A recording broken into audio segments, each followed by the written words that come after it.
Good morning, ladies and gentlemen, and everyone out there listening. Welcome to the Riel tournament, men's provincial qualifiers in Niverville, Manitoba. Yes, we are here at the lovely Niverville Recreation Complex for the men's provincial qualifiers, seeing who's going to take us all the way to Richmond, BC in June.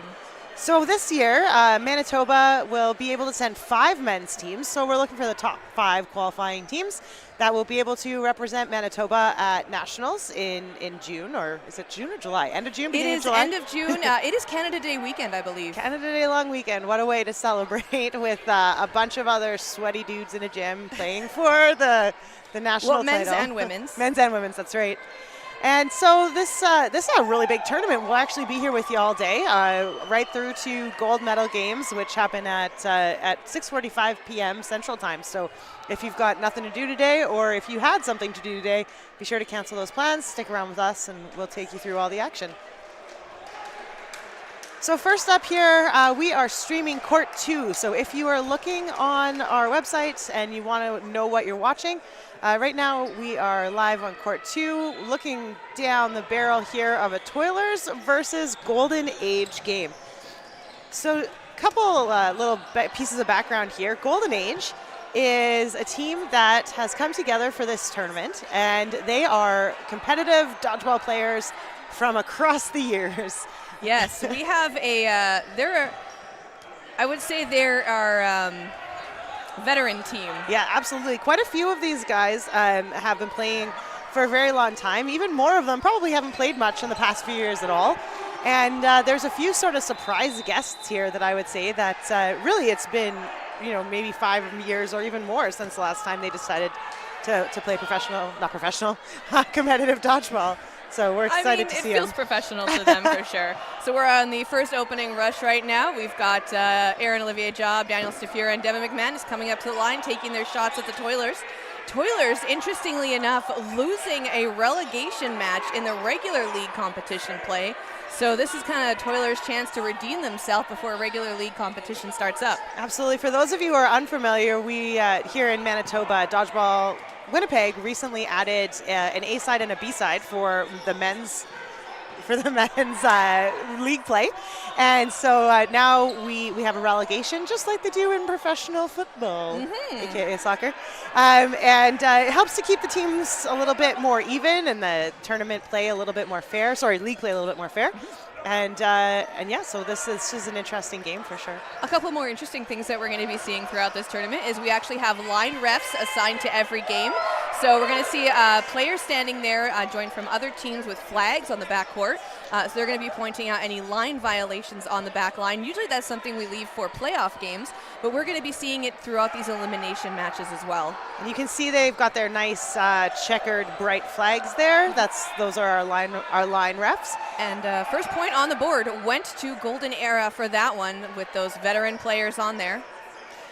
It was a quick point. A quick hit off the rush. They went for Captain Kersai right away in that last point, and with that, they were able to just chip away at the numbers. But woo!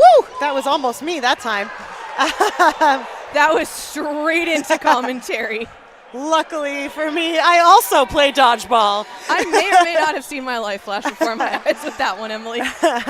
So there are nets in front of us, but we're just a little bit high up, and so that was a huge shot by Corcells right over the net too. Yeah, we're gonna look at tightening those up so we can keep our commentary people safe. One of the nice things that we're seeing here on the Golden Age team, one of the players with the ball right now, number 49, Malik Coleman. Really great to see him back. I know he suffered a very devastating injury a couple years ago at a Dodgeball Provincial tournament, so it's nice to see him back on the court, although he was just eliminated. LeBerge there, we're looking for some clearance, but not quite able to get it, going down looking to avoid a hit, but getting tagged. And then Stafura was going aggressive, but we've got Tashino there who made that hit. So yeah, Tashino is a sneaky one as well. Stafura, he's been out of the game for a while, haven't really seen him around, but he's still up to his old tricks. He's definitely one of those players. He will get nice and low. He definitely has the 2-ball block system. That's usually his go-to. So we're going to see that a lot from him. But Tashino is somebody he's never played against. So this is kind of a very interesting way to see the old guard taking on the new. McManus and Bertrand there going for the rush. McManus getting tagged. Both of those players have actually not been out of the game for very long. McManus actually hasn't been out of the game at all. McManus plays all the time. Oh, he never leaves. And Bertrand was part of the Zeal squad last year at Nationals and represented Team Canada as part of the Team Canada men's cloth team at Worlds last year as well. Toilers looking for a good shot there, and Jordan Clown, not a captain, but he does have a C on his shirt, coming up really close and managing to get that 6-foot plus body down there pretty low to get out of the way of the return.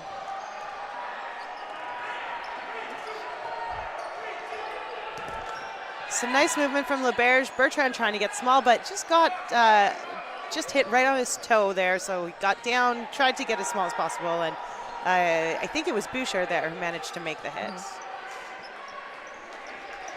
Block there by with the headband on for Toilers. I think that's Wagner. Is Wagner? Yeah. Yes.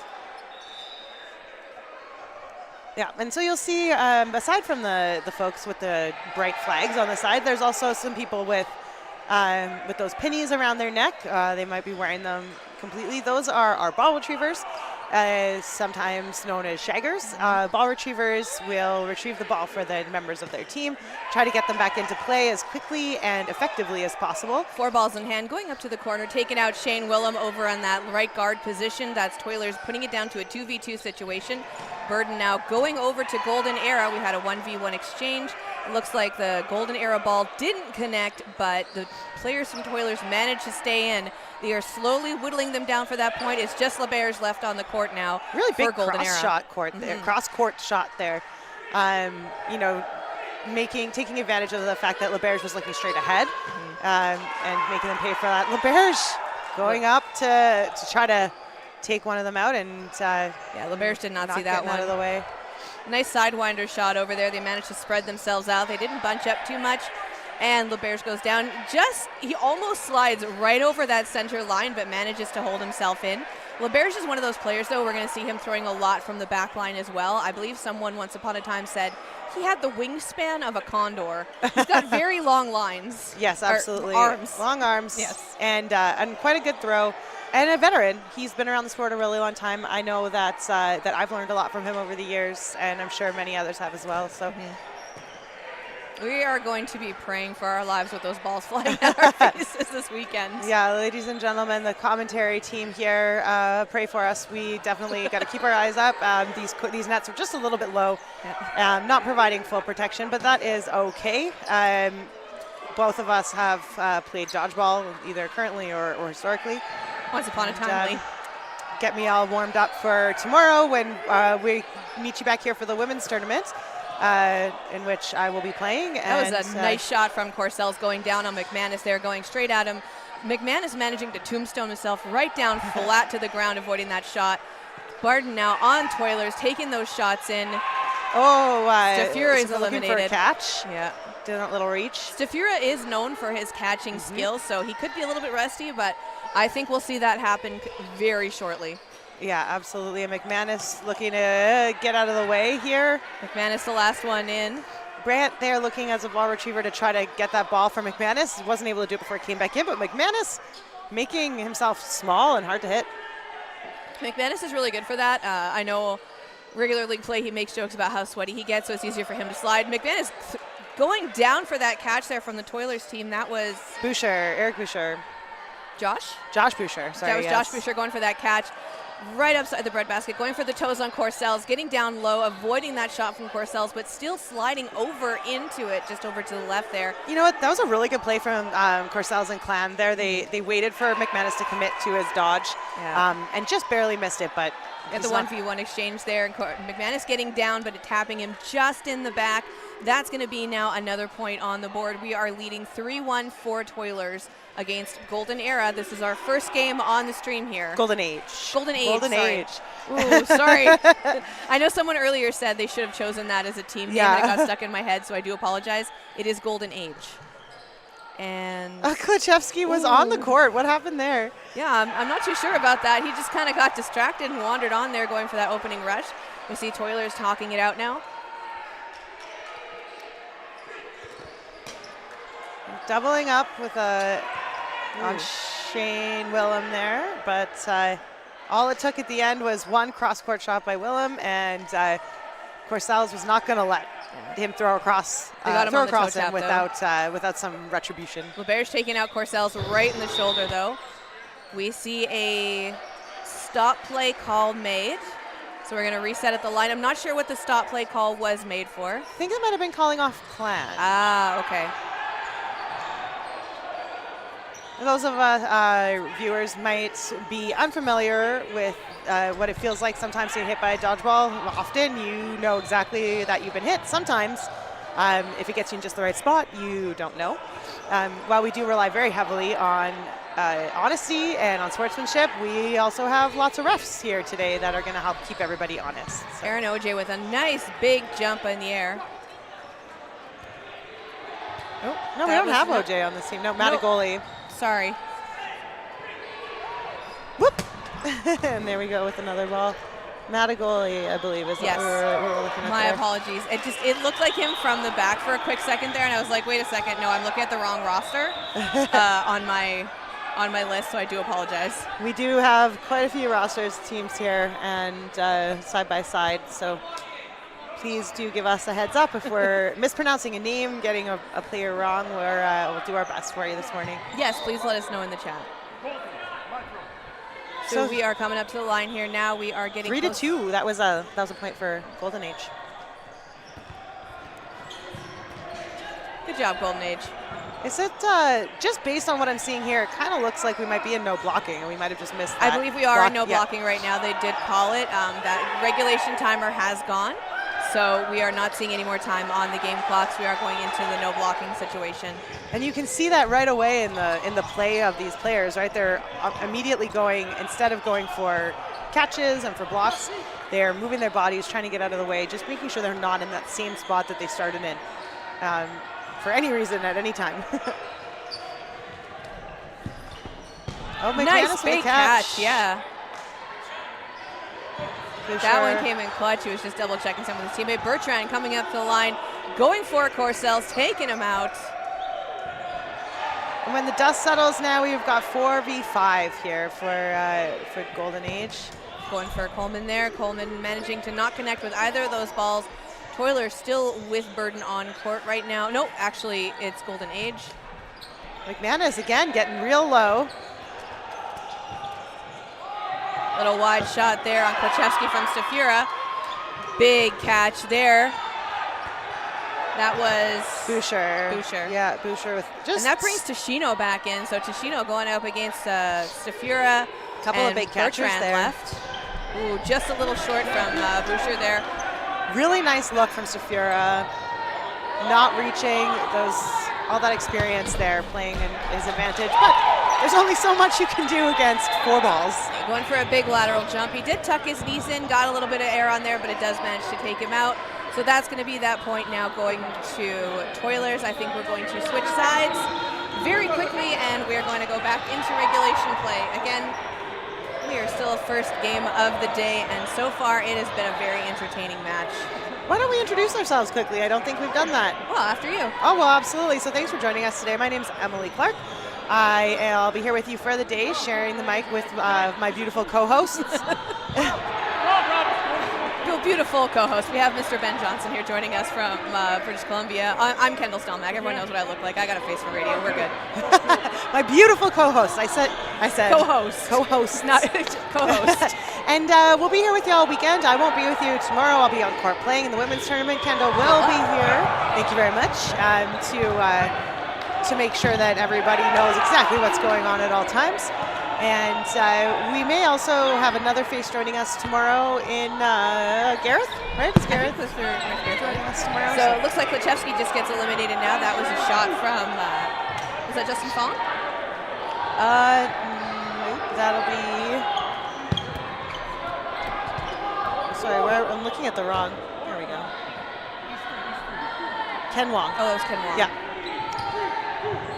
Couple new faces, couple faces I haven't seen in a while, so it's good to get to know everyone again. People have changed. A lot of people I haven't seen since like the pandemic, so bear with me. Yeah, you know what? It's cool to see some of these names on court again. It's been a while, and it really is nice to know that the sport is still as accessible and entertaining as ever, and that folks can jump back right in where they left off. And Coleman getting down nice and low there from that 1-2 shot from the two Tomchuk jerseys there.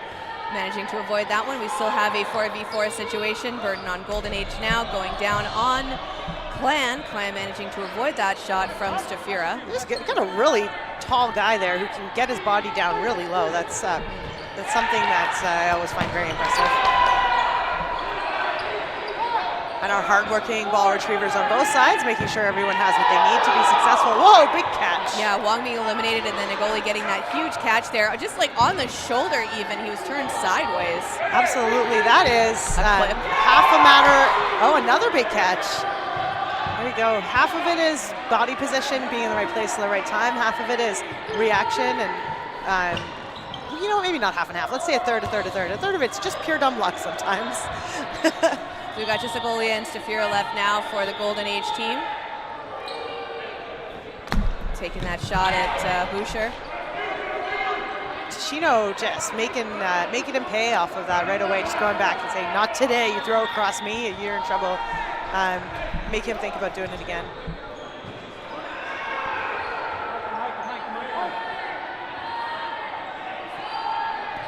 I think we've got, oh no, hang on. Who do we have here? Now we've got their backs to us. Of course, things get a little bit more confusing. But there's a few Tomchuk jerseys. Tomchuk, so we've got Klichevsky, Tomchuk, Boucher, and Tashino from Toilers. Boucher looking for the catch, but not able to. Agoli taken out right in the calves there.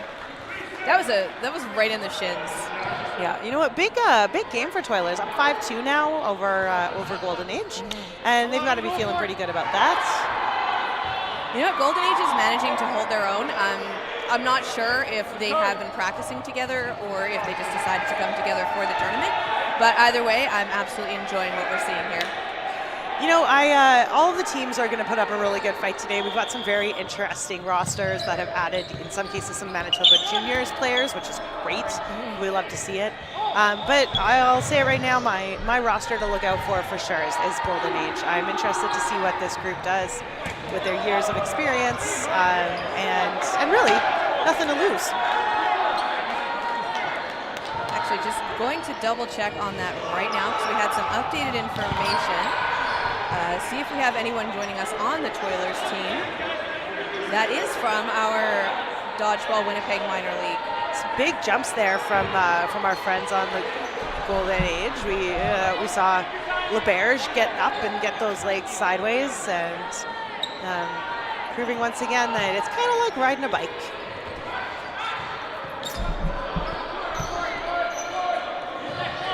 So Toilers now are, they're going to play maybe a little bit less aggressively, take some time, make sure that they're really smart about the balls that they throw. Oh, we see Taylor Element on the court. Haven't seen him play all game yet. Oh, yeah. I didn't recognize him with the giant beard.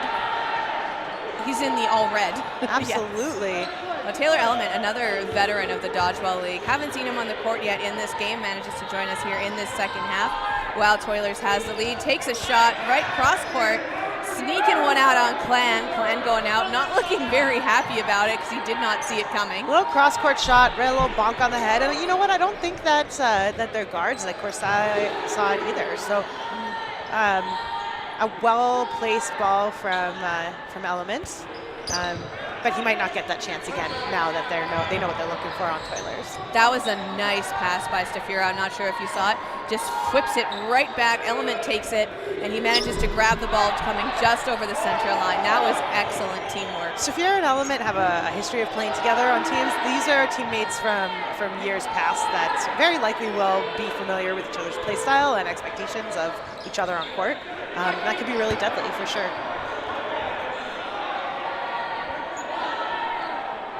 Toilers coming up to the line now. Oh no, pardon me, Golden Age ready to take that shot. Right for that center line, not hitting anyone. We still have a 3v3 situation. Just under 2 minutes here left on the game clock in our first elimination match. Agoli going for the catch, not managing to connect. Porcel's blocking down Bertrand with a shot going right for That one thankfully went into the net because if it hadn't, that would have been game over for me, I think. I just caught that out of the corner of my eye. Stafira looking for a catch and not making it. And now just Element,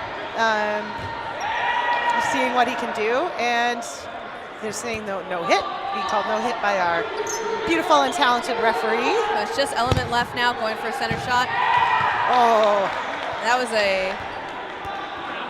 a hit on Element, so it's going to be less than a minute now. I believe we're going to go into no block. I think they're still going to run for it. We probably should just go into no blocking, but that's on 30 seconds or less. We go into no blocking, but what an attempt there at that block by Element. You know, that you could hear that through my headphones, through the sound of the court. That was a really solid hit. Big throws by Toilers, and you know what? I think. Big rush coming up now. 16. Right off the block, manages to stay in. That's Wagner. And 20 nice seconds. Yeah, 20 seconds left here. Toilers have this game in the bag. They just need to. Taking out McManus, going for Bertrand, taking out Element. Enigma getting eliminated. That's Tashino going right in between the Wagner and. Is that Tomchuk? That was a little all or nothing play from Bertrand. You know what? Putting a ball straight on at Tashino is maybe a bit of a difficult scenario sometimes. And there it is. I think we're going to double check on that one if it was a catch from Bertrand or not, or if it was ground. He's still in. So he does manage to stay in. It was not a catch. No one comes back on. So we're going to be a 4v4 situation going into no blocking here. Whistle goes, and these two teams did a really good job of no blocking in the first half, so I'm interested to see how they do here. Lots of big jumps, lots and lots of movement. And it takes a lot of discipline to not try to go for catches, to not make yourself vulnerable in these no blocking scenarios. So both teams showing their mettle here for sure.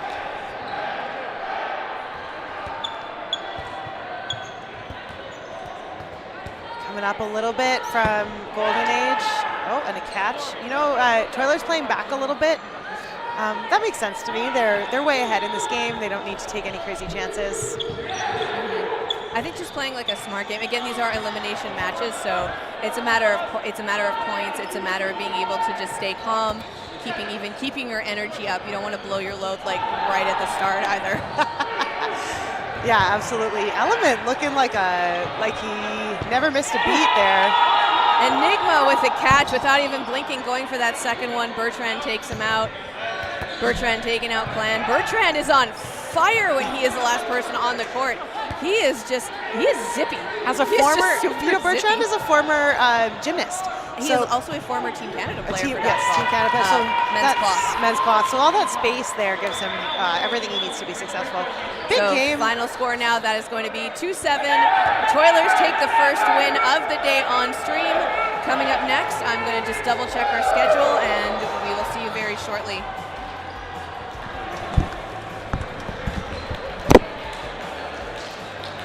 Coming up next on the stream is Heathens taking on Eclipse, so stay tuned for that.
2 action here at the Riel Cup Men's Provincial Qualifier in Niverville, Manitoba.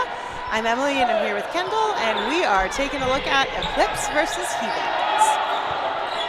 Eclipse just having their moment in the sun the other day there when we had that partial one here in Manitoba. And another ball straight from the Heathens court going into my face. Or just close to it. Just close Again, enough. That's why I have a face for radio. So we're looking at a couple teams here who have gone through some changes over the years. Heathens is a team that's been playing together in bits and pieces for a while. Their core group has been together for quite a few years now. They've added some as they go. Some interesting members that are joining us today on the Heathens team is in number 90 in the Ansu jersey, who's not Ansu, but still a ginger, is actually Austin Vielgut, who is joining us from it's just Vielgut. It's Zachary Lilick, actually, who's in the Ansu jersey. He is joining us from the Winnipeg Minor Dodgeball League. And then over on the Heathen side, we have Brogan Warwick also joining us from Minor Dodgeball. So we've got some rookies that have graduated from the minors and coming up to play with the big kids. We love to see it. It is absolutely the coolest program. Winnipeg Minor Dodgeball gets kids involved in dodgeball from an early age. And now to see those kids coming out of that program and playing in the best competition in the province, that's got to be quite the experience for them, and it really means such great things for our sport. Yeah, no pressure though. No pressure, yeah. You know what, just being here is fun. That's a 2-on-1 on Chung there going out, taken out from Pichet and Kasparek. You know, Chung, one of those players who is just so clutch. I've seen him do some crazy plays with catches and comes out of left field sometimes, and I'm excited to see him on the court. And so Heathens here looking pretty strong. We've got, what do we have? Pichet, we've got Hickaway, Linz, and Kirkpatrick. And then who's this guy here? I actually don't know. So it's Aaron Monchamp. And I believe we have Zachary Lilick over on the Eclipse side. And then we have Pichet, Kasparek, Hickaway. Yeah, Hickaway. Linz, and somebody tell us in the chat what this guy's name is.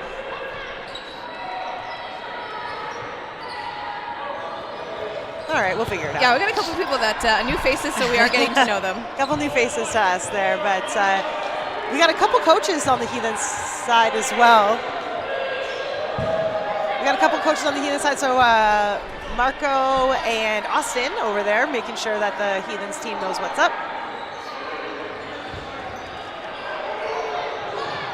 And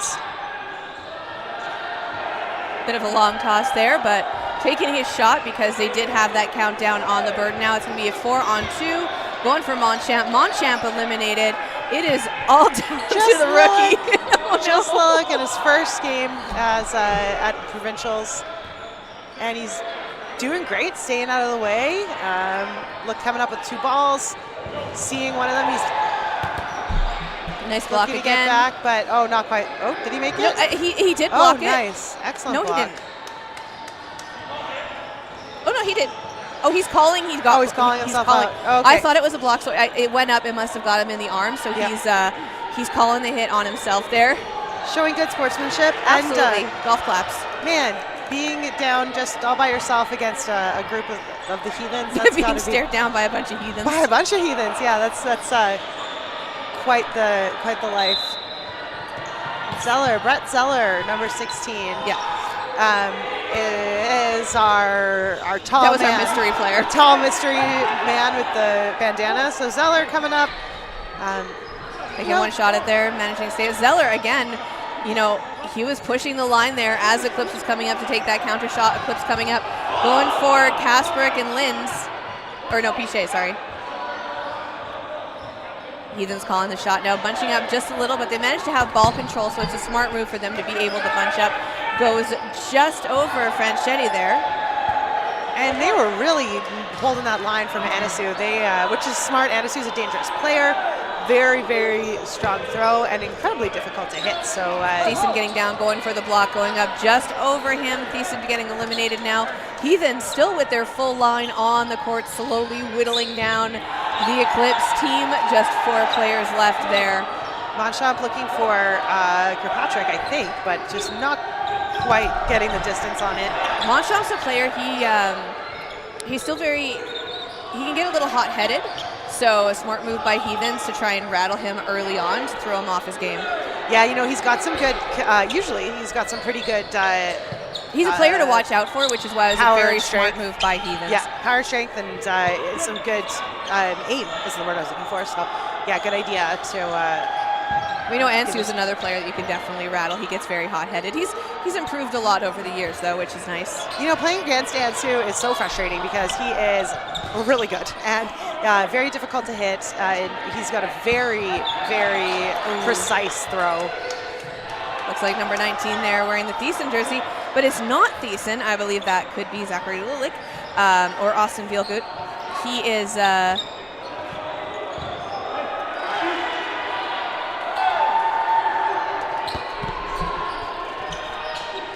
Okay, all right. We've got some, sorry, we're just getting some notes about about some players here. Okay, so full team here still from Heathens, and they're coming up looking at Jordan, Ansu. So one thing you're going to notice with Ansu too is he gets ridiculously small. Yes. He is a lanky ginger, but that guy can like stuff himself into a suitcase if he wanted to. Absolutely, yeah, and he's really, very, very liquid, that man. Get quite low, and you know what? Chung and Ansu, both big throwers, big catchers.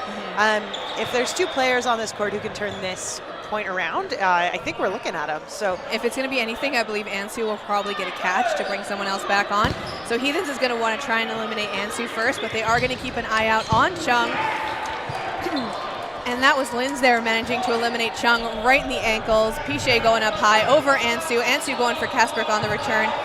Jump up in anticipation from Ansu as he kind of runs over to the opposite end of the court. We're going to see him getting there. There's that low, like, stuffing himself into the suitcase move that I was talking about. That guy he can compartmentalize himself. Oh, going for... That was some amazing discipline from Kasperk. You could probably not have paid me $700,000 to not throw that ball once he had committed to a jump. Yeah, especially right in the legs there too. Ansu knew what he was doing.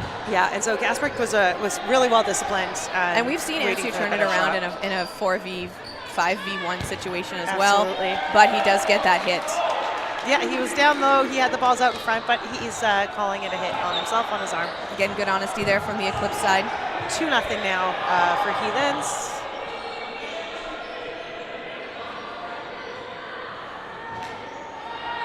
As Register joins our song court here. Yes. Absolutely great to see Drew Register, another sort of long-standing member of the dodgeball community. Great to see him on court alongside his teammates here. Franchetti, that was a double. And a double off of Franchetti's leg. Yeah. I believe that was Lilik. Yeah, a little bit of stationariness. Ansu with that staying power. So we've got just Register, Thiessen, and Ansu left against, again, a full line of Heathens. Heathens, they have a lot of nimble players on their side of the court as well. So we're going to see a lot of that from them today, but they managed to focus more on their strong throws. Register getting tagged, which is a tough one for Eclipse, because he really is quite an impressive player as well when he has the opportunity to unload some throws there. That was a deadly shot from Kasperk, though. Yeah, you know, the thing that Eclipse really seems to be struggling with today is their movement. They seem to be a little flat-footed on the back line, and so it makes it a little bit easier to hit them. So we've got two very agile players on right now, though. So if anybody's going to pull it out, once again, I think good opportunity here. I've had the nice fake shot there by Ansu while Heathens was discussing their strategy. Absolutely well done. Going for Kasperk, and he manages to get eliminated by Thiessen.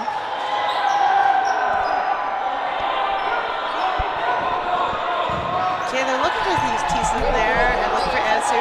Ansu gets low again, and oh, that's Piche. Oh, and we have a whistle there. We are at halftime. Yes, so we are going into no blocking. It is just Ansu and Heathen left. They need one more ball on their side of the court because they are going to reset with 3 over there on the back line. Down to now just those 4 players from Heathens trying to take out Eclipse to get another point on the board. It is 2-0 right now for Heathen, so Eclipse really wants to get themselves a point during this one. Lynn's really making the most of his space there. He got over one and under one. Pick away another player that actually initially came. Oh, there we go. And yeah, Ansu and Heathen being eliminated in a 1-1, so that's Heathen's taking that another point now. We are going to switch sides of the court and go and start up very shortly. Eclipse yet to get on the board. We saw the end there, Hickaway on court, another player that came from Winnipeg Minor Dodgeball, played in his first Nationals last year. Yes. And I think maybe even his first Provincials. And he joined the Zeal squad last year at Nationals and has since been picked up as a regular contributor on the Heathens team. So we're going to see Heathens in their lovely splash of pink jerseys on the closer side of the camera now, and there goes that opening rush. No shots being made off that opening rush now. We're going to see them coming up to the line. Heathen takes the burden because they did win the no blocking just before the end of the half there. We had an exchange from Zeller. Zeller getting down and under that, which is really difficult to do that close up to the line, so good on him. Oh, Register going for the catch, not managing to connect with it. He really committed to it, though. He thought he had it in the front twice, then he flipped it around to his legs, thought he had it there. And that would have been... Cripps coming up to the line now. Cripps, both Cripps and Lynn's not able to connect with Chung. Alec Chung getting himself out of the way. Eclipse with burden now. This might be a turning point for them. Taking the shot at Lynn's, going straight up and over. Lynn's looks like, yes, he was eliminated, confirming the shot. So that was a 4-on-1 from Eclipse. So Eclipse slowly whittling out those Heathens. It's a good move from them, taking, maybe it was a couple too many balls, but throwing on a ball, neutralizing a threat, playing it safe, and just trying to take a crack at some of those numbers. As long as they know that they're able to get those balls back, it's smart to take the shot to get those players that are going to have that staying power, so you can try and get the match over and done with and get that point on the board. Just like that shot from Monchamp there took. Again, going for Monchamp, he's got the guard position, 2 balls in hand, sending one over right into the center, so it looks like Chung and Franchetti are going to take a shot. Cripps. And then Monchamp with that toe shot right on Cripps. Yep. You know, and a little shout out to Lilac here. He's really showing some court awareness. He's doing a really good job, obviously being involved in dodgeball from a young age. He's got a good feel for what's going on the court around him. And some people really underestimate how difficult some court awareness and body space is. And he seems to be doing a really good job. Sneak shot on Piche as he gets eliminated, takes himself out of the court. So still more players now on the side for Eclipse. However, Zeller takes out Monchamp. So it's a 3v4 situation right now. Eclipse might finally get their first point on the board. See them taking that shot at Piche. Zeller coming up. A lot of aggression over that center line, really trying to push Eclipse back, even though Heathens does have that burden right now, taking the shot at... Chung was thinking he had it there. Chung was just double checking, ball went up, but no one was there to catch it because he was playing that guard position. So again, taking it down to that 3v3. Nice going for Lynn's. Lynn's is definitely one of those players that you want to have a target on at all times. Both Lynn's. Yeah, absolutely. So we do have the brothers playing on Heathens. Going for Ansu there from Hickaway and Zeller. Ansu managing to stay in, so it's still a 3v3 situation right now. Burden on Eclipse, ready to take their shot, going straight cross court over to Lynn's. You know, really interesting choice there from Ansu, especially with the ball right in front of him from Hickaway. Either he was not concerned about Hickaway, or he was pretty convinced that he was able to catch that ball that came across, but in the end, Hickaway didn't even throw it. That was a nice shot on from Zeller over there on Vielgut. I think that was Lilac. It was Lilac? Yeah. So those are the only 2 without numbers that are wearing Ansu jerseys, so I'm gonna be confused until we find out who's who. We'll get down onto the court and we will we'll introduce ourselves and find out who's who so we can provide you with accurate information as the day goes on. Hickaway getting out of the way there really effectively. So it's just Franchetti left. Taking the shot over there at Linz. Linz managing to block, but Zeller coming in with a nice cross court trying to throw him off. And Zeller is eliminated and... Yeah, he got down looking for that catch, but I guess it just had a little bit more pepper on it than he expected. Always like a breath-holding moment when you see a player kind of rolling off the court. They're like, are you just defeated or are you actually injured? Like, are you injured or are you dramatic? Are you mentally injured or are you actually injured? Yeah, absolutely. So just two players now. It's Hickaway and Linz left. Just Franchetti left. Franchetti managing to dodge that shot from Linz. They're throwing non-stop shots at Franchetti. 4 minutes left on the clock now. Oh, a little wide. There's a little drop on that ball. A little bit high, but it looked like that shot from Linz ended up getting him, but Hickaway closes the deal with that second shot. So Heathens goes up 4-0, and you know what? I would say this is actually Eclipse's longest round that we have seen during this game. So Eclipse is really starting to find their footing for this tournament right now, and I think we might actually see a point on the board from them.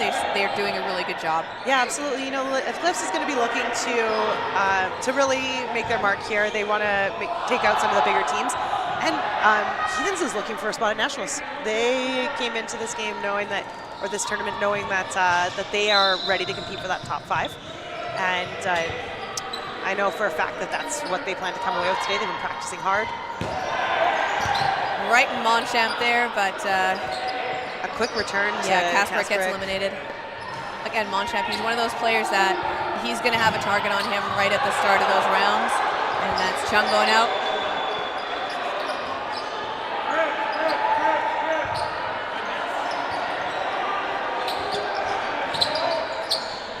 Register there was, you know, was looking for the shot coming up, not letting them pull it back at the line. Taking that shot of Zeller. Zeller getting down nice and low. Ball going up into the stands. They're slowly going to get that right now. Heathen's just screaming for it. Heathen's talking it out now. They still have that burden to throw. They've been managing to keep burden for the majority of the game. Going for Thiessen. Thiessen managing to block up and high into the gallery on the track. You know, Cripps and Zeller down the ball. Both on this side just have some really intense throws. Good thing we have extra balls on court, so someone's going to run up to that gallery and get that ball for us. Oh, and we've got a walker down up on the yeah, I'm not sure if you guys gallery. can see it on the stream, but someone did throw the ball back for us, so I'm very appreciated. All right, Eclipse going to take the throw, throwing at Piché. Piché gets eliminated. They had a 2-ball shot on him. Goes up for the dodge, takes him out in the shoulder. Heathen's now with burden to throw, going for Register. Register managing to get low, staying in, blocking those shots. It's still a 4v4 situation right now. Looking like we've got another one of our juniors now joining on the side here with Heathens. That must be quite the shot and the jump there from Thiessen. Zeller managing to take him out, but he had some flair to that dodge. Brogan Warwick, I think, is now who we're looking at. The other 10, the other Hickaway here. Whoa! Wide shot from Warwick there. We're still in the game. There we go. Let's see, 2 now on Eclipse. Let's see what they can do against these Heathens. Cripps and Zeller still with balls in hand. Those two really are quite the powerhouse over here on the left-hand side. I don't know if I'd want to be on the business end of that. But getting out of the way, doing their job effectively. So wearing the Hickaway jersey for the Heathens team. That is not Hickaway. Brogan Warwick. Brogan Warwick, and I'm just going to double check on my notes here, which are the opposite way. Warwick is one of those, so the white hat wearing the number 10 Hickaway jersey, that is Brogan Warwick. He is joining us from the Winnipeg Minor Dodgeball League. So that's one of those players that we're going to be watching out for all day. Nice to see them graduating. And a huge shout out to the teams who are putting those minors on their roster, giving them that chance. Cripps with a huge catch, doesn't even blink, just pulls it right in. Absolutely clutch. It is just the other player left now for Eclipse. I believe that is one of our minor players Lilick, as well. I think, Zachary Lilick. Lilick, yes, and he is from the minor league. Zeller not seeing that the call was made. Yeah. Going for the shot. Absolutely. Shout out to our referees. Great job there. Yeah, Mia Duchamp over there as one of our refs. And that is going to be the end of that one. So I'm just going to quickly go back to my information here with that stream schedule. And we've got no blocking. Right. We've got no blocking now. It almost looked like they were ready to walk off, but no, we are in a no blocking situation right now. Oh, wow. Warwick getting out of the way there with a nice little jump, and a no-look throw. He was looking straight ahead and tried to unload on Ansu, but Ansu did manage to get out of the way and returns the favor on Hickaway, looking at Piche and throwing cross court. And again, no blocking in this round, so we're going to see a lot of dodging, probably a little less coming up to the line, a little more caution when lining up your throws, because of course the more committed you are to that throw, the more planted your feet are on the ground, the less likely you are to get out of the way as in a dodge. And that's your only form of defense in a no blocking round. Looking at the movement here on the Heathen side, they look like they are ready to jump, dodge, and all of the things they need to do to stay alive. But offensively, they have not been able to make a connection with Eclipse, and Eclipse is in their last chance to make this not a shutout. So Eclipse is going to be looking to see if they can take some of these guys out as they go. Warwick getting nice and aggressive, taking that shot down at Heathen. Heathen getting eliminated. Yeah, really looking good out there, excited to make those hits. And absolutely, look. Monchamp and Franchetti getting eliminated. Again, another, not even a second glance there. That was Cripps just closing that one out with a catch and a hit. I think a hit, a catch, and another hit. That was monstrous. He was just like, I'm done with this round, and shut it down. So 5-0, 6-0, sorry, for the Heathens. Yeah. Coming up next on the stream, during these elimination matches, we are going to see New Era taking on Toilers. So we've seen Toilers. We haven't seen Toilers yet today, nor have we seen. Oh, we saw Toilers was first on the screen, taking on Golden Age, and we haven't seen New Era yet on the screen. So we'll see them coming in. New Era, the strong favorites for today. Yes, New Era, winners last year, winners 2022 as well. So we'll see if they can make it a hat trick. I almost forgot the verbiage for that, and I would fail as a Canadian. Yeah, so we'll be right back and bring you some more of this action live from Niverville, Manitoba.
All right, and we are back. We're going to see Toilers taking on New Era. Finally on the stream, we have all the way from beautiful British Columbia, Mr. Ben Johnson joining me. Thank you. First player to get eliminated as one of the Tom Chuck jerseys. We're watching Toilers versus New Era. Yes, we are. New Era, again, that fan favorite to win because they did take it in 2023 and 2022, so they're going for the hat trick this year.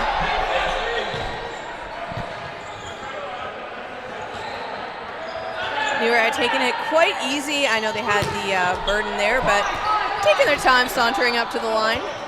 Big slam, DJ Dupasquier. It's one of those moments you take a look at your hand. Oops.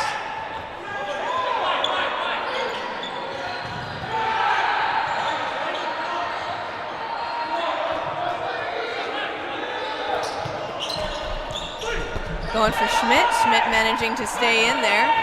I think this is going to be kind of a pace game. I know Toilers is going to want the win here, but I think New Era is going to be taking it easy for these elimination matches. Double shot. Yarjal staying alive. Big rip. Taking out the jersey, Mackenzie. I hope you're watching, Don. But it is Jordan Clan, yes. Sorry.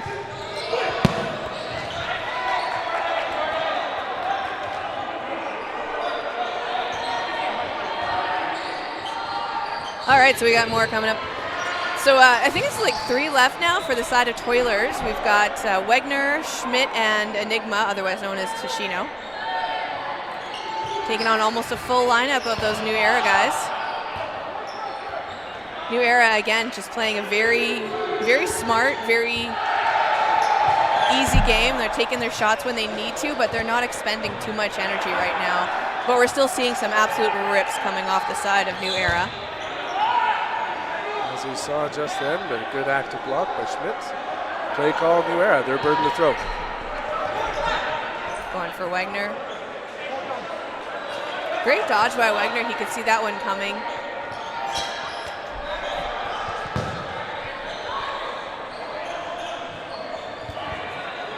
Got a ball from the other court on court 2 right now, so it's not a purple ball, it's not in play. Burden New Era, they've got the extra players. It's 3 head to the line. And that was Ferris right on target. But a better block by Schmitz. going for it. Wegner with the catch. I believe Wegner still. He was eliminated before being eligible for the so catch. it's not a catch. Very tender-footed when he was coming on back down. It was quite graceful. And Suchino by himself, 2 balls in hand, going up against a nearly full New Era squad. Tashino, I know when he came onto the scene here in Manitoba, everyone was amazed by his catching skills. So I think in this 5v1 situation right now, we're going to see a catch from Tashino. And a catch by me! Oof, wow, that was hard. Okay, great shot to Pasquier, but staying alive is Tashino, and he doesn't make the catch that I did, unfortunately. Good try, great action. He says, cuss, really loud. You got the catch you wanted.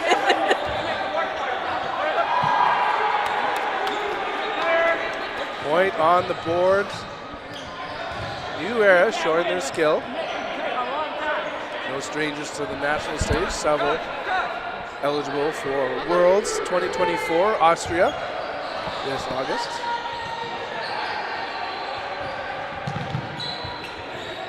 Opening rush, toss back. Ferris sends it a little wide of target.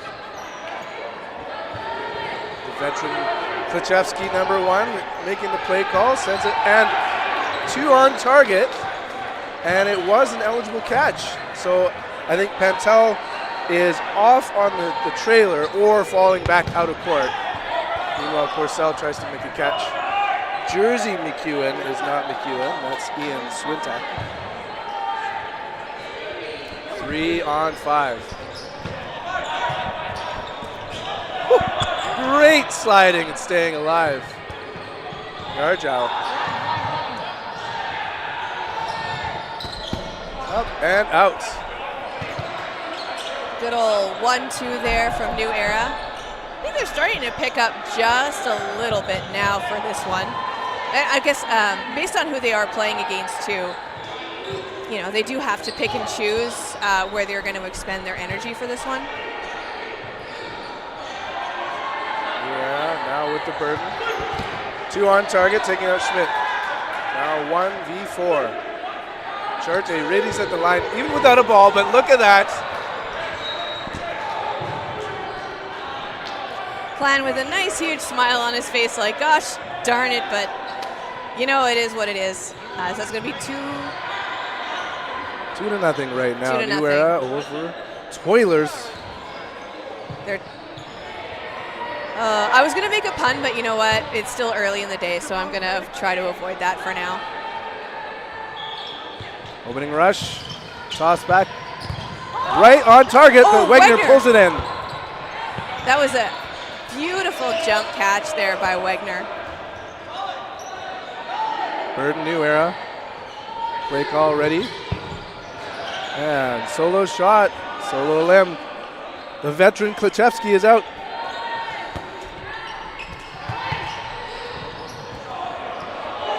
That was a nice little sneaky sidewinder shot there from Enigma. Definitely trying to catch Moises off guard.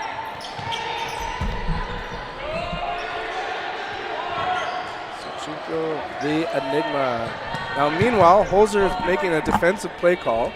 Watch out for Yarjo as well. Moises taken out.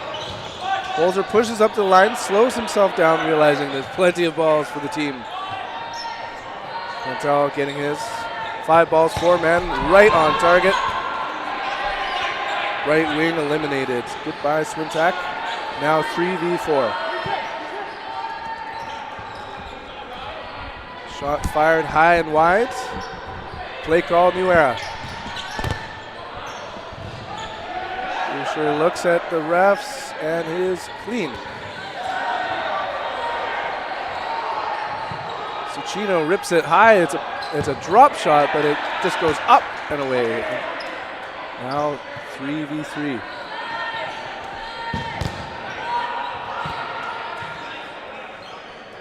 Schmidt is just being an absolute wall right now, avoiding those shots from Charche and the one from McEwen. Holzer gets clipped. Now player advantage.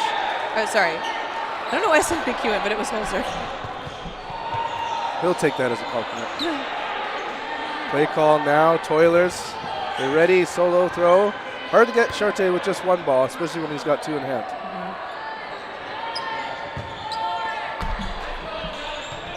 Pantel talking to himself, making his way back to the corner of the court. Quick play call, Boucher in the middle. Whips it high, counter misses 2. Schmidt making that play call. Suchino has a very unique delivery, but it misses wide again. It went a little bit wide on that one. Pantel saw it coming, was able to just easily step away.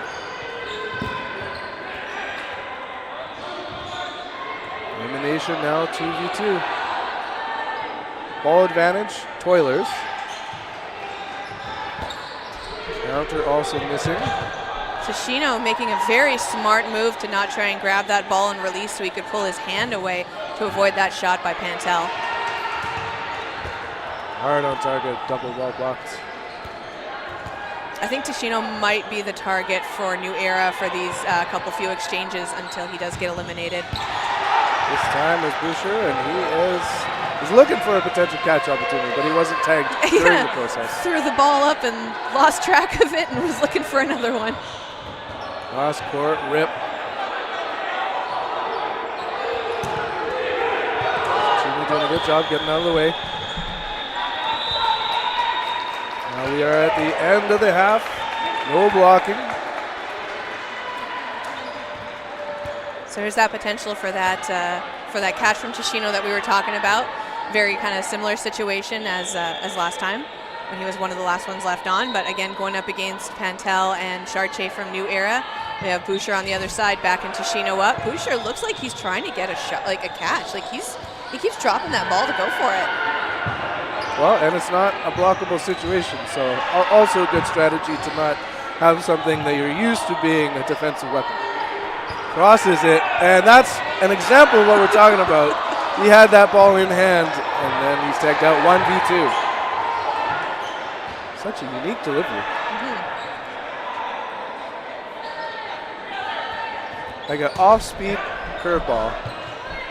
Sharte thinks about it, realizes he's got all the time in the world because the time has expired. Tashino playing a very smart game, keeping his eyes up, not trying to grab for too many balls, keeping his options open on the court so he can dodge very quickly if need be. Full sends and makes it 3-0. We're at the end of the half. Both teams will be switching sides.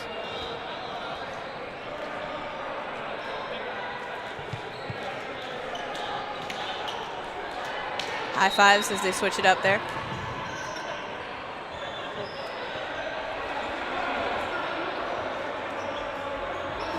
So New Era coming in here today, just taking no prisoners.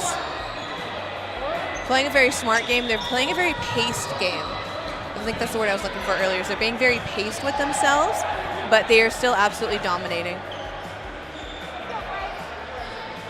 Ooh, a big team, eh? They are. Like they could be two teams. Toss back, Ferris readies and delivers right on target, even with the 2-ball block. Taking out Tomchuk.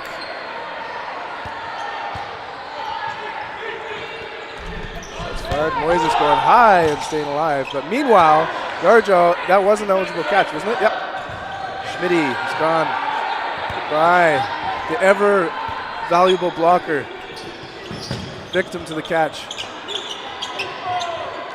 Corsells was looking for that team catch there, didn't quite manage to get it. So again, just whipping him down there from the New Era side. Again, the limb now 1v5. Tough situation for Wegner. And they connect. Again, New Era, they're just an absolute unit. They know what they're doing. They know how to do those 1-2s, and they had the balls to spare to do it, even if a catch was made. So you're familiar with this team. Is this number 14? Is he one of their bench players? I don't see him playing.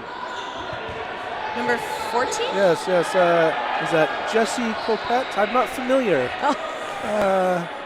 He looks new to me. I've never seen big things from this kid. Maybe he's from the Winnipeg Minor League. Oh, I wonder if that Nick Grenier has an arm. I wonder why they're not playing these bench players of New Era. Big team, and they're playing smart, waiting for the playoffs with some of their players, flipping out between different matches is what we're talking about here. Good overall strategy. Big roster saves arms. Meanwhile, burden to throw on the Toilers. Watts at the line, Moises the target. Rylan Yardell, hero from 2022, is eliminated from the 2022 Canadian team at Worlds. Oh yeah, he broke his foot. Corsells and limbs, now 4v4.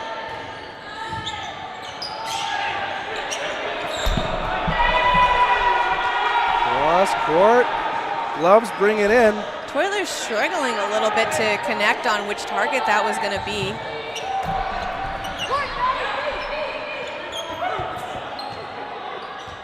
Now they have the advantage. Play call, Swintak, readies. It's his throw. Great left-right sliding there by Nguyen with the ball. It is a beautiful sweeper. Ferris holding up the right wing. Hard throw, Pantel. Wow. Winger on winger. Yeah, Winger was looking for that that team catch as well on there before he walks off. So very smart move, trying to keep that communication alive with his team. Solo throw, not enough for Ferris. Counters back and forth. Ian pointing at the shot. Pantel taking it too literally and throwing at the space in between. In and out of both players. shots exchanging. Pentel pushing back Suchino. It was a nice dodge by Ferris there. Almost looked like a flail, but he knew what he was doing to bring himself just up and over. Right onto the shoulder. Schmidt, 2v2. Suchino trying to use the force to get the ball. Their burden to throw. Soft butterfly. Just it might expose someone to like just that greedy or an off speed. Like what it could do is get that off reaction. Right? It's that trick shot that like makes you want it, but you know you're not going to be able to catch it because it's got that spin on it. Suchino with the ball advantage. Readies and delivers. On target and almost caught. He was going for it. He was going for it. Ticino's throws have been really interesting, though. It almost looks like he's got kind of an arc with an immediate drop, the way he's been throwing them. He kind of brings it over, and then it just kind of... It's just interesting. In baseball, it's a curve when it falls off the table. Curves at the end instead of the beginning. But yeah, so it's just a sharp curve at the end. It's beautiful. Charte hard on the ankles. Early advantage. Yeah, New Era starting to speed up just a little bit in the second half here, but they are still dominating against Toilers right now. I believe it's 5-0.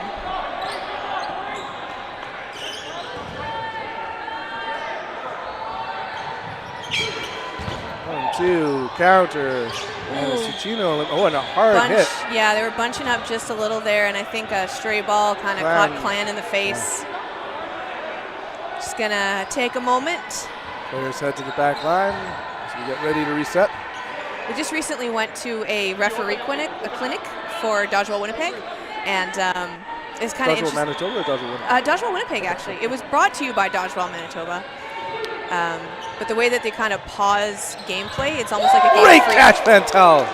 Sorry about that. Really got to work on talking faster, but it's almost like a game of freeze tag when someone gets injured. Just stop immediately. Burden to throw, Toilers. And another catch, Charte.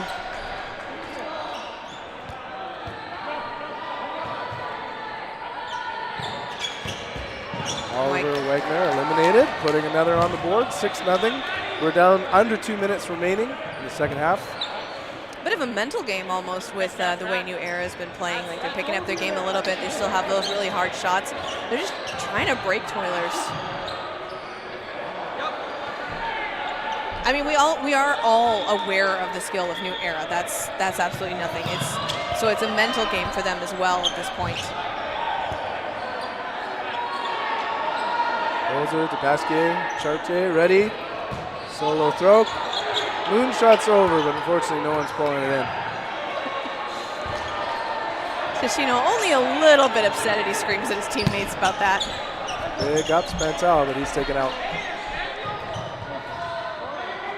Moises with a bit of a flip over to Holzer. Bringing style to the game, even in those quiet moments. But Moises is all style. Play call now, Toilers.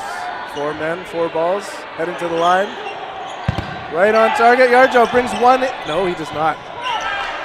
Holds one on a pedestal as he falls down to the ground. Ooh, I like that. I've honestly never heard that before. Thank you, Ben. 2v5. Oilers might get this one.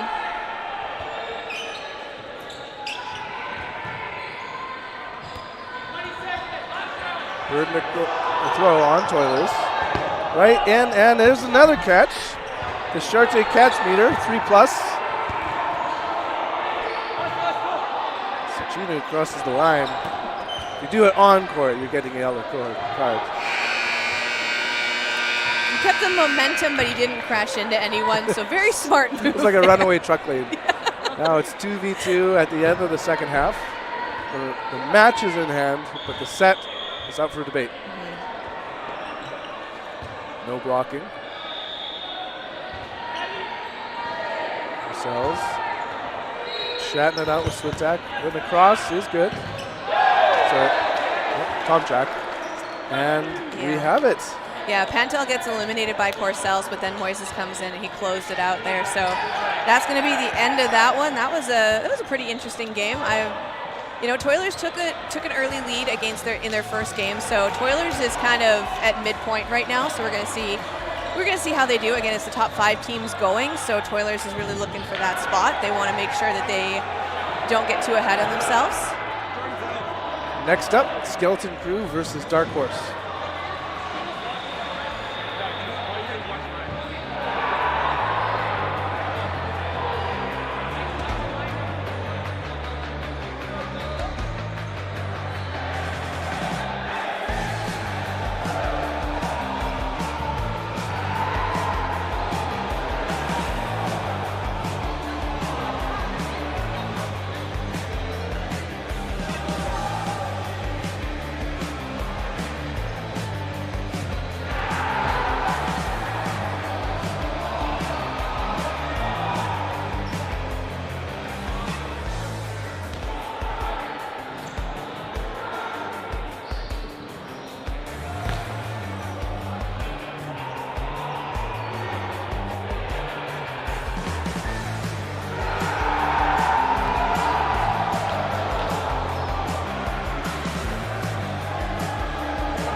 We're underway again. We're watching The Darkhorse team take on Skeleton Crew.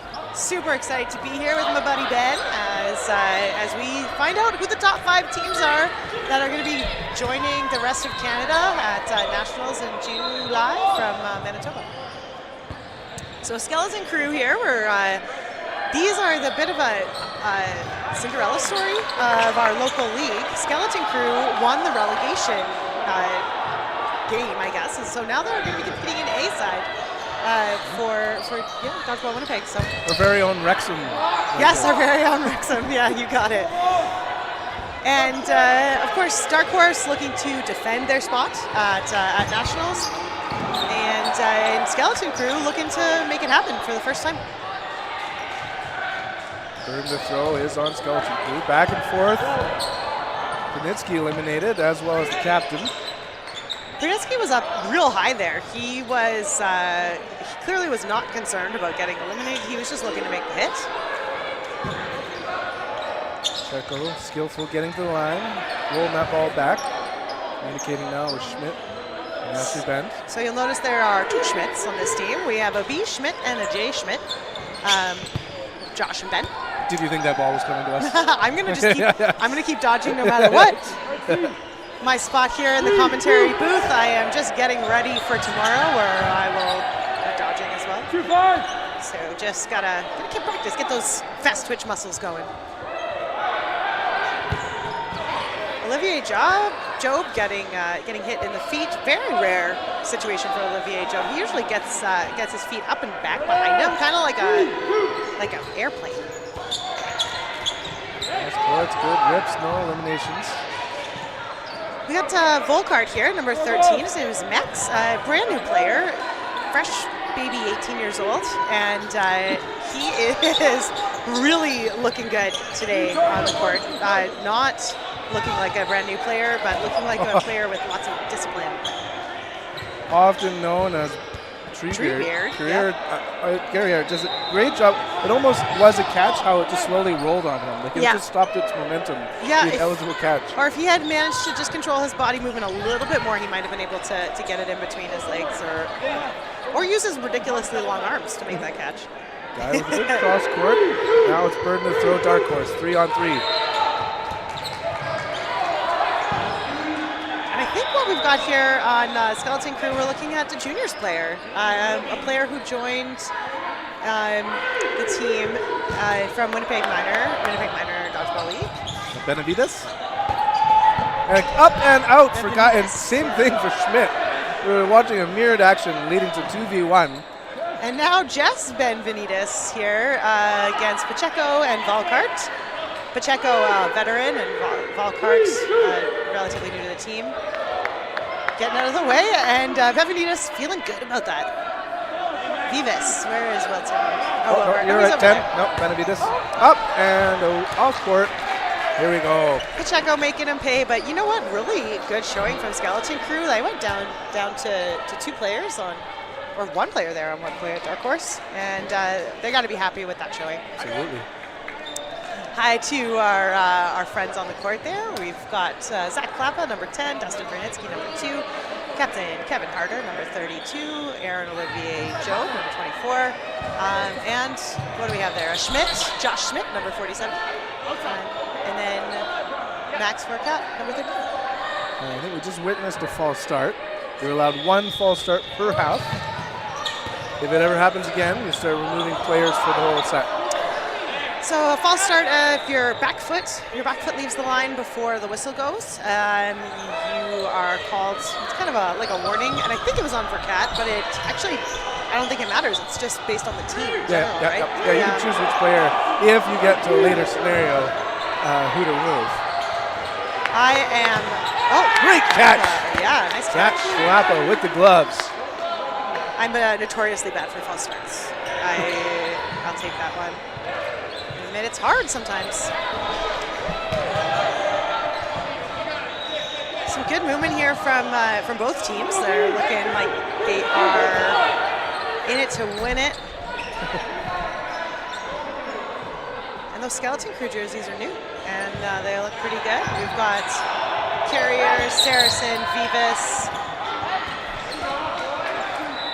Well, it's fired back and forth. We're down to 2 Skeleton Crew in a full court for Darkhorse. That was a quick exchange, and Skeleton Crew came out on the wrong end of it, unfortunately. But sometimes those quick, chaotic things can really help to derail a team that's really disciplined, like Darkhorse, and swing things in favor of a team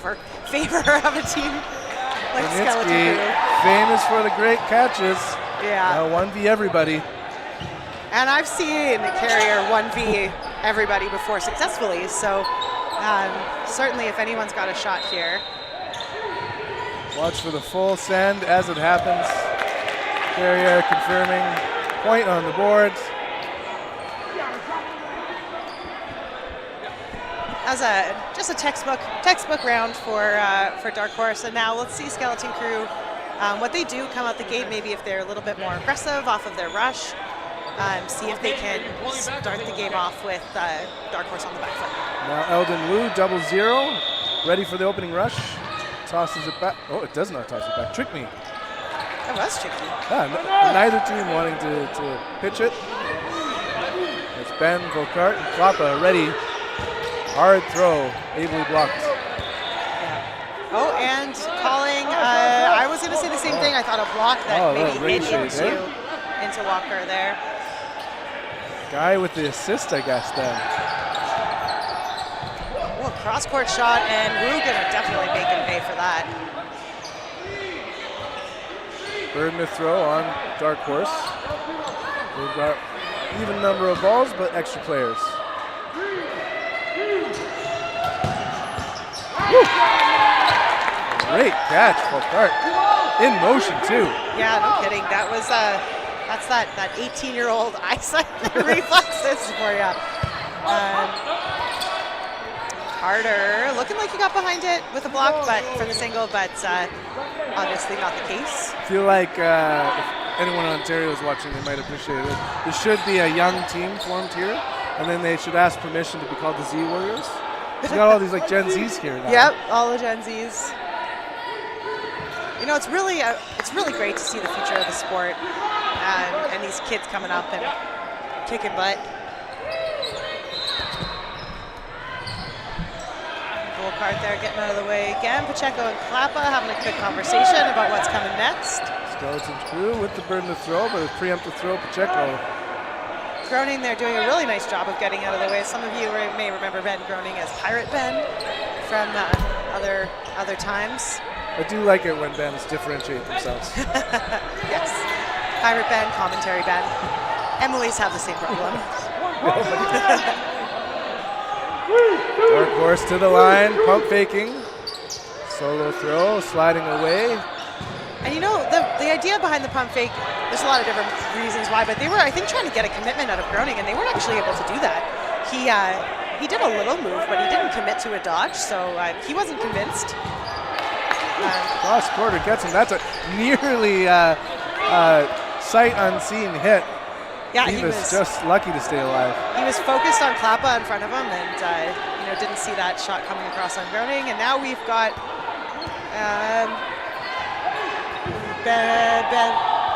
Benavides. Number 14. Oh, is it? Benavides. That jersey just folds over. Yeah. Just in the most critical time. So the young Benavides. Looking good though, and he looked for the catch, and these are some of the best players in the country that these guys are playing up against here, these minor players, and so I got to give it up to them. That's really impressive. Just being on the court, holding their own, and he did everything right there. Darkhorse 2, Skeleton Crew 0. But I'm going to say it. Skeleton Crew is doing just really well. They're not getting crushed. They're taking these points right to the edge. I think that they should be happy with the way that they're playing so far, and if they keep it up, they might take a point in the next couple of rounds here. There you go, big hit on Perniski. They were looking at Ben Schmidt. Also, they just weren't able to make it there. Good rips. No damage. Oh, it's actually Bend is taken out. Checo taking that right wing instead. Play call over on the far end. Skeleton Crew, they line it up. big dive from Pacheco. Really making use of that court. These guys really train hard and practice a lot, and they know their dimensions here of how much space they have to flail their bodies around. Meanwhile, Schmidt goes wing on winger, taking out Captain Groening.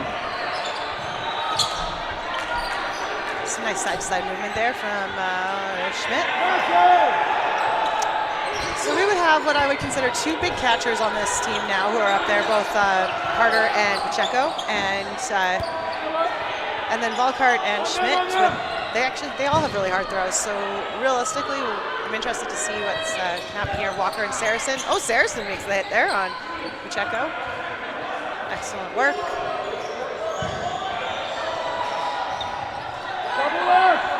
Burn the throw back to Darkhorse. Good ups, but it connects. I thought he was out of the way there for a second. That was that would have been quite the avoidance maneuver. Excellent throws, no limbs.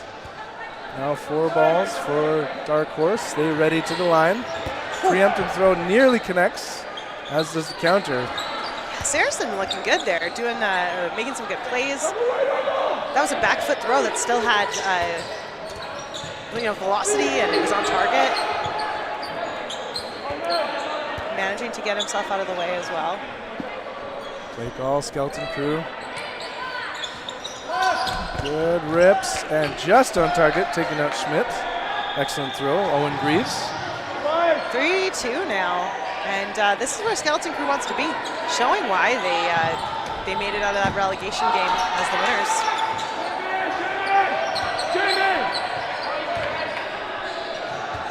So where they were promoted from a lower division? Yep, so now they're up in on the A side? On the A side.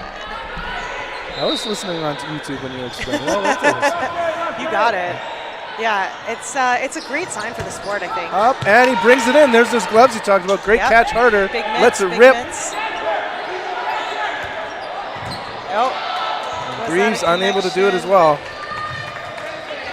Oh, there was a couple of calls there. Like I saw one that was no hit, but I guess the end the call was a hit.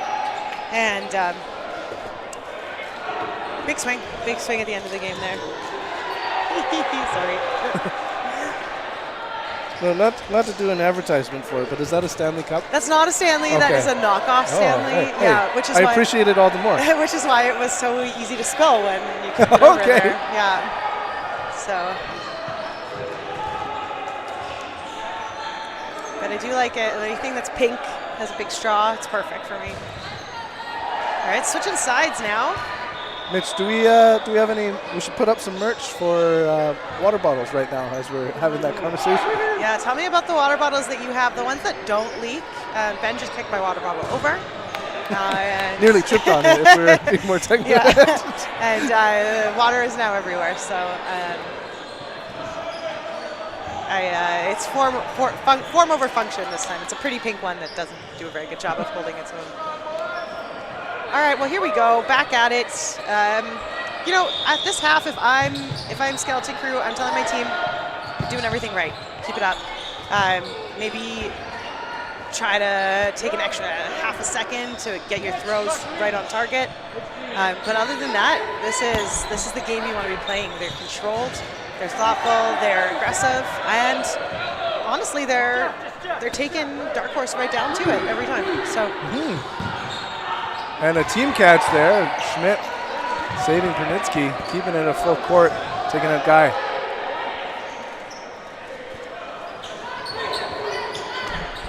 Good hit. Saracen. It's a little delay throw from Olivier Jobe there, but Saracen really showing us the moves today. He's really hard to hit out here on this court. Walker, same thing, getting down, getting out of the way. 2 on target, great sliding. Still full lineup here for Darkhorse. Always nice to get to see Pernitsky on court and playing through the game a little bit. He tends to go up on the rush, and often that means a trade. So it's nice to see him play through. Carriere 2 in hand with the young Benavides. Oh, I think that was a double. Yeah, Schmidt got tagged, and so. And now 4-on-2. Those four have a ball apiece. Ready and right on target. Joshua Benavides Schmidt. again. Benavides holding it down for his team. Showing these old boys what's up. Preemptive throw, almost connecting. Yeah.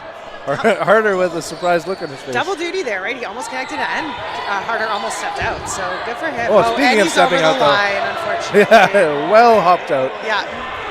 That just goes like, you know what, that happens to even the most experienced players. At some point, you just slide over for whatever reason. And I don't know, for anyone who's not ever stared down the barrel of a bunch of guys that are going to try to decapitate you with a dodgeball, it's hard to imagine just a little how nervous that can make you. 5-0 now for our Darkhorse as we come up to the line, and Bend with a cross-court shot Look there. at a zinger. Interesting, absolutely. Wu pump fakes, protects. Kamitsky gets nabbed on the cross court. Cross-court shot, he was up real high with no protection there, really. Ben readies and very convincing pump fake That on was Saracen. convincing, yeah. Yeah, sometimes you throw a pump fake to get them to commit to a dodge. Sometimes you throw it just to neutralize a ball. Sometimes you do it to set them up, so somebody else is actually going to be making the throw from your team, but you want them to think it's coming from you. And I think that just was because he could. Back and forth, counters aplenty, but connection 0. 5-on-5. Burden to throw is up in the air. Okay, no, it's on our skeleton crew on the near end. Graves there with the toss. I appreciate as well that the shorts are part of the skeleton jersey. Yeah, I like the ones where you can or you can see their little skeleton legs. It's great. Always fun when you have matching shorts. I'd appreciate it if they played a player short. Be like a literal skeleton crew. Or no subs at the very least. No subs. As Wu is eliminated. Now we have a player advantage for skeleton crew. 6 on for skeleton crew. Seeing Graves, Walker, Guy, Vivas, Carrier, and Saracen. Burden back to skeleton crew. They've got the player advantage. Van Stone in the middle. Sends it right on. Bend, right on his Ben's head. Ball Burden on Darkhorse. Good cross quarter, unseen by Saracen. No kidding. That was, I didn't even see that one coming. And I've got a good vantage point here. That was well played by Schmidt, but he looked to do it again, and it was not successful the second time around. Good neutralization there of that threat from Carrier. Guy getting the ball, heading up with his teammates. Oh, close. Carrier with the throw. Always some extra movement on it, or just not just playing with the heat. Yeah, you know, he does have the heat with his long arms, but he's also got, yeah, like you said, good movement on the ball. Getting in front of Vivas, Vivas getting out of the way. Just good court awareness in general from these teammates here. Teams resetting, Burden, Darkhorse, extra ball in Volkart's hand, and he sends it. Counter goes wide. Greaves switching out. Yeah, a little with switched Stone. up there.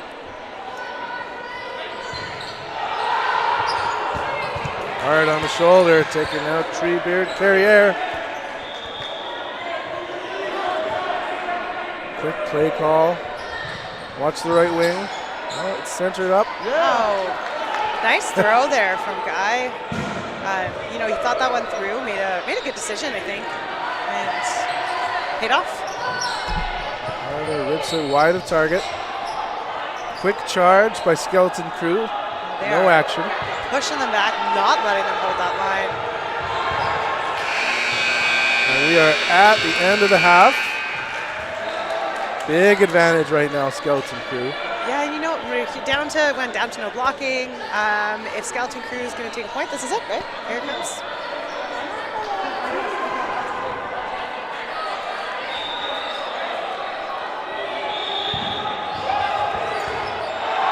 So, burden on Skeleton Crew. No blocking. Volkart does a good job getting those balls out of the way. Darkhorse's burden to throw. 2 apiece. Watch out for any preemptive throws. Crosses. There is lots of space on the court, I'll say that. That gives both teams the opportunity to be as mobile as needed. Threw him off with the off speed. He really wanted to block that one, too.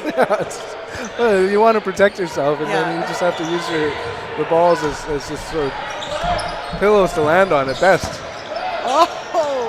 Harder using all the discipline on the world to not go for a catch there. It's a great form to keep his elbows in. Yeah, like a little T-Rex. You keep your elbows in, just with your little forearms. Pumps and delivers on us. Yeah, and we're out. Had a catch last match. Yeah, nice. It's keeping us on our toes. Yeah. This commentary one feel like part of the game. Slide on a limb now, 1v5. You know what? That was that turn sideways. As soon as you turn your body sideways, whether on purpose or by accident, you're not ever going to catch it, and makes it definitely harder to dodge. So let's see. Tag and up and out. They did it.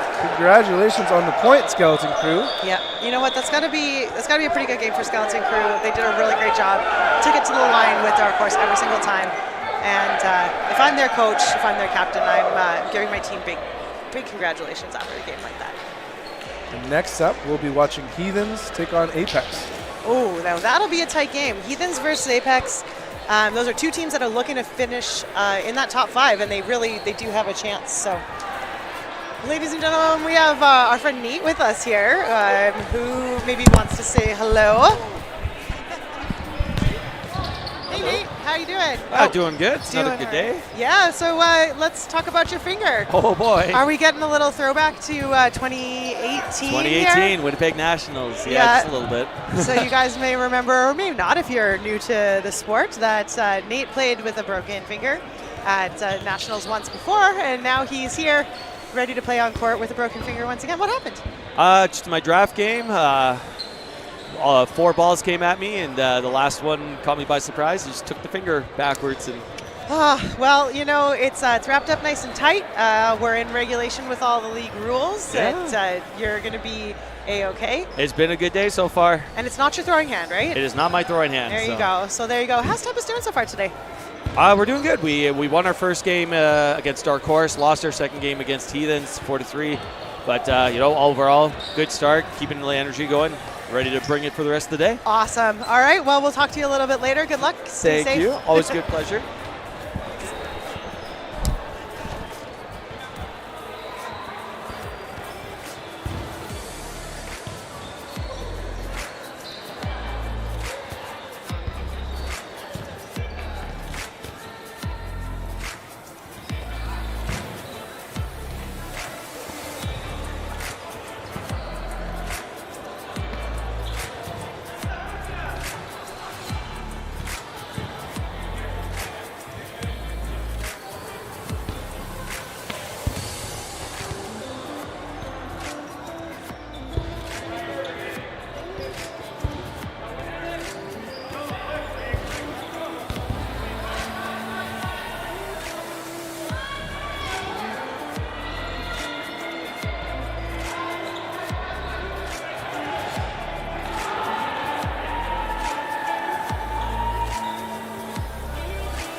are back.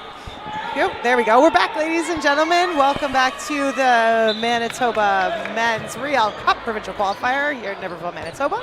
I'm here with my buddy Ben, and my name is Emily, and we're about to check out Heathens versus Apex. So Heathens and Apex are two teams that are coming into this tournament today. Both of them are ready for that, one of those top 5 spots. Both of these teams correctly believe that they have a very good shot of representing Manitoba at Nationals. And so this game is going to be really interesting to see where these two teams stack up. Very exciting.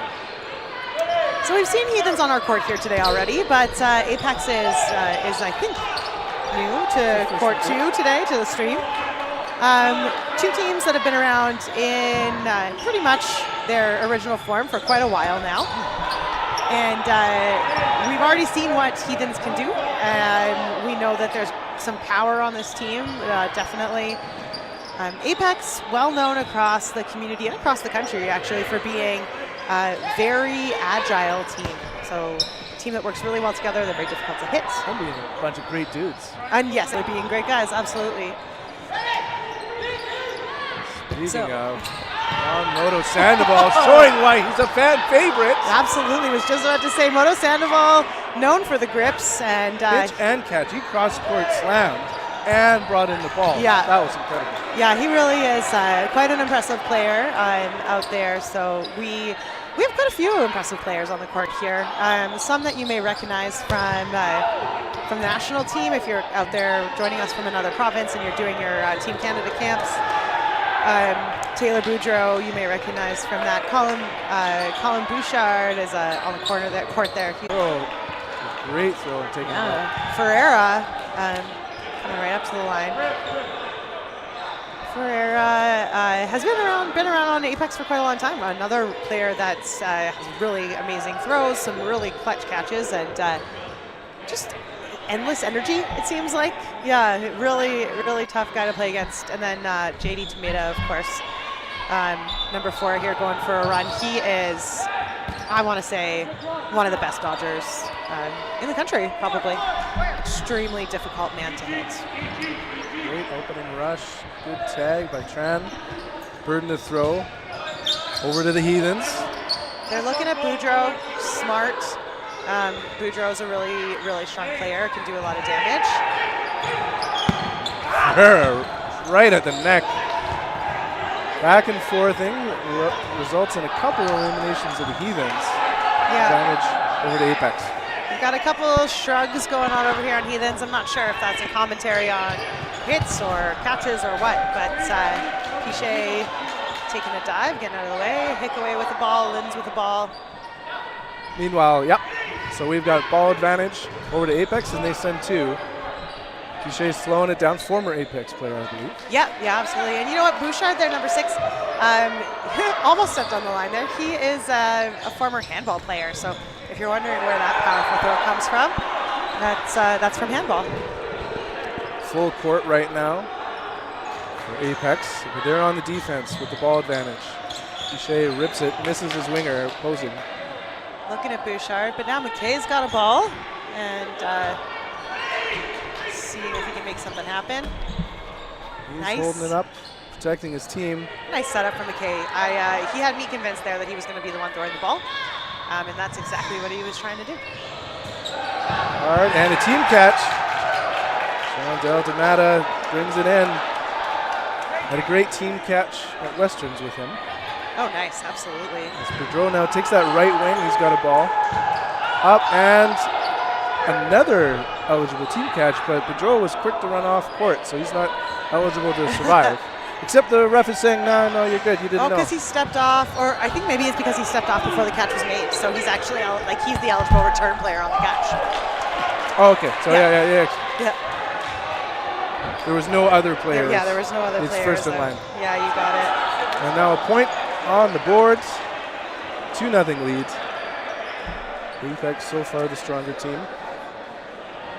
Line change, I believe we have Aaron Sang ready to take a toss back. Oh yeah, Aaron Sang there, number 23. He's kind of hiding in the middle. Tran looking really strong as well. You know who we haven't seen yet today is Mike Bailey. I know that 13, Bailey Mike is on Bailey, the yeah. roster. Oh, and I see him on the sidelines, wearing a mask. Okay. Let's see now. Oh yeah. there he is. Crouching down. Good eye. Trying to be as hidden from us as possible. Quick timeout while we retrieve balls for the other game. Everyone to the back line. And we've reset. Oh, Gareth Williams coming up again with the big setup, making it look like he was going to throw, but actually setting it up for Moto Sandoval to take the shot. Zeller with a great movement to get out of the way, and this time not successful. Oh, but it looks like it was a block. Okay, yeah, pushes that ball out of the way. Zeller's a relatively new player to me, but I will say that his arm is amazing. If I'm playing against him, I'm certainly looking for an opportunity to neutralize that player. Still On a rope, for sure. Still 6-on-6. Moto Sandoval protects. Resets the shot clock. Burden to throw on the near end. Heathens. Looks like they're dialing back some of their, I guess, reactiveness a bit. They're not getting sucked into a fast-paced game, which I think was maybe causing them some trouble in the first 2 points. But I'm guessing they probably had a quick little talk on the sideline. Oh, Zeller couldn't get out of the way of that one, but a counter by Linz takes out Tran. Burden to throw over to Apex. Play call, JD Tamada. Doesn't have a ball in hand. Boucher readies and delivers.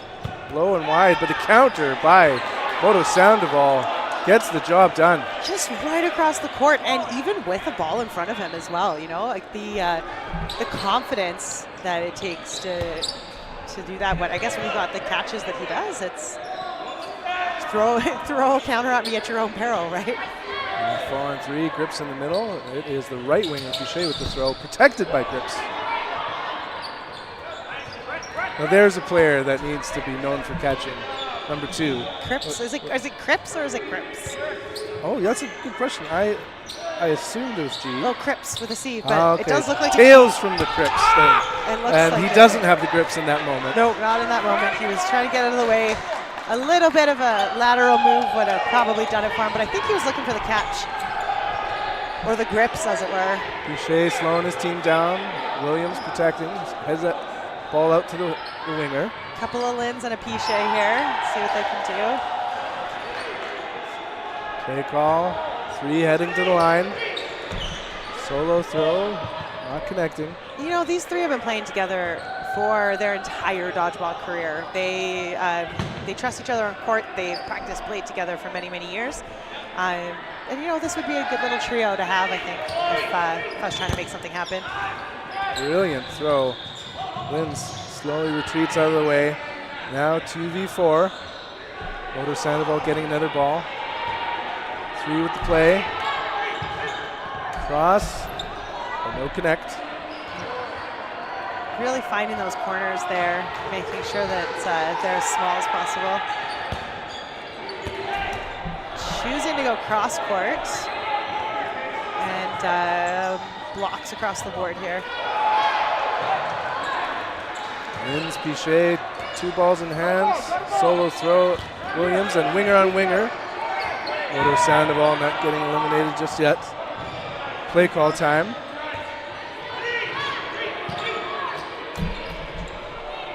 Counter, blocked. Bouchard's turn. Sneaky cross. Yeah, no kidding. Piche thought he was out of danger. He popped up, and Tamada took that opportunity, but didn't quite make the connection. And that one was a beautiful throw right on the shoulder. And Williams lines it up, delivers. Now 2v1. Burden, Apex. Oh. And they deliver on Linz. Really good point there. I think Heathens has discovered the secret sauce for being successful against this Apex team, and that was just the first round of many that we're going to see come a lot closer, and they really made some changes there that worked well. Now we're at the end of the first half. At the end of each half, there's no blocking. 3 balls apiece. Lining up, and then a little bit of lineup change. Yeah, we've got Coach Coombs, Coach Giron, both making their way out onto the court for the first time that I've seen them today. Steve and Austin looking to maybe see if they can make some big catches. Belanger as well. Known for. Oh, yeah. As he's off court to begin the match, the set. Cripps sends it. Coombs doing a great job protecting. Gets to that back line. Frere in the middle. It's the visual target and gets countered, but not connecting. Madman McKay with the ball. He's got the play call. The throw, unable to pull it in, and a sneaky shot taking out McKay. Yeah, well, when you look across and you see that your player is empty, when you saw Moda Sandoval there without a ball, and that other player up so high, there's, take the shot. What's the downside? Attempted catch and another attempted catch. Big momentum swing. Aaron Sang by himself. Readies with all the balls. Throws it where he ain't and then taken out Cripps. Tyrone doing a great job of putting a leg away, but meanwhile, co-coach Coombs limbed. It's always frenetic tough. movement on the court right now. Yeah. Austin Coombs telling us foam is stupid. Bring back cloth. Sorry, Austin. This is a foam tournament. I'm confused. Everyone's wearing cloth. This is we've got a couple of our younger players over here. So Hickaway and Warwick. Doing a great job showing their survivability here. Hickaway, he's a couple years out of the juniors program, but Warwick is still in the juniors program and really holding his own against these guys here. Giron and Hickaway. Meanwhile, point on the board. I was about to say Sang is doing a job holding his own. Yeah. And the game's gotten a little bit closer. We're at the end of the half, so both teams will be switching sides. 3-1, Apex over Heathens. And this is what I was thinking here, where at some point, one of those three coaches on the side got their team together in between the second and the third point and said, dial it down a bit, don't get sucked into those crazy plays, and now they're showing what they can do against a team that will do, honestly, Apex will do really well if they can suck Heathens into a faster paced game. Heathens just needs to hold it together, keep it structured, and not get sucked into the speed and chaos that will allow Apex to just run away with it. Great opening rush throw. That was well before Belanger was able to pass it back to his teammates. Yeah, he went up for all three there. Oh, and Coombs trying to push it back in, but he's not able to do so. And a slow get up. That's never a good sign for those of us over 30s. Yeah, I was supposed to say, that's a Gen Z only move now. We know what that means. Burden the throw over on Apex. 4 heading to the line. 2 on target, ably blocked. Resets the shot clock. Now over to Heathens. Each player with the ball.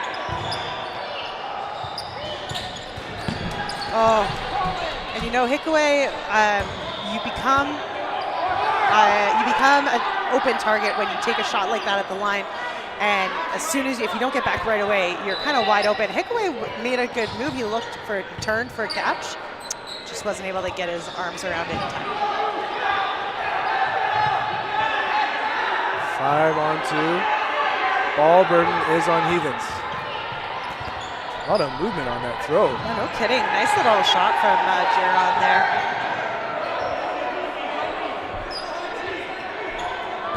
Warwick. Ankle biter there. A nastier throw. Bouchard ends the set, putting a point on 4-1. That's that big over top and it has a big drop on it. That's that handball throw.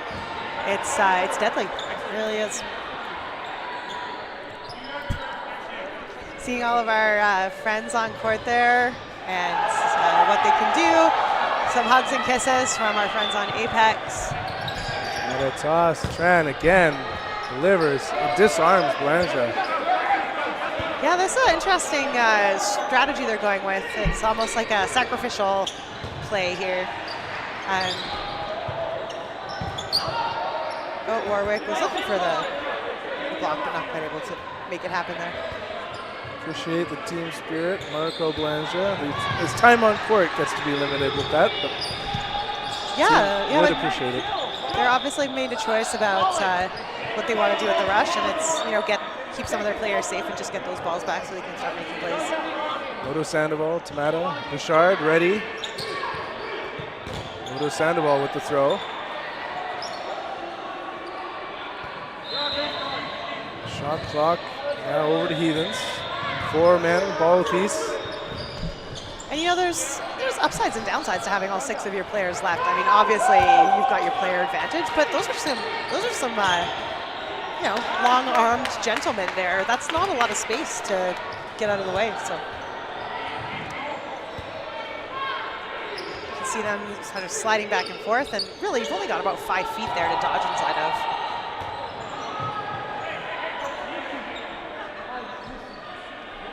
Big catchers still left over here on Heathens, so they may be looking to make a couple big offensive plays. Bouchard with a stutter step and a big rip. Doesn't connect with the neon player. Boy, it's just so hard to miss him. Yeah, it's bright yellow. Oh, just the nasty slurve on it. Yeah. Heat seeker taking out Sang. Yeah, that was quite the throw. It looked like it was coming straight ahead, but Williams shows a good shoe shot. You prefer shoe shot or toe tag? toe tag. All right, Tran there trying to neutralize that throw from Linz. But Linz took the shot across court. Kind of looked like a planned play to wait until the final bit of the shot clock and then cross courts. Nice block from Linz. Tran quickly heading to the line. Williams with the shot. Coombs protects. Was thinking about countering. Williams taking a moment to add a little namaste. Nice little butt slide back there. Butt slide to safety. Nice big throw from Coombs. Sandoval quick to the line. Hard on target. Great protect. Williams. Wow. Gut check moment and a trade. Now 3v1. Coombs sends both. Cloth or no, he's out. Yeah, sends both, not able to make the catch, but that was a good little cross-court shot there on Williams, and well played by Linz. That's just too big of a mountain to climb, I think. Well, a minute 42 seconds left, 5-1 for Apex. I guess it's okay for you to say that since the Heathens have no faith. Exactly, they have no faith. And Apex, the top of a mountain. Yeah. Well done. It's very layered. Ferreira. Yes, what can I say? Delivers yet again on behalf of Apex. And Belanger got out of the way that time. Excellent. Gets to stay on, see what he's got in the tank. That's a rip. Well, another one goes well wide of its target. We just like to make sure that the spectators feel like they're involved in the game. Okay, going quick to the line. His teammates send but not connect.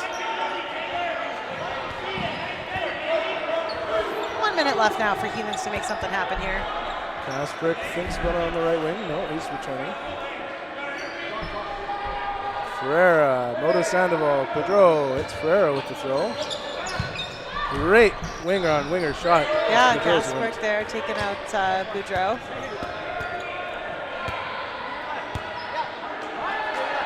Burden on Apex. Both throws right on target. And a trade. Bounces off Belanger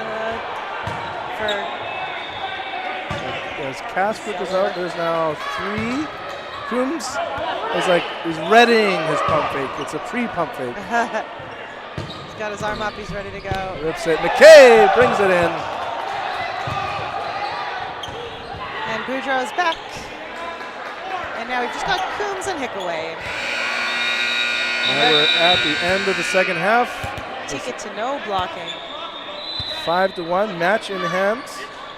The set is up for debate. Big advantage right now, Apex. Oh, Ferreira looking for a catch. Couldn't find it this time. And Coombs Whoa, what was Moto Sandoval looking at? was just making his play call. A catch from Coombs and a hit. Yeah, they're calling a hit, but the catch is good, and that brings Zeller in. And Zeller, as I was saying earlier, just a laser of a throw. Ooh, this time, all brought right into the face. Now 2v1. Sang, Gaudreau against Highway, and the throw is low, confirmed by the ref.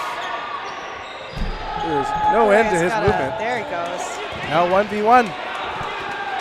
Yeah, no, Hickaway can get his front foot planted, make his throw as well. He's got a really great aim.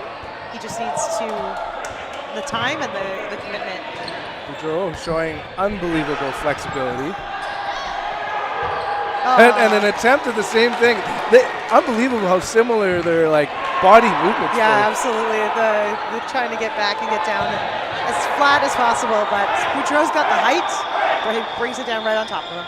So congratulations, Apex over Heathens. Next we'll be watching Skeleton Crew take on New Era.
Hello, everybody, and welcome back to the continuation of our men's provincial tournament Riel Cup here in Niverville, Manitoba. We have our reigning provincial champions, New Era versus Skeleton Crew.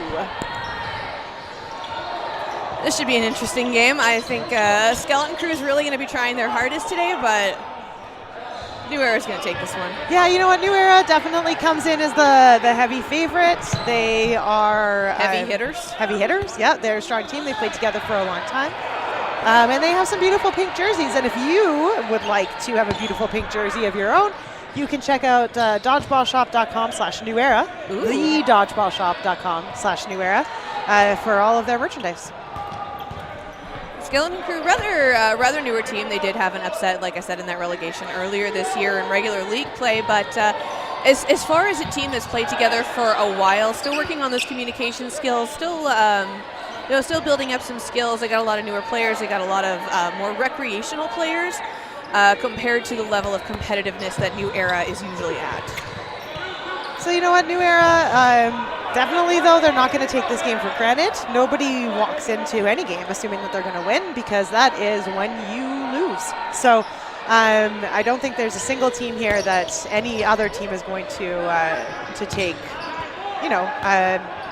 take for granted or not put their full energy and effort into. I think this is one of the newer players that we have for the Skeleton Crew too, that is joining them from the Dodgeball Minor League. Just going to grab that roster real quick so we can pull it up. I do see Vivas, Wilbert Vivas there, last one on the court. And coming up, looking for an opportunity here to maybe make an impact on the size. And he did manage to take a shot and nail Holzer there, but then Pental with that cross court. And Vivas wasn't able to grab it. And so 1-0 now for New Era. And let's see, so Skeleton Crew, we are, Benavides.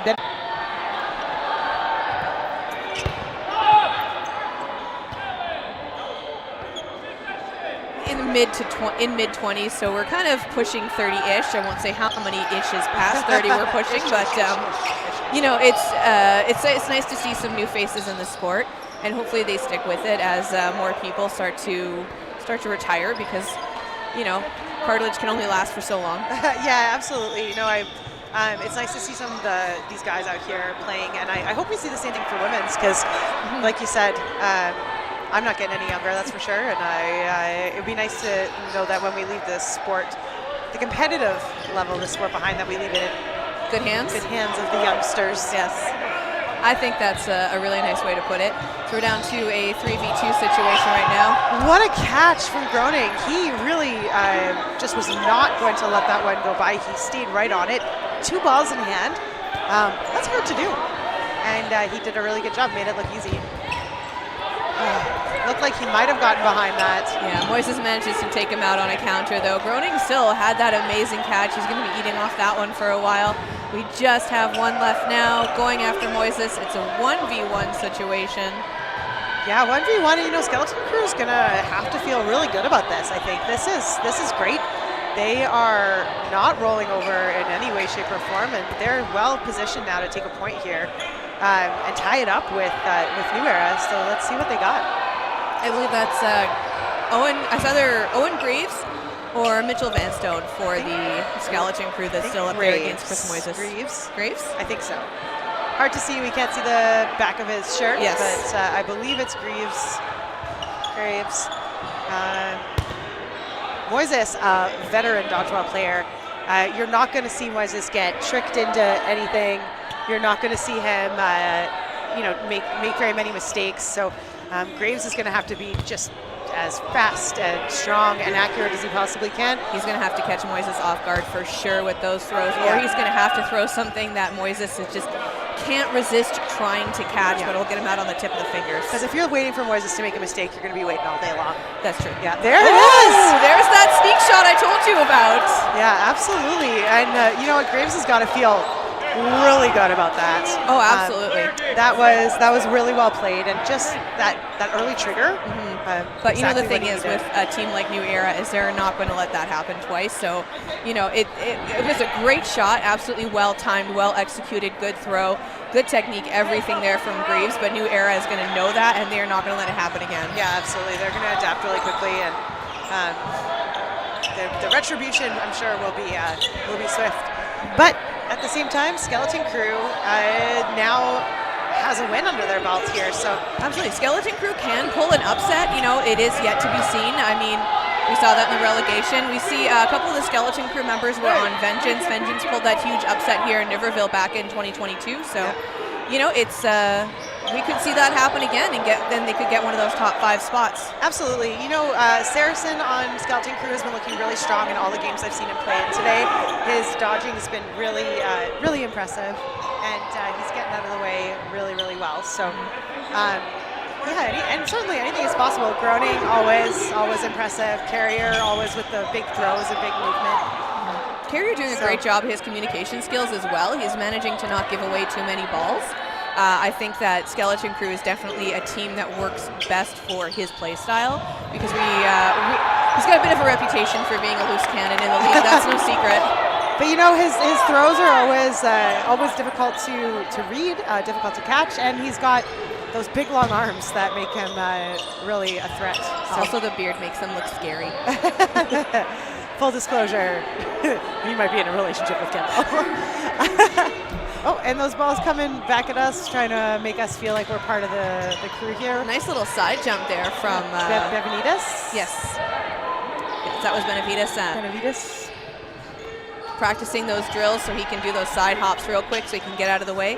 Kind of a 1-2 kick there. Quick shout out to Winnipeg Minor Dodgeball, by the way. If you're listening and you have a kid who is interested in any way at all about checking out dodgeball, I think the program starts at 8, I think. Nice block by Nguyen there. So check out Winnipeg Minor Dodgeball on the internets.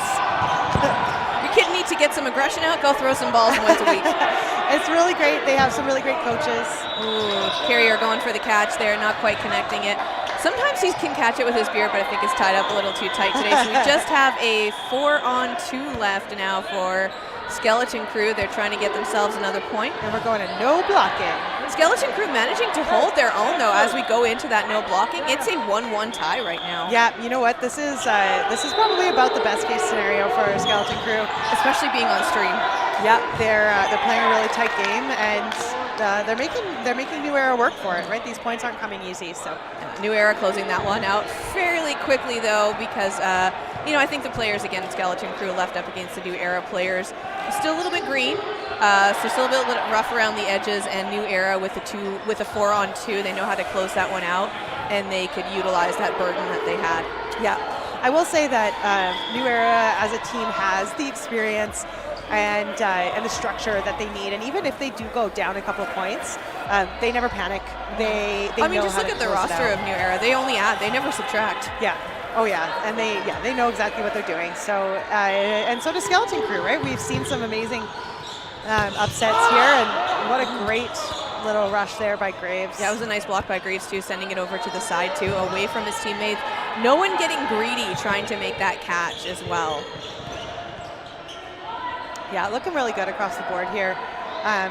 I think that no matter how this ends in the next 8 minutes, both teams are going to be pretty happy with the outcome here.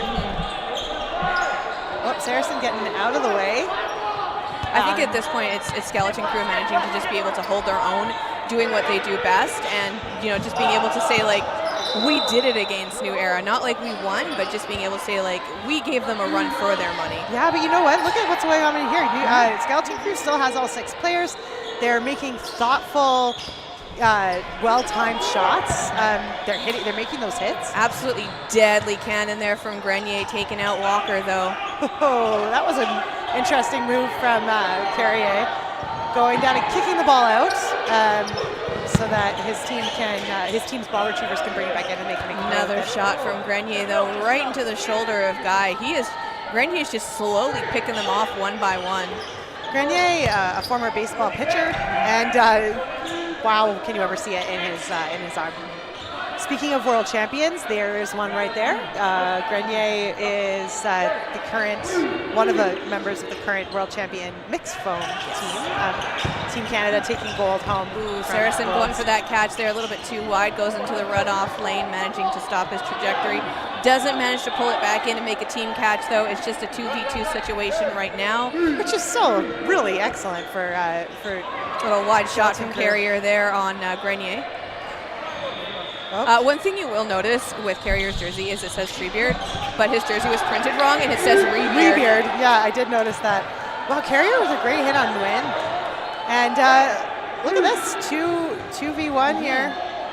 A shot into the ground from That Graves. was a beautiful elimination on Nguyen from the Skeleton Crew side as well. Yeah. But Grenier, you know, Grenier's going to be staring down Carrier. Like those two are going to be going one-off-one, so Graves needs to get in that hit. That was a really nice throw from Carrier. Oh! Wow! Graves with the catch. He's just held on to that for dear life. Like he was willing to sacrifice himself to the floor for that To catch. be honest, you know, I don't know what would hurt more, a ball in the face, like point blank range from Grenier, or smashing your whole body into the ground. But that was a great play. That catch was a sacrifice play, but Skeleton Crew now 2 points and a catch on Carrier. My goodness. That was a team catch, though. That was a beautiful team catch there. And, you know, it's a tie game. Lavoie getting hit, Graves getting hit, which if I'm New Era right now, Graves is causing me a lot of trouble. So that makes sense to me. 4v4, though. And, again, some great Vivas hits. taking out Moises, yeah, just a straight ahead shot from Vivas right to Moises. And now we're 4v3. Oof. Right off the top of the head, though, on Vivas. Scalp him there. a little bit there. Yeah, that's a tough one right at the top of his brain. And let's see, looking Ferris good, going getting out of after the way. Carrier, yeah. And 3v3, we're thinking about what's going to happen here. And they were looking for Yarjao, but not quite able to make the shot. Guy getting taken out, as well as Benavides, so it's just Carrier left against Ferris, Yarjao, and Grenier, and there's that famous Carrier move where he just whips a ball to throw them off, and down he goes. And you know what? Those are three players that have incredibly hard, accurate throws. Oh yeah, I mean, as nimble as Carrier can be, no chance. No. You know, those three guys, you'd have to really put up some amazing ballet there to get out of the way. He is very much not a ballet. 3-2 now. 4 minutes and 15 seconds left in the game. So it's a 3v2 situation right now. New Era taking that lead, but I think the Skeleton Crew, honestly, they're putting up a fight. This is not what neither of us expected. No, no, you're exactly right. I have no words. Team catch off of Captain Ben there. This is really, doing a great job here is Skeleton Crew. They're playing just together beautifully as a team. And this is going to be their hardest game probably of the tournament is against New Era. And I would say if I come up on this game at Skeleton Crew doing really well against New Era, I know that I'm going to go into every other game feeling confident and ready to go. Although pretty much any team who does really well against New Era, that's going to put a target on you for the rest of the tournament. Like, oh no, they almost beat New Era. We gotta take them out. Yeah, absolutely. At a target, but also a well-deserved, right? It makes you a threat. And Vivas managing to avoid a 1-2 shot there from Yarjao and Nguyen. But unfortunately, Pantel taking him out right in the toes. That's going to take it down now. 3 for Skeleton Crew, 4 for New Era. And this is the New Era vibe that we expect. Even if it does get close, this is a team that knows exactly what to do, exactly what plays to make and what not to make sure that they close out their win. And they're not going to be stepping off the gas at all here. They're going to be pedal to the metal and making sure that they take this one home. of a high shot there from Pantel going after Walker. Walker getting eliminated off the counter from Yarjao there. Some good movement from Walker. He really had a lot of balls coming at him and managed to get out of the way mostly. Yarjao. Captain Groening takes out Yarjao after Yarjao throws at him, so it was a nice 1-1 exchange, but it's just Benavides left now against 3 of New Era. Pantel with a block. Yeah, Benavides really unloading some heat there. That's looking good. This would scare me now as a 30-ish-year-old woman who's played a lot of dodgeball, let alone a kid who's brand new, fresh out of minor. So good on him. Really holding his own appropriately there. Also, shout out to the Insurance for Dodgeball Manitoba for allowing people under the age of 18 to play. It's 16 and up now for provincial qualifiers. So that's how we managed to get those players from the minor league joining us. That's so great. That's the opportunity to play really competitive at any sport is almost guaranteed to suck you in a meaningful way, right? And this is Guy almost getting a catch off Holzer, but not managing to connect it. A little bit of wild miscommunication right now. Saracen trying something funny up at the center line, but ends up being eliminated. New Era is really stepping up the game. There's about a minute left now. They are leading 4-2, but Skeleton Crew got 2 points off of them. Ooh, that was Walker going for a shot on Nguyen there, but taking out Pantel in the ankles. A little ankle shot. Yeah. 51 seconds left in the game. Holzer dodging and getting nice and low. Walker managing to stay in off of those shots from him. Just Benavides and Walker left now with 42 seconds, like you said. Holzer right up front with that ball. Oh, nice hit on the knees. Walker going out. Benavides with a nice big wide dodge off to the side. Slide dodge, block off to the side. He's got some staying power on him, that kid. Oh, did he just hit Nguyen? Oh, I thought that maybe Nguyen got it on the fingertips. Getting a little bit greedy on that catch. Yeah, he was going for it. Pop, fly up, and a team catch on Holzer. Benavides is eliminated. That was another really good block that he had too, though. Like that kid is really showing us what he's got, and you know what? That'll be the game for Skeleton Crew, but I think they got to be really proud of that showing. I think we're still going to do a no blocking match. I think it's mandatory for these elimination matches. So we're going to see that happen, but yeah, the point differential at this point is going to be the New Era. Is going to be the New Era game here. Vivas going out on a hit after Guy sideways, and then Guy gets eliminated as well, takes it down to 4. So New Era is going to close this one out fairly quickly. Depends on the staying power of Saracen, but Holzer gets a catch. This I think I may have been on first Holzer catch this game, which is unusual. Normally Holzer's got a bit of a catch clinic going on when he's playing. So Holzer takes out Carrier as Carrier takes out Holzer though. Catch from Greaves again. Grenier getting nice and no off of that catch from Greaves. Oh, Moises accidentally blocking that shot off of Walker. Vivas kind of screening Greaves a little bit though as he goes for that ball. They still have balls in hand though. They need to be very smart to not get an accidental block when New Era returns fire. Grenier is eliminated with an accidental block as well. This is getting intense. Yeah, you know, I can't stress enough that, you know, Lavoie goes out. Vivas goes Vivas with the catch. And that's a 5-3 finish for Skeleton Crew. And I think you can tell by their smiles that they are happy with that result. And as they should be. Hard fought, hard won. You know, New Era, their name is synonymous with winning right now. So Skeleton Crew, you know, being one of those teams that comes from a very unexpected spot, being able to take them out is just, whew. Yeah, really, really well done. Very impressive from both teams. I'm very proud of them. Yeah. They should be very proud of themselves. And also thank you to them for putting on a really entertaining game for the stream. Yeah, that was a lot of fun. Both teams should probably feel really happy about that. And let's take a look at the schedule now real quick. So we had Skeleton Crew versus New Era. We just saw that. We're going to see Toilers taking on Tempest. Oh, this will be a great match. Another one of those, both teams came into this really looking for one of those top 5 spots. Both expect that they'll be showing up at Nationals in a couple months. So looking forward to see how this turns out. And we will be back very shortly with that game.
Mitch.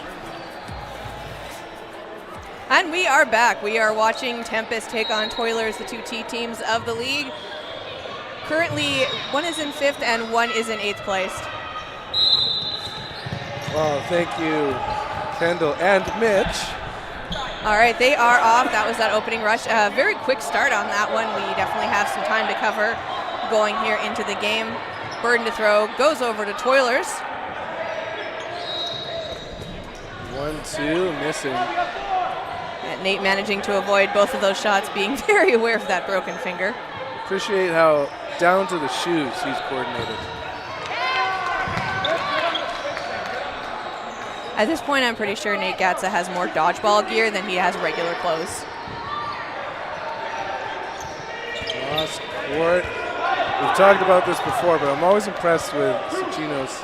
It's just the soft delivery has so much movement, and as a team structure, that can be quite helpful. Just in terms of like you get used to a single shot, it's a reactionary catch.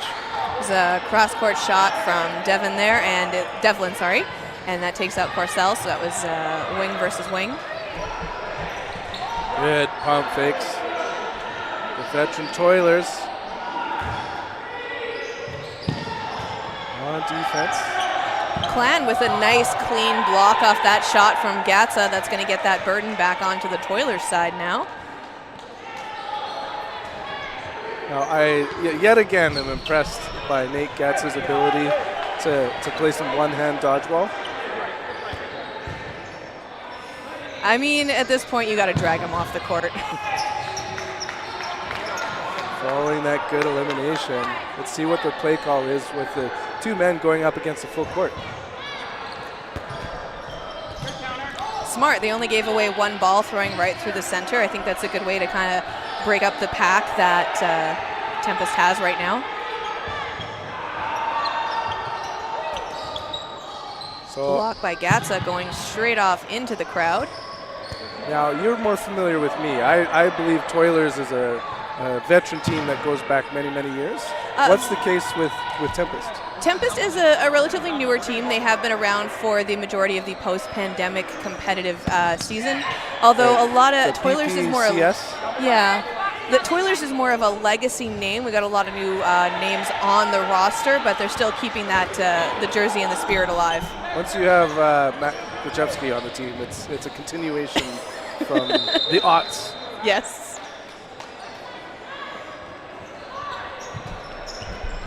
Nice shot there from Toilers, trying to get that little trick over to the guards. Looked like he was pump faking center, throws off to the side, but ends up taking Gatza out as he had two balls in hand. Only one left for Toilers now. Two blocks from Devlin and Brillinger. Not a trade. Good work, Swintak. And that was Kemball going for that shot there, but Kemball getting eliminated in the end. Just Swintak now left for Toilers, going for the shot, getting a little greedy. Good dice. A little sore even. Yeah, I think he might have pulled something a little bit, little straining there trying to get that catch, so hopefully he can walk that one off. I sure hope he can sit it off as well. It's a good thing about having one of those interchangeable rosters is you can sit out for a couple rounds if need be. Saves a lot of arms, especially because we're going to be here for the majority of the day out in Niverville. Thankfully, they're not running a skeleton crew.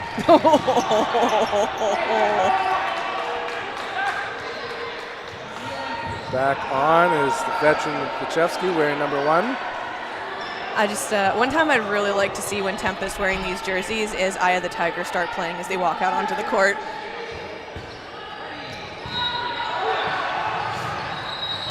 Nice clean shot by Porcel. Gatza getting down nice and low. That ball just had a beautiful sail to it. A bit of a wiggle too. Couldn't decide which direction it wanted to curve. The ball looked like it was enjoying its flight. Meanwhile, Clan Oh, has a high-low Gatza curve. with trick shot there on Boucher. Wasn't even expecting it. Clips him in the elbow. And he goes, biscuits, and walks off.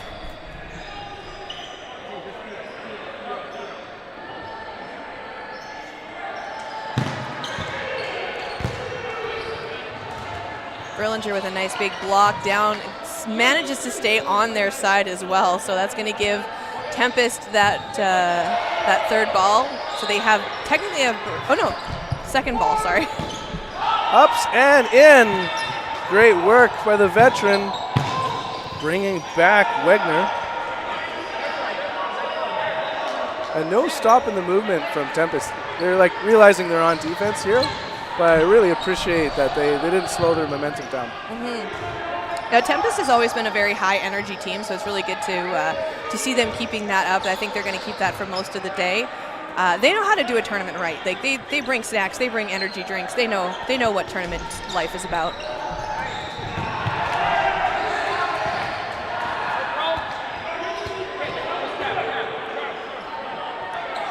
Looks like they're changing it up now as they go. Kemball stays behind. Chung comes up, takes a shot at Corsells. Corsells manages to stay in. Play call being made now by Toilers.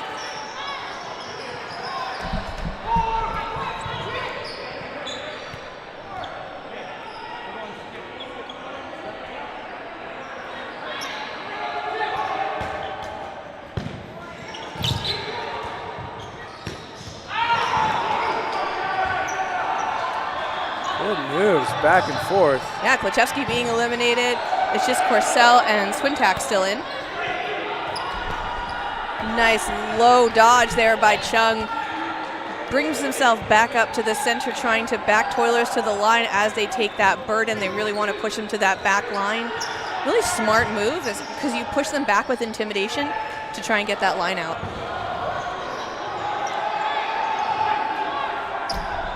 Ooh, Samson getting a little bit greedy and trying to go for that catch. Speaking of greedy, oh no. It called to him though. It did. He went for it. It looked like there was a tiny bit of hesitation.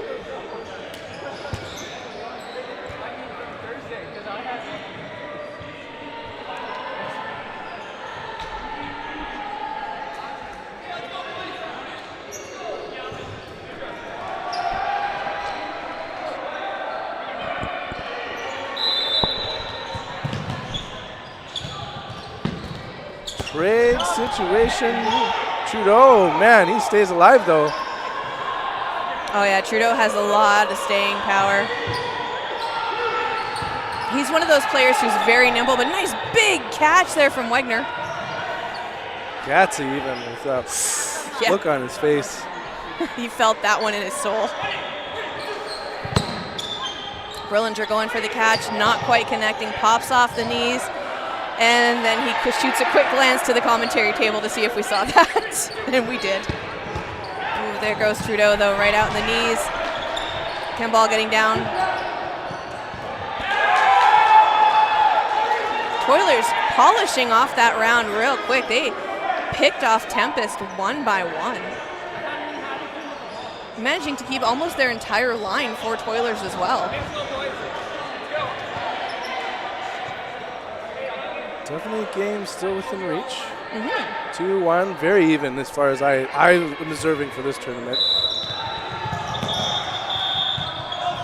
And a false start, darn. Thank you to the referees for doing that, staying control in the game, being very assertive. That's something we like to see in order to keep it fair, keep it managing to keep it going. You know, they got that line of communication, really great to see. Samson, brilliant off the rush, making a big change to the team.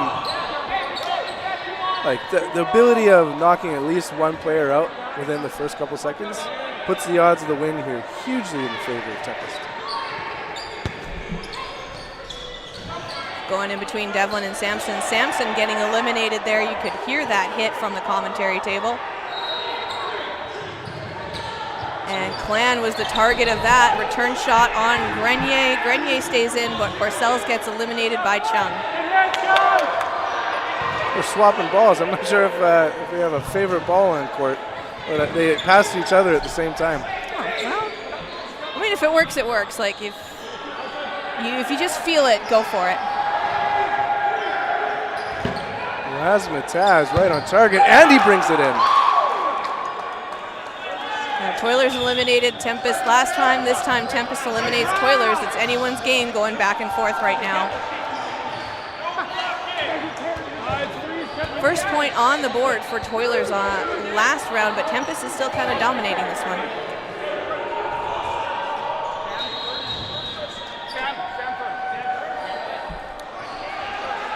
So ball's in hand now. We are starting this round in a no blocking situation. Samson right off the whistle with those big pump fakes, and no one gets eliminated. It sounded like there might have been a hit, but it was a strong hit on the supporting beam of the net. Really appreciate the movement that Tempest always has. Something I'm noticing with a lot of the Toilers players is they're kind of waiting for the bus. They're standing, doing nothing. Tempest has a nice, smooth, fluid motion as a team.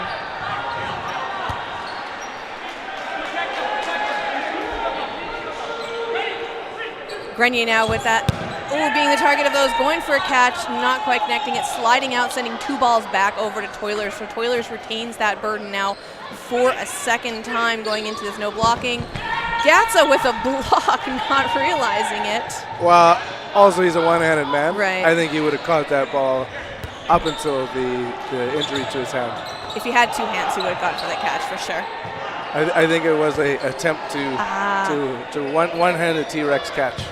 So Toilers now with that burden, throwing over at Samson. Samson managing to avoid those 2 shots, but Kemble with a huge catch. That's how it's done. You've got 2 great hands. Kemble returning fire at Tashino. Tashino being eliminated either by Kemble or Brillinger's shot, but either way, he's not happy about it. Brillinger with a nice little quick dodge out of the way from that shot from Corsells.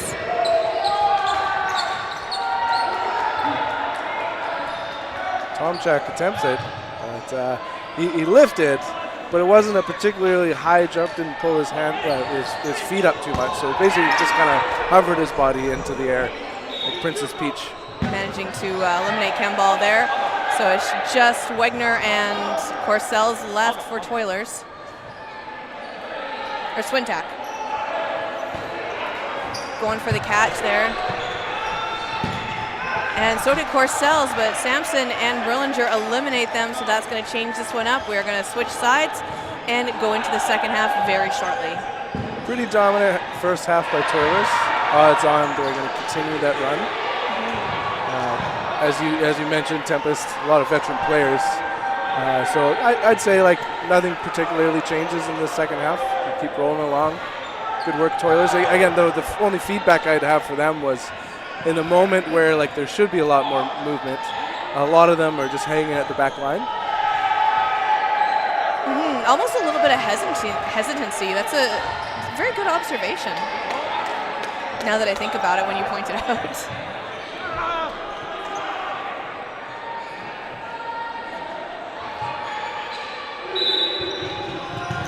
See them bunching up the line a little bit.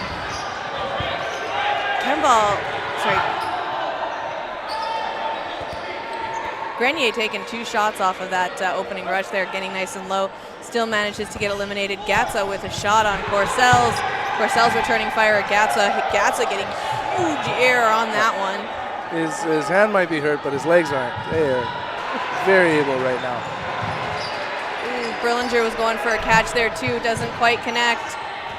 Toilers making quick work on this opening round, taking out Devlin in the legs.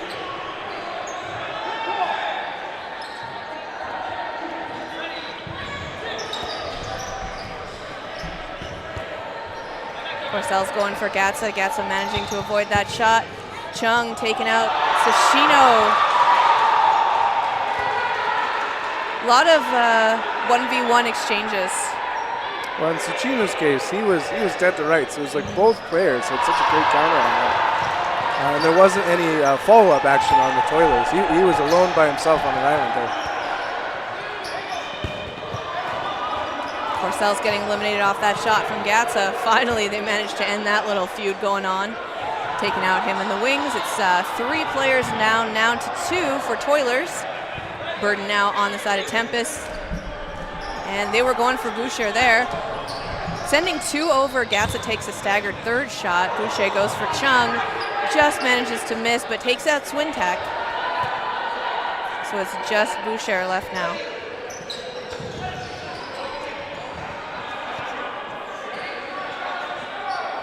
I was about to say he's not picking a side, but just strafing back and forth, and ineligible catch. Sorry. Good try. It was like a 1-2 with a firecracker, and then that 3rd one finally gets them after they kind of stagger the way they do those shots, and it takes out Boucher. 5-1 now for Toilers. I mean Tempest. Tempest over Toilers, and meanwhile, don't blame us, Mitch isn't around. Good work, Tempest, keeping the lead up. Thank you, Ben, for changing the score. Mitch doesn't trust me with his devices. It's now point and click now. Tempest keeps on rolling. Continued advantage on that opening rush, but what a play. It looks like there was Schmidt went for the team catch there. They got it, then Boucher goes down, and when he went down, Tashino got eliminated. That was an interesting little play. Yeah, he's smoldering again, as we can see.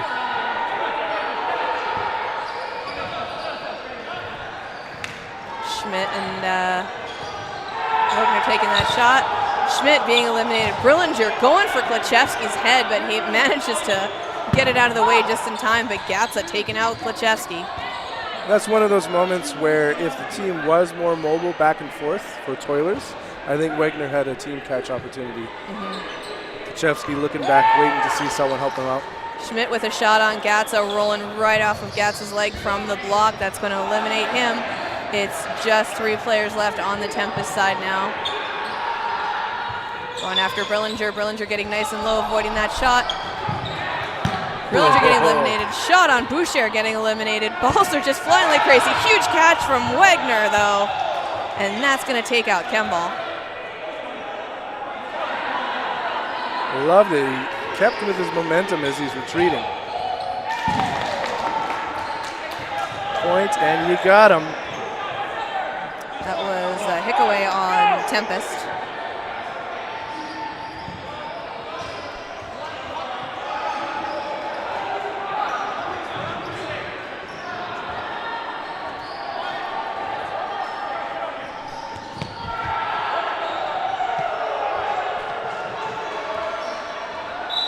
Have a pause in the action there. Let's see if Tempest keeps on rolling.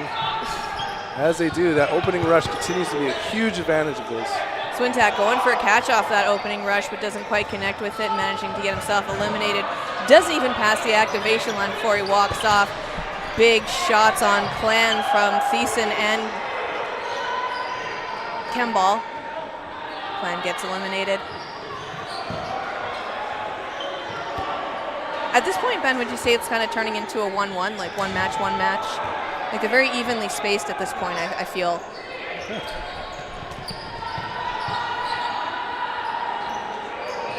Good work, ducking down. That was going for his shoulder. Tricky when you think you're almost out of the way, and then you realize not quite.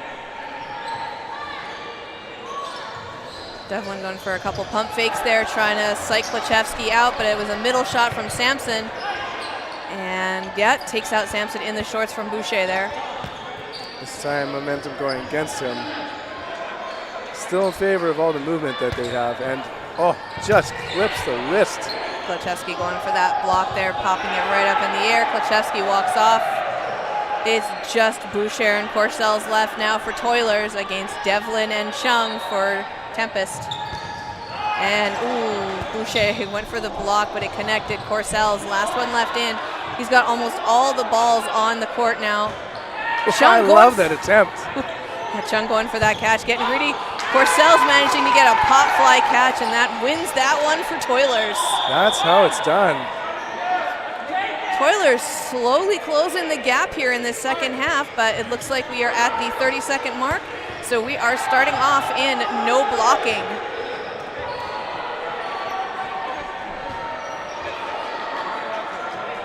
Congratulations, Tempest. Bit of a comeback happening by the Toilers. This match is in hand. This is going to be a good no blocking match to watch. First one being sent over from the Toilers side as they had Burton going straight into that net.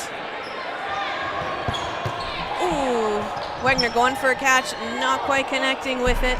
Managing to throw away his ball. First player eliminated in the game now is from Toilers. Grillinger going out right in the calves on that shot from Schmidt. Plan staying up at the line, trying to keep Tempest pushed back. And a line violation at the weirdest time. Sorry, I wasn't watching the line per se. It's just I saw the flag go up and went, what? There's no action on the court. Chung went for that catch there and doesn't quite connect. It goes up in the air, but not a team catch made in sight. That's going to take it down now to a 3v3. Schmidt taking that shot at Kemball. Tashino going up trying to get a catch, doesn't quite connect. Ooh, Schmidt knows how it's done. Schmidt just pulled that ball in. Had a little guitar power stance to bring it in. Yeah, it really matches with the headband. Is that 80s rock vibe. So we've got Wegner, Schmidt, and Clan left now for Toilers. Samson taking a shot at Clan. Clan eliminating Devlin after Wegner gets the shot on Samson. That's going to end that one now. Ending it with 5-4. Toilers made a huge comeback. They didn't cinch it, but they sure put up a heck of a fight. And important to remember during the round robin that point differential is a secondary factor after the wins. So -1 to end it versus it could be -5, -6 if they kept rolling. So good work to come back almost.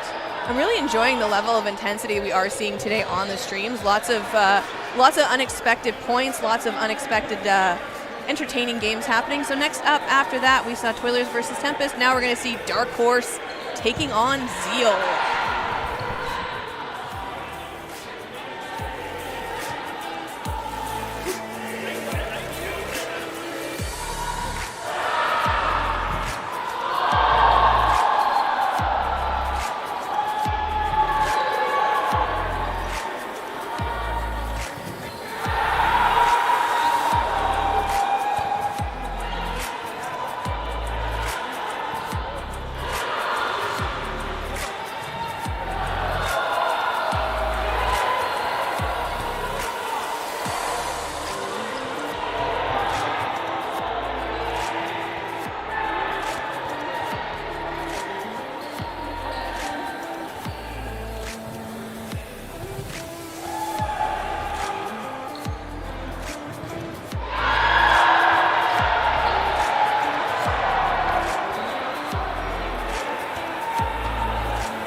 Hello, everybody, and welcome back to the Manitoba Riel Cup Men's Tournament, Provincial Qualifiers, Niverville, Manitoba. I'm Emily here with Kendall, and we are about to watch Zeal take on Darkhorse. It should be an interesting matchup. I see a lot of energy coming out right off of the gate on that opening rush. Zeal and Darkhorse, both teams who are looking to finish in the top, well, at the top of this tournament. Both of these teams will be looking to be having a spot in the gold medal game, absolutely, and both teams will fully think that they deserve it and expect it. And you know what, I definitely agree. So Burton to throw now, taking out Bend right in the legs there. That was a shot from Chartier. What do we got here? 4v6, so there's two that are out from Darkhorse, but a connection on McEwen.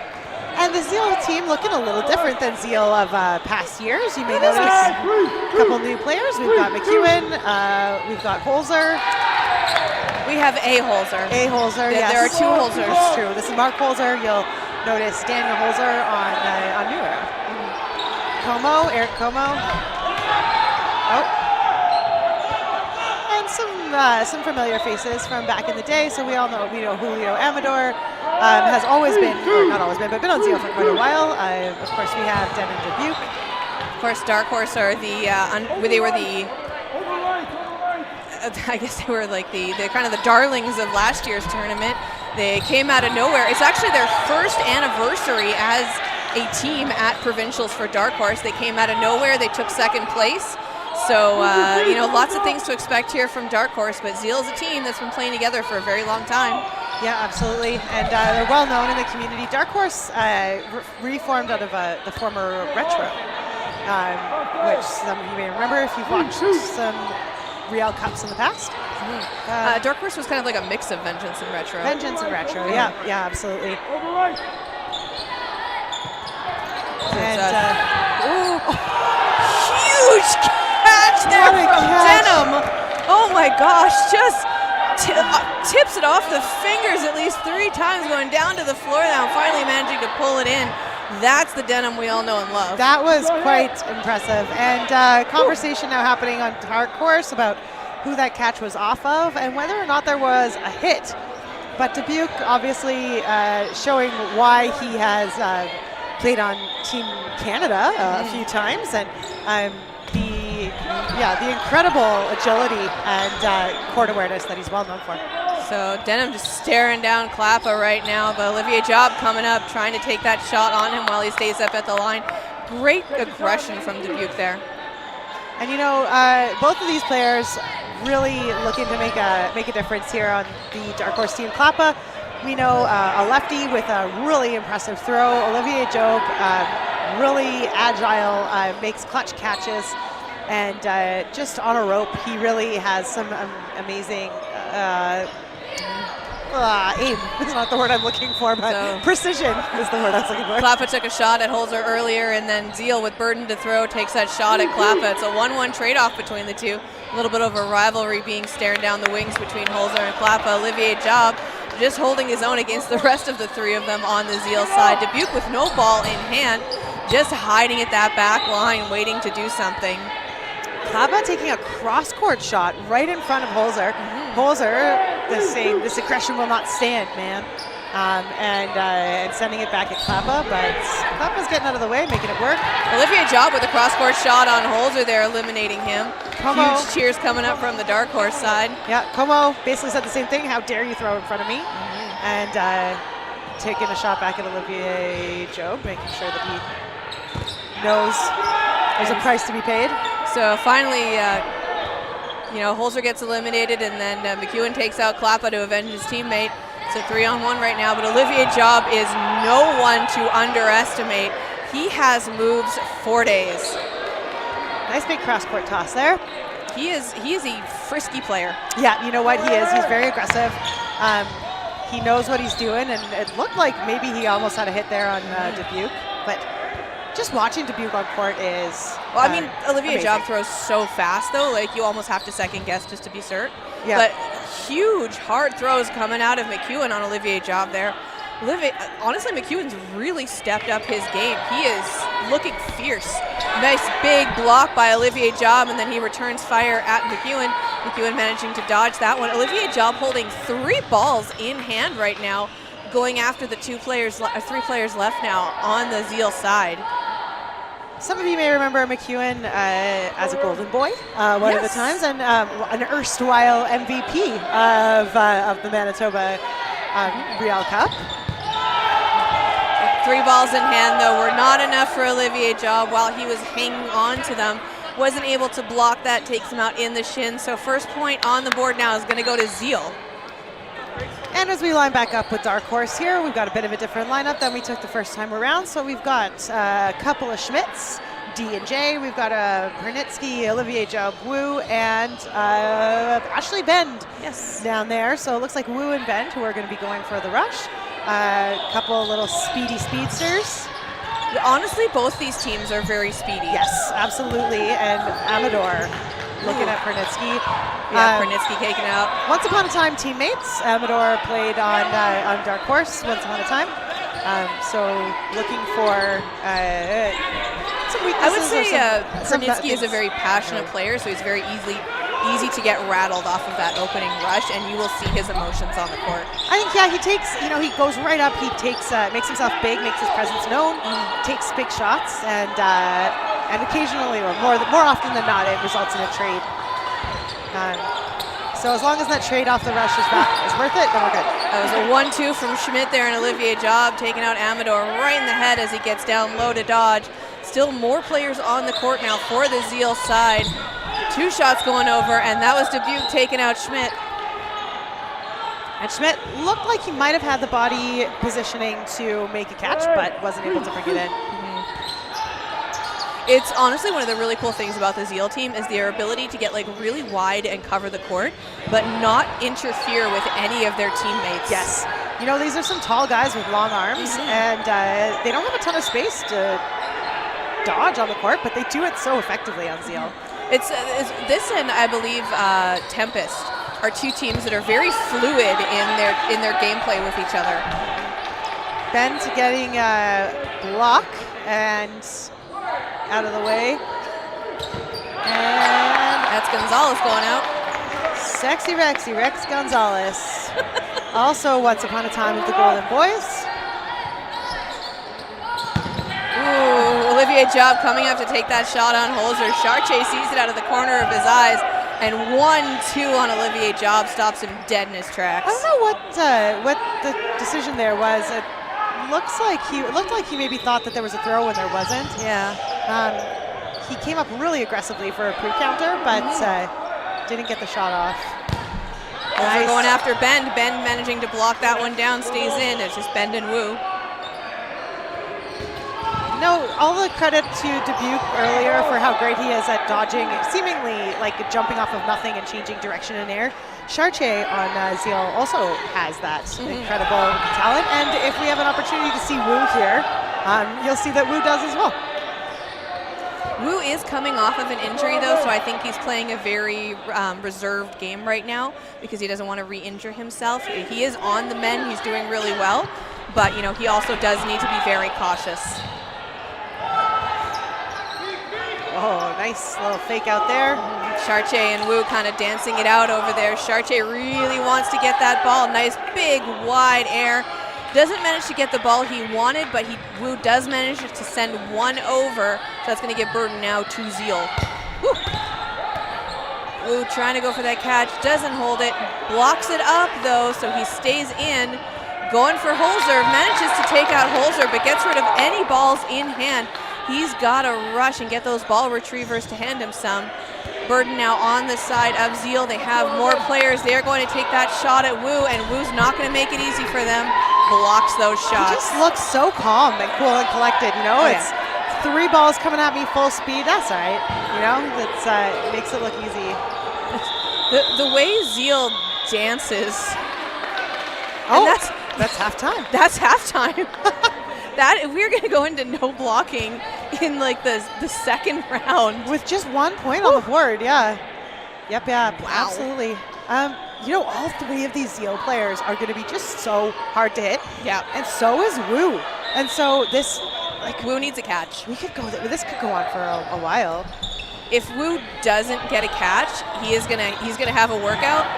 It would be, I think he would, if he can, he should try for it to bring someone from Darkhorse back on, just so he's not completely exhausted, because it's only the end of the first half. Takes out Dubuque right in the shins. Wow. And Dubuque with his signature. Yeah, he like tombstones push-up into jump. like a vertical plank. Yeah, push-up jump. But Nice big wide shot there from Chartier. he might not be able to make that shot twice. Although Chartier tends to dodge up, so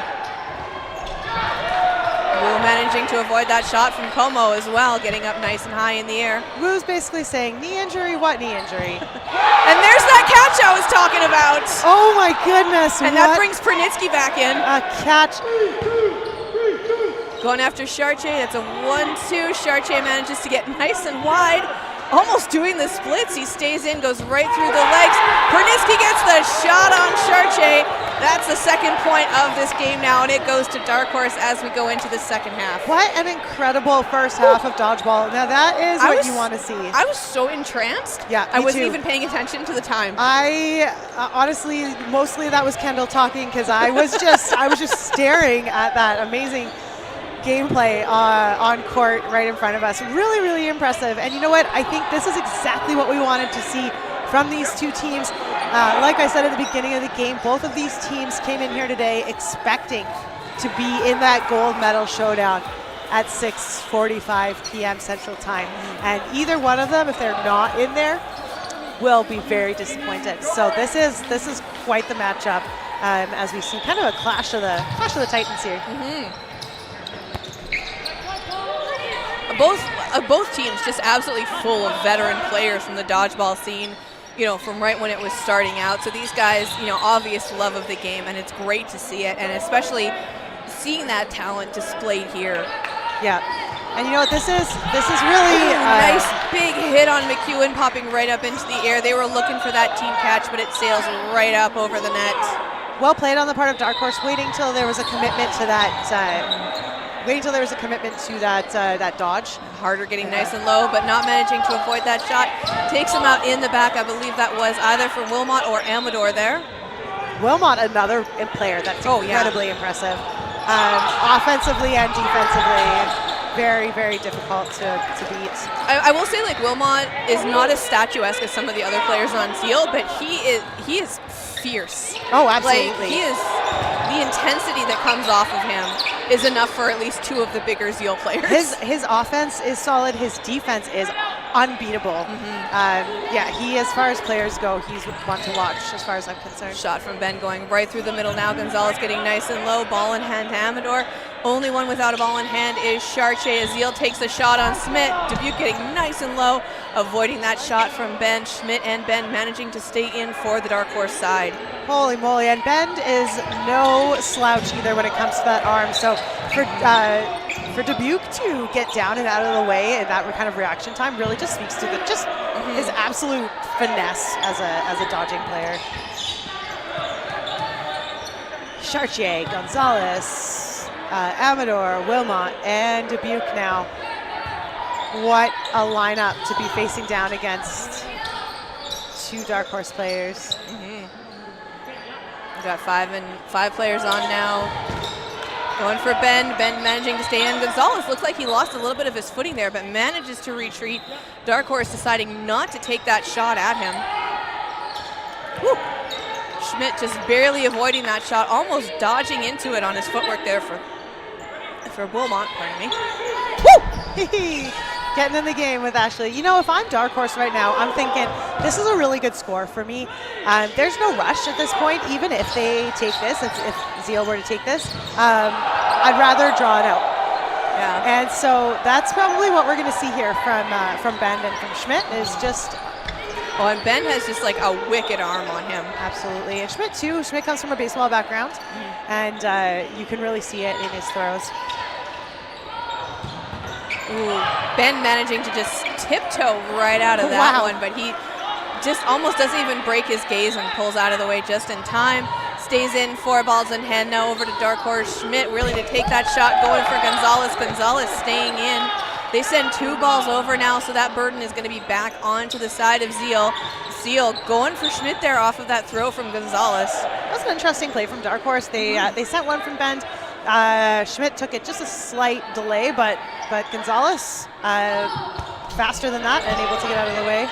Nice block from Dubuque there going into the net. That's going to bring burden back now to Zeal. Zeal going to have to take their shot. Looks like Bend is going to be the target of that one with a 1-2, and they take him out. That was Wilmot and Dubuque going after him. And I think with 5v2, as soon as they got to that point, this was pretty much almost a given that Zeal's going to take this point, but we want to make sure that you make it as hard as you possibly can. If you look at the time clock, though, we only have 4 minutes left in this second half now. These rounds, like, whew, they are going. Yeah, absolutely. Hopefully they get a break after this one, both sides.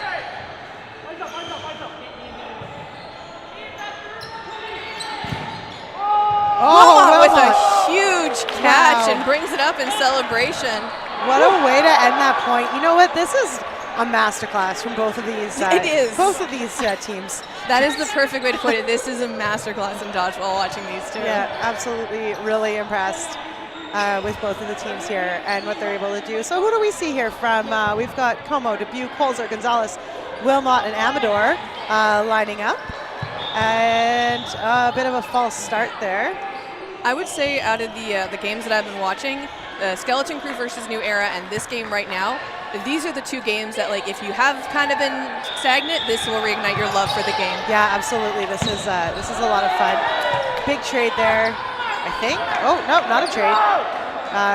Just Pernitsky for Darkhorse. Wow, 2 shots landing, taking out Schmidt and Wu, and that is a big flip of events for Zeal in their favor. So we're going to see Darkhorse coming up to the line now. Looks like Holzer was going for that catch, manages to pull himself in just in time. Klappa was going for that shot. Holzer coming up to the line. They go after Aaron Oche. This is great, and this is, I think no matter how the cards fall today, we see these teams play each other again. Nice block by on their Como, way to getting the nice and finals. low. Sorry. No, that's good. Yeah, no, absolutely. Wilmot taking a shot at Klappa. Klappa managing to avoid that one.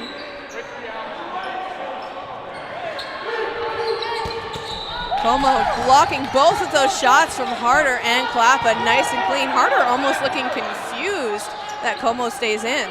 But I think I'm with you. That was a beautiful shot. Yeah. And Harder going for the catch, not quite connecting it. That's going to take it down to 2 now for Darkhorse. Less than 2 minutes. some nice clean blocks there from Como. A big shot, Klappa blocks, Gonzalez goes out, return fire from Olivier Job. Amador coming up into that center line to take Gonzalez's spot, throws it Olivier Job, avoids it. Olivier Job throws a little shallow, hits the ground, Amador stays in, gives the ball to Holzer, coming up through the middle now. Wilmot taking the shot at Klappa, Klappa going out. Turned down the knees and exposing the back of his foot there, which gave Wilmot all the opportunity that he needed to make that shot. Now we see what Olivier Job can do. Holzer goes out off Olivier Job's throw. I think Olivier Job's going to wear him down. We've got less than a minute. This might go to no blocking, but there's only 3 players left on the side of Zeal that Olivier Job needs to eliminate. Managed to avoid both of those shots. They crossed the streams on that throw there from the wings on Olivier Job. And there's no other way out of this game for Aaron OJ except for a win. There's no time, there's no point to step off and bring your team back in. Olivier Job takes the pitch there, throws it, goes for between Amador and Wilmot, and looks like they're changing up their positioning. Wilmot goes to the center, Dubuque takes the wings. Dubuque wants to get that shot. Dubuque managing to stay in though, very, very close though. Olivier Job doing a good job of identifying where his threats are coming from. And 5 seconds left. Big smile over there on court from him. Oh yeah, Olivier Job, he knows what he's doing. He takes a breather. The shot clock was still counting down, so he could just run out his time, take a moment. We're gonna go into no blocking now. We're gonna reset. We still have 5 on the side of Zeal.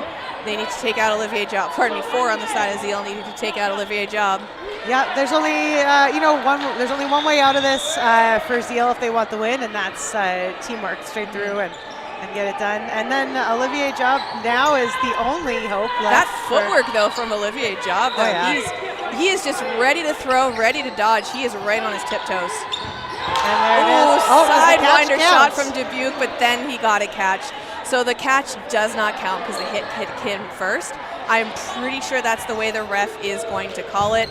That's going to be the end of that one, and Zeal takes the win. Well, exactly what we were hoping for. A really exciting match there, and great work to Zeal, great work to Darkhorse, and I'm sure we'll see these two teams again later on in the tournament. So that was Zeal and Darkhorse. So now we're going to see, Zeal is managing to stay on the stream now, but they're going to be going up against the Heathens.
Back for the 2024 Riel Cup. Yeah, Riel Cup. And here at Niverville Recreation Center in Niverville, Manitoba. Those of you who aren't from around here, it's about I don't know, 30 minutes outside of Winnipeg-ish. Down a dirt trail, and we are underway watching Zeal play back-to-back games on court against Heathens. So Zeal just pulled out a 3-1 win against That was kind of Darkhorse. a big deal. It was a big deal for Zeal, yeah, and that was quite an excellent game. Really fun to watch. And as we know, these are two of the teams that are definitely in it today to win it. Like both of these teams, I would say, walked up this morning thinking that they have a very good chance at representing Manitoba at nationals, and so this should be a pretty good game. Great ups, but good work by the line ref to notice that Dubuque came up and backed down on the line. And the line ref, really impressive, going above and beyond to the tag? actually tap people on the head with her. Oh, and she's back at it. Not on my watch. For playoffs, it's electrified, right? Yes, exactly, and then you really just buzz out. Yeah, that's Jamie. JLC is what we refer to her, one of my teammates, actually. 4-on-4 with that quick tapper. Holzer, always with a great arm, generously passing the ball over to Amador on the right wing. We should see some really impressive defense from both of these teams. These teams are both incredibly agile, very, very hard to hit, and slightly smaller, just shorter, more spry than some of the other teams that we've seen out there that rely a little bit more on their big offense, which is not to undervalue the offense of either of these teams at all. I think what we'll just see is a lot more jumping. 4v3. Oh, wait, I just saw it. I swear the ball retriever there tricked me. There we go, 4v2. He's half wearing that vignette. He's kind of like wearing it like a scarf. Yeah, his scarf, his cape. To be fair, they start to smell pretty questionable after a while, and putting them on your whole body is maybe not the best. Burden of throw will be on Zeal. Holzer with the play call in the center. Gets his winger to line up on the opposing winger. Como, a relatively new player in the Winnipeg, Manitoba dodgeball scene, but really, really making a mark for himself. That was Brilliant a great throw. little throw, yeah. Oh, and look at the smile on Lynn's face there. Amador taken out. He's feeling pretty proud of himself, and he sure should. Zeal is getting the ball. 3 men hustling to the line. Ball's crisscrossing but missing. Reset in the play call. Still Zeal. There's those ups, but it was a good trailer. They get 1-0 game. Yeah, those trail shots can be so effective. It's especially if you've got a player like Lynn's who's going to make the jump. Then you're done, right? You jump and you're not jumping twice. Very few players can do the twist when they're midair. Yeah, move their body in midair. Yeah, there are a couple, and actually we might be looking at one right now on Zeal. Dubuque might be one of those players. But it certainly is. Oh, I thought I heard a whistle going, but no, it was a squeaky shoe. It certainly is a trick that not a lot of players can do, which makes the trail shot very effective. Woo, into the gloves. That was a basket catch. Grips, a.k.a. Grips. he's earning his new last name. Rex Gonzalez also to point out on that opening rush. Just a great line hit. Zeal very quick on their opening rush. Wow, that was a well played from Heathens. I'm not sure. I actually don't know if that's a play that they did on purpose, the 1-2-3, or if it was just something that happened based on their pre-counters, but it was well done. Oh, Heat Seeker takes out the shoe of Charte and pushes him off court. Oh, there's 2 Como jerseys, but that's Dubuque in the middle, wearing number 9. Yeah, Dubuque in the middle, real Como on the end, yeah. It'll be no Como. Ball is up and uncatchable. That'd be a Riel Wilmot special to pull it in. Yeah, Wilmot, Dubuque, and Como. All 6 of the Heathens players. And they're burden to throw now. Crossing, no connecting. Good jumping jacks by Como. And Cripps eliminated.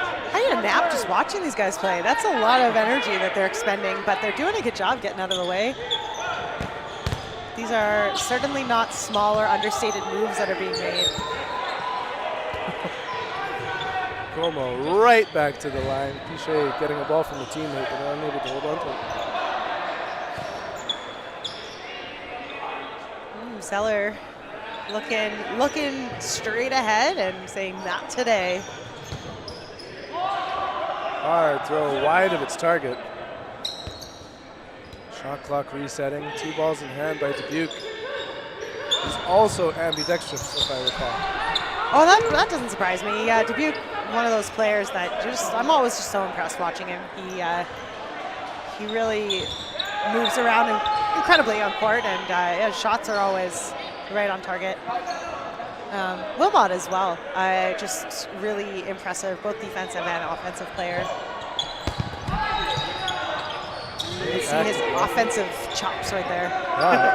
And also quick uphand to defend. Yeah, defensive chops.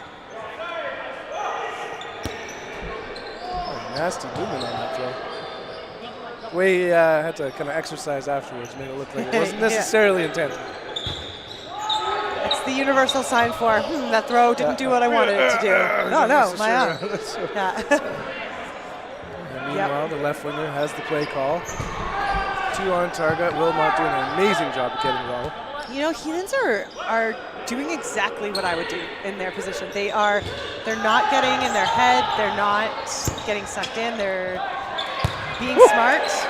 Wow, Hickaway. Ankle biter. Taking out Dubuque. And Heathens doing exactly what we'd all want to do with the lead. 3 players to 1. The sweeper misses wide of its target. Hickaway he brought his ball really in tight for that block, and it made me a little bit anxious. Having your ball that close to your body doesn't give you a lot of space for error if you're missing your block. Burden still on Heathens. Ooh, man, the drop on it. Yeah, that had a nice drop on that ball from Hickaway, and but Como got under it. Any longer hair, and that's enough. Yeah, if he had just a little bit of curl going on there.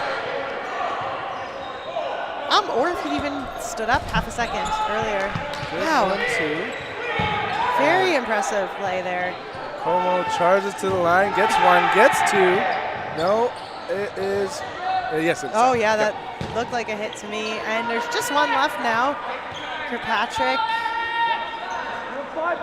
Definitely a strong player here. Kirkpatrick is somebody not to be messed with. Kasprick. Raiden Kasprick. Somebody not to be messed with. Another shot right on the shoulder. Wow, 1, 2, 3. Going back from a 3v1. That's really impressive. That is. Como has really established himself as a very solid player in the last year or so. Come out and has really shown everybody how it's done. I don't recall so far McEwen being on, so there might be a line change. Another lefty. Yep. Oh, Fake toss back? I don't think I've ever seen that. I don't think I have either. Maybe Rex Gonzalez in the middle there wasn't quite ready for it. Yeah, maybe he just called an audible. I don't know, but interesting. What would, just for the sake of argument, what would the value of a fake toss back be? Well, because I was thinking, like, if you're not ready for it and the ball hits you and you bobble it, that's disaster. Yes. Because the other team is about to hit so not like a fake, 2 if not 5 a fake, people. maybe rather than just like a last-minute decision that the play wasn't ready. You'd be like, oh, you're not ready, and reset, throw it again. I guess you could do a fake toss back if you were mid-run and you brought your ball across the activation line, then maybe you could turn and throw it. Might be. Yeah, if anything, you're faking not to the player, and you're like, well, actually, I'm gonna cross-court it or something else. Oh, did you see that air on Wilmot? He got way up there. His feet were like climbing in the Brought his invisible ladder. Yeah, climbed his invisible ladder and did not step out, which is amazing. Bird in the throw, Heathens squaring up. Charte getting well out of the way. We saw this on the last game as well. It was a low-scoring game. That was a hit for Chartier. Oh, maybe not. I thought that was a hit on Chartier.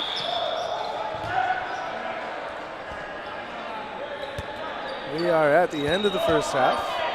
Players are going to head to the back line, making sure that 3 balls per side. No blocking.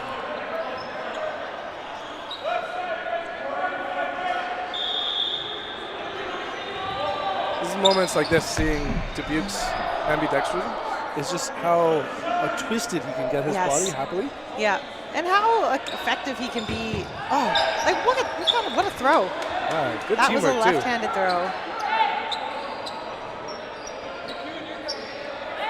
All right, Heathens now want to make something happen. Shots exchanging, a late throw, crosses. Yeah, both of those throws were well timed. The one from Zeller and from Cripps, but just not quite where they needed to be. Solo throws back and forth. Hoser eliminated. Meanwhile, Cripps stays alive. McEwen getting a ball late. So what do we have now? We're within 3v3. So let's keep coming back to this same organization here, the same 3. And some kind of conversation going on. I think it might have been confirming that Cripps in the corner was not out. It's the when you kind of wave your hands close to your body. Oh, Dubuque. Dubuque looking, and that was actually, oh my goodness, a great look. So much jumps. Yeah. Wow. You know, McEwen seeing those 2 balls coming at him and just taking that offensive move. But wow, connecting with, was it both of those balls in the air? Rips and defends himself by basically creating a shield. Yeah. And a line out. You're going to throw that ball at me, I'm going to throw my balls at your balls. And there's that trailer doing its job. Yeah, there it is. And 2-0 now for, no, 3-0 now for Zeal as they head into the second half of this game. Now, from my estimation, Heathens did best in these games when they were a little quicker off the draw with pre-counters. And so, which is the opposite of what I was thinking in the last game where I saw them not doing really well, which was to dial it back, take a breather, not throw those balls away. I think in this game, if I'm the coach, I'd be saying the opposite. I'm saying let's take those pre-counters, let's keep them at the back line, let's not give them the confidence to come that close up. And yeah, let's see what we can do. We're underway again. Very defensive opening rush. Boulange is back. Kind of like bait, you know? And then he gets his blocks in there and gets out of the way, and it works well. Yeah, you're conceding no offense, but you're hoping that a 3-ball defense will be quick to scoop it up and get out of the way. Yeah, absolutely. Coombs with the moves there, running up, making his play and running back. Very indicative of his cloth style of play. Burden the throw, still on the near court Heathens. Cripps in the middle with Coombs. Coombs with the throw. Off target. Lots of Zeal players quick to get up and play call with one another. Yeah, and they're making their play call high. And that's kind of what I'm thinking here from the Zeal team is Zeal is not scared. And Heathens are not pushing them back off that line as much as they should be. They shouldn't be comfortable having a conversation about their play that close up to the line with those guys with balls in hand across from them. Good rip, better dodging. And that was the example of that up and turn. Up and turn, yeah. He had a little dodging. booster jet to move him a little bit. And Co taking out Coombs. Cripps retrieving, hike away with 2 in hand, wants his winger to have it. Kasprick releases both. Just clipped. I thought he had that, and I was about to go on another Riel Wilmot tour of impressiveness. Good shot. Oh, Great Cripps. grips. Cripps with his grips. Lanja, first out, is back in.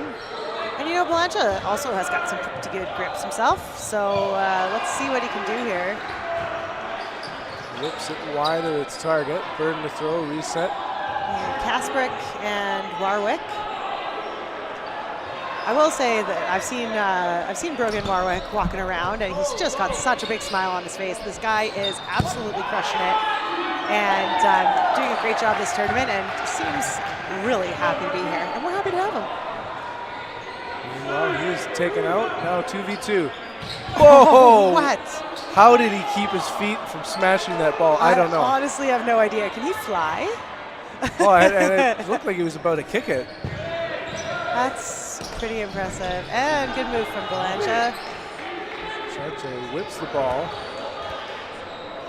It's looking 2 balls pretty good. apiece. They choose an individual target and neither connect. Meanwhile, shoe shot here, Como. Now 1-2, 1v2. And there's only one ball across from him, so let's see if he chooses to neutralize or if he chooses to, neutralize. And Chartier still manages to keep all of his limbs inside. It's incredible. Yeah.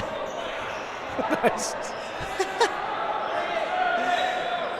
Sometimes, right on target. Sometimes I'm just walking and I fall over, you know? Like it's really, really impressive how he can move his body like that and keep all of his bits inside, hands and arms inside.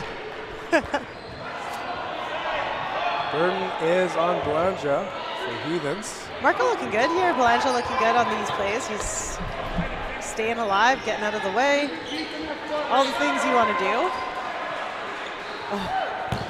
There's the catch I was telling you about. Wow. Turns it around. Not surprised to see it. He's well known for his clutch catches. Pichet on the board. The 1-2 throw, but a 2-ball block. He's got 3 in hand. Rips one high. Hits Blanche. Now 1v1. Both of these players incredibly agile. I feel like this could potentially go on for a while. So is this the battle of the younger siblings of other dodgeballers, eh? That's right. Yeah, Carly Pichet on Rally. You'll see her play tomorrow. That's Brett Pichet's older sister. And I think actually Chartier is a cousin. A cousin of Colin Chartier. Maybe, not a brother. Well, hopefully he's a catching. You know, Colin. Yes, well, they both are. That's quite the dynasty in that family then. And Colin, Colin, of course, we know the Chartiers know exactly what they're doing. And oh my goodness. Brent to Paul. Paul protects, and Paul he knows yes. just through the defenses. Wow. Well, somebody give Paul a hug or a glass of water or something, because he really did an amazing job in that round. So the match is in hand. There's only a minute and 40-odd seconds left. You know, it's not impossible. If Heathens pulls together a real quick win, this game it's still up for grabs, but it would have to be super I would fast. say it would depend on a very offensive opening rush. That was, you know what? Really good block there from Warwick. Warwick winning. Yes, he got up there. All 3 balls, they set him up as their sacrifice, and but he got back and he blocked cleanly, and all 3 balls in hand, 4 balls now because there was an offensive play by Zeal. Doing great offense. Yeah, Zeller is not messing around with that ball. Wilmot making sure that it's not up for grabs. Fakes for days. Zeal heading to the back line. So technically possible they could end it in just a few seconds here. But as the shot clock resets now, it's Zeal's burden to throw, and likely only 1 ball heading out. Oh, Hickaway with a big throw, but a little high. You can see there he was on the back foot a little bit, didn't want to come up, which means that Zeal's defense is working. He was not able to plant his front foot get quite the stability he needed to bring that throw down. And we're just approaching the final 10 seconds of the match. Zeal to the line. 1-2 punch is good, and they get 1 ball back in the process. Belancha gets the ball. Poser, Belancha, Zeller. And we go into our no blocking round with Coombs and Warwick, I believe. Going up against 5 Zeal men. Making the play call, it's their burden to start it. Warwick's ready to be on offense himself until he realizes. 2 shots there for Coombs. Amador with the connection. And a 1v5.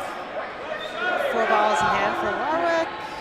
Up Oh, and he out. takes it. Oh, and Wilmot brings it in. Good There little we shot go. there, though. The first one, it's when you can place it so that someone has to reach.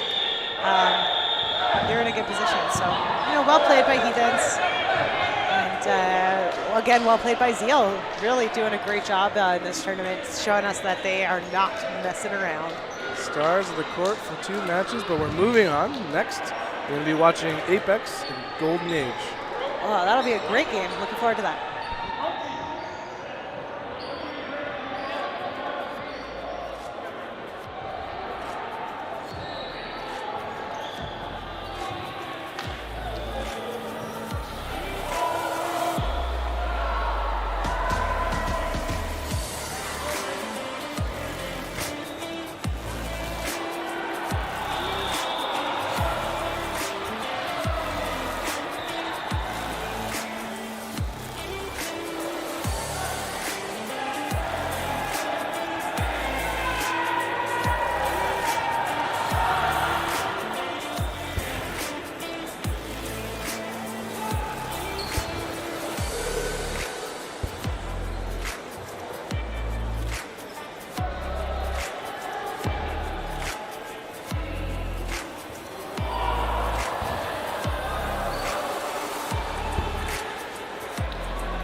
We're back for the 2024 Riel Cup Men's Division. Watching Golden Age take on Apex. Golden Age wearing an assortment of jerseys, most of which have 23 on the back. Many of which are in honor of Devin McManus, who is currently wearing the Riot jersey off court. Also number 23. I think I have my fair share of number 23 McManus jerseys at home as well. Yeah, that Who man. among us does not have a McManus jersey? It turns out. I thought it was a special thing. Yeah, exactly. He's been around the sport for a while, and he's a stand-up guy. So wearing his jersey just makes total sense. Meanwhile, a toss back wearing the McManus jersey is in fact, I'm looking at the wrong team here. That would be Ken Wong. Yep, Ken Wong. We've got Matt Agoli, Dan Stafura, Justin Fong, Josh LeBerge, and Shane Willem on our sideline up from here. And Apex. That was a double tap. Way to No go. kidding. Apex coming into this game, probably feeling pretty good. Feeling good because they're second place right now. Yeah, they are playing quite the game. Ooh, there's a tag. Quite the tournament. And, the first time that we saw Golden Age on this court was the first game of the day. Spoke to some of the players after, and they shared that they had, they've never played together before. They didn't really have any play calls in the bag. But since then, they've taken a few wins. They're getting used to playing with each other, and they know what they're doing now. So looking for some impressive moves out of these gentlemen.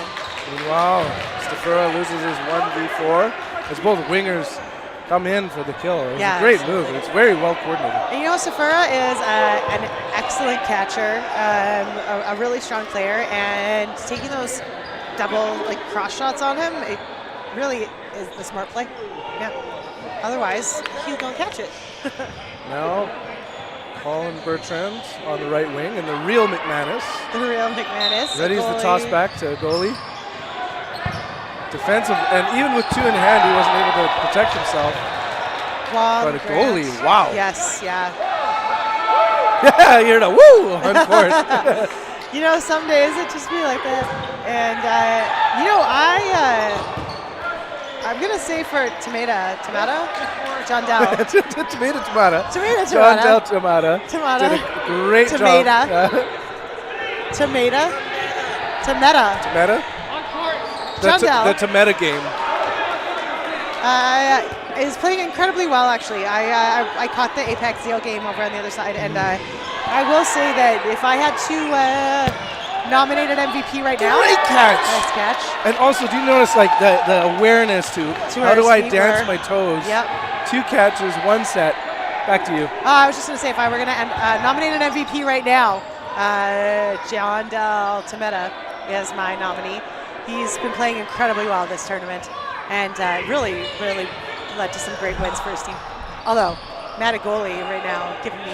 It's certainly the MVP of the set. Good throws. Bouchard on the left wing slips it a little bit while trying to throw. And court awareness to be able to have the ups going against Bertrand. Yeah, he, I think as we said before, Bertrand is an erstwhile gymnast, and you can certainly see that in his movements on court. Meanwhile, not the same for McManus as he's taken out. McManus has some pretty sweet moves too. I don't know if he ever was a gymnast, but if you asked him if he wanted to try it, I'm sure he'd say yes. Down to fun. Brandt with the throw. It drops precipitously, but ahead of its target. Absolutely. Great to see Brandt on court. I've played with Brandt quite a few times and always really enjoyed playing with him. He's a wonderful guy, a great teammate, and a good player. So. Oh, puts the ball out, but it rides his arm. That's the worst. You get your ball out there, you make the contact, and it's just not quite right. Good pump fakes, Brandt, solo throw. Quick on the charge. But no attack right now, just the play call. Trying solo throws. Not long. Just a little movement from Wong to get out of the way, and that's indicative of knowing exactly what's going on around you, which is great. Guerrero sends it back in between targets. 3v3 still. Bertrand with the call.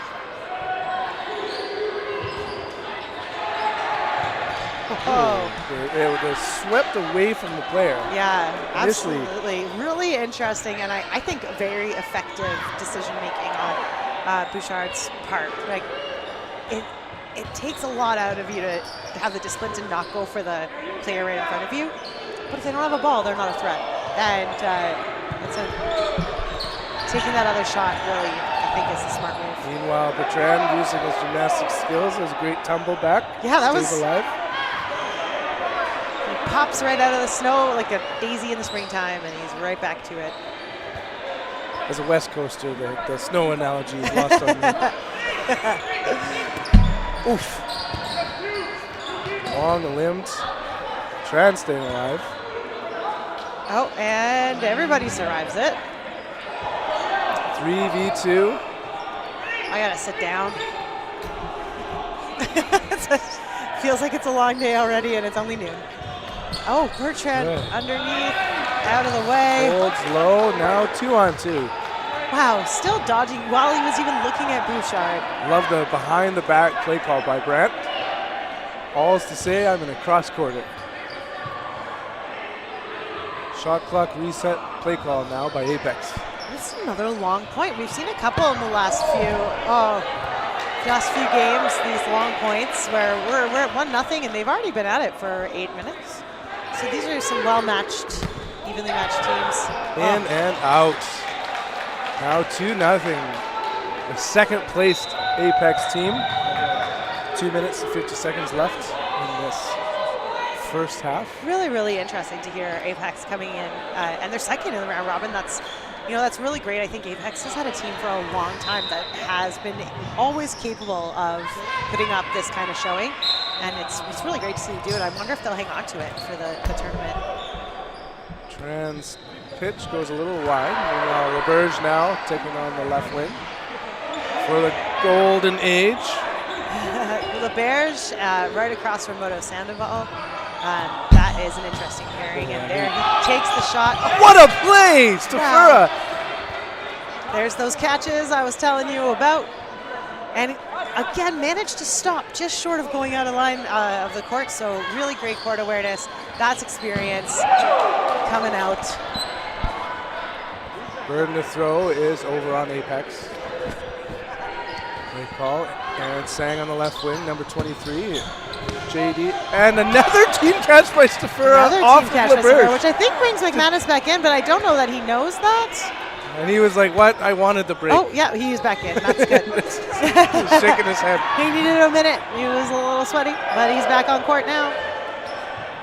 Meta, 2-ball block, cross. Tameta really, I'm gonna say it again. If it's MVP vibes for me today. He's showing his value on court in so many ways. He's got a great offensive game, an exceptional defensive game. He's been pulling out those amazing catches, and he's just a positive guy. He's such a great person, such a great person to have on court.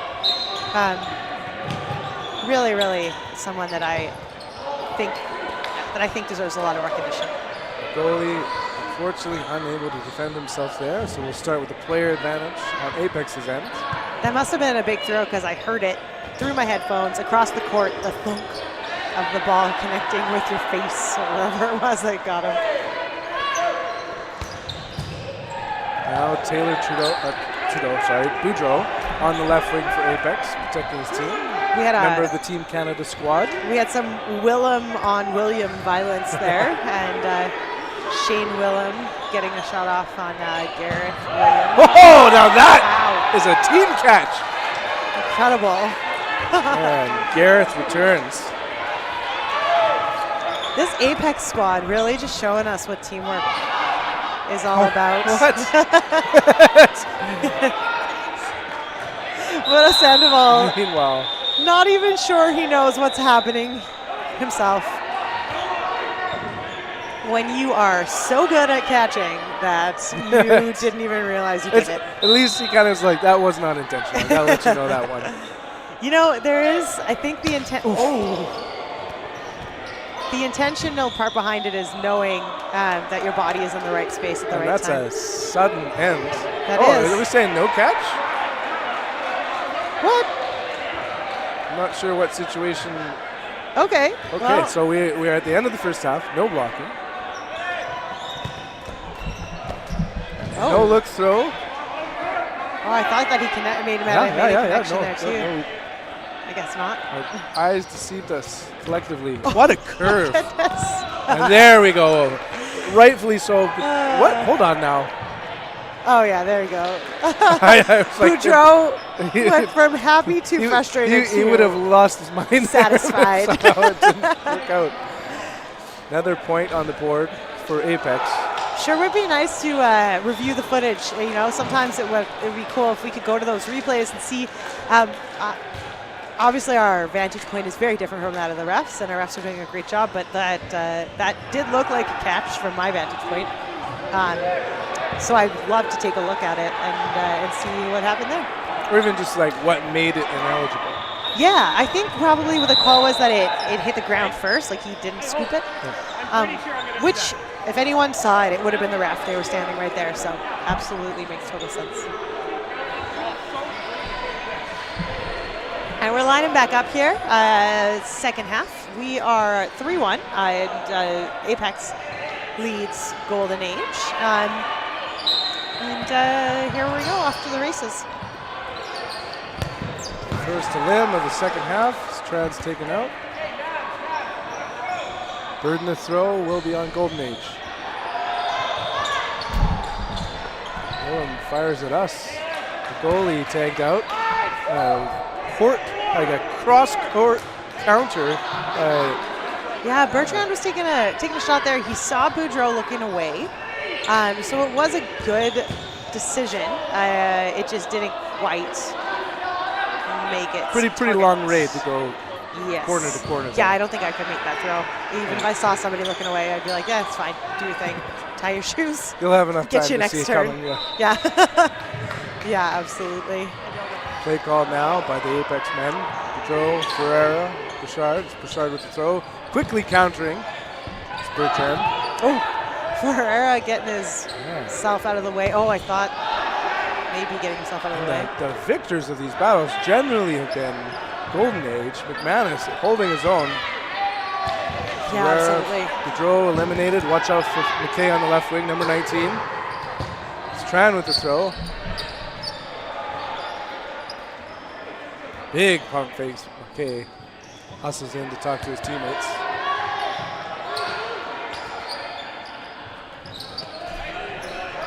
Yep, and he brings it in. That was a good catch. Done. That was well deserved. And one-handed. Yeah, sliding in. I heard his elbow hit the ground too, so that's going to be, he earned that with the bruises that he's going to get from that. Oh, cross-court shots. Now 1v3, Brent by himself.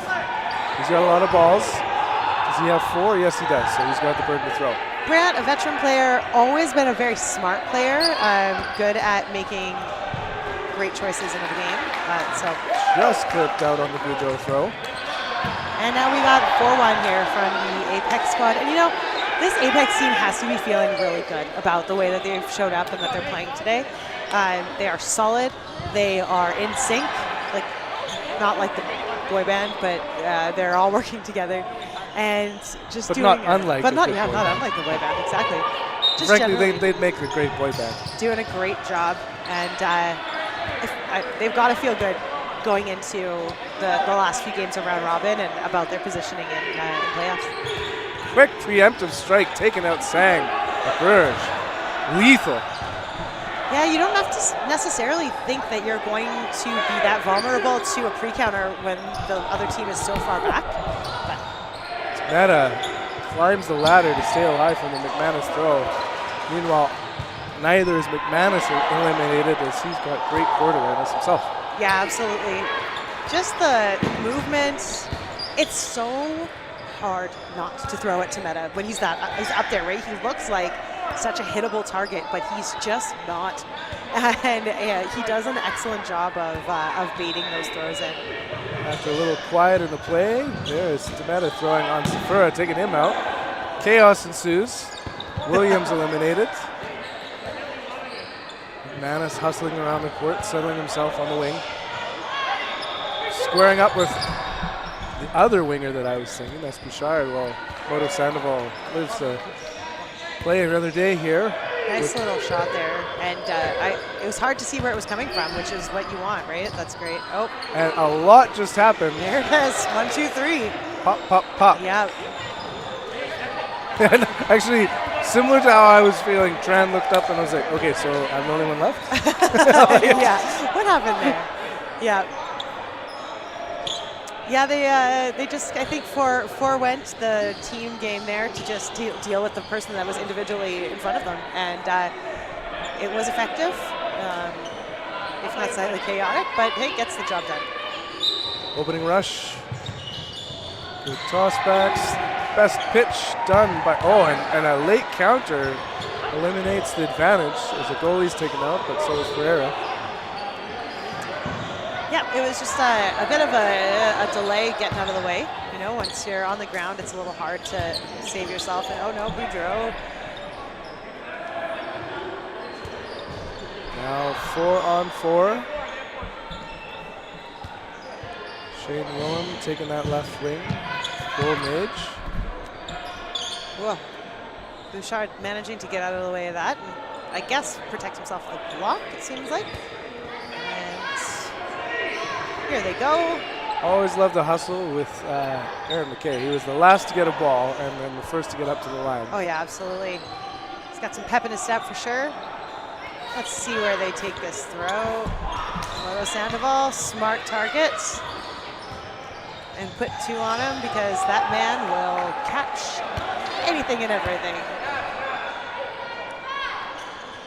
Golden Age with the play call. Willem, nasty Sang. throw, taking out Sang. Yep.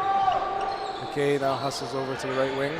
2 balls apiece for the Apex men. They spread it out. One on Wong, ably blocked. Nope.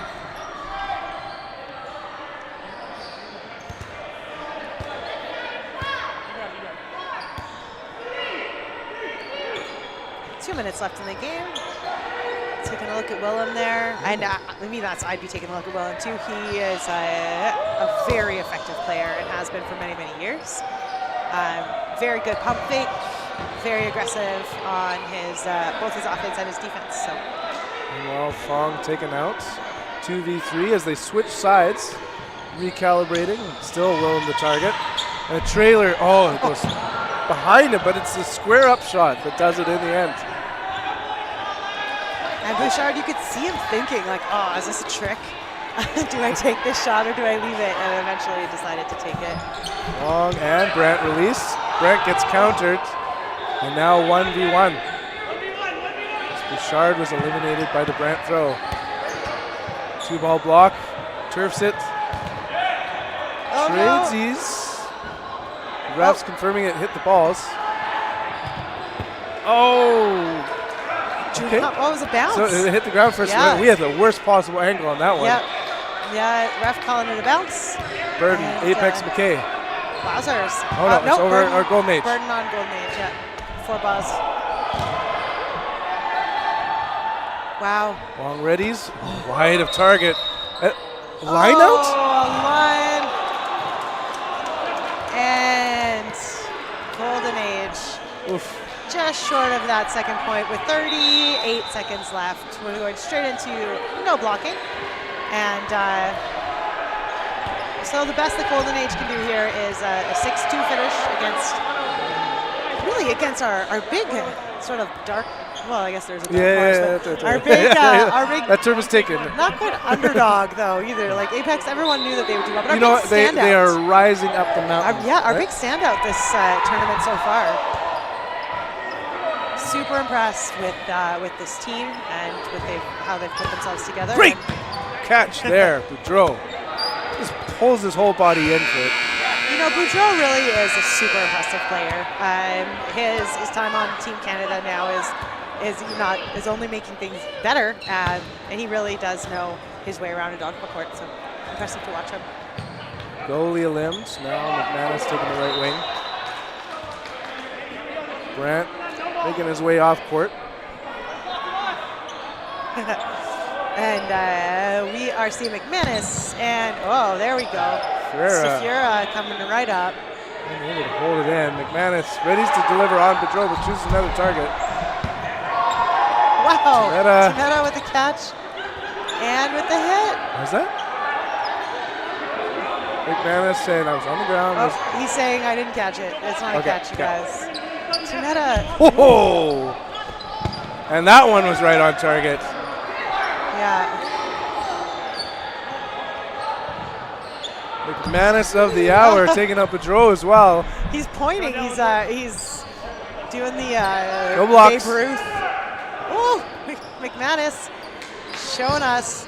Into the gloves of your MVP. Wow, Holy. I am even more on that train than I was when I first said it started this game. That is an MVP performance once again from Temeta on a team that is just kicking absolute butt in this tournament so far. Can't wait to see what happens next. Meanwhile, we will see Tempest take on Eclipse. We've got Tempest versus Eclipse, New Era versus Apex, Golden Age and Heathen, Darkhorse and New Era, and Golden Age and Zeal. So another 5 games or so in this round robin, and we hope that you'll stick with us for the rest of the tournament.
And we are back here at the Niverville Recreational Complex. We are watching Eclipse take on Tempest.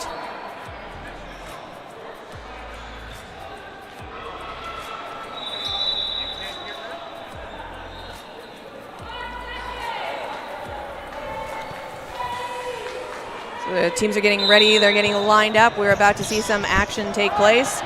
Off that opening rush, immediately Eclipse goes for the balls. Grenier gets taken out.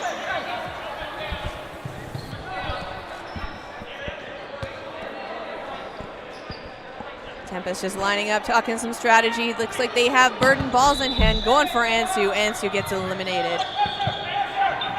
Meanwhile, great pressure performed by Tempest, and it results in 2 balls added to the roster, I was about to say, added to their side. Dodgeball's the silent team member.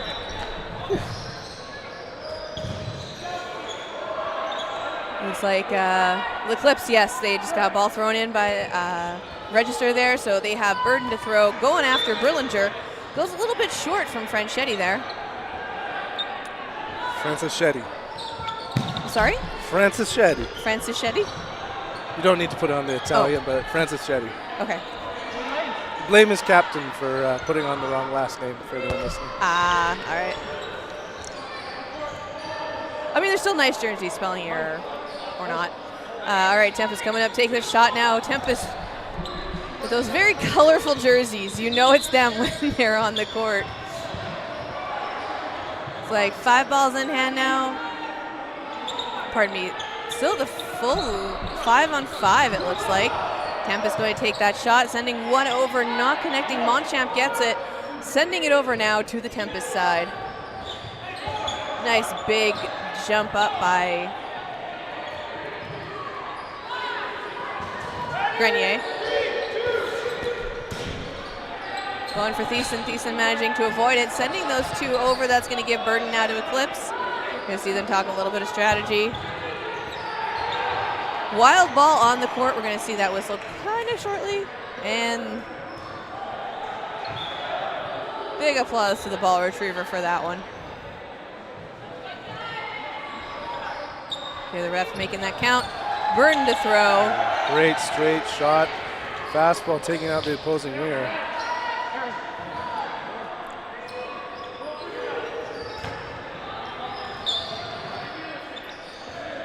Quiet in the action. I think they're starting to play a little bit more reserve game. I know Tempest, they just had a previous game where they tied New Era, so it was a bit, I think it was a tie because they stay for the elimination, right? We don't go into overtime? I don't think so. Overtime? During elimination matches, so it was just a tie. Just to clarify, yeah, so at the end of the second half, no matter what the score, it's over at no blocking. Yeah, so Tempest just finished taking on New Era, so we hear the whistle. Looks like, they lost the count there. The shot clock ran out, so all the balls had to be sent over to the Eclipse side. They were listening to us discuss that previous match. Because we're awesome. And they played an awesome game. And probably emotionally spent. Yes, good hops. Trudeau pulling his hand back to stay alive. Yeah, Thiessen was not letting Trudeau get the ball there. He just keeps whipping him at him. He's like, let me defend myself. Kemball with a nice big block off of that shot from Monchamp there.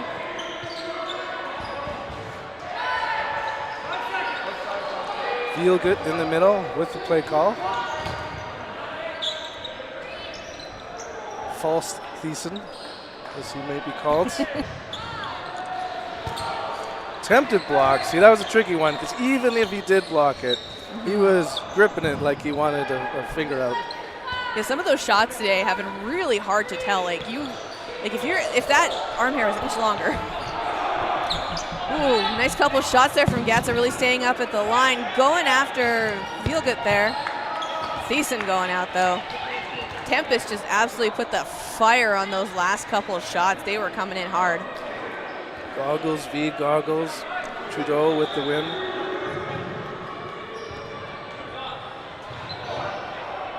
Looks like Register is joining. Register being a veteran of the dodgeball community.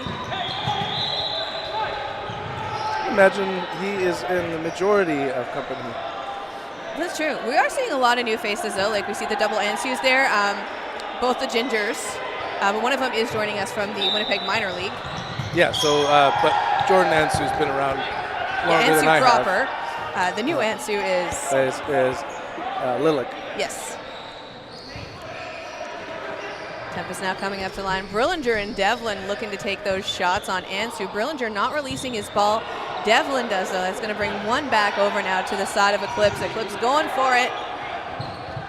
2 over, going for Chung.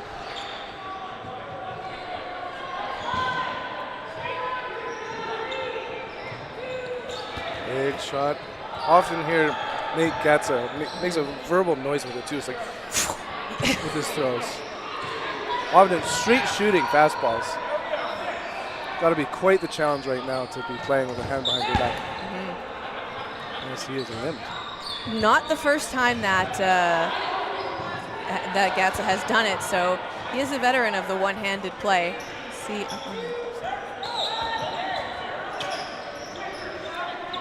Samson having a bit of a drive-by throw, quickly releases and runs away as he's throwing.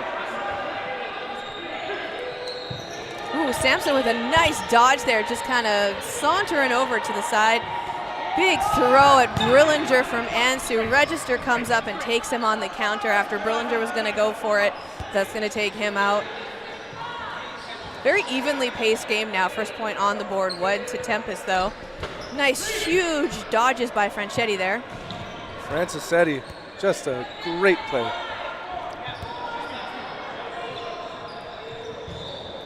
Oh, Grenier. It's not that it was greedy hands. It was the ball was chasing his hands. Yes. Great throw by Ansu, too. Like, manages to sail it right over. I honestly don't think Grenier was expecting it. Going for Vielgut there. Chung managing to avoid both of those balls being thrown at him, getting nice and low. About to take the counter at Ansu. Ansu retreats to the back line.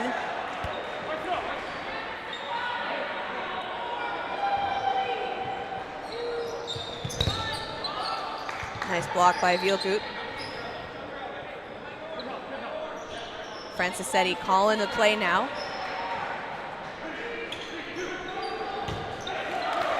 Takes out Samson. Ankle. Yeah. Samson was not expecting that one from Ansu. Ansu is definitely one of those players where you do not expect a shot from him. Oh, Devlin, sorry. Whoa, meanwhile, the young Lilac sees what top-level play looks like firsthand, face side. There was a wicked curve on that one, too. Ansu and Francisetti take the block. Chung goes down, he was nice and low, but not enough. That's going to be the first point now on the board. Eclipse ties it up. 2 minutes left in the game now. I think we only have about 3 or 4 more before we start getting into those playoff matches, so you can feel the pressure closing in.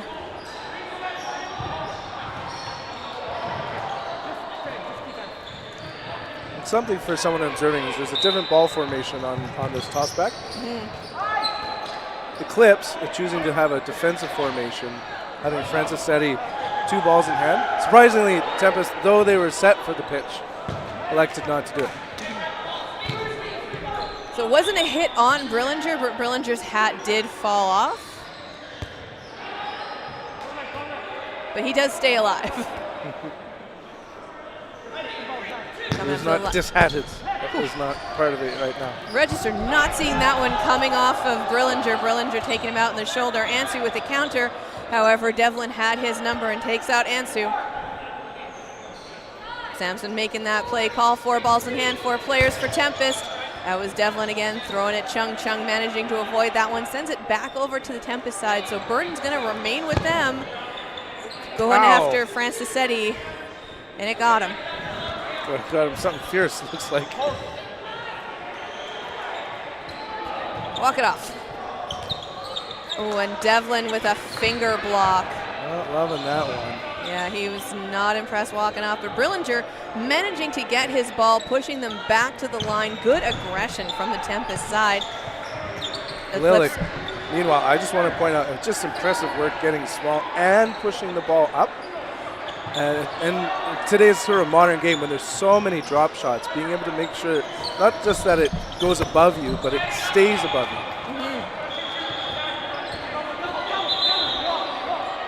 See a call being made by the ref, and I think that was a hit.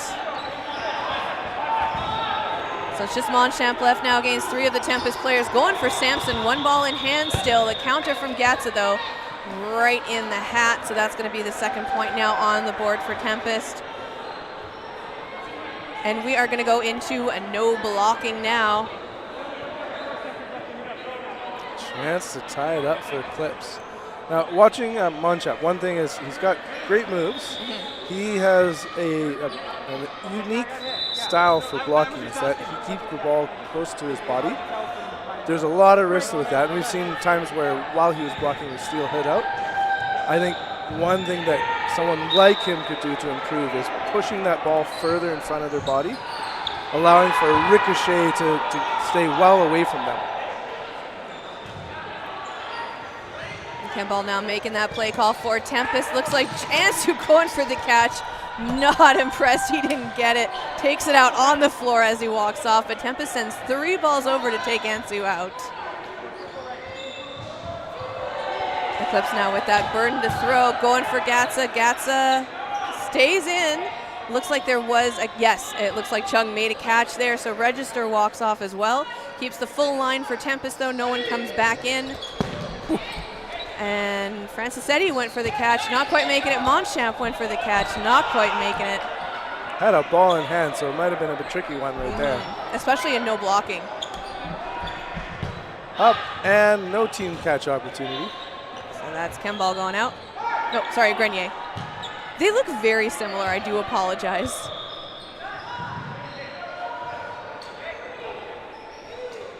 Thiessen now 2 balls in hand. Looks like Vielgut was the target for that one coming up the line. Thiessen taking a shot at Gatsa. Gatsa going out in the knees. Into the gloves. Wow. Chung with that catch there. That one's going to close it out, and that's the end of the half. We're going to switch sides. Well, Tempest, even though they weren't bringing the energy, was just slow and steady. I really appreciate it. I can imagine after taking on New Era and resulting in a tie, that you've reached the apex of your day already and might not have as much zeal. Yeah, you're coming off of that high, but you build up that momentum. I heard every single pun there. So kind of going into the 2nd half, expect more of the same from Tempest. And then Eclipse kind of plays a little bit more of a kind of random game, maybe switching up the roster. I'd expect maybe 5-2 finish. All right. I can definitely see Tempest getting another point on the board. Oh, I don't think we switched the scores actually, sorry. No. But I can see I can definitely Eclipse see a couple getting more another points by point on the Tempest. board at least.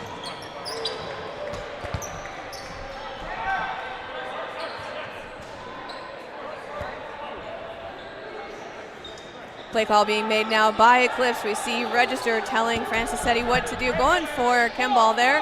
Managing to avoid both of those shots. Lost track of the ball though on the court, but manages to recover it real quick. Kemball takes the shot at Ansu. Ansu goes out.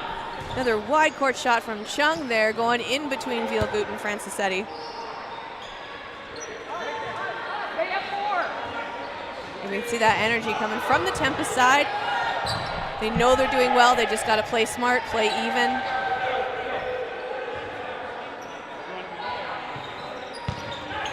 There's a nice big shot from Monchamp there on Brillinger. Brillinger's, it is what it is. Happy trade situation if you're Tempest. I think one of the most underutilized parts of dodgeball from a competitive but not necessarily advanced team is realizing when you've got the numbers. Ooh, huge team catch there from Francisetti. That was off of Register. That's going to bring Thiessen back in. Takes out Kemball and Devlin. We just have Samson and Chung left now on the court. Nice block by Samson there. That was a shot off of Thiessen. Throws, Samson takes a shot at Register. Register blocks. Samson returns fire at Thiessen. Thiessen eliminated again after being brought in off of that catch. It looks like it's just Francisetti left now. And they take him out. That's another point on the board for Tempest. Whew. Despite the change in momentum with that catch, Tempest continues to show that they're a dominant team. Likely national team. They definitely have a love for the game, and they show it in how they play. They show it in how they interact as a team. It's nice to see. Eclipse is a little bit newer comparatively, so it's nice to see them getting there. Whew, big shot off of the rush there. One from Monchamp, one from Grenier. Grenier gets eliminated. Ball goes wide into the stands, gets returned to Gatsa. Still have 6 players on the side of the court there for Eclipse. Vilgut takes a shot right in between Chung and Samson, managing to avoid both of them. That's going to take that burden now. Still on the side of Eclipse. Another shot from Francisetti, but a huge catch off of Devlin. Just doesn't even break his stride as he pulls it in. Back to blocking. Monchamp trying to get that. Monchamp with a huge pop fly, and he catches it himself. I just want to point out one of the strengths that the Tempest team had is while the catch opportunity was happening, there was a ball thrown in to take out the players as they were looking up. Des, thank you. Tempest is good on counters. Big shot by Monchamp there, just sending it straight through. Samson making the play call, going over towards the Eclipse side. Ansu double checking, but yes, he was eliminated. It's going to take it down to 3 now. Tempest is just dominating the court. Play call being made by Monchamp. Monchamp sends it into Chung, and I think it was only one, but it came very close to being a double on Gatsa's leg there.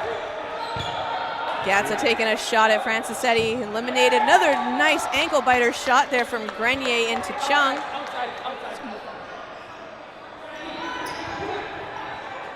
Monchamp just the only player left on the court now, so we're going to see that ball hugging strategy with how he blocks. And those of you Albertans might be thinking of Brad Washbrook here with Monchamp's long pants as he releases them all. That's what you get with the 3v1. It's tough to come back. Yeah, Tempest knows how to take their counters. They're very, very good for that. Thank you for pointing it out. So yeah, for Destiny to happen, as I predicted, we need to have a very long set where like just magically in this end of the second half, no blocking, Eclipse would take it. With 3 minutes left in the game now, it's a 5-1 lead for Tempest. Huddling up, take that shot. Tempest with that burden to throw after winning the point, going for Ansu. Ansu gets low and blocked, then gets high, takes him out as a toe tapper.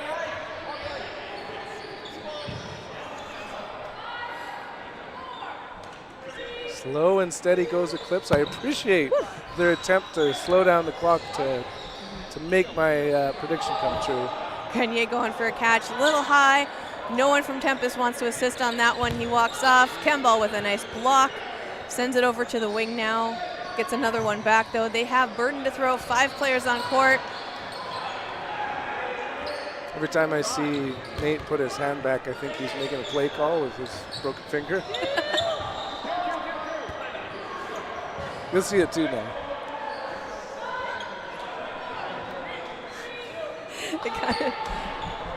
Nice dodge from Gatsa there. So it's just kind of skipping over to the side. We see Samson making that play call. Kemball looks like he's going to be the one taking the shot the way he comes up in strides, and it's a 2-on-1 register. Eliminated. Chung is eliminated as well. Tempest dominating in this one, eliminating players, making sure they are not giving away too many of their balls. Both the guards still have them.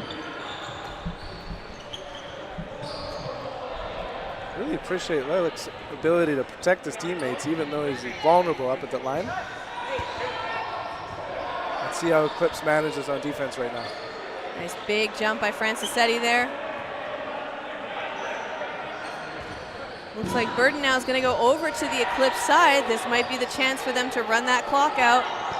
As long as they don't give away all their balls, they don't. Takes a shot at Devlin. Thiessen manages to avoid. Meanwhile, they just swept almost the whole court here. 3-2 advantage. What a turnaround.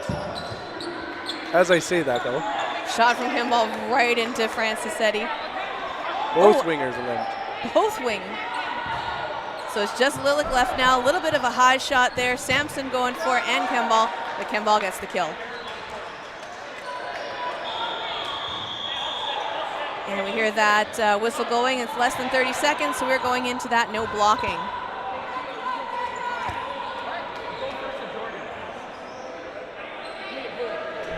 Well, now I'm going to be very curious.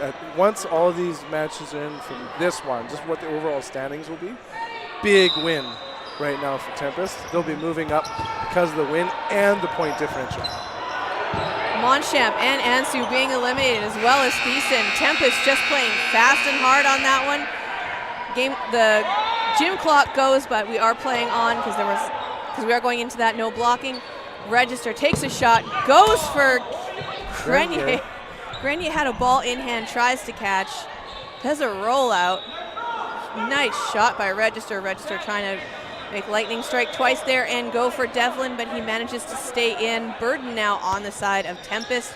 3 players left for Eclipse. 1-2 shot. Brillinger takes out Francisetti. Gatza goes for Como.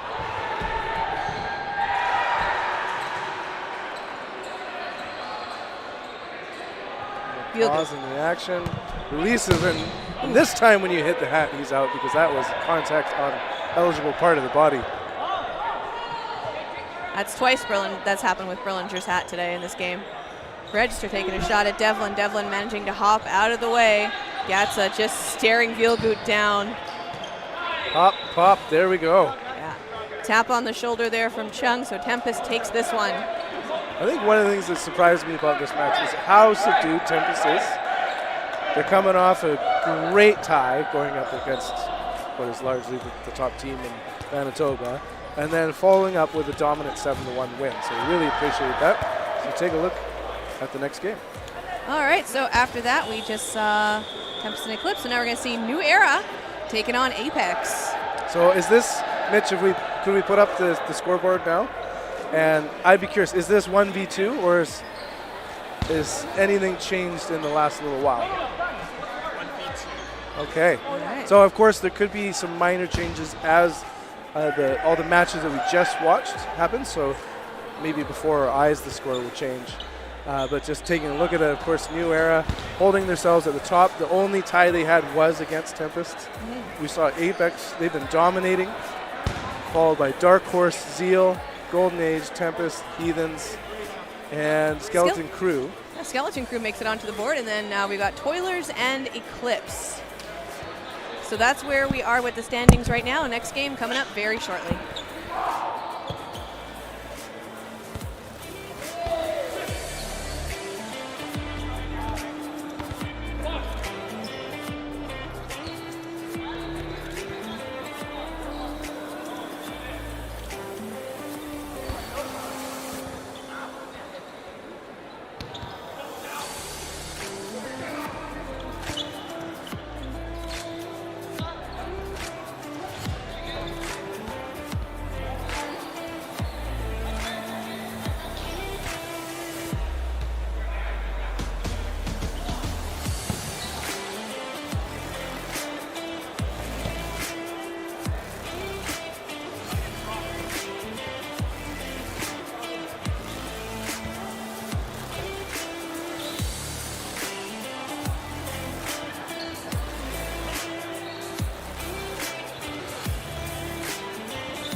All right, we are back with potentially a preview of a gold medal game here. We're seeing Apex taking on New Era. We have the first versus second team happening right now. This should be a gooder.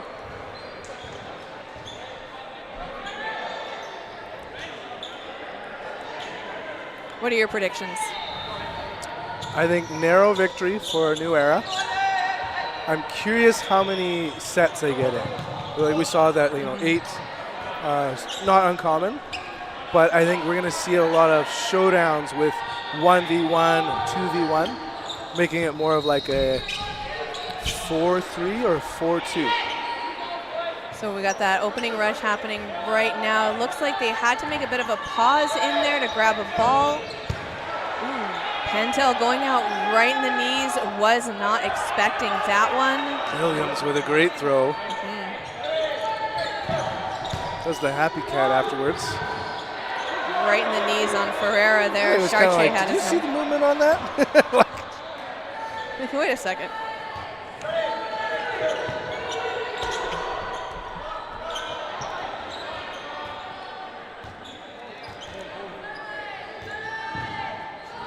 Chartier taking that shot there. Viva's managing to stay in. Nguyen getting nice and close up to the line. A lot of aggression, pump fakes. Oh, I love the movement, Macaron. Vivas takes out Grenier. Grenier doesn't get low enough, hits him in the back. And that's where, when we see more advanced players, it's not just throwing fastballs. There's deadly movement on the throws. Williams with a nice wide shot between Holzer and Ferris. They return fire, but that's going to give Burden now over to the side of Apex. Nice block by Ferris, managing to keep that ball on the New Era side. Chartier 2 balls in hand. Ooh, big. Sang. Turn it around, Aaron Sang, bringing back Ferreira. Wow, this has got to be the most ideal start possible if you're Apex, leaving clutch catcher Colin Chartier. Say that many times. Meanwhile, Sang trying to go for another catch there, but realizing not so much at the last second. Chartier 2 balls, one right in front of him. Moto Sandoval lines it up. That would be an embarrassing out if he's just slowly sauntering back. Chartier knows how to get nice and low and stay. Jumping up, avoiding that shot, keeping 2 balls in hand, ready to toss. In and out. Just goes to town, taking out 2 players out of 3. Ferreira saw that one coming too. Chartier just kind of cocks his head and whips it at him. He also takes out Moto Sandoval. That time it does it. Meanwhile, I wanted to point out something that Chartier does that's quite good is he's also prepared with the 3rd ball. I like to call it castling because you're putting something in front of you as a defense, because if it hits that ball, it's a part of the floor, meaning that ball's gone dead. All right, so we're going into the second round now. We see the opening rush. Lots of energy going into that one.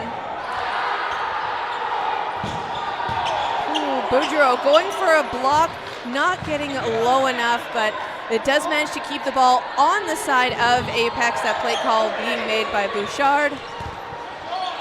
Lavoie ends up not being eliminated. It was a little bit of a tricky one. Ref confirms it.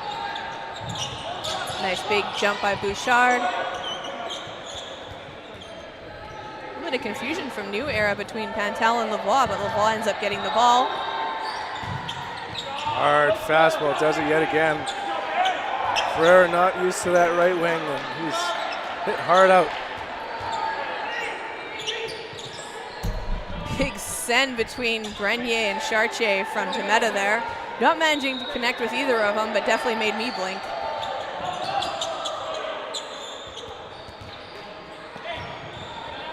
Play call now. Looks like Apex coming up to the line, ready to take their shot. That was not expected on Moises, and then Bouchard makes the catch after eliminating him, bringing back Boudreau. Apex rising here with another player advantage. Momentum. Grenier manages to avoid both those shots on him. Bouchard getting up nice and high again.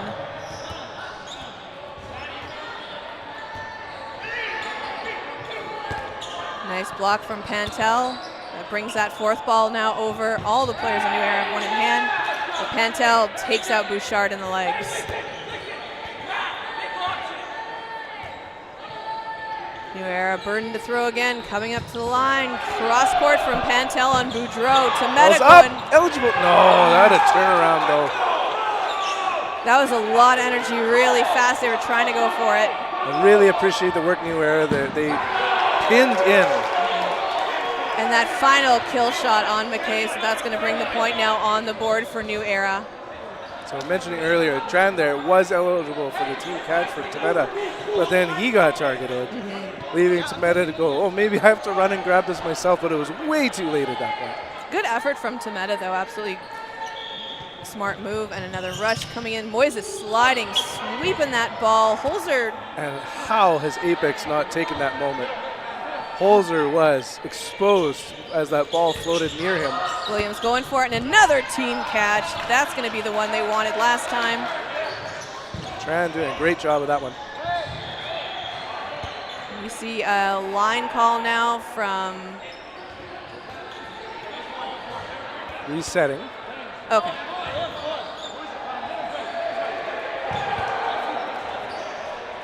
Apex still with a full lineup, going for Bouchard. Bouchard manages to block up. No one takes the team catch, though, but that's going to give Apex the burden now.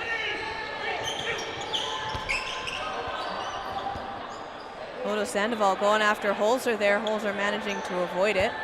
Moises making that play call. And there's that shot on Moto Sandoval. That's what you get for throwing at me, says Holzer. Lethally accurate.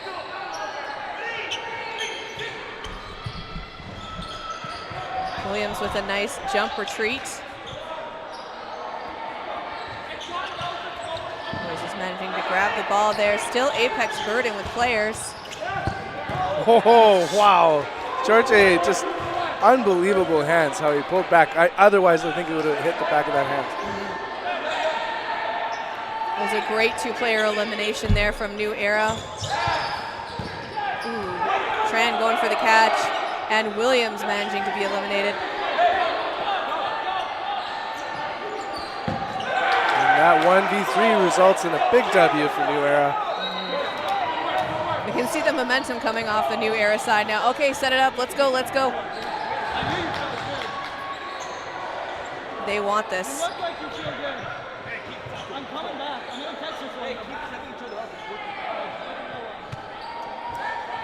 Refs making sure everyone's ready, and they are off again. Moises going in, sliding. Holzer connecting this time. And an unsuccessful catch by Ferreira. It's going to give Apex the burden now with 4 balls in hand. But Holzer was the one eliminated, not the one connected. Oh, sorry. Yeah. So it makes it 5-on-5. Goes so fast. And that's Moto Sandoval being taken out by Pantel. I can imagine that being a strategy of theirs. Like, I would say he is the most lethal player, both on the catch and his shot. So it's been not because he hasn't had any highlight moments really so far, and I think that's because he's target number 1. Yeah, Pantel's been doing a great job. Chartier's been holding back a little bit, I've noticed, but both of them being in the center, they're a deadly combo. Maybe one of these days we'll see their bench player. Trying to take 2 shots there. Grenier managing to avoid them both, but that brings the burden back over. And it's a 2 on Boudreau, and he's out. Chartier had like a half-arm throw, but the opportunity to take out McKay was there.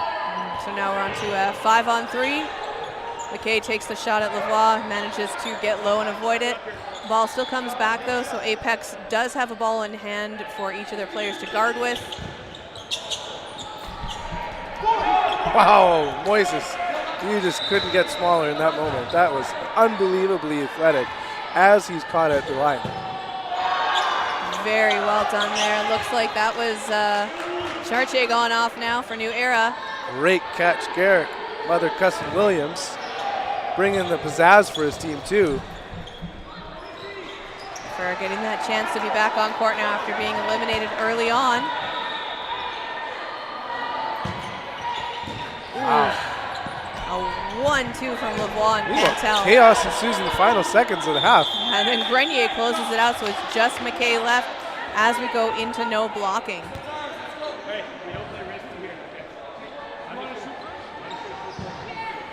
We got the lefty, the cannon, and the all-rounded player hustling to the line. Yeah. And the cannon is what does it.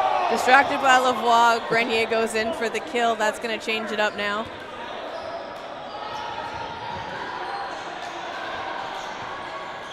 All right, so we're going to see teams switching up sides.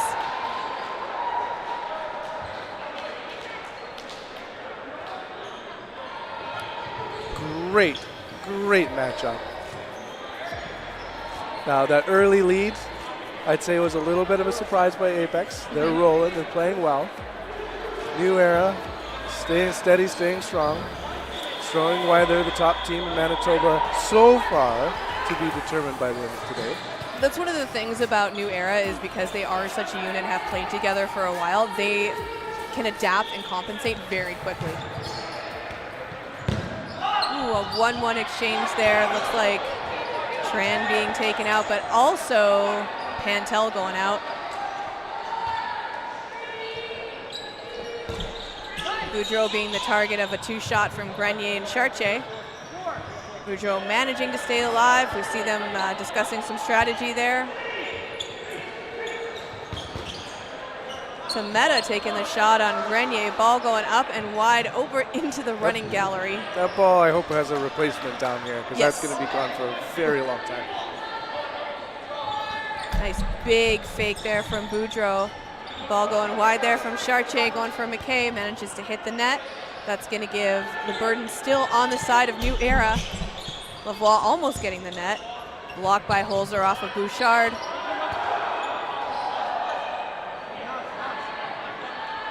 New Era coming up, take the shot. Grenier celebrating that hit on Boudreau. There's no amount of ups to get away from that ball. Huge block from Ferreira there off of that shot from Grenier. Anyone who takes up that wing position against Grenier is going to have their work cut out for them. Meta gets bopped in the head.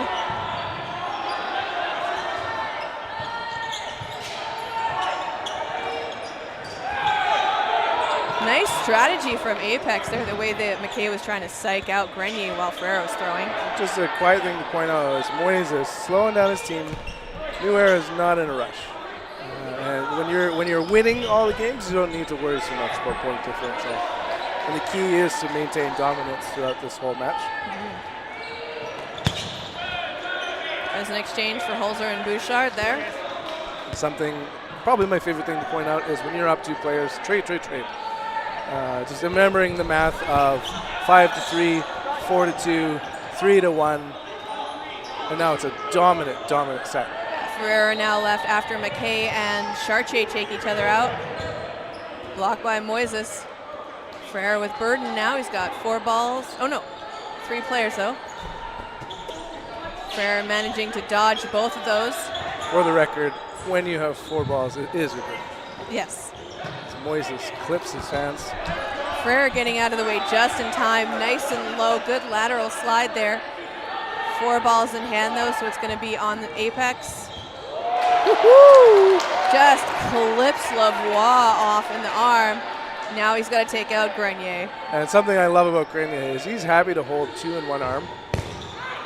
He's got big, long arms, so, I mean, he can. Gets to put an extra bullet in. Meanwhile, Ferreira, extremely athletic. No movement on throws, but it's hard to beat the big fastball. I think Grenier is going to stay nice and low while Ferreira takes those shots at him.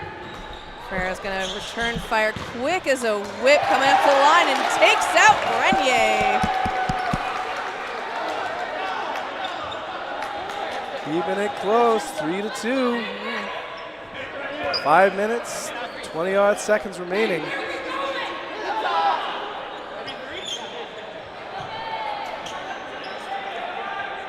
See both teams lining up now. Looks like a little bit of a change-up. We got Williams running for the ball. Tran taking a shot at Chartier right off of the rush there, not connecting with anyone. Both teams retain their full line.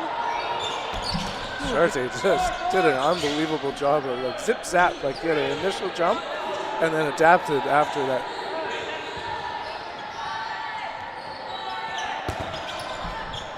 There's Grenier. JDT tries to give it everything for it.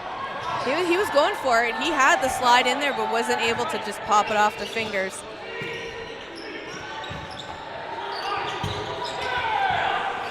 Moises with a huge catch, bringing that in right in the knees. I don't think he was even expecting to make that catch. I thought he was trying to block. Goes with it. Slow and steady. And there's Moto Sandoval being eliminated by Nguyen. We'll see now Sang with the play call here. See what he does. Giving it up to the veteran Williams. That's what. New Era coming up to the line. Looks like shot taken by Pantel on Williams. Williams blocks.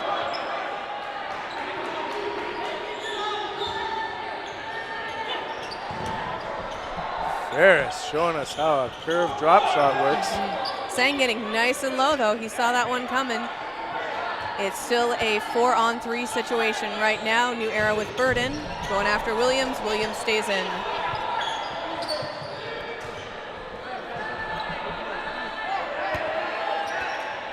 Apex with a bit of a skip in their step, trying to come back here. Sang going after Ferris. Ferris manages to block it. Williams going for Pantel, doesn't even flinch.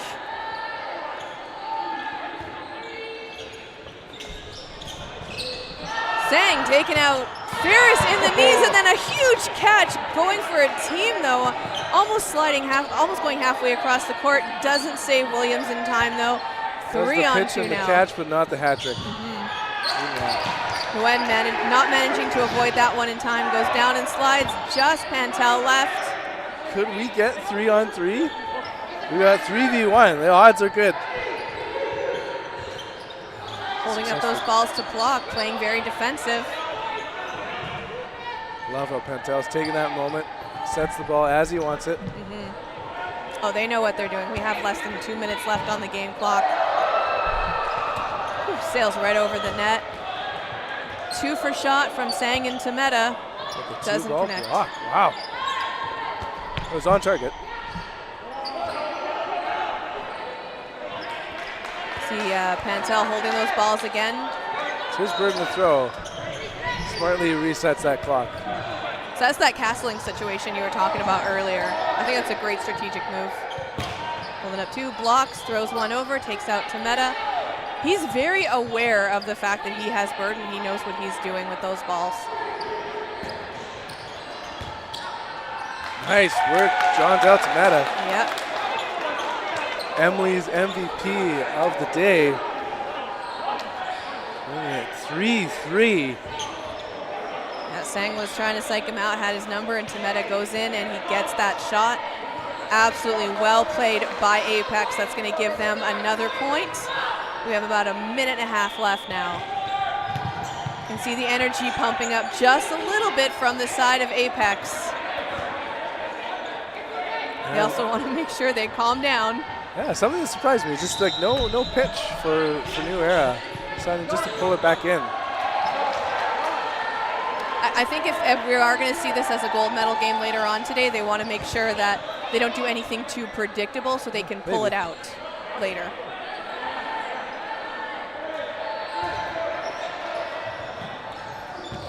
Nice coordinated jump from Chartier and Nguyen there. With a little bit of swagger as he's heading out. And Mitch showing us why he's in the broadcast booth, unable to pull that one in. Yeah, we both fumbled that one. Now that Mitch is done fumbling it, he's back. Moto Sandoval looks like he was going for Grenier, manages to take out Nguyen there. Williams now in the center. 23 seconds remaining for this tie game. And as you pointed out earlier, there's no overtime in regulation. We are going to see everyone converge on this now. This is going to be the game to watch. So as slow moving right in this moment, New Era is, watch for a full send. Oh, McKay. Oh, I thought he was putting a hand up saying I got it. He did. He brought in Pedro and then the trailer hit him. Yeah. So that's going to go into no blocking now. I think. Which I believe gives the player advantage. Yes. Right. So here we are, 5v4. That was huge. Yeah. Aaron McKay turning it around, possibly for the whole match. Boudreaux definitely going to be the target for no blocking off that first throw. Or Moto Sandoval. Or Moto Sandoval, true. He sends it. Grenier gets low, drops his ball, managing to avoid that. And he is the target of the hammer coming from Grenier. You see that play call being made by Sang. Going for Chartier off of Ferreira, managing to avoid it. So it's a 4v4 right now. And there's a Chartier catch. We're missing those. Takes out Sang and a catch from Chartier, brings one back in. Going for Williams. Williams managing to avoid that. Boudreaux misses the catch.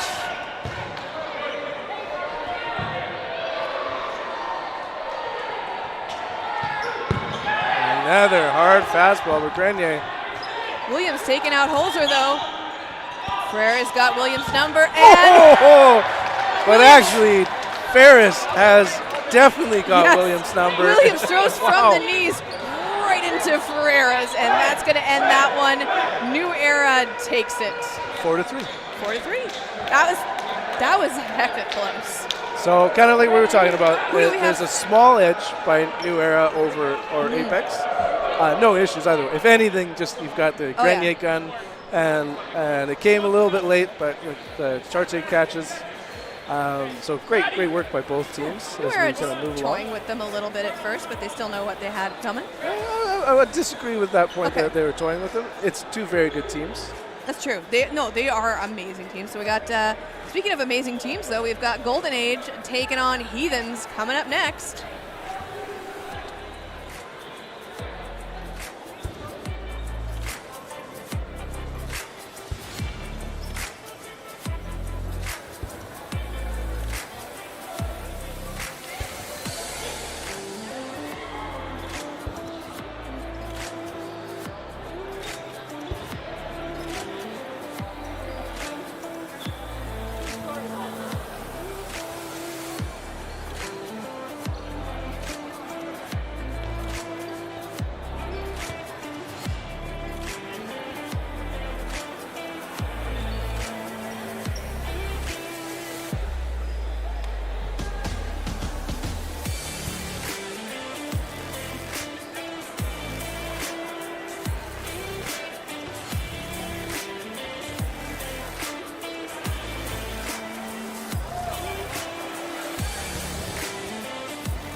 right, welcome back everybody to the Riel Cup Men's Provincial Qualifier Tournament here in Winnipeg. Oh, nope, sorry, Niverville, Manitoba. My name is Emily, and we'll be spending the day with you here today talking about some of the men's teams we have on court. And now we are looking at Heathens versus Golden Age. Heathens, a team that plays out of Winnipeg and has been playing together for a while, practicing hard with their coaches coming up to this tournament. Golden Age, a team that's been put together of some veteran players who have definitely been around the block a few times, know the game inside out and backwards, and are playing together here today to see what kind of damage they can do. So for those of you who have been with us for the day, welcome back. For those of you who are just joining us, I hope that you enjoy this game. I think it's going to be a good one. We are looking at sending 5 men's teams to nationals this year, so there will be our top 5. I have the opportunity to represent Manitoba at nationals in Vancouver, or Richmond, I guess, BC, coming up at the end of June. And Heathens is definitely looking to be one of them. This is a team that has been working very hard, practicing, and really has their eye on that spot at nationals. And they are making quick work here of the Golden Age team. Golden Age is doing really well in this tournament so far. Lots of experience on that side. We're looking at Bertrand, Stafura, and Fong. And on this side we have Piche, Hickaway, Cripps, and Linz. Oh, and Kasprick as well. Sorry, I missed that. And both of these teams are very, very strong, both offensively and defensively. If I had to guess, I would say maybe a little bit more defense on the Heathen side and a little bit more offense on the Golden Age side. So we'll see which option ends up being a little bit more useful on court here today. Hickaway, lining up straight against Stafura and making that connection, which is really lucky because Stafura was a really great catcher. And a straight shot solo on Stafura could certainly spell disaster for the person taking it. Cripps getting a shot from Bertrand. And 3v1 now, but Bertrand certainly knows how to stay alive on court. Not able to make it happen that time. And Heathens goes up 1-0 on our second court here today against Golden Age. Now, if you're looking across the court and you're thinking some of those faces look familiar to me, that is because Golden Age has certainly been around a few times in a few different versions, lots of different teams. So we've got Colton Bertrand, Scott Brandt, Cameron Element, Daniel Stafura, Ken Wong, and Josh LeBerge, all of whom have played on different competitive teams in Manitoba over the years. And you may remember them from teams like Golden Boys, Windchill, Monstars, Zeal, all sorts of teams. And they're forming a little bit of a super team here for us today, for our viewing pleasure. In front of us now we have Linz, Cripps, Zeller, Kasprick, I want to keep calling him Kirkpatrick, Hickaway, and Piche. Hickaway being a player joining us just a couple years out of Winnipeg Minor Dodgeball, and we have another Winnipeg Minor Dodgeball player on the team this year as well, which is great. Nice catch from Cripps. Looking really strong. That was right into his, what do we call it, a bread basket. And he just got down and got the grips on that one. 4 balls now on the Golden Age side, and they are lining it up against Hickaway. 2 hits there, getting that across.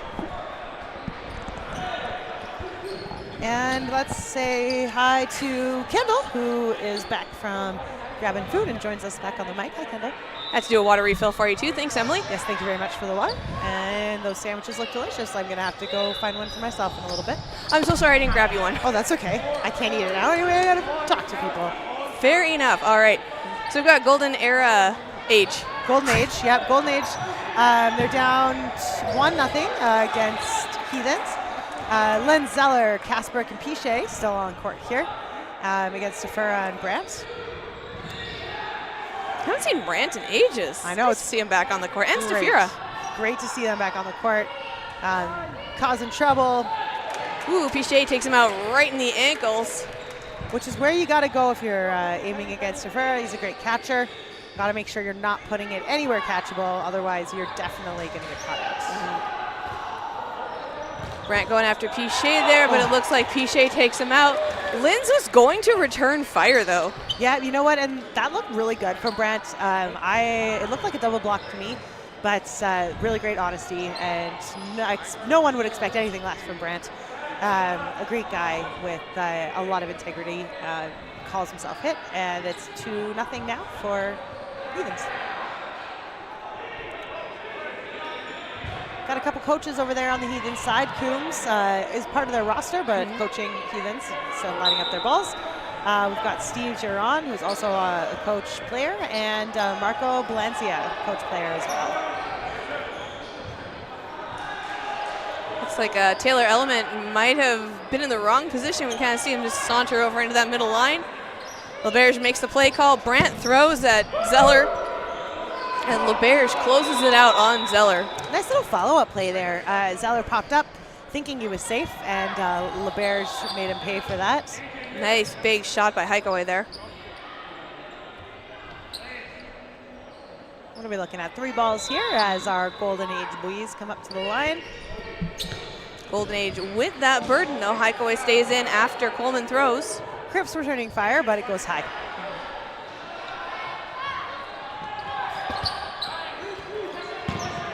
Wow, falling up really, really high there, trying to push the Heathens boys back. And I think trying to get a couple balls, which he succeeded in. So burden back now, but it wasn't able to stay alive at the same time. Throw by LeBerge in between Linz and Heikaway, both of them managing to stay in. Still almost a full line, though. We've got a 5-on-4 situation going on, so Golden Age is leading with players right now. Bears getting a ball in hand, taking the shot at Heikaway. Heikaway managing to dodge. Linz following up, taking a shot at Brant. Brant in the wing, taking that shot at Linz. Linz managing to avoid it, getting another ball in hand. Of course, Linz is the one who matches his shoes to his hat. There were some really good fakes, pump fakes there from Brant.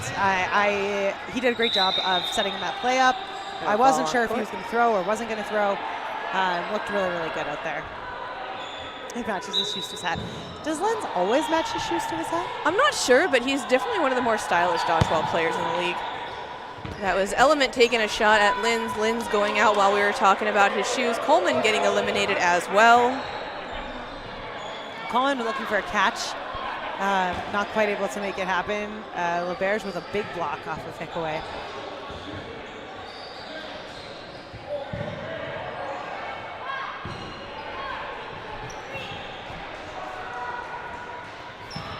Nice block by Element there. Heikaway throwing it.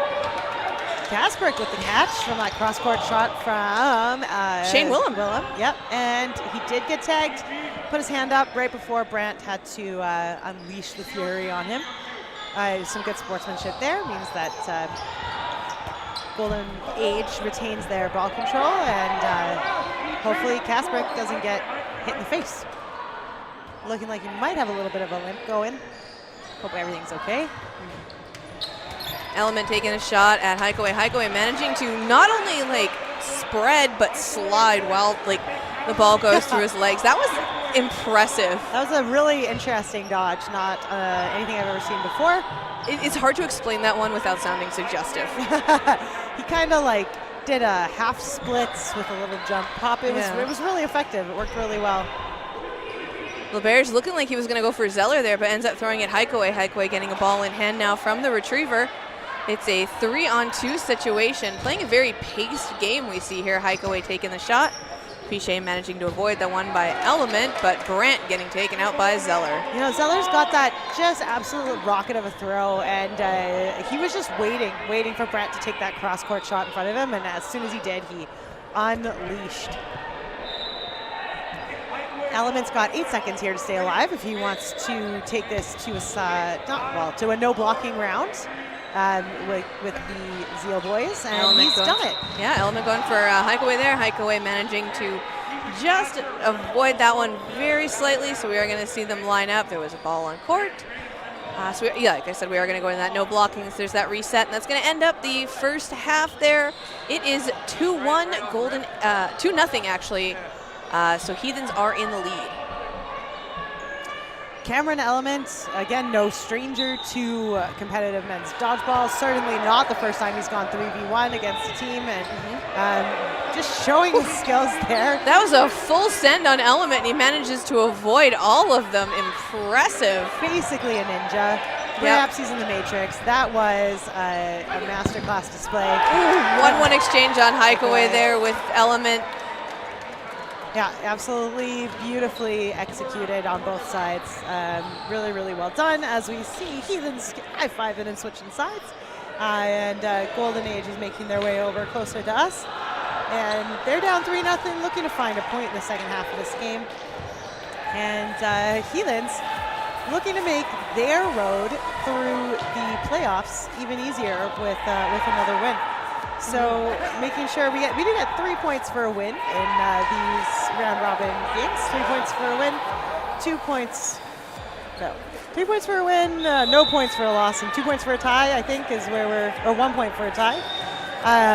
So, of course, while they would take a tie if they had to, Heathens is definitely looking for a decisive win here in this round robin game. We are about, I don't know, maybe 3 games from the end of round robin, something like that, and then we will be on to the playoff portion of our day. And there's the first opening rush now. Balls distributed, no shots being made off of that rush. We saw Hikeaway up to the top there alone, going for all 3, but Golden Age letting them have it. Nothing coming across from them. And that setup was never going to be an offensive play off the rush for Heathens.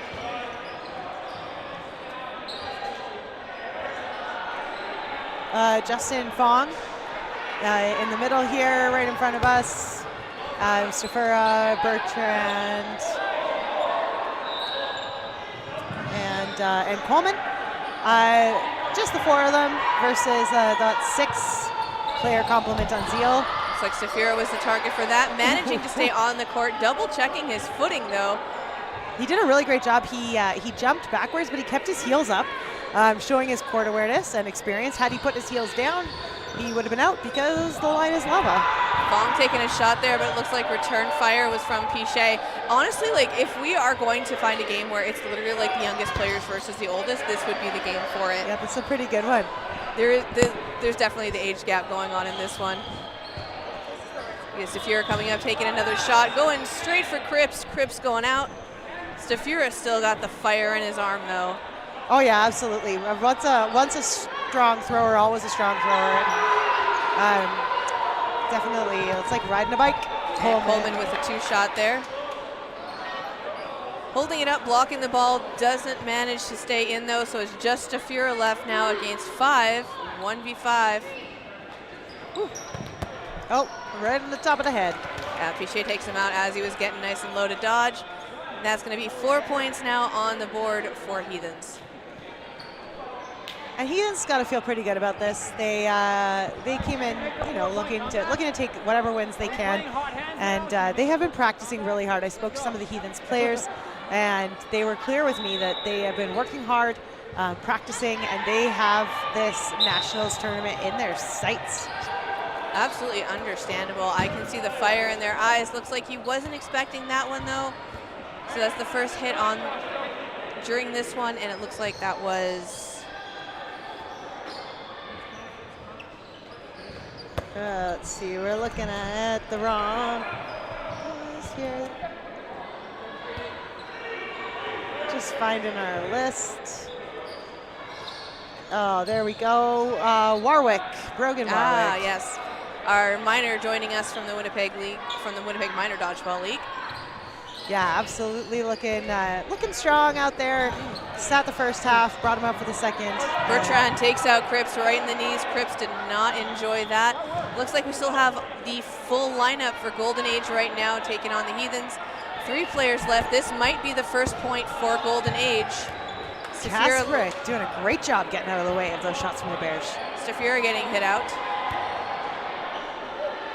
Lots of excitement going on either side of the court here. It looked like he was trying to run after that one, Stafura. Kasparek with a nice low block as he gets down, sends it away, managing to retain that ball to give themselves burden.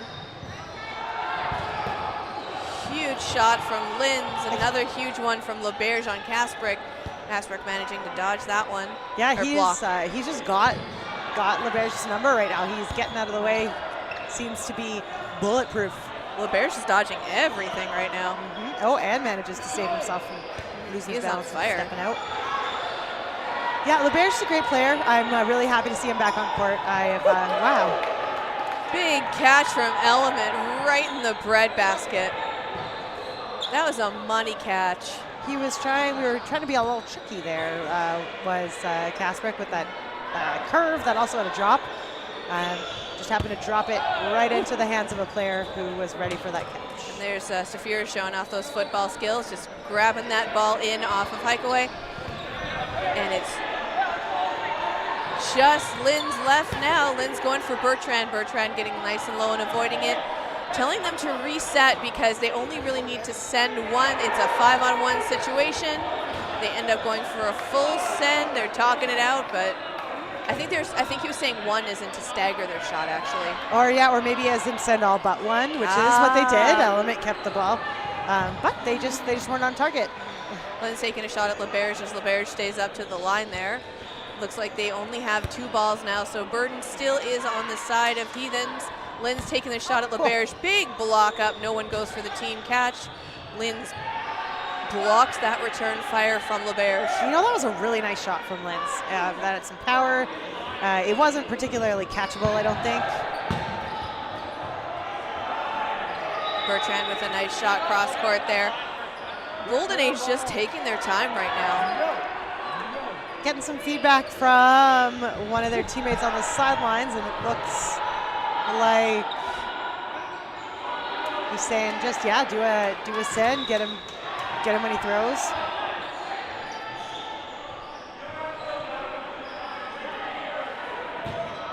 So LeBerge takes him out. Confirming it was a hit right in the feet. He did look away. Linz, that was it. He took the opportunity when Linz looked away to make that shot. And then Linz just kind of slides off the court, questions a couple life decisions, and they reset for the next round. Yeah, 4-1 still. There's only 2 minutes left in this game, and Golden Age got their point. They got their point. Nobody wants to lose a round, but I think that in this case it's A-okay. Coleman going for the catch off of that one, not quite connecting with it. Well, you gotta think off the rush. Warwick getting that shot, making it, getting the hit. That's gotta feel good. Crossing the streams there between Element and Fong. We've seen a couple of good cross-court shots this game. Trying to use the element of surprise, as it were. And Brandt gets eliminated there.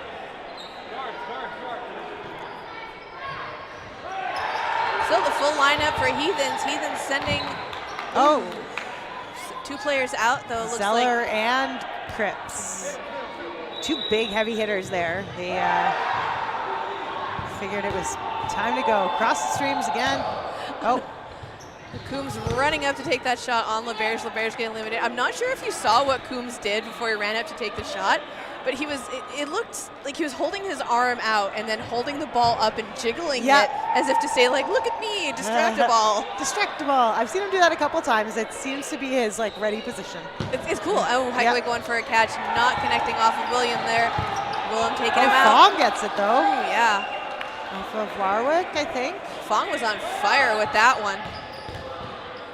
And now it's Coombs. Oh, he was coming up, but he's giving it up to the master. Yeah. He's not even mad. Good job, Element. Oh, he's in a great mood about that one. Yeah.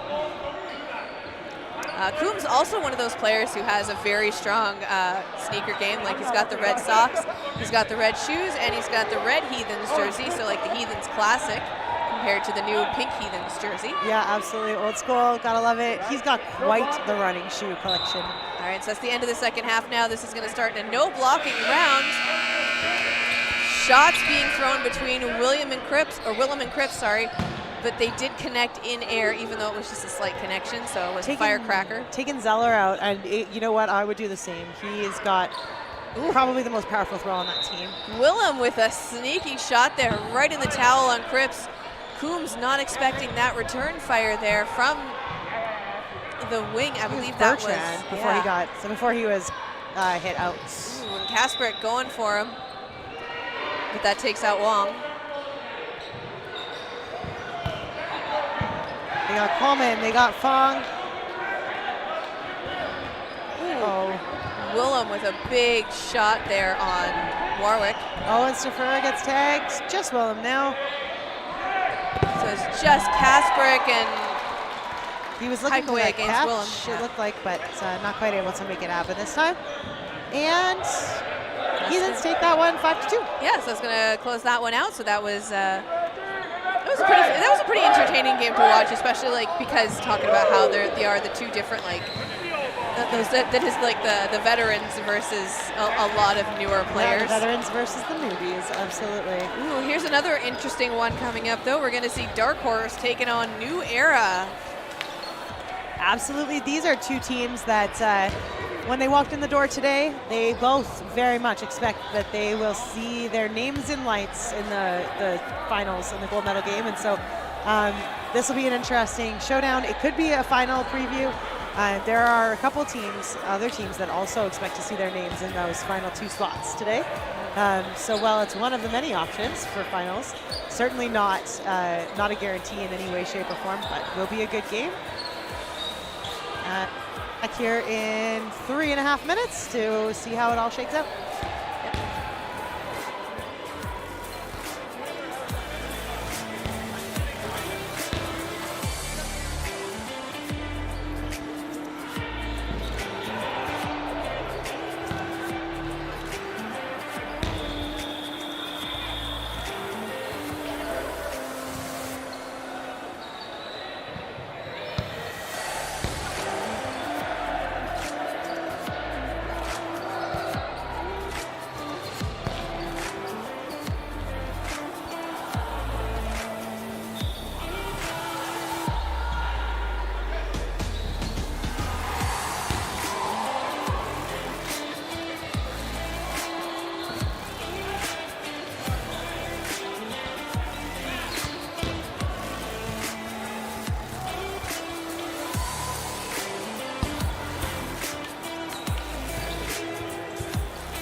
watching the 2024 Riel Cup Manitoba Dodgeball's provincial qualifiers to the national stage.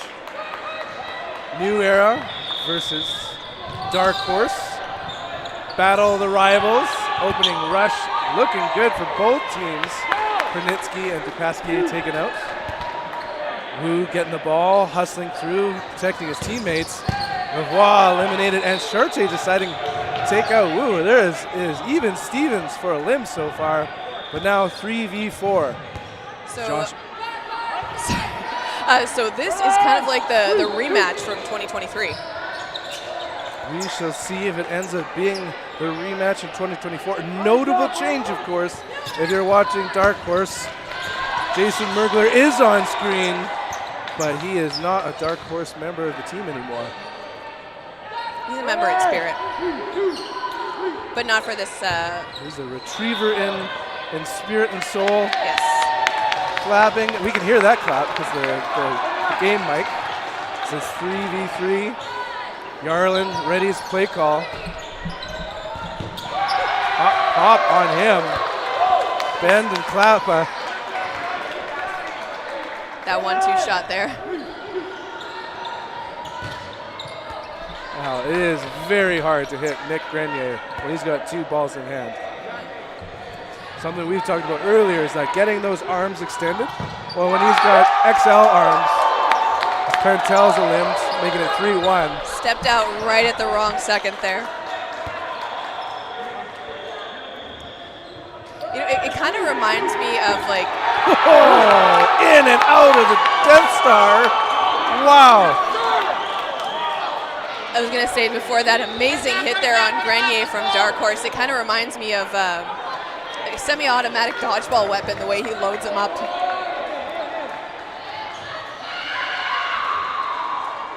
Both teams lined up for an opening rush that last time just had so many limbs just to begin within the first seconds.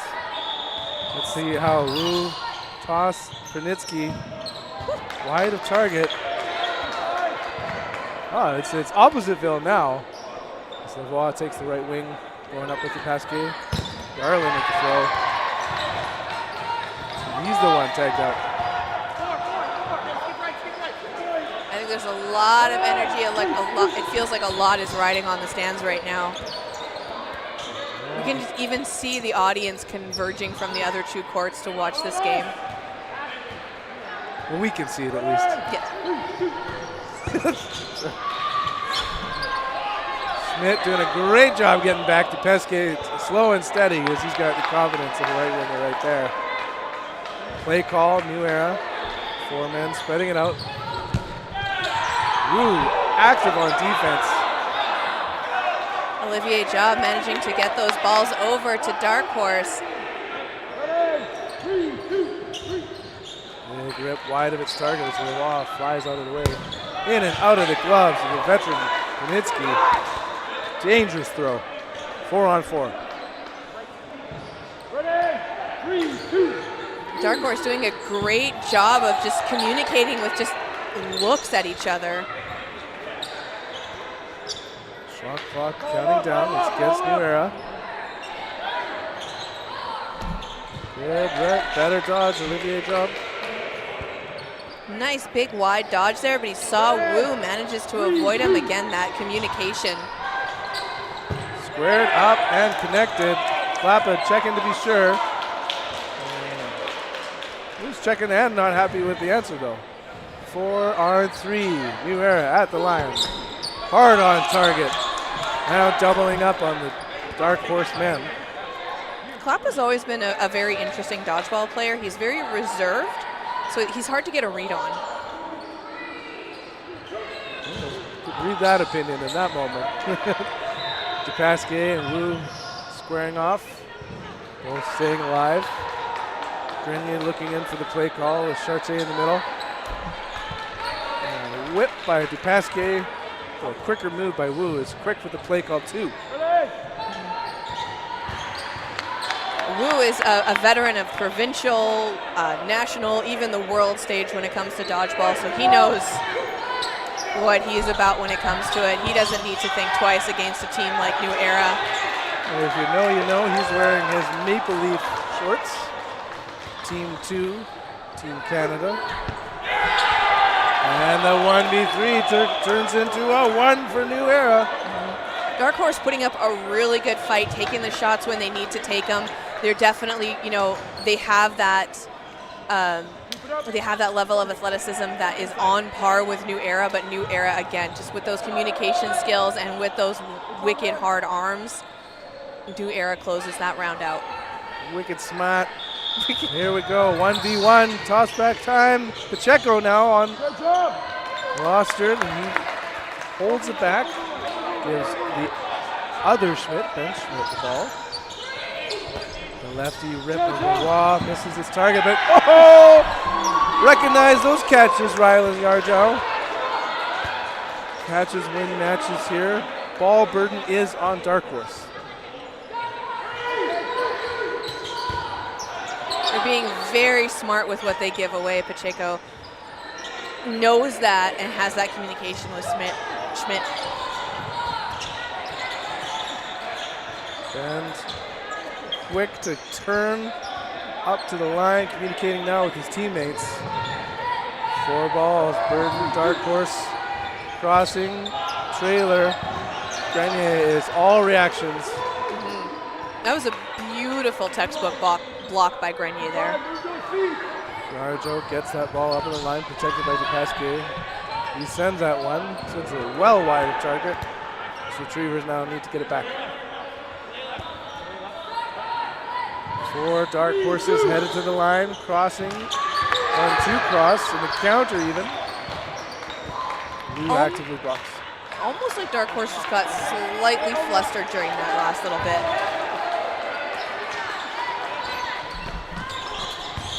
Up and back. That is not a catch. Would be in clock.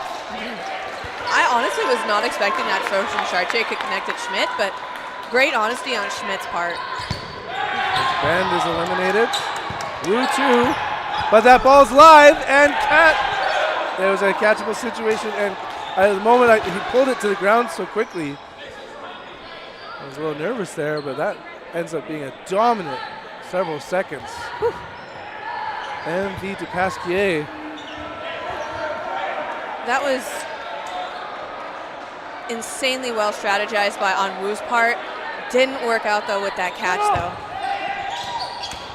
Well, now 1v many as the trade happens.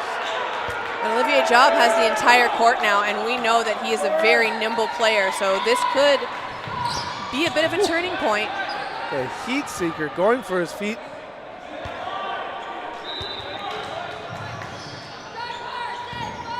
Shot clock counting down against him. 3 seconds remaining. Just getting it out in time. Targeting Patel. He's doing very similar to what we were mentioning with Grenier. He's loading himself up with 3 balls.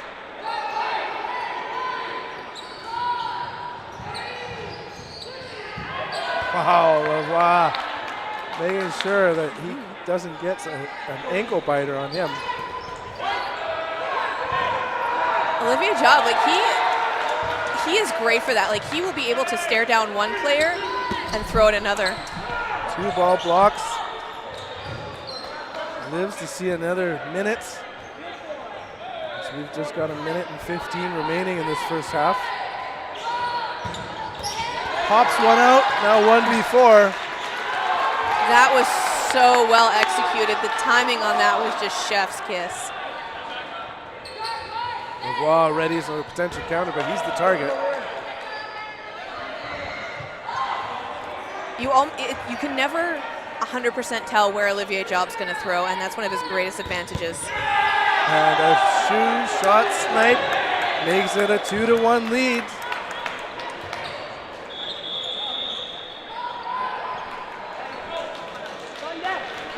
Olivier Job going over the back line there. That's too bad, hey? Like, of all the things to get him, but it's like actually kind of caught between a rock and a hard place. Like either he would get shoe shot or he backed out too far. So at least he didn't give New Era the satisfaction on that one. He eliminated himself by accident.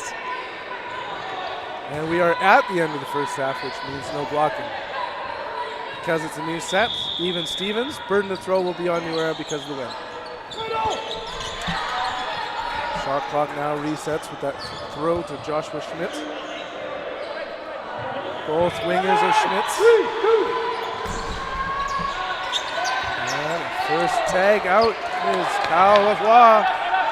Even though I know we have a net, that throw by Grenier had me a little scared.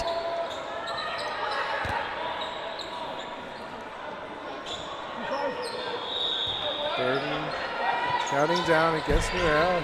Pentel solo throws it, resets it. Harder just staring down to Pasquier, though. He had his number. And out goes 1, 2 players for New Era. 3! Wow! Could we be ending it in a tie? Darkhorse just went nuts on that one. Dargel, he's taken out too, leaving Colin catches Charche. Klappa glides away from the ball. Both players narrowly escaping the throws. I like that dodge by Schmidt. Very, and here we a are. line call.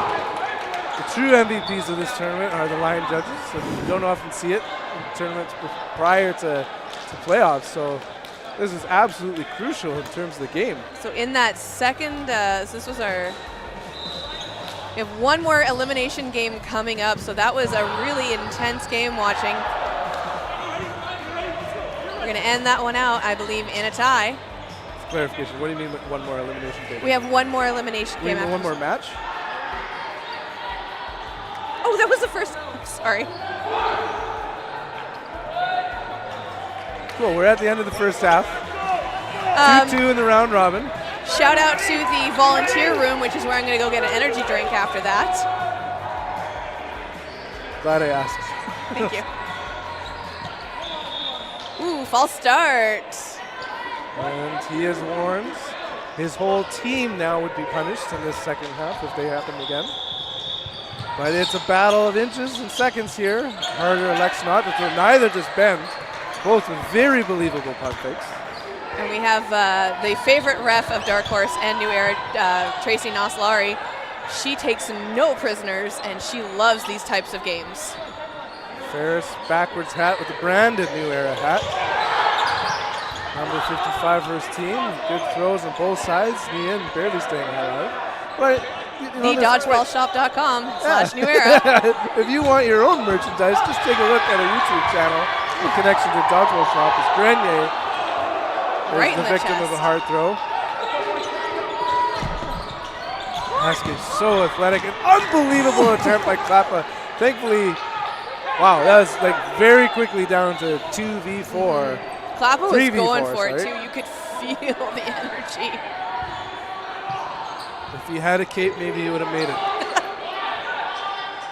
Lavoie staying up there. Schmidt shaking his head, saying no.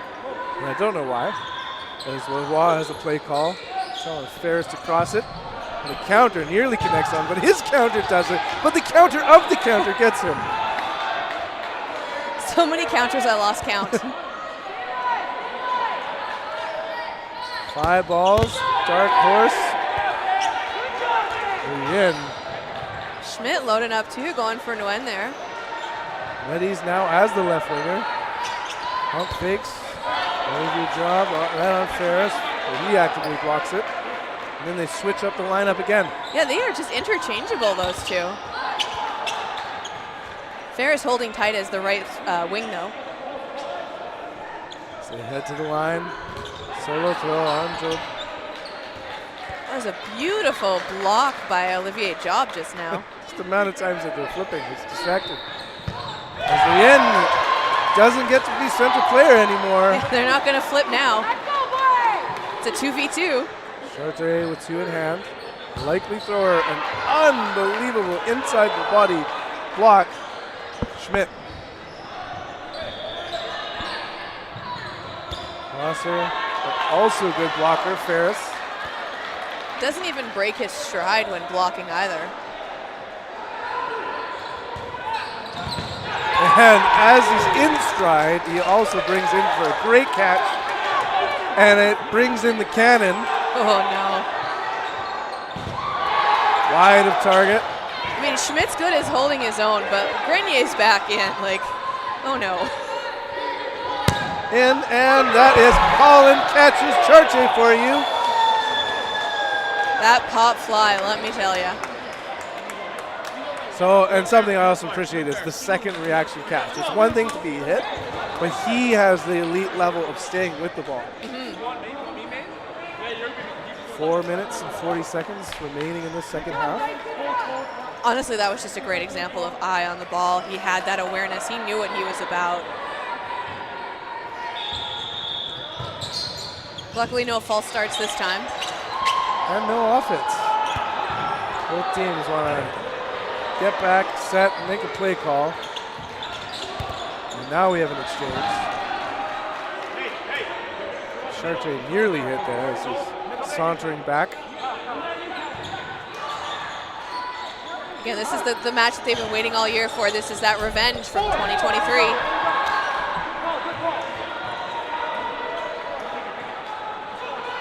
Or will this be a year of back-to-back-to-back championships? Olivier's job is 11th and blue.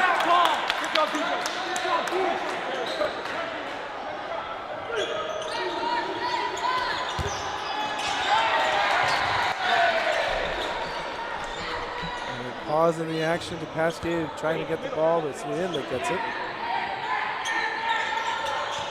Nice big fakes coming from that side, though. And in for the play call. Woo! Ball goes well wide and dancing at the line, all the players, but no one wants to release. Schmidt, Klappa, Schmidt. Ready, and a solo throw, an elite trailer. Yeah, we do have a line out. Yeah. Perfect placement by the line ref, just to confirm it was barely hitting the line. They just got a little bunched up there. Leroy protects his teammates and passes the ball back. And again, Schmidt, Klappa, Schmidt. Klappa with the throw. In flying down. Pasquier coming in nice and hot after that one. 4 against 3. Score is 3-2 with 2 minutes and 30 seconds left. Big hit. Now 3-3. That just the resounding shot off of that from Klappa. Play call. Ben Schmidt with 2 balls. It's Klappa again with the throw. Charche in to Pasquier. In, targeting Klappa. Klappa managing to stay in, doing an absolutely great job getting out of the way of those hard cannon shots. Now I wonder if a follow-up throw on Riel, he's jumping because he's been sliding down to the ground back-to-back times. And another line out. Goodness. Oh, jeez. This is crazy. This is the most lineouts we've had in a game all day. Big lateral jump there from Charche. Taking the throw, new era. Taking their time, heading to the line. Kind of a trick throw in, but it was going way too wide. It's Klappa making sure that everyone's paying attention. Good rip. Right on target, but a better block. Klappa managing to retreat and getting out of the way in time, popping that ball off to the side, keeping himself safe. Less than a minute left now. 2 balls in hand. Ben Schmidt ready for a potential counter. They're going nice and slow. 2 men, 2 balls, ready, and Pasquier actively blocks, gets his body low. Great Final counter throw seconds. from Charche.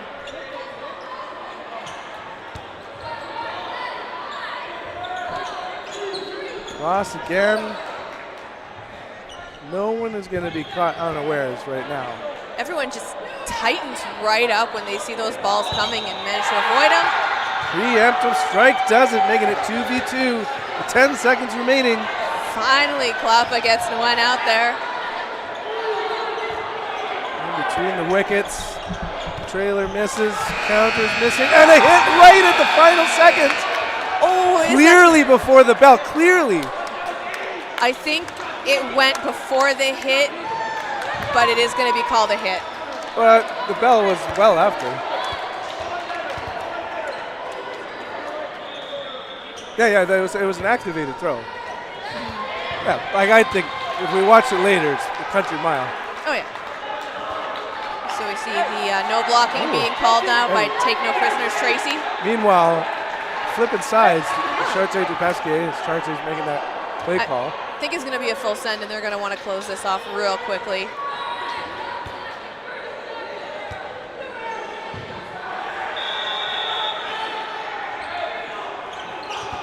And it manages to miss. Wow. Chartier kind of taking a sneaky approach, coming in wide to throw Schmidt off there. Just like that, his ball went wide. Schmidt has like eyes for DePasquier. I don't think he's watching Chartier too much. And there we go. Chartier eligible for a potential yellow card there for two things. One, well, no, but then slamming the ball down. But they've earned it with a 4-2 win. So that's critical to cement the first place seeding going into playoffs. We'll see in a few moments how Darkhorse is done. So now we have our last elimination match coming up, which is Our last of the round robin. Which is Golden Age taking on Zeal. And then we'll be followed with elimination matches. Yes, I'm playoffs. sorry. So we're taking a look at the standings. Yes, so we've got New Era in first. Oh, we don't Okay. have them updated. Okay, sorry. so when we come back, we'll lead off with standings as we watch Golden Age versus Zeal.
You're watching the 2024 Riel Cup underway now. Zeal, as McEwen is eliminated, going up against Golden Age. Yes, absolutely. Zeal versus Golden Age. Golden Age, of course, a team that has come together for this tournament. And Zeal, a team that is very much looking to rep Manitoba at Dodgeball Canada Nationals 2024. In BC, Canada Day long weekends. As Coleman just lets it go, resets the shot clock. Here we go, Zeal to the line. Wilmot rips it. This is a great matchup. We've seen quite a few of these players play on the same team as each other throughout the years. So really exciting to see them take on one another on court. As Coleman is limbed. And now that left wing. And we've got Wong in element, looking at Wilmot. But squaring off against them. yeah, no kidding. He was just right up to the line. Not going to take that one lying down. As you can see, Element in a Zeal jersey. It's a record of the fact that this was a team that he played on in the past. Perfect two-shot. Oh yeah. Dubuque. Now, while we're there, number 9 on the other team. Other line on the other team, Dubuque and Como. I was trying to. It's funny. At first, it was like I didn't see the number, and then as I'm looking down, I'm like, no, I just saw 9. Yeah, we have two wearing the Como jerseys. The one in the red shoes is Xanum Dubuque. The one in the white shoes is Riel Como. And they're lining it back up. Wong and McManus, Amador and Wilmot off the rush. And speaking of the Riel McManus wearing the Riel McManus, that's right. Spider-themed jersey. Yeah, that's I think it's a Venom jersey. Yeah. Yeah, there are a lot of McManuses. McMani on this team. As Willem actively blocks, keeps himself alive, pushes up a bit to the line to provide pressure alongside Coleman. So if you're just joining us here today, we've got a really tight tournament today. I think with the last game, we have about 5 men's teams tied for second place by wins and loss totals. So very, very tight tournament here today. So much competitive balance as Lopez is taken out. Quick play call, Sean Oko on the left wing, readies, and he crosses it up with his teammate. Wong is eliminated, now Element taking that right wing. And I don't know about you, but I think this is the first time I've seen Oko play this weekend so far. You know, part of why I mentioned his name there. Excellent, yes, he's been on the sidelines. Sends a good rip, gets countered. Wasn't seeing Willem. Yeah, Willem took that cross-court shot. Amador coming up tight for a ball and was able to pick it up. It's the younger Holzer limbed. McEwen now on the left wing, joined only by Dubuque.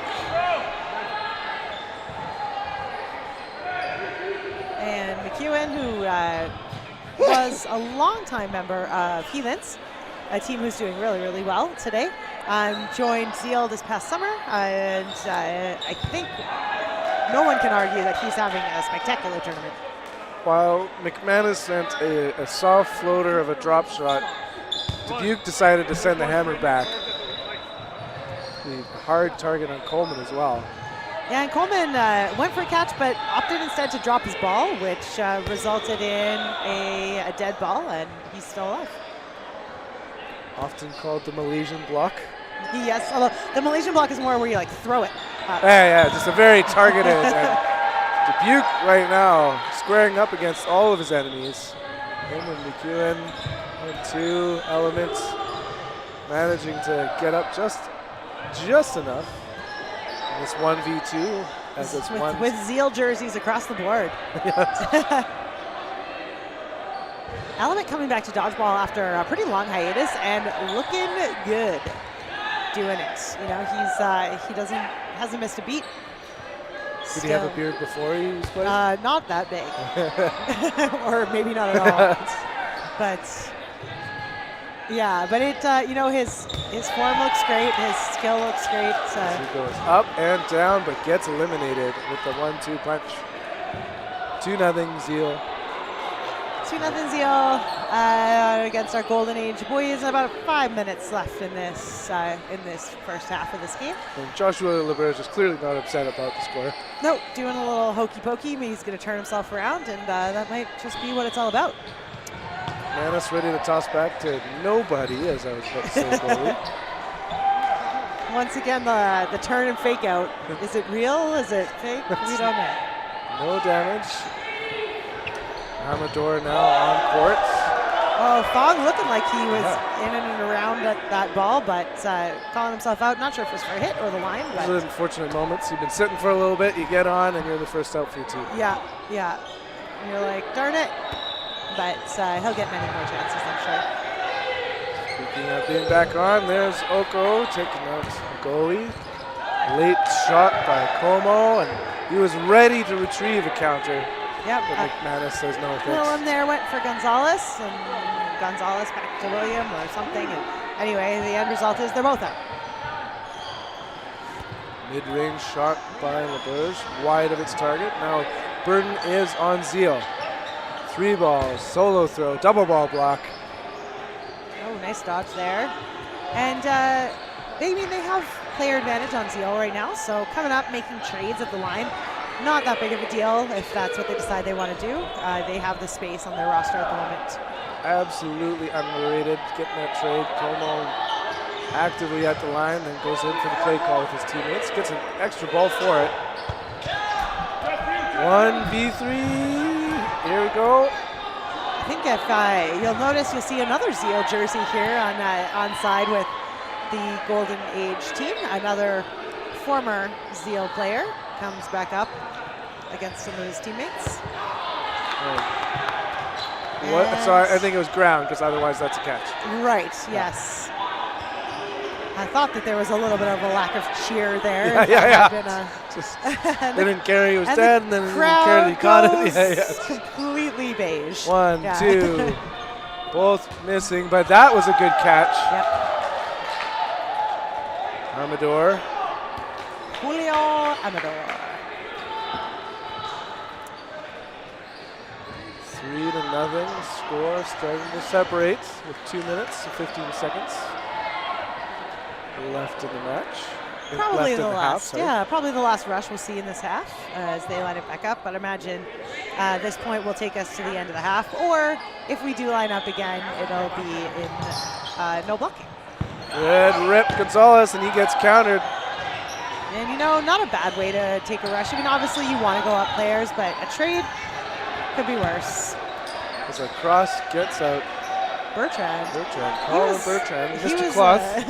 He was looking to get Wilmot, but Wilmot got super small there off the line. And you know, sometimes you think you've got them like dead to rights, and it's just they're just too close, too small, too something. Incredible accuracy. Takes out a goalie. 5-3, turning to 2. Fong hustling over to the right wing. The Element to his own. Dubuque providing pressure. He's the target. Woo-hoo. Yeah, balls from all angles there, and he was able to get out of the way. Cross court and straight ahead. Spinorama. But no connection. I felt like there was a shield around Dubuque there. Like yeah. one of the balls like kind of whizzed around him. And one went kind of right over him. Yeah, he certainly is a hard to hit player. Zeal showing really good restraint as they're waiting for their moment. Burden to throw on Golden Age. A lot of movement with Elements. So Kidding. Fong is tagged out. Many players versus 1. And once again, Element showing that it's like riding a bike. Shot clock over to Zeal. 3 balls. 1-2, punches it out. Now 4-0. So we'll be starting the end of the first half. No blocking. And it's always a little bit of a nice treat to go right into no blocking. There's, as someone who's often doing the rush, to give me a little break from my wind sprints for a bit. And I don't know about other players, but I certainly love no blocking. I think it's a lot of fun. Ooh, almost a screen there to take out Dubuque, but he was prepared. Yeah, he making the face. That was he knows it was close. Pop element. The last out becomes the first out, followed by Bertrand. We lost Gonzalez. We lost. Oh wow! Lost Just McEwen. Willem. perfect shots taking out players right now. Yeah, these are like it's just nobody's missing anything, right? Everyone's nailing their shots here, and just again we go like It's just an exchange of chaos, Yeah, resulting in 1v2. Oko squaring up with Wilmot. Wilmot saying, wait. Oko saying, hang on, I got this. Now, Long in the backcourt. Long Remind him, gonna no see blocks. what he can do. I And was wondering about that. The way he was holding those balls, I was like, don't use those to defend yourself, sir. yeah, it's almost better in these cases to just get rid of the ball. And if you know you're not going to make an offensive play, just get out of the way, maybe go for a catch.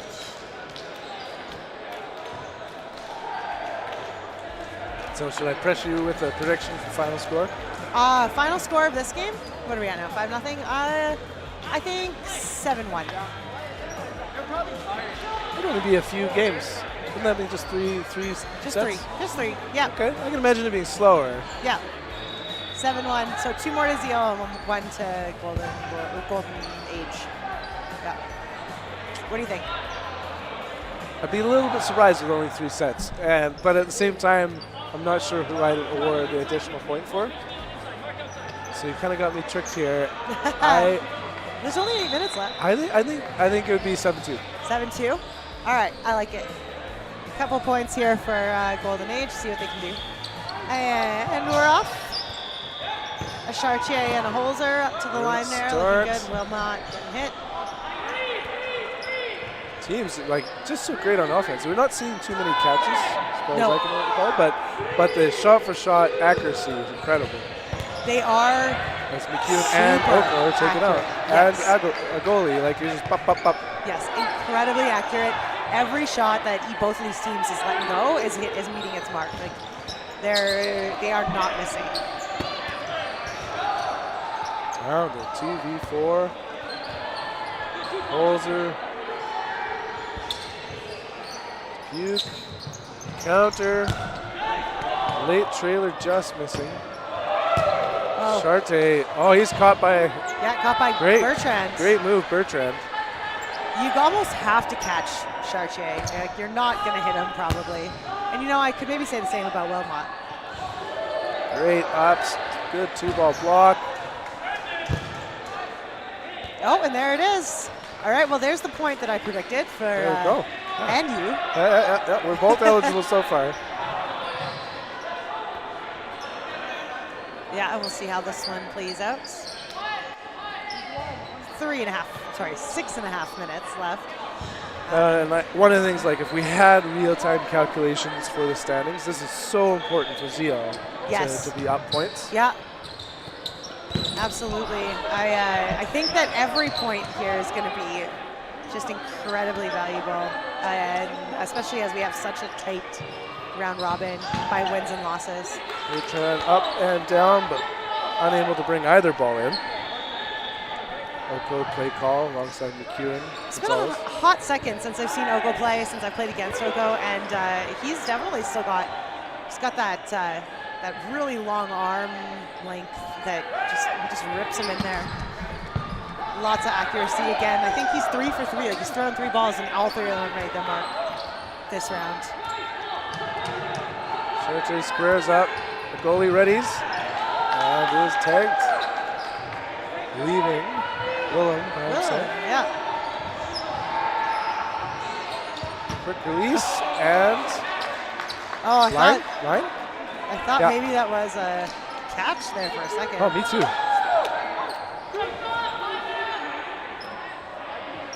All right, well, looking at what do we got? 6-1 now for Zeal, and giving them one more point to Zeal means that I have won the. Oh, maybe not. That's not necessarily true. That's not true. Oh. See, Grant goes over. It hits Bertrand. odds are we don't get the final score. Always as we have a little line-out moment. In that, do you think we have 4 minutes and 45 seconds, and then the whole thing is finished? I think maybe they could take this point pretty long. If they're gonna have to for me to get my prediction. And there'll be no rush, particularly. The match is set. Your end of the day, you're just about to have a little break before going into playoffs. Yeah, you're gonna have to save a little gas in the tank here for playoffs. Again, this is one of those teams that Zeal certainly came into the gym this morning with visions of themselves in the finals. So no ball play call. Love those when they happen. Yeah. The police counter is successful though, and Element stays in the Element. Oh yeah, there he is. Oh, and he gets in front of the ball with the block. Yes, the element of surprise. 3v6. That's all is. Yeah, blocks. at this point, they're just going to be looking to limit the damage. There's no coming back 5 points in 3 minutes, but they certainly can make the best of the situation over there on Golden Age. Wow. Well, they certainly made the best of that moment. Yeah, that was a nice play made by Stafura. Yeah. 2 out of the 3 players here have been sitting up until now, and he stayed fresh. Unfortunately, Brent is a victim. 5v2. Oh, and here we go again. Why you guys be sitting me, he says. He seems to be passing off the ball. I'm thinking maybe we've got a shoulder or arm problem there from End Stafura. of the day, yeah. Well, his catching abilities have not waned at all. No, absolutely. Yeah, that's he's well known for his catching. He always has been. So goalie limbed now 4v2 with mere 2 minutes and 30 seconds left. Good 2-ball block, Bertrand. Up and not out to the 14 catch. Paul Chartier looking for that one, thinking, how long are my arms? But in the end, making the right choice, I think. Not catching that one, just for good measure. Dubuque sending a trailer. I mean, it's the old double tap. Gotta make sure. If it works for zombies, it works for dodgeball. Exactly. Dubuque unable to close that one out. Neither is Holzer. Como wants to. What a throw, but a better block. Holy smokes. Yikes on bikes. That was. He's still alive. I know, this is wild. Now 1v1. Wow. Really, really impressive blocking there. And Como had just an excellent throw. He thought it was low. There's no chance that you're getting away from that one. And yet. Wow. Just mere fractions just separating these players. They're so close, so accurate. Yeah, the accuracy really is, it's sending me here. Both of these teams are not wasting daylight. They are making those throws, making those hits. Good 2-ball block. Burden to throw on Como. Sends it wide. Counters on target. He's making those blocks. Like it's just like it ain't no thing, you know. They're confident. Yeah, swats it away, resets the shot clock. You know, I might consider, if I was these players, I might consider taking a step outside to the side, maybe widening the angle of my throw, but giving myself a little bit more opportunity to. Well, that's because you don't have an outsized ego, because if it was me there, it's a 1v1 battle for a champion, and it is Colton Bertrand taking down Como putting a point on the board. Wow, in 18 seconds, 15 seconds left. But by Zeal. Starting in, Putting 2 points. 2 points. And, you know, if, Leaving one more available. for you, yeah. If Zeal takes this, Potential 2-7 then score. I have to yield. You know, really good, really good round. That was super exciting. And Yes. an excellent dodge from the commentary team. Then they've engaged with us even from the opposing end of the court. Yeah, we really do appreciate being brought into the action. Ooh, You are in the action seats as we are watching today. let's call it the splash zone. Yeah. Lots of balls, all the balls for Golden Age, and they take out at least one so far. Yeah, just Dubuque. Was that a catch from Gonzalez? Oh yeah, off of Element. It looks like. Whoa! Oh, LeBear's looking like he got under it, but not to quite. 5, serving 3, great cross. No Willem, blocks, no catch. Willem going, oh God. 1v lots. As he wasn't paying attention there, Brent going, yep, Oko, yeah, thank you. And that makes it 7-2. Which means that, Ben, congratulations on your prediction. Thank you. You really That's the little nailed that things. one. Yep. Small things in life. You certainly had that one. Dominant performance there put on by Zeal. So we are at the end of regulation. Thus begins the elimination matches. Is this that was our last round robin game? And then if we take a look, Oh yeah. and we're gonna have a little bit of a break. I was concerned about that for our sake. At 3:45 All right. Central Time, we're gonna be taking a look at the 4th place team going up against 5th place. Other games are streamed. It'll be 1st place, 8th place, and there's just 2 courts going on. So 2 courts. Come on back. Listen to our dulcet tones as we take you through the remainder of this tournament this afternoon. Join us in about an hour, and we'll be back. At 3:45. Join us in about 30 minutes. You probably did what I did, which is game start time. Yeah. And in about 30 minutes as we come back to the action for you for the rest of the day.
All right, and we are back here at Niverville Recreation Complex watching the men's 2024 Dodgeball Provincial Championships, otherwise known as the Riel Cup. So we have our Fourth place and fifth place team fighting it out to win one of those spots, going to Richmond, BC this June for national championships.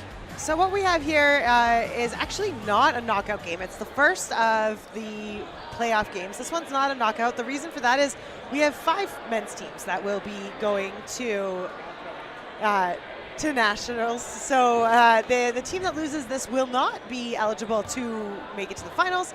However, they will be able to play against the teams in. Yeah, it's just earning the spot to be one of the top 5 teams going to Richmond. So they're not out of the tournament. They're not out of contention for making their way to BC for nationals, but they are out of the top 4 and will not be winning a gold medal here today.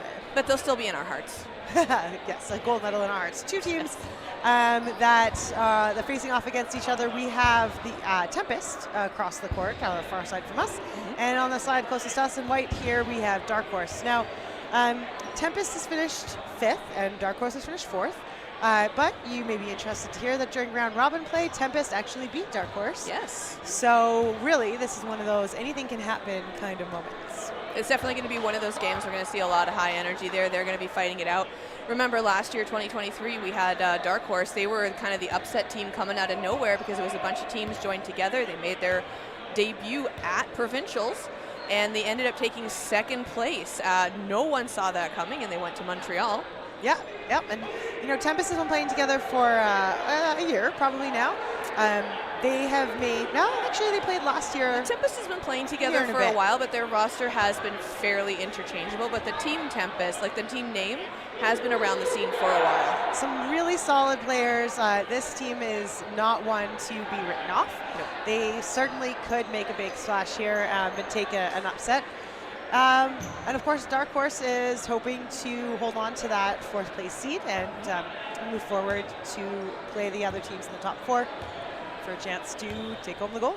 And one of the things we see here with this kind of competition too is it's ever evolving. So a lot of teams, back in the day, they would get together, they play, they had fun, they go to nationals. Now, we're renting out gyms, we're practicing constantly, we're doing drills, they're doing scrimmages against other teams. So there's a lot more high-end athleticism that's happening, and it only keeps improving as the game gets bigger and bigger. Yeah, absolutely. Shout out to the brothers here. Worth mentioning, we've got 3 Schmidts on court today. So on Darkhorse, and 2 Lins.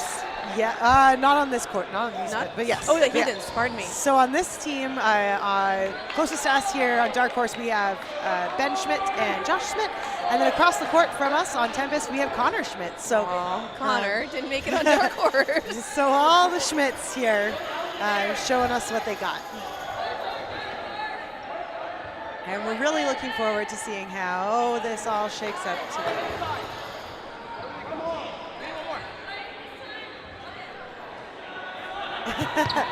Oh, Mergler playing mind games and just messing with us. He's actually going to be playing for Mavericks, but he's wearing the Darkhorse to support.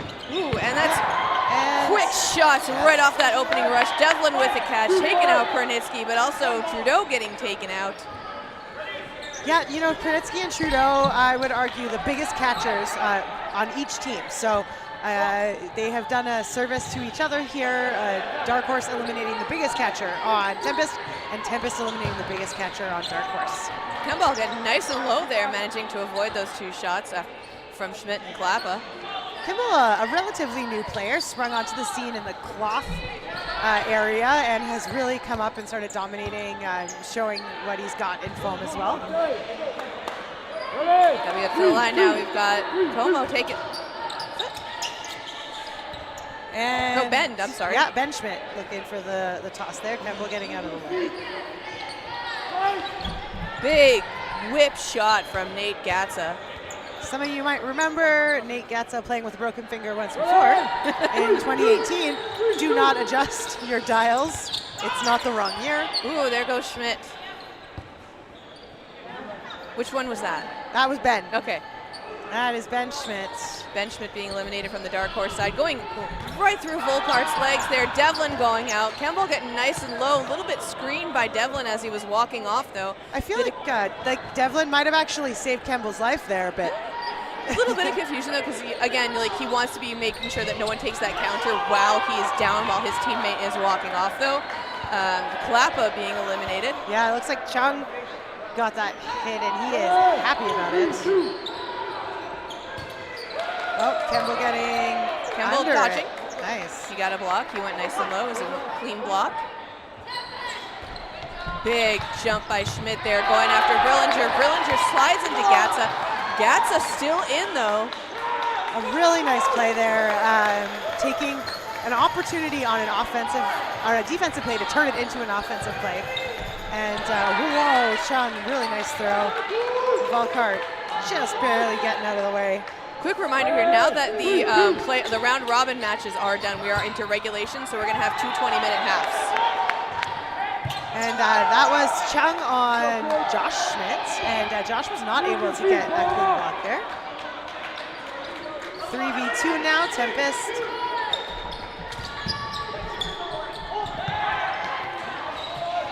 Big shot from Volkart there, going after him. And Chung doing a backwards somersault. Yeah, this is somewhat of a somersault, yeah. Just following through his momentum there. Volkart getting up nice and high, going into Merkler, who is just ball retrieving, so we don't have to worry about that hit. Volkart and Ben, the 2 youngest players on the team, seeing what they can do when they put their heads together. Kemble getting nice and low, managing to avoid that throw from Bend.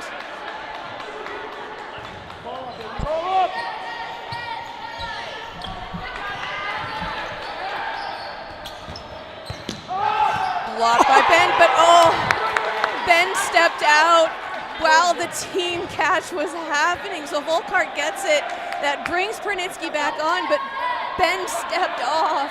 What a catch. And there is a little bit of, they're just trying to have good sportsmanship in these situations.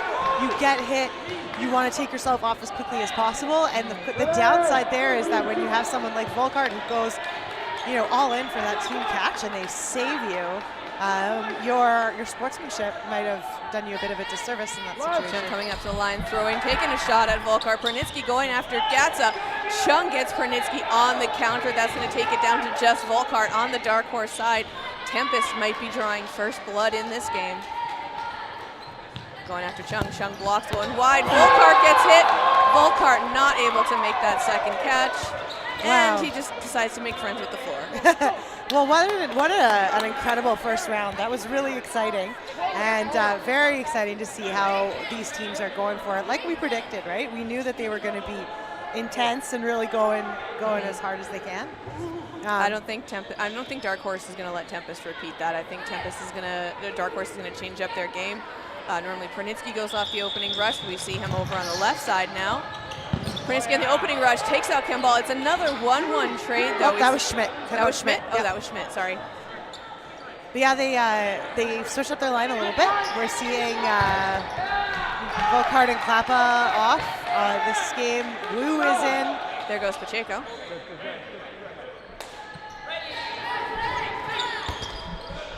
Oh, and Ben Schmidt getting out of the way. A nice little block there. 4v4.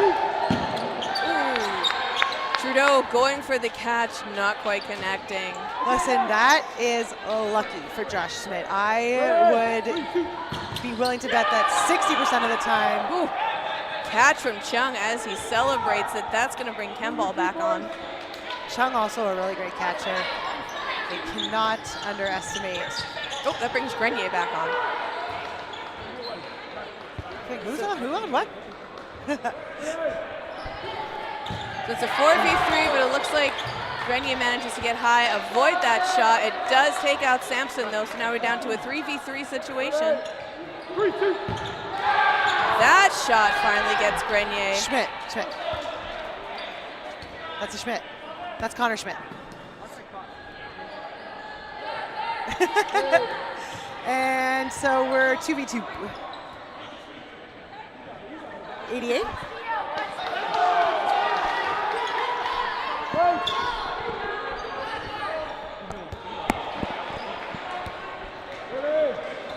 All right, so it's a 2v2 situation right now. Devlin coming up, trying to take that shot at Schmidt. We're just confirming our facts here. Number 88 on Tempest.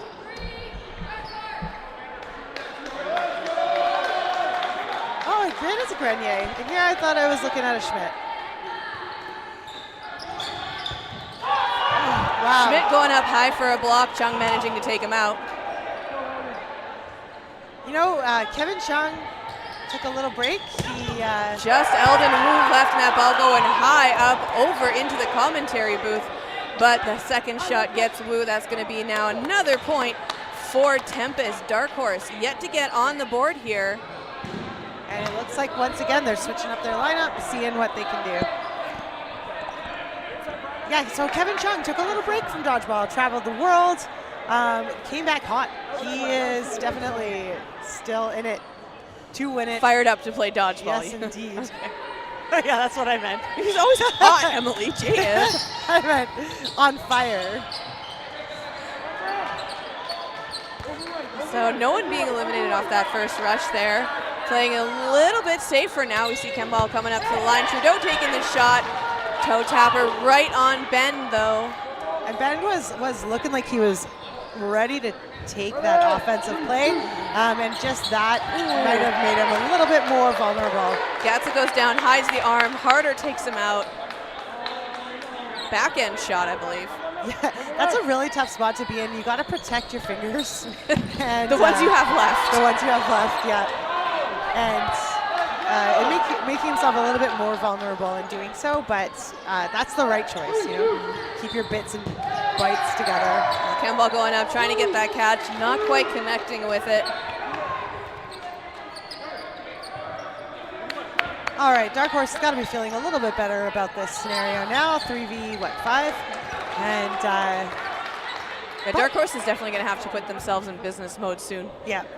Brillinger, Sampson, Chung, definitely. Ooh, and there goes Klappa. It went down a little bit hard. His elbow looks like he's a little bit sore. We've got just Chung left now. Darkhorse is going to get that point. They are going full send on Chung, and it works. That's the point for Darkhorse. Now they're hoping that this is going to turn around their whole vibe and that they'll be able to pick up some momentum. And of course, Tempest is hoping that they can get it back. I think it's a good confidence booster win for them. We've got just about 10 minutes left now, so we're halfway through the first half. Because again, we are in that 20-minute regulation timing now. Which also brings a whole new dynamic to the game that we didn't have in round robin, which is the staying power, mental and physical fortitude of these teams to be able to bounce back if they're down or and hold the line if they're up. Kemball on Wu. Wow, Gatsa on Schmidt. Schmidt didn't see that one. He looks a little disappointed as he walks off. We still have a full lineup for Tempest.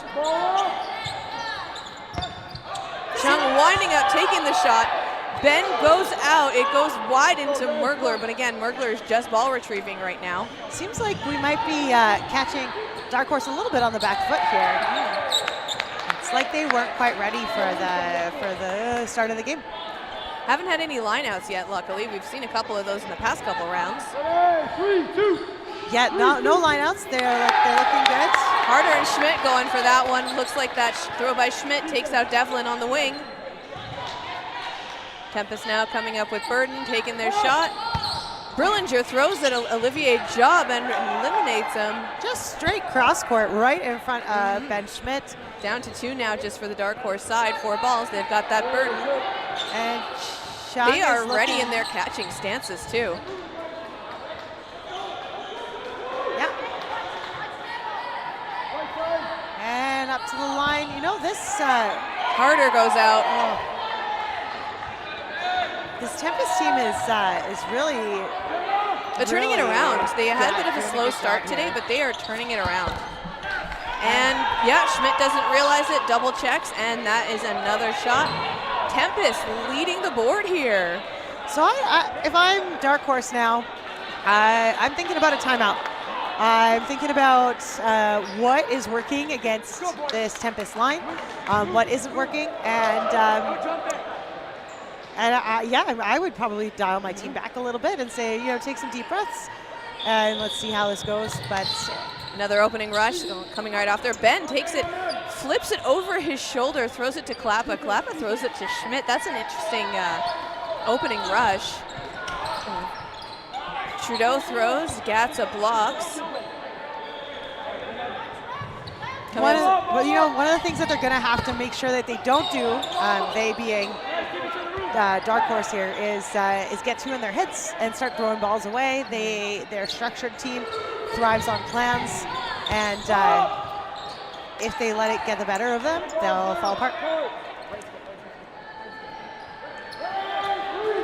Tempest looking really solid there. Gatza going out, Klappa going out. Counter shot after that hit. Tempest looking calm. They are looking in control. Ooh, managing to block that one. They did confirm it was floor. Oh, Kemble, not a fan of that. No, it looks like referee Tracy is calling it a hit. Calling it a hit. Yeah.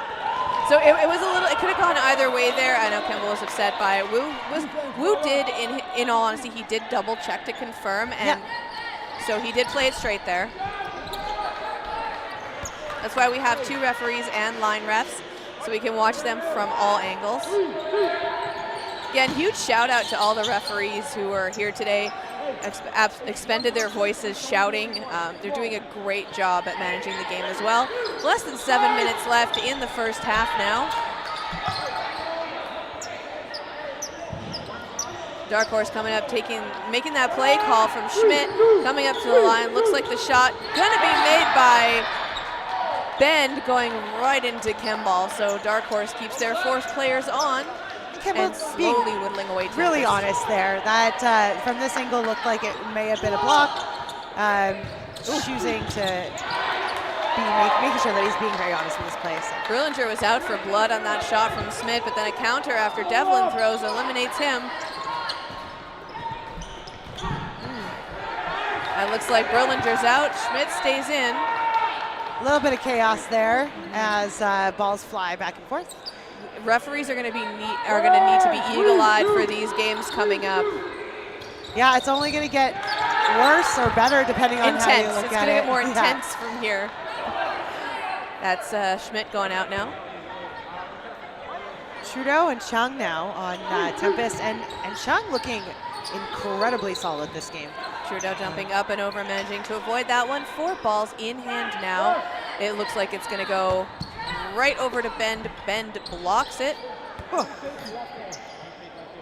That was right on target. From this angle, I couldn't see the ball, and nice dodge by Trudeau. Counter shot from Chung right into Schmidt, but there was another shot that takes out Chung. Just Trudeau left now against Olivier Job and Bend on Darkhorse. And you know what? That was a really good play on Schmidt's part. Trudeau takes out Bend right as he was going for a big jumping throw there. Olivier Job coming up to the line now. Throwing it Trudeau blocks. Oh my gosh, his foot was so close to the line there. It was very close to the line. It's a 1v1 situation right now. Trudeau throws 2. Looks like that first one might have got Olivier Job, but the second one cinches it. That's going to be another point now for Tempest, and there's that timeout you were talking about. Yeah, absolutely. And you know what? I think I probably would have called it 1 point earlier, but definitely you can see Coach or Captain Amanda First? Sorry, Coach Amanda First. Yeah, giving the pep talk. Coach Jamie Tapper in there as well. And did you forget your own team captain? I did. I was trying to remember Kevin's last name, and the whole thing just. That's your team captain. I know. It's true. She's gonna see that on stream and be like, you know what? You're off the team. Yeah, fired. But really, like this is just what they need right now. Harder, team captain Harder, and team coach First. That's what I'm trying to say. A little bit of a pep talk, and you know what? If I'm Tempest coaches right now, I'm telling them, head to the nose to the grindstone, head down, keep doing what you're doing. Yeah. They're flustered, they're working hard, and you are on a roll. And so And there's Grenier going out off the opening rush, but taking out Pernitsky as well. Pernitsky always putting himself right out there off the rush. yeah, and you know what? If he can make the trade and it's a solid trade, then that's an okay way to be. It works out really well though, because Pernitsky is one of those players where he has those clutch catching skills. He has a lot of hard abilities in him. Like, he is a vet dodgeball player. So if Darkhorse can get that catch and bring Pernitsky back, he is absolutely deadly. So it's always smart to eliminate him off the rush when he makes himself vulnerable. Chung is just on fire today. He has absolutely got Darkhorse's number here. He's making all of his hits. He is pulling out clutch catches, and he just took out Schmidt. And Pacheco says, not today, thank you very much.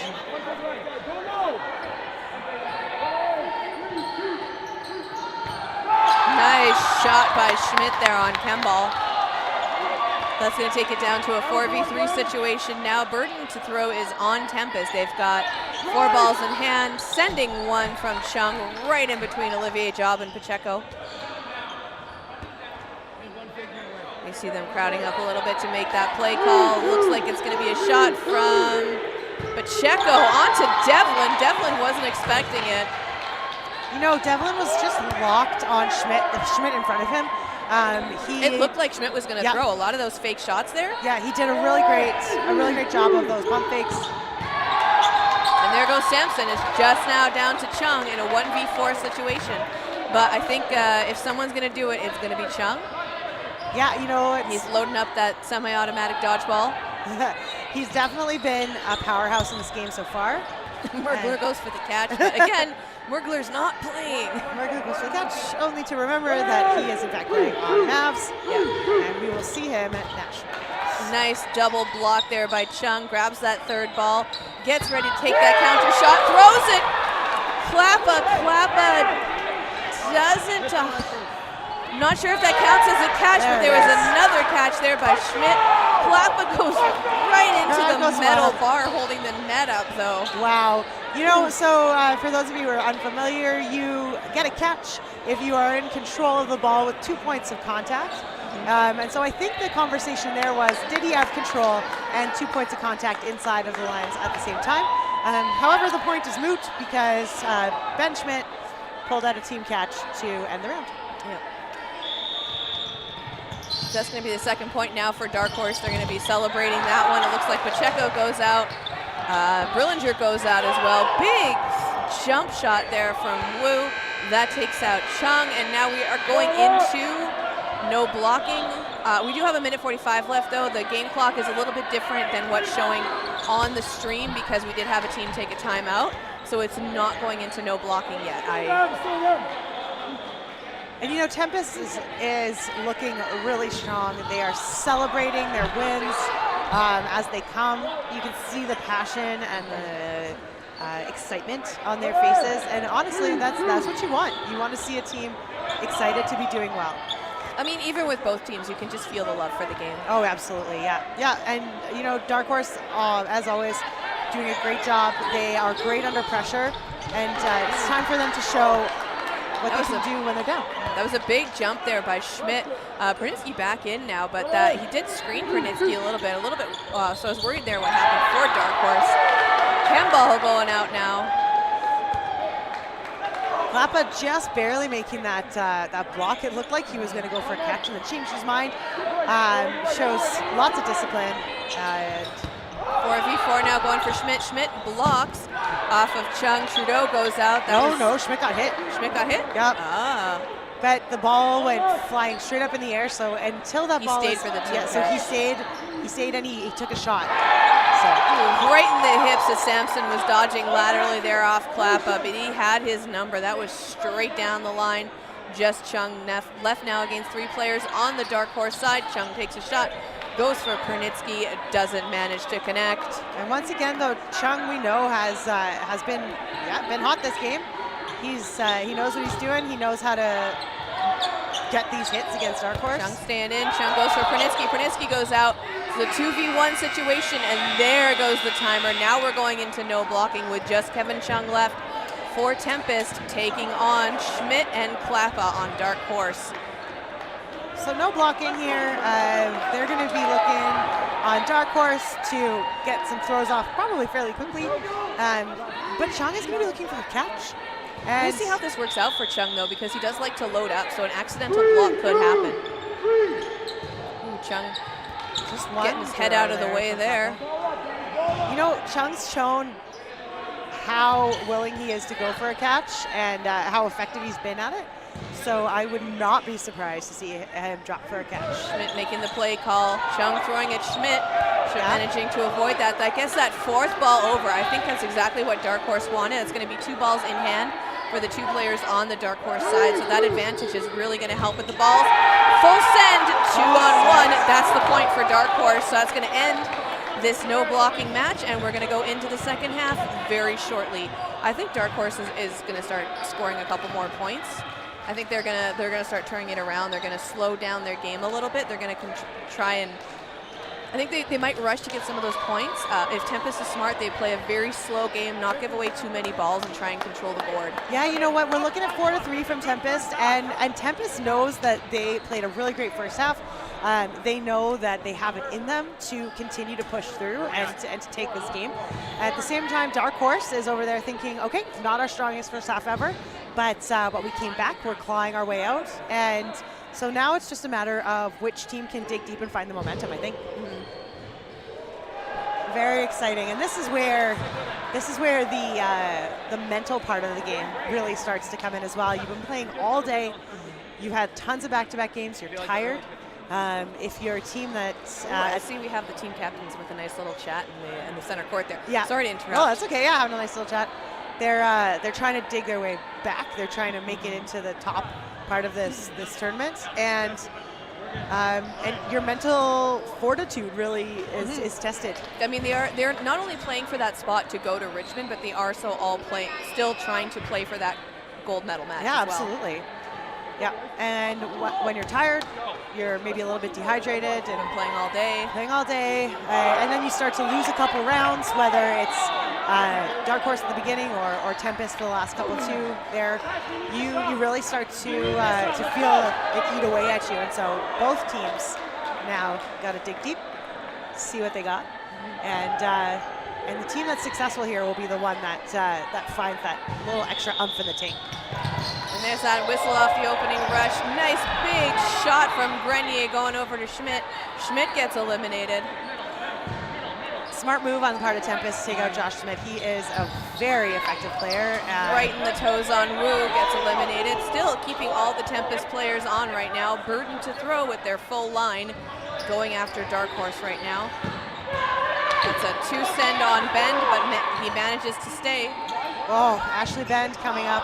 Yeah, he was putting himself in a position there trying to retrieve that ball, but it gives Burden over to Darkhorse now, ready to take that shot. Ben throws it, Grenier eliminated, and Gatza gets eliminated. Darkhorse stepping up that game. Yeah, absolutely. That's a quick switch, right, in the dynamics here. All of a sudden you go from 6v3 to 6v4, and that is, or 3v6 to 3v4, and that is a much more tolerable number.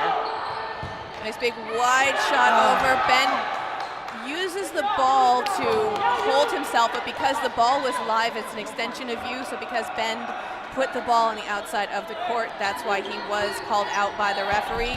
Down to 4v2. Nice block by Klappa. Yeah, Chung went to Klappa there, but Klappa manages to block it. He did lose his footing a little bit, but manages to stay in. Great job by Mergler retrieving those balls. Shot from Olivier Job going after Devlin there, manages to stay in. Bunching up, making that play call. We're looking at Aaron O'J, Olivier Job there, and Chung sends it over at him. 4 balls in hand now, so Darkhorse has Burden. Sending one, going for Devlin.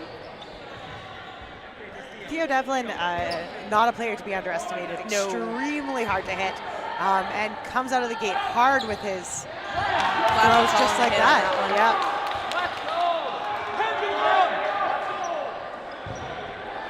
Not the start to the half that Darkhorse wants to see, but Olivier Job's done it before, and certainly can do it again. Take these numbers down and see if he can't get that point. Olivier Job is definitely one of the most nimble players that we have seen in the league. He definitely makes great use of the court. Plus, he's got those long legs. He can make it up. He can make it back and forth in almost 3 steps. So he's definitely not a player that you would want to leave for last because it's going to be very hard to hit him. Yeah, and you may have noticed Kevin Chung here getting down and leaning back. He is ready for the catch. He wants it. He wants to end this round and really establish himself firmly as the thorn in Darkhorse's shoe this whole entire game. Olivier Job just managing to slightly avoid that one from Samson. If Olivier Job's shorts were just a little bit more billowy. See a big smile from Olivier Job as he stares down Chung, but then throws it at Devlin. Olivier Job throws at Chung. Wow, looking like a good shot on Chung, but I guess not a hit. It looks like he may have blocked it down, brought it in. Yeah, looking good. Yeah, he's really on fire this game. He's doing a really good job. It's a 2-on-1, and that's the hit. Wow, and 5-3 now for Tempest. Tempest is starting to make a really, they're starting to dominate a little bit. Yeah, 16 and a half minutes left in this game, and this point here, I'm going to go ahead and say is going to be incredibly important. This is a solid lead if this point goes to Tempest, or it's a game well within reach if it goes to Darkhorse. So Darkhorse is probably feeling the pressure here. That's Trudeau getting eliminated now. Darkhorse enjoying that one with a couple little claps among themselves. Ben going after Gatsa. Gatsa getting, I think it was a blockers to hit. I think it was too, and it's unusual for Gatsa. He's usually a very hard to hit player, but just kind of a bummer that he's in a situation where he's got an injury and he needs to protect himself. You've got real life to deal with outside of dodgeball, and hopefully, I'm sure that Gatsa's hoping a trip to nationals that he needs to be in fighting shape for. So it's a Darkhorse has more on the line right now, going right over the net into the stands. That always makes me fear for my life a little bit. All right, now 4 players online for Tempest, throwing over at Schmidt. Schmidt double checking, he stays in. It looks like he was double checking if it was ground or not. No one noticed that call on him, so he stays in. Thinking that, I thought maybe we had a little toe tap over here on Brellinger, but he managed to stay alive. Ooh, Chung takes out Olivier Job. Chung, once again, is proving to be very problematic for Darkhorse, and he's doing a really good job. Wicked deadly accuracy. Yeah, he really does. And, taking care of Chung is going to be one of the only ways I think that Darkhorse can be successful in this game, because he really is making their life very, very difficult right now and doing everything right for Tempest. Big shot over there from Brillinger trying to take out Schmidt. Ball goes a little bit wide. Merkler brings it back in. Again, just ball retrieving. Looks like they're going to send from Bend over to Kemball, but Brillinger gets eliminated off that shot from Schmidt. Yeah, as soon as Schmidt saw that Chung took the shot in front of him, he took it across rather than at him. That means that the player in front of him is not a threat to him anymore whatsoever, and now he can take the shot at the next player to the side. So Schmidt calling a hit off of that one. Kemball takes him out. Slowly, Tempest is whittling them down, but we still have a 3v2 situation, so Darkhorse does have that burden. Sending one over at Chung. Chung manages to avoid it.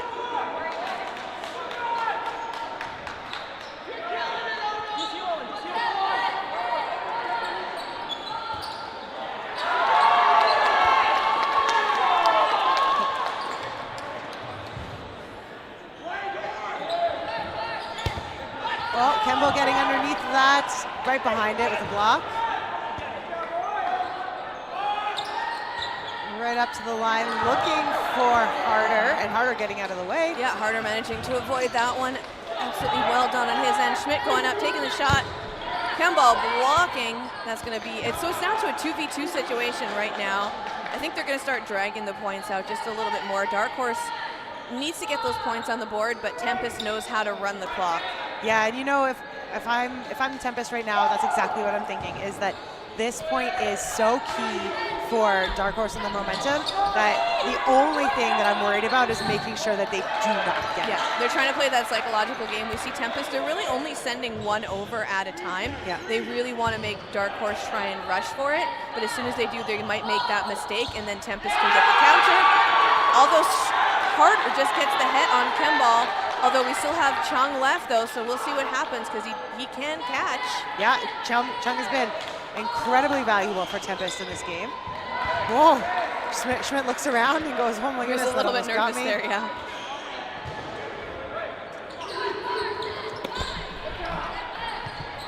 Really, really great gameplay there by Chung. He's under it, he's around it, he's everywhere but in front of it, and that ball is just not touching him. Schmidt managing to stay in off of that shot from Chung. Chung sending it over at Schmidt again. And you know, really smart shots there by Chung. He's not putting it directly in Schmidt's center of gravity. He's putting it around him. He's trying to trick him into reaching. Also smart move by Chung to not immediately rush to try and counter after the throw from Darkhorse. He blocks, he saves his balls, he retrieves them, he sends them over to the retrievers.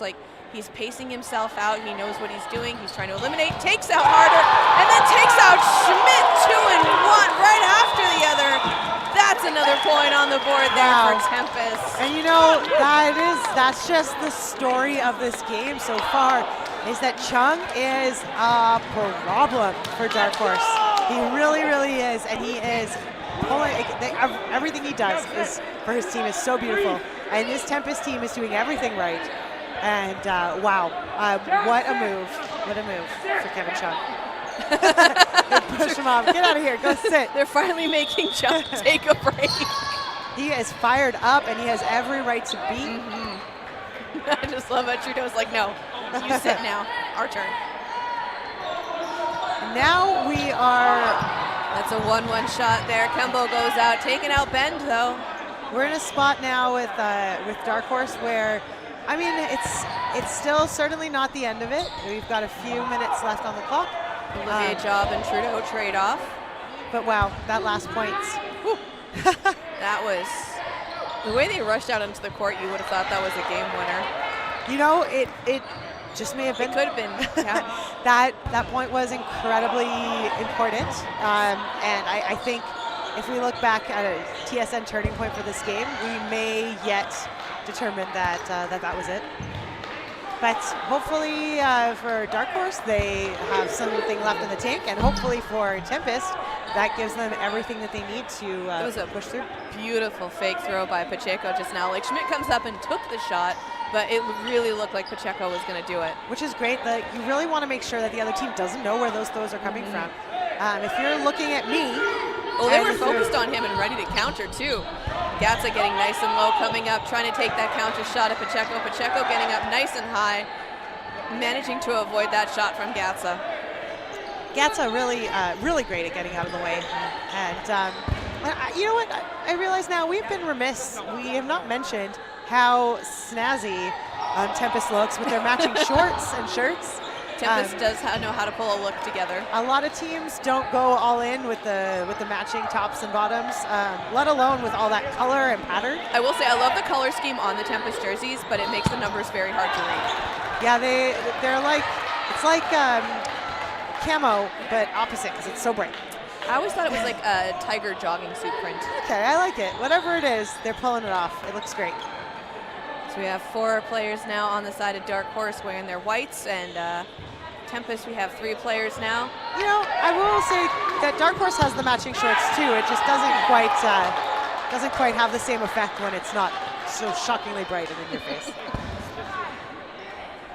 8.5 minutes now. Although we got to give points to, if we're going to give points for shorts, Skeleton Crew with the booty shorts. Yes, with the shorts that have the butt skeleton on them. They do look great. All right, play call being made now by Pacheco, coming up to the line after eliminating another player from Tempest. Gatza getting nice and low, and that looks like it clipped him in the finger, or at least the remaining ones that he had on there. Yeah, then that is painful. Owie. I feel like at some point in our lives, every dodgeball player has played with a broken finger. We all know what that feels like, and it is not fun. But I just like don't want to break it further. Like you still want to keep the hand. Grenier, just the last player in now for Tempest, taking 2 shots, nice and low. Play call being, or shot clock being now switched over. Burden to Tempest, 2 balls in hand. Campbell winds up, takes the shot, going for Wu, who gets nice and low and blocks it. That's going to put 2 balls in hand now. Burden still on the side of Tempest. Less than 8 minutes left in the game. A little bit wide going into Bend, who is already eliminated, so they don't have to worry about hitting him more.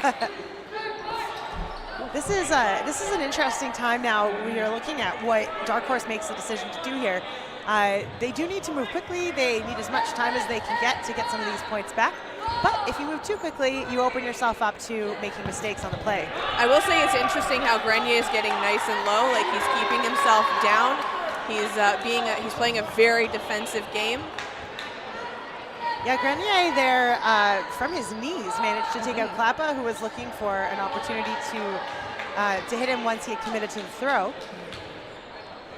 Campbell making sure he loads himself up. He has that Burden to throw. Takes that shot, goes a little bit wide on Wu. Wu retrieves that ball. That's going to give Burden now over to Darkhorse. Wu and Pacheco talk it out. And Grenier makes his move, and hard to hit. Continues to be a difficult man to pin down. 1 wide and 1 block right up.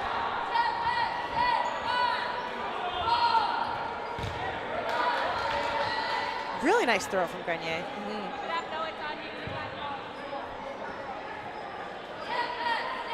Campbell getting ready to throw again. That shot clock counting down from 4. Throws it Wu, moves off the side, and Pacheco clips him in the toes. Finally, that's the point for Darkhorse they wanted. It's going to put it into a 2-point differential now. 5.5 quick minutes for Darkhorse to make up some points, and 5.5 long minutes for Tempest to defend the lead that they have. Yeah, Tempest still leading by 2 points right now. Darkhorse really needing to close that gap, like you said. Kevin Chung back on the court. I'm sure he's feeling pretty darn good about himself right now that seems to be the difference maker. I'm sure he's every happy point. about it, but Darkhorse isn't. Absolutely, and you know, he deserves to feel good. He should feel good. Devlin managing to avoid those 2 shots there. Skipping out of the way. Devlin coming up, making those fake throws. Kemball trying to finish it up after he distracts Wu. Very smart job by the teamwork there by Devlin and Kemball. Gatza hiding his hand while Schmidt takes the shot at him. Getting out of the way. Yeah, I mean, there's a lot of clock. You can look at it this one of 2 ways. There's a lot of clock left to run for Tempest, and not a lot of clock left to make up some points by Darkhorse. So I would imagine we'll see Tempest here trying to make this last as long as they possibly can, while Darkhorse tries their best to speed this up and make some hits. Also, is Prudnicki still on the court? Yep. Pacheco with a big throw. His ever since Pacheco started, I think, playing foam, cloth, his foam throw has just absolutely gone through the roof in terms of speed and accuracy.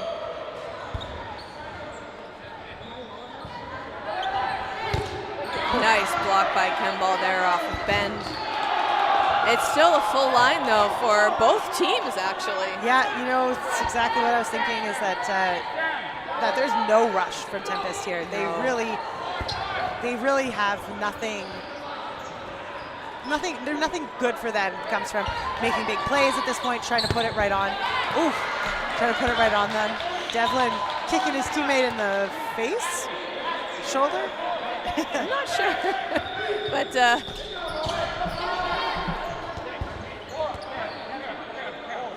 the next team's looking, lining up here, ready to get started. Big team catch there. Prudnicki blocks it. Klappa catches. Chung Nice steps dodge. off. Nice big dodge there from Gatza. 3 minutes. Kernitsky showing us what he can do when he's left on the court to make his moves. That was so close to hitting Pernitsky, though, but Pernitsky's ball ended up colliding with Gatsa. 3 players left now on the side of Tempest. Darkhorse is fighting for this point. And it takes out Pernitsky. Nope, he blocked. He blocked. I don't know. Okay.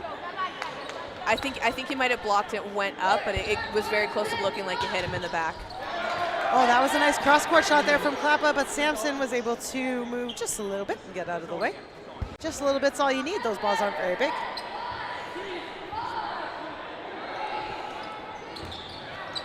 Ball taking that shot at Pernitsky. Pernitsky managing to avoid it, taking it down, sweeping it over for his team. Their turn shot at Brillinger.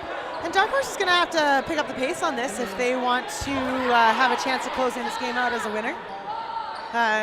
They're taking it easy. They don't want to give up any players, but they're going to need to start making some offensive moves here because they're going to have to finish with enough time to start another point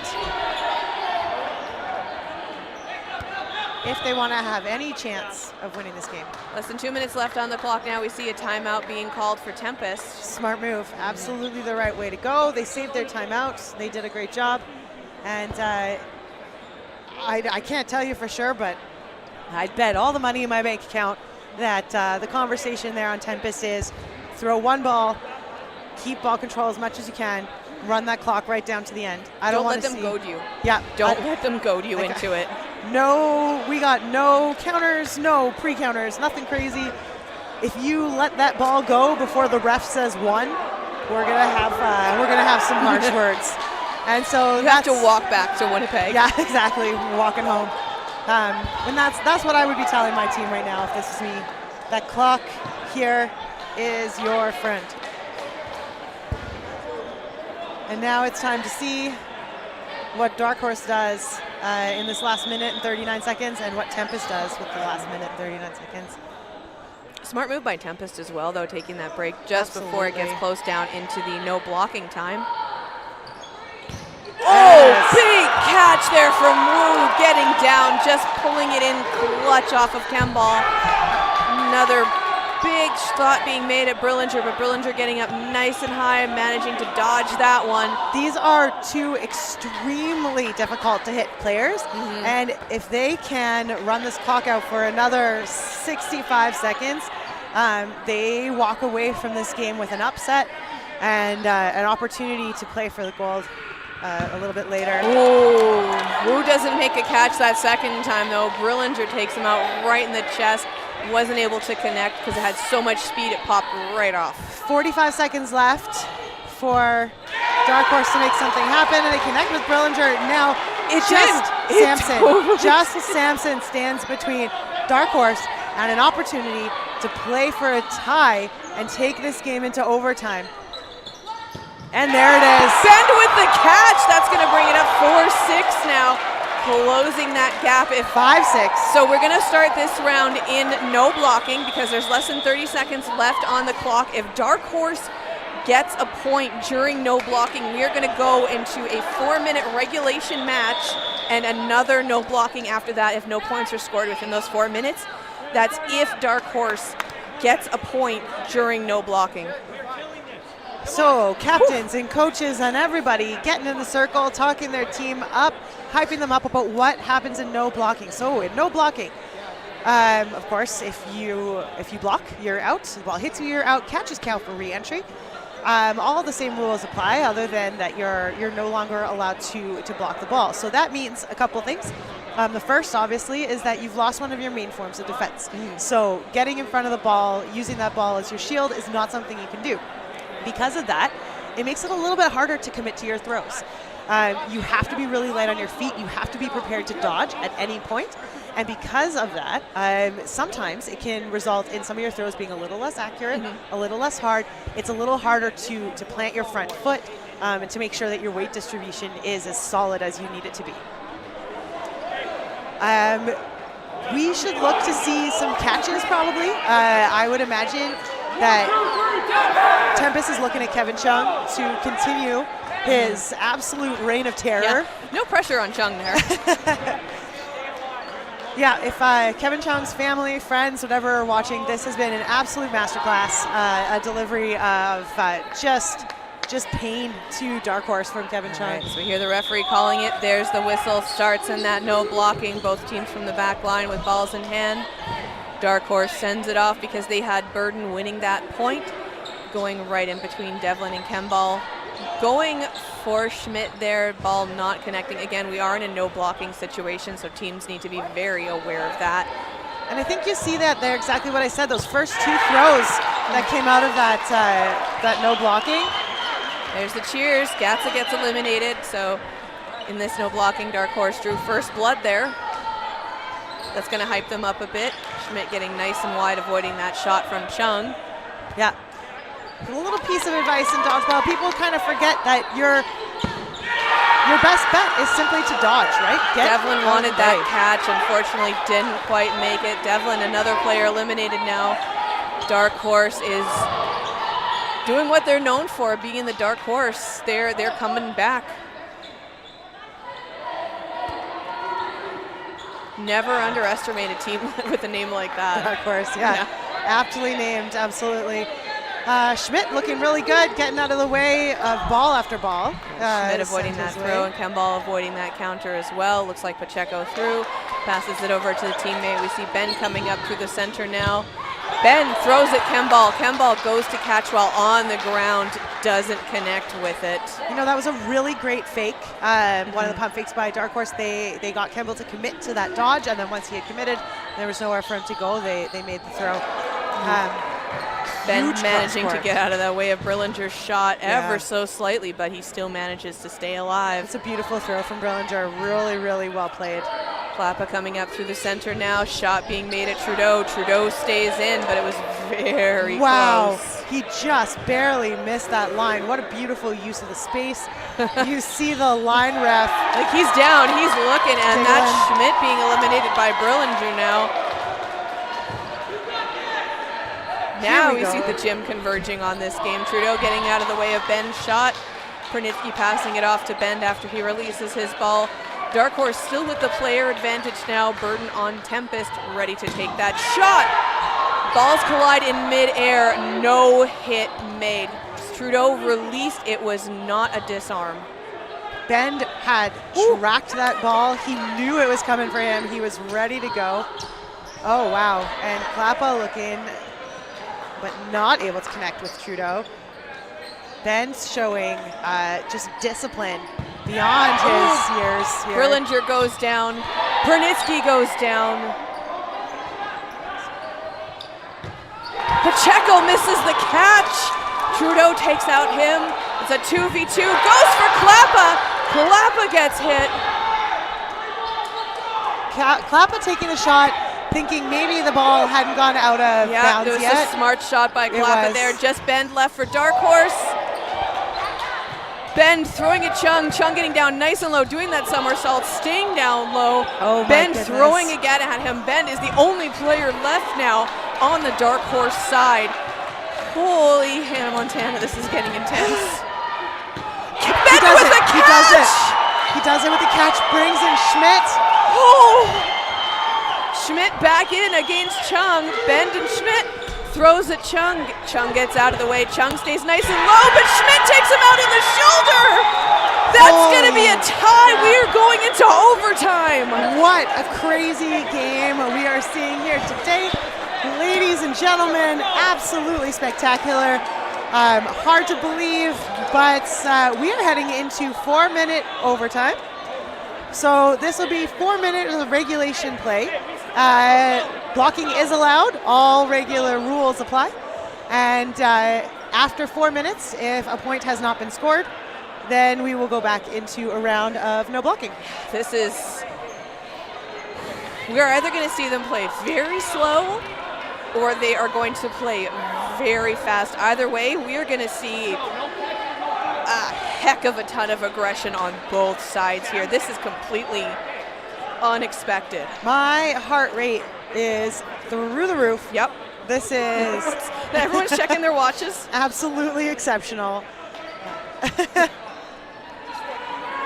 So we are seeing Okay, we are sitting, we're sitting Trudeau and Grenier on Tempest. And we're sitting Pacheco, Carter, Hear the crowd chanting, Pernitsky. let's go Tempest.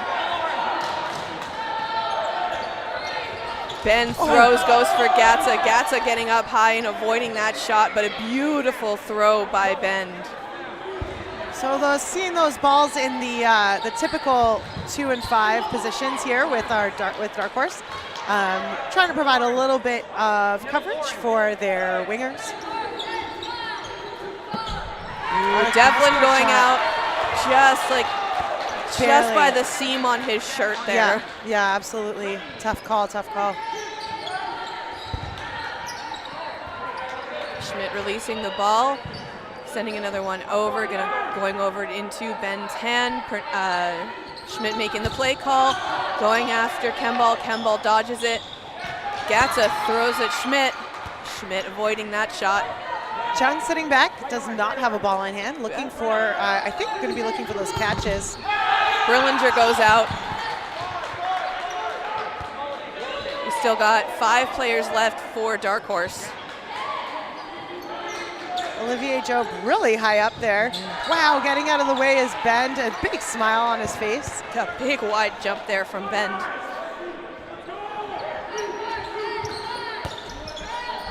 Nice moves from Samson. Yeah. Hitting the floor, popping up into Samson, so Samson managing to stay alive off of that one. Shot from Gatza going in between Olivier Job and Schmidt. Changing up positions now they make that play call. Couple of going to be made Schmitz by and a Bend here. Bend into Samson. If it wasn't a disarm, it got him in the shoulder. Darkhorse taking out Samson. Slow and steady here from the Darkhorse team. We are not seeing any panic. 2 minutes We're left. seeing calm. 3 players left now for Tempest. Tempest just trying to hold their own.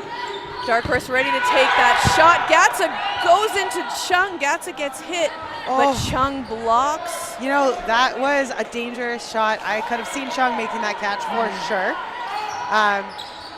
And Chung and Kemball, both very significant players.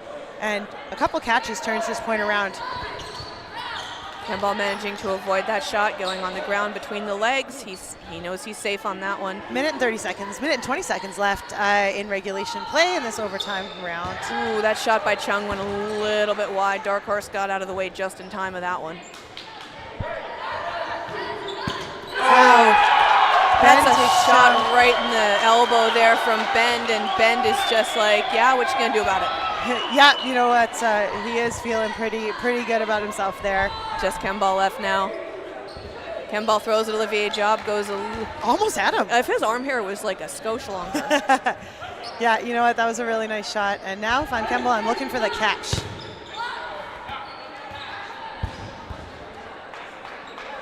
Kemball blocks, but it blocks wide and goes over to the Darkhorse side, which gives them that burden back. Klappa takes the shot and... No hit. It looked like it was a block, yeah. That was a well-positioned ball on the ground there that Kemball had. That's well thought out, well played. I believe Ben refers to that as castling. Castling? Yeah, it's very similar in chess. So you have that piece in front of you so you stay safe, and you can easily grab it once you release yours. If you have burden 2-on-1 though, that takes out Kemball. Darkhorse gets the overtime win. What an amazing 7-6. What a comeback. You know, I gotta give it to both teams here. That was some spectacular dodgeball. Oh my gosh, yeah. My heart rate is up. I am sweating. I'm excited to have been a part of that, and both teams played incredibly well. Now, Darkhorse takes on, well, I don't know, a different team. We're going to see who Darkhorse takes on a little bit later, but next up on the stream, and we're just going to double check that right now, we have Zeal taking on Heathens. So we've got Zeal in number 3 taking on Heathens. They're in the number 6 spot, so Heathens is fighting for it. Zeal is in a nice position right now, and we will show you that game very shortly. Take some deep breaths. Woo.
And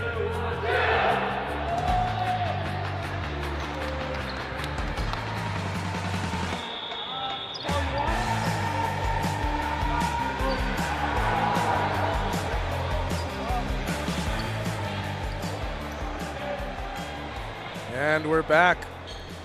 Another round of playoffs here. Hopefully everybody's recovered Yeah, from yeah.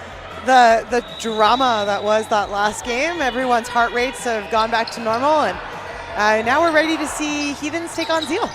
We're watching playoff dodgeball here, the 2024 Riel Cup. I think this is Zeal is our 3rd place seed, and Heathens is our 6th. Heathens has come out really, really hot in this tournament.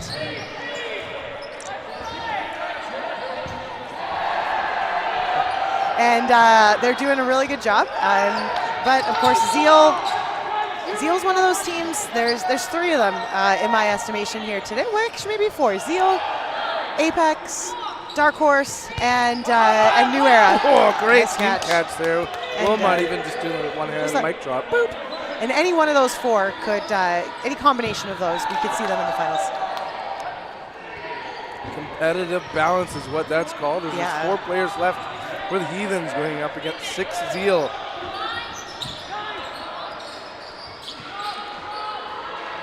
With Zeal, McEwen pump fakes, communicates it to his teammates. Wilmot, Oko. Good counter. Just staying alive. A little spinorama for effect afterwards. Just a little look, a hickaway. Are you kidding me? How did he get out of the way of that? And that's a great question. You know, Riel Wilmot is known for that. In and out of the basket. Zeller taken off. 3 left. We got Cripps, Hickaway, and Linz. Burden to throw with the extra players is Zeal. 1-2, the late one gets it to Buke. Oh, wow. A couple quick moves and almost a line for Cripps. But taking out 2 players, and, you know, 4-2 seems a little bit more tolerable than 6-3. So Ready for a potential counter. No, he's deciding to lay low, communicate to teammate. Cripps connects with him. Hickaway rips it. no problem that- for McEwen to where's get that, out of that. Warwick? Hickaway. Okay. Hickaway, because there's 2 number 10s. Yes, and they're So- both wearing Hickaway jerseys. Yeah. He's the real deal. Yes. Now The Cripps, OG. V4. The mustachioed. Yes, for those of you who maybe don't have a very good view for this game for whatever reason, he's got a great mustache and a great mullet. Oh, I'm sure that mustache goes on screen. You can give it 50 feet and it looks good. Looking really good over there, and Zeal takes the first point. 1-0. So I think you were explaining earlier, like every match is an elimination match, but it's a 2-bracket. Two playoff. bracket, yes, 2 bracket plays. That's right. So you get 2 playoff games no matter what. But if you get eliminated in this first round, or if you lose in this first round, you no longer have the opportunity to play in bracket A, which is where you play for bronze, silver, and or gold. Throw back and forth, great counter, excellent block. Younger Holzer, Oko, Amador ready and deliver. High and outside, but the counter is perfect. 5-on-5. Como in the middle. Oof. Ooh, yeah, Oko sends it right on target, taking out Boucher, who needs a moment here. Yeah, maybe rattle an eyeball or 2. Big rip. Oh, Oko almost blocking that ball into his teammate. Yeah, it Como. seemed like a little ricochet was going to happen there. But close only counts in horseshoes and hand grenades, so we're all good. Great back and forth counters. McEwen out. Kasperick saying, was that a hit? Nope, that wasn't a hit. Holzer brought in. Now 5-2. Oko a little off target. There's a lot of movement on that ball, just not quite probably the way he meant it. Zeal with the burden. Cross. Well wide of the target.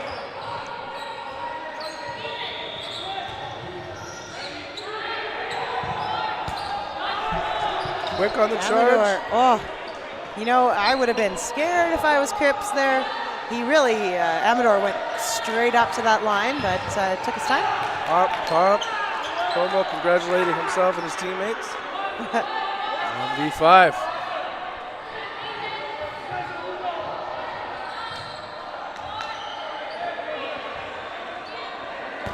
Good movement on that ball.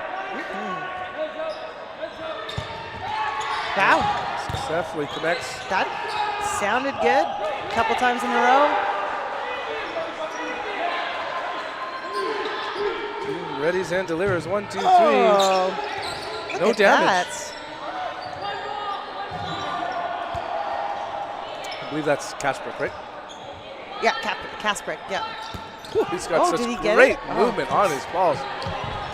You know, Chartier just, Well, he Wow. got him that time. I don't think he did. What?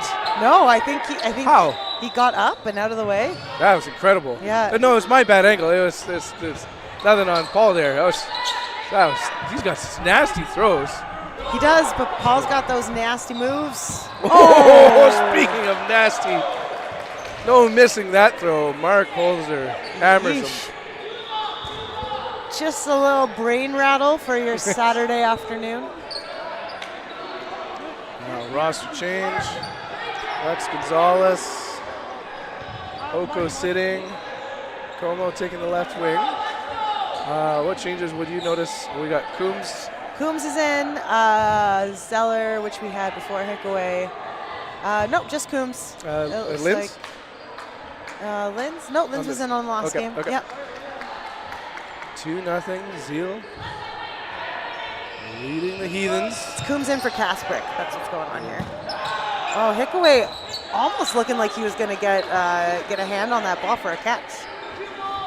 His body was in the right position. He was nice and square. Great ups. Holzer, man, that was like well over his waist. I felt like that he jumped. I don't know. Some of these players really have the ability to throw their bodies up in the air. I think my center of gravity is too low for that. I don't know. Easier to get down than it is to get up. I'll just say that much. Burden of throw is on Zeal. 3 balls, but 6 players. Ready, solo throw, Wilmot. And is he? No, he is not going to be countered. Nice little hops there from Coombs, getting out of the way, making sure his toes aren't anywhere that they could be tapped. Big rip gets him this time. And the counter, successful too. Very rare to get Wilmot on a straight ahead shot like that. They must have had a really good fake in there, and he must have been looking somewhere else. Shea, solo throw. Get another ball, sort of. Bichet looking for a ball and going, where was Coombs that? just misses his own teammate. Big rip, just wide. Nice coverage there from Coombs, coming up, cutting off that angle after Linz takes the shot. Just making sure his little buddy isn't in the line of fire. Coombs readies and up. Protects Oh. himself. Woo. Drawing our attention, that's for sure. Fakes from the ground. Burden is on Heathen. Wow. Aha, that was Nasty. like a little trick shot with a yo-yo. Yeah. Gonzalez in the center of the play call. He said, I got this. It's just a straight ahead shot. No muss, no fuss. Just get out of town. And sends it, tries to take off our mic. Gonzalez getting the ball with Amador, Como. Lynn's getting a second ball, as does Pichet. It's their burden to throw. Long distance call, making the play. Reset time. Zeal's doing a really good job of making sure that Heathens don't feel super comfortable coming all the way up to the line, making those throws, making sure that that the pressure is on all the time. Now Dubuque in the middle with the play call. Oh. Right on target. That sure was. Oh, I don't Wow. know. Maybe we missed something. Man, my eyes deceive me.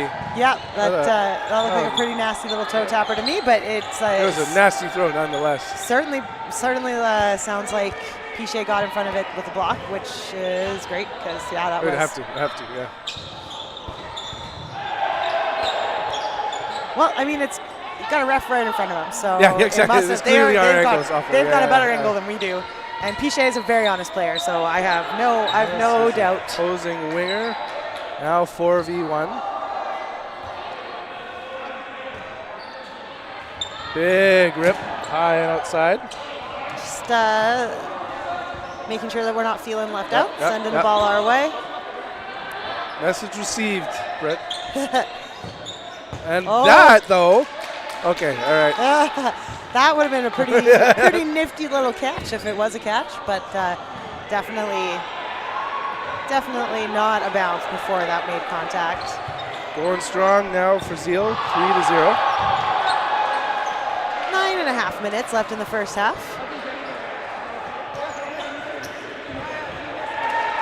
Paul Chartier taking that right wing. McEwen in, moving around. Oko on the left wing. Not much changes looking like for, although from an opening rush standpoint, as we can see for a reason, as Gonzalez takes away Hikeway. Yeah, they did the same as they were doing with Belanja in other game, right? They're sending up one for all three. It makes you a lot more vulnerable, but changes a bit of the dynamic, I guess. It also takes away your opportunity for an offensive play off of the rush. So, Right wow. on target. Wilmot removed. Now advantage Heathens. Yeah, nice shot there from, I think that was Cripps. Duke popping, staying alive. Quick charge counter, Yeah, unsuccessful. return shot from Dubuque. Just dropped it a little bit short. Oh, Chartier showing us how he does it once again. Zeller able to hold on to his own ball there. That was good grip just to protect yourself. Absolutely, and now he's coming up to the line, and that guy's throw has some heat on it. Whoa, reaching for a catch. Sneaky Oko.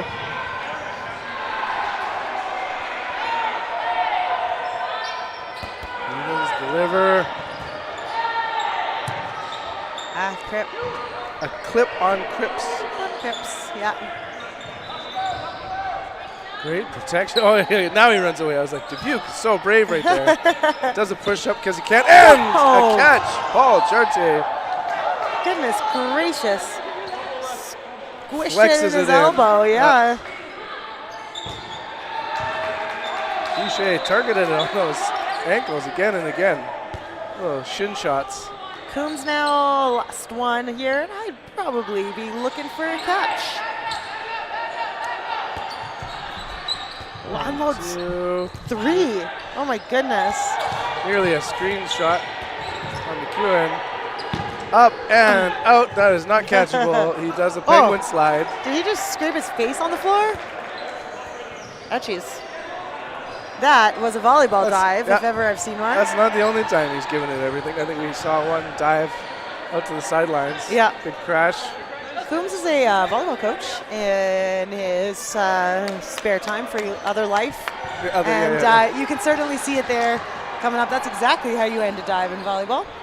You saw him maybe throw your hands. After you've gone the play in the air, you put your hands down, you push, and you slide forward like a penguin. And that's exactly what he did. 4-zip. Both sides ready. Ooh, a quick start. And they're off. Wow, Chartier there just way before anybody. Zeller with the catch. Goodbye, Holzer. They call Cripps. Says his colleagues to join him. 2 on Chartier. 4v6. Burden to throw, Zeal. Great ups. Wow. Getting right out the way. Heathen men headed to the line. 1-2, just wide of McEwen in between. Amador up, down, all around. Yeah. Right on target. looked like Coombs kind of taking one for the team there, putting himself a meat shield in front of Zeller, seeing if he could go for the catch and leaving Zeller alive to throw another day.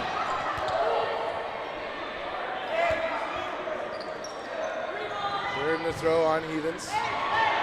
We've got the extra player. Solo throw. Oh, popping that up and Zeller also diving for the ball. Not quite able to get it. And he's set deliver. Both throws going well wide of the target. The trailer just missing Oko. Got some hippity hops going over there from Cripps. He is in the zone. He's got those fast feet going, ready to go. There he goes. He will not be caught flat-footed. 4.5 minutes left in the first half of this game, and we're looking at 4-0 Zeal. And it's 4v4. Wow. Make a wish. Volvo slides and lucky to stay alive. He's the target of that Lynn's opportunity. Play call, Oko. So I want to do it. Let's go crosses. I don't know if Amador wanted to one hand catch it. Yeah, you know, it just he was making his way back, I think, and just got up a little and wasn't able to make the midair change of direction. Not everyone's show to Barbeau. Here we go. 3v4. Solo send ties it up for players. Wow. Slow retreat there. What an arm on Oko, really just power for days. Sends the heat. It's hopping out of the way. Good dodging, getting low. Great active blocking. McEwen staying alive. Cripps having a second there, trying to remember what version of dodgeball we're playing, but it's not the one where you can catch it off of the block and make it do something from the other team. Despite what Austin Coombs might like. Exactly. Wins, cross, no connect.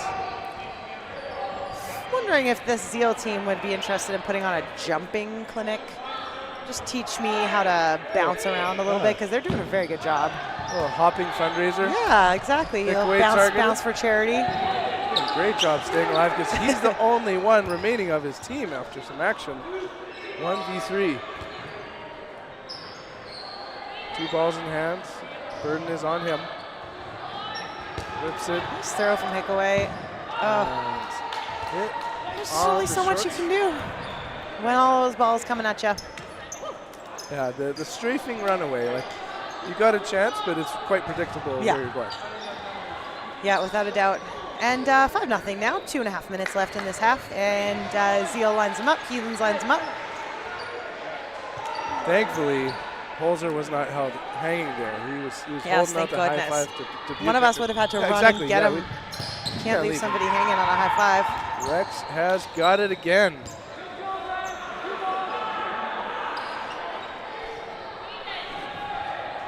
All right, 4 balls in the hands of those Heathen boys. Door active blocks. Burden, Zeal. Gonzalez play call out to his wingers. Hoodie set deliver. Zeller protects.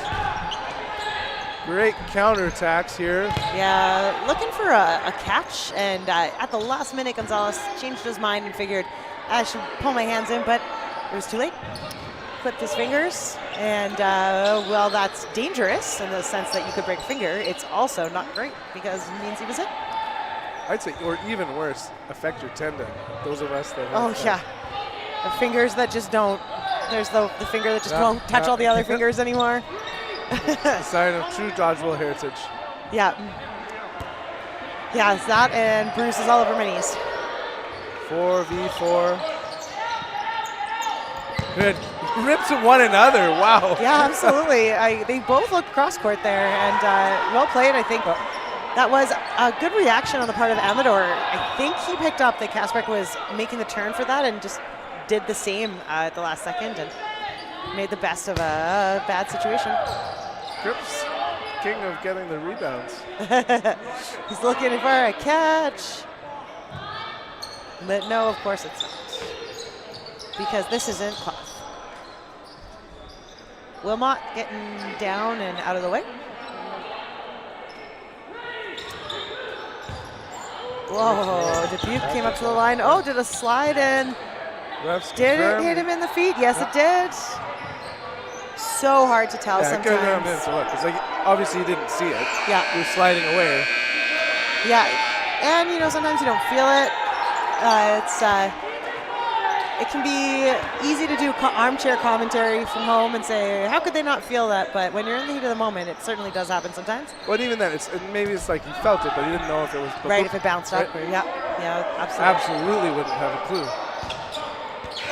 Shots fired back and forth. Is that a That catch? was a catch. Wilmot looking around. That was a catch. Refs need to confer. Yeah. I mean, I don't have a great angle, but I did not hear it hit the ground.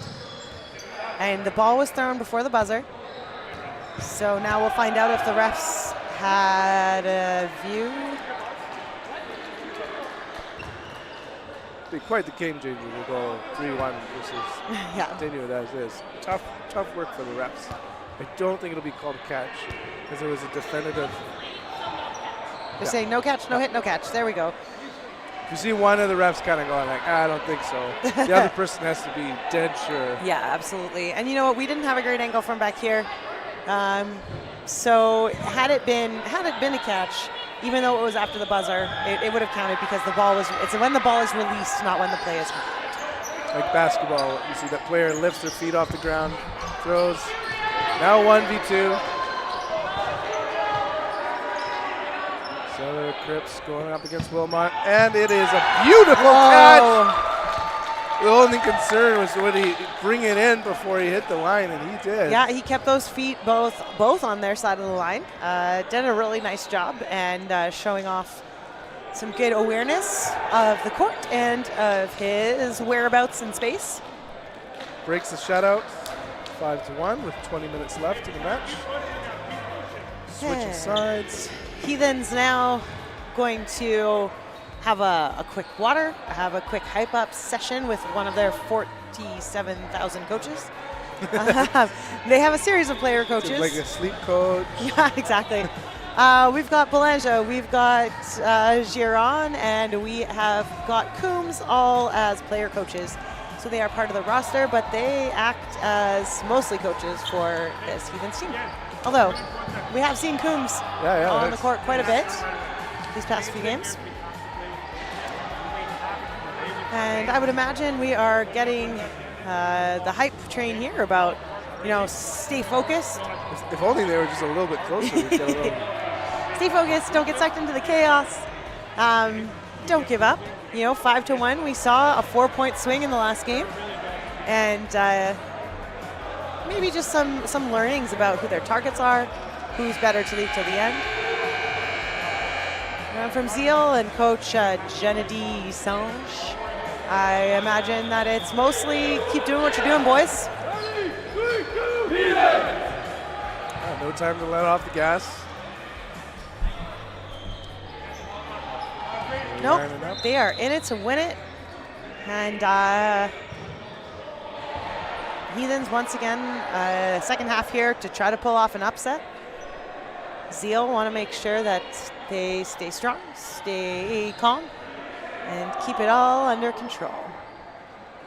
This game is well in hand for Heathens right now. They've got a commanding lead, and certainly they would not want to rock the boat at this point. Rush, toss back into Rex's hands, and the usual happens. Trying for Kasprick this time, seeing he might have been a little bit faster than Hickaway. I think he got a few steps back. It was interesting. They were lined up differently before, and then maybe they had a rock, paper, scissors. Like, I don't want to do it. You get it. Rock, paper, scissors. We draw straws. Yeah, exactly. Yeah, I think that the intention is to limit damage, but in doing so, you certainly also put yourself at a disadvantage in the sense that you have no play. So the other team, in this case Zeal, has balls in hand, and they know you really don't. There's almost no deterrent to them making a close-up play. So no, you can't do anything about it. We're 5-on-5. Wilmot in the middle. Play calls for his team. Says he wants it. Cripps rips it back. Rips from Cripps. Wilmot getting down nice and low. Good hard throw. Winger on winger. Dubuque taking out Pichet. He gets the ball back from the teammate. Burden Heathens. I'm going to guess it's Zeller. Yep. And a heck of a throw. This kid definitely has some power behind him. And you know what? It was well placed, well timed. Just a little bit more experience from McEwen knowing where they were going from with that. That ball was a heat seeker, taking out the shoes, though they're mobile. Denham Dubuque, 4v4. Cripps on that right wing now with a play call. Wow. And good counter, Wilmot. Yeah, absolutely. But a nice shot on McEwen. But 1 for 1. A little bit of revenge there. Wow. A great setup from Zeller. He had a really nice fake.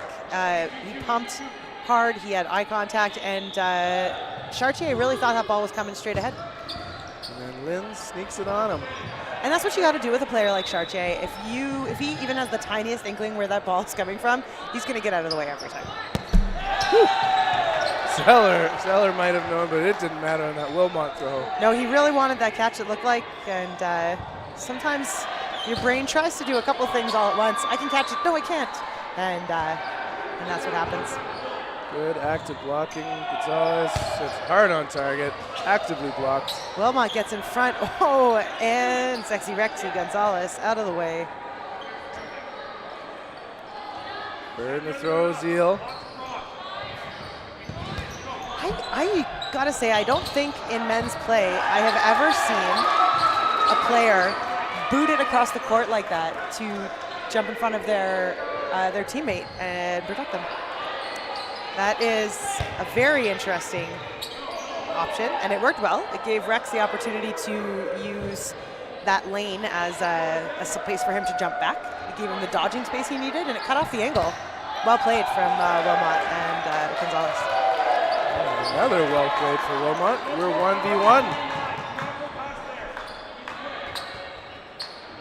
Turf resets the shot clock.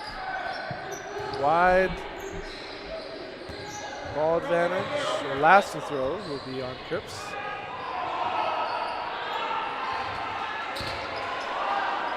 Two-ball block. Wilmot staying on offense. Reset, Cripps. Nice shot from Wilmot. Really looking to put it right in there. And both of these players are right going in for the it. Yeah. Yeah, that's he tough. tattooed him because take a look. Right in the flower. That's tough. It's a tough pill to swallow. Makes you want to cut your legs off sometimes and keep getting hit there. But it happens to the best players in the world. So.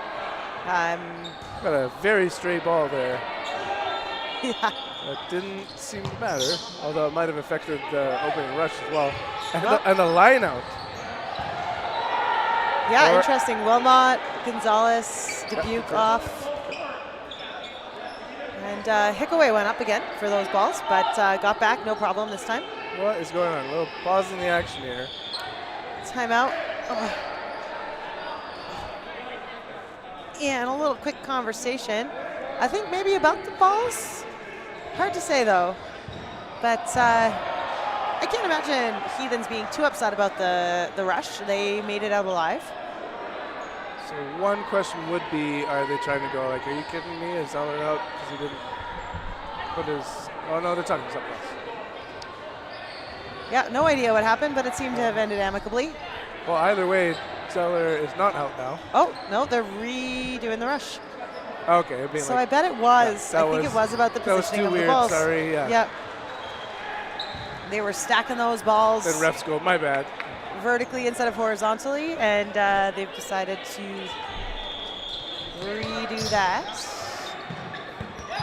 But it does not end up better for Heathens, which is why I'm concerned. I was confused. Like, I thought, no way. Now it kind of ends how it generally is gone.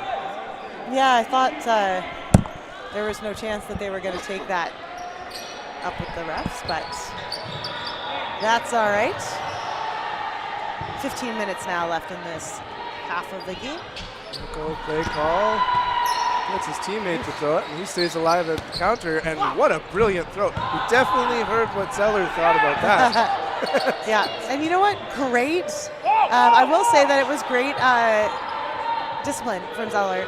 A lot of the time, well, at first, the throw that he made, a lot of the time, when a throw is made in front of you, it's super hard not to just throw straight back at that person. But he didn't. And that person's not a threat. They don't have a ball. There's no reason in the world to throw at them. And he took a shot at the guy next to him, and that was the right thing to do in that case. So, good on him. Another great. Not, I wouldn't say like cross by Oko, but he hits those center players off angle. It's like an great, angle, a little skip shot. It's and you can see, hear, feel the frustration now from the Heathen's players. Brings in his Jersey counterpart. Oh, sorry. You can see them starting to get frustrated. Kasprick, Hickaway. Kasprick, Hickaway, Linz. And Linz survives it. The double assaults. He stays alive. Third to throw, Heathens. Back and forth, no damage.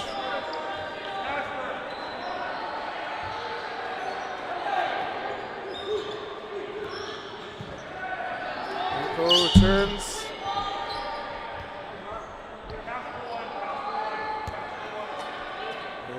Heathens, 3 headed to the line.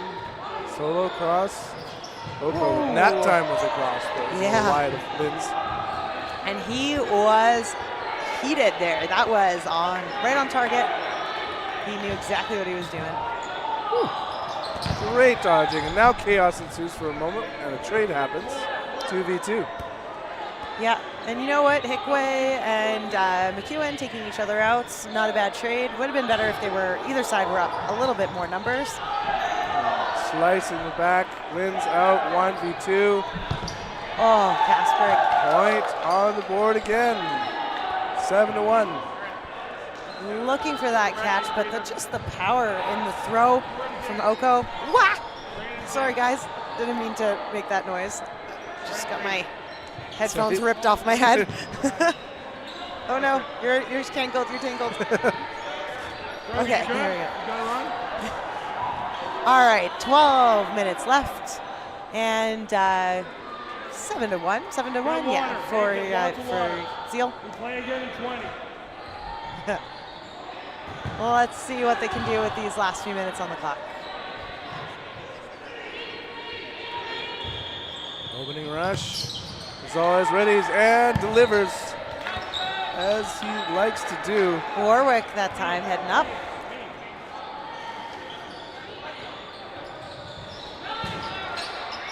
And just getting some updates on the other courts here.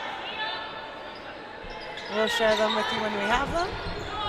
Good active blocking, protects himself. Eclipse, ball stays a little high. Wilmot from Belanger. Just a straight shot right in the chest. Oh, and Belanger does it again, this time on Rex Gonzalez. So let's take a moment for score. Toilers over Apex, 5-3 right now. Oh, wow. And just to remind everybody, Apex seeded second in the round robin. Toilers, that would put them at seventh, I suppose. So a big game going on over there. And then we have Golden Age versus someone who I can't see at the moment on the other side. Hickaway eliminated, as with Kasprick, leaving 2 Heathens up against 4 men of Zeal.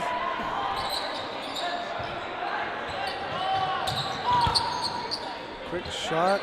Yeah, Amador saw that one coming as soon as Cripps lined up for a cross shot. Amador had a ball in hand, and there was no way he was going to let him get away with that. Belanger looking around, confirming he's clear. Dubuque ready to unleash, though. Oh, just dropping shaking with desire to catch that. Ready to torque his body. Wow, nice shot, Belanger. He's on fire this round. That's 3 at least now that he's taken care of on the Zeal side.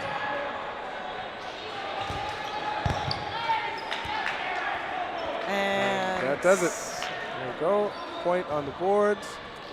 9 minutes, 30 seconds left on this final half of this game. And Heathens down 8-1. Looking to make a couple moves here and make some points in this round, just because why not? Dodgeball's fun, and so is winning. Wow, and Austin Coombs stays alive. After a barrel roll. Yep, double block. Manages to do what they've been trying to do this whole darn game, which is get up there and get the balls and don't lose anyone. Well, since the score is what it is, I would love to hear more about the minor rookie in the program here. We got Brogan Warwick. Yes, He's Brogan wearing number Warwick. 10. Absolutely. All right, so I'll tell you what I know about Winnipeg Minor Dodgeball. So Winnipeg Minor Dodgeball is an under 18 program. It operates out of a school gym here in Winnipeg. I think they do 1 or 2 nights a week. And they pull from coaches most of the time from within the Winnipeg dodgeball community, but they also have a coach that's specifically to minor dodgeball. His name is Brett, B-R-E-T-T. And I believe that the program starts at 8, the age of 8, and goes all the way up to 17. And what it's really doing is letting kids get access to dodgeball, which is a very accessible sport. You don't need a ton of equipment or a lot of money, just a pair of shoes and the desire to throw balls at your peers. It helps to develop the next, I guess, the next wave or generation of our sport. And so we have quite a few players now who are in that 18-year-old sort of age range. We've seen a couple, as we know, on Heathens and on Eclipse. We also have Jordan Hickaway, who was a Winnipeg Minor dodgeball player as recently as a couple years ago, and now plays as a regular member of Heathens. And then outside of Winnipeg Minor dodgeball, there are a few players who have just come to us from university and intramural sports, and I think that there's a couple of those. I think maybe Cripps and what's the name there? Zeller on Heathens. Or 2 of them, and then I think they were both volleyball players. Oh, great grips there, yeah, bringing nice it in. catch. Oh, Couldn't help but catch that one. and screened by Marco. And then we also have on Darkhorse a couple 18-year-olds that came from the university area as well. So. And now 1v everybody. After some brilliant catches. Nice catch there by Kasprick. Wow. Brings Coombs back on. Coach Coombs should do a barrel roll on the court. Rather than just one off. Oh, there we go. Wilmot flying around. Nice little hit there. Oh. And now Kasprick is out. Okay. Literally knocks an adult man over with the power of his throw. Oh, and Coombs is saying he got hit on the fingers, which you may tell us, you may hear from Coombs is a rule that he thinks is stupid. We'll call it his foam fingers. So those of you who are either a foam player or a cloth player or who don't really know the rules of dodgeball at all, in foam, 7-inch foam, the ball is an extension, the ball is its own thing. And it's sort of an extension of your hand. So if you go to block, as long as it doesn't touch your body at all, your what's called a clean block, if it does touch your fingers in any way, shape, or foam, you are out.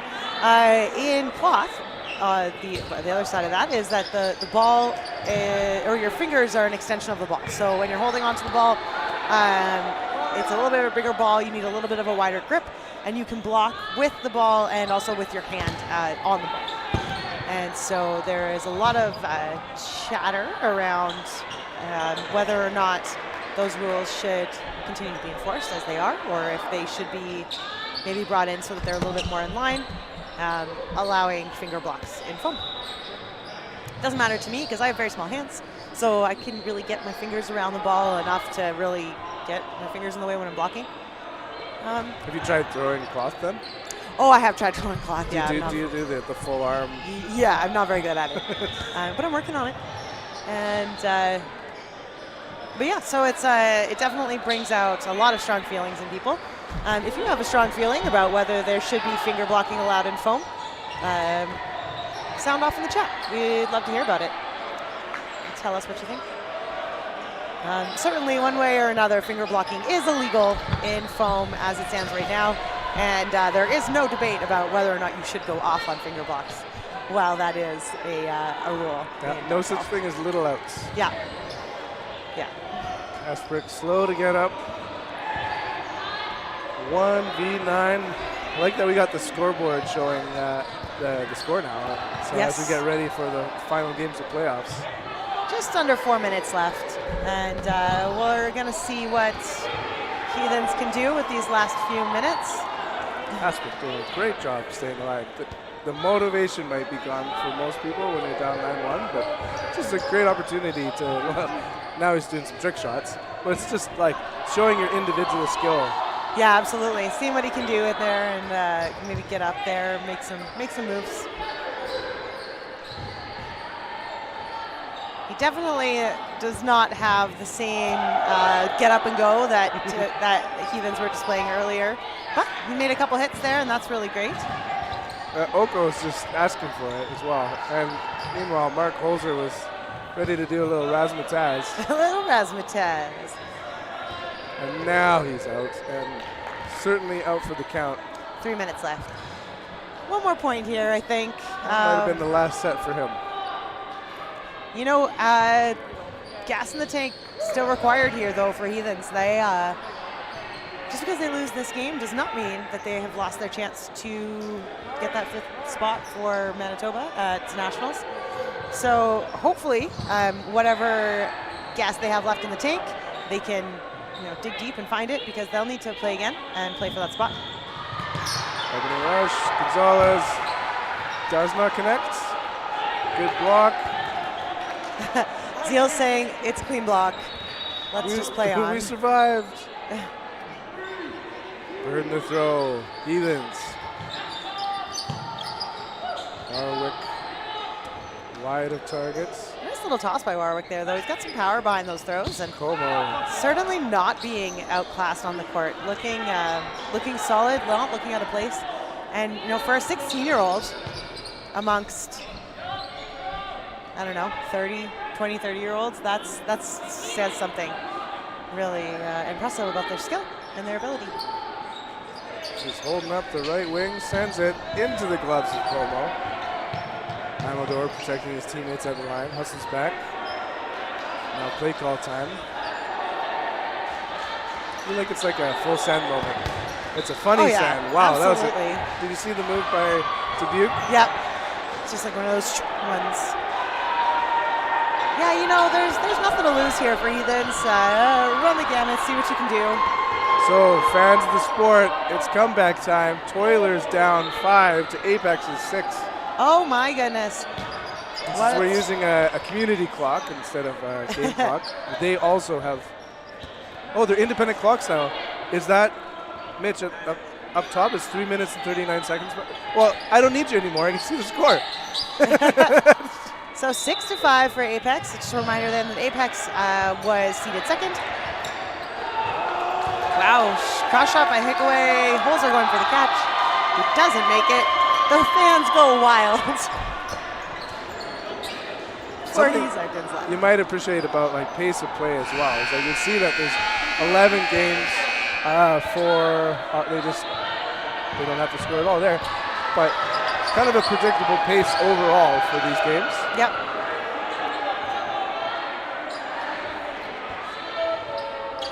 High and wide. Como going, I'm sorry, my bad. Amador staying at the line. Crosses and lines it up, taking Amador out that time. Sneaky throw, Como hiding behind. Wilmot. Oh, Wilmot with the catch. Second, third reaction gets it. I actually thought Wilmot was going to get hit in the back of the head by Como on that one. Yeah, it was so sneaky. It just barely made it through. Well, there we have it, ladies And and I don't think gents. we're going to be playing anything more, so congratulations, 10-1 win. Heathens off into the relegation round to see if they can fight for that 5th and final spot to join the rest of Team Manitoba at Nationals coming up at the end of June. And Zeal, of course, is off to fight against Darkhorse, New Era, and the winner of Apex and Toilers for a spot in the finals. Stay tuned. I gotta go watch what happens in this Apex and Zeal game.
And now we're on to the next round for the 2024 Dodgeball Manitoba Provincials, aka the Riel Cup.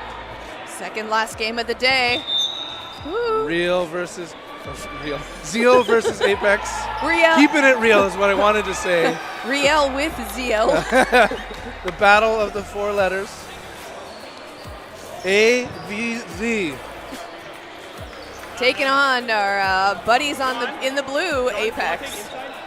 So leading up to this, we obviously saw Zeal quite recently, but then on the other court, never mind, opening rush begins. That was a fast rush too.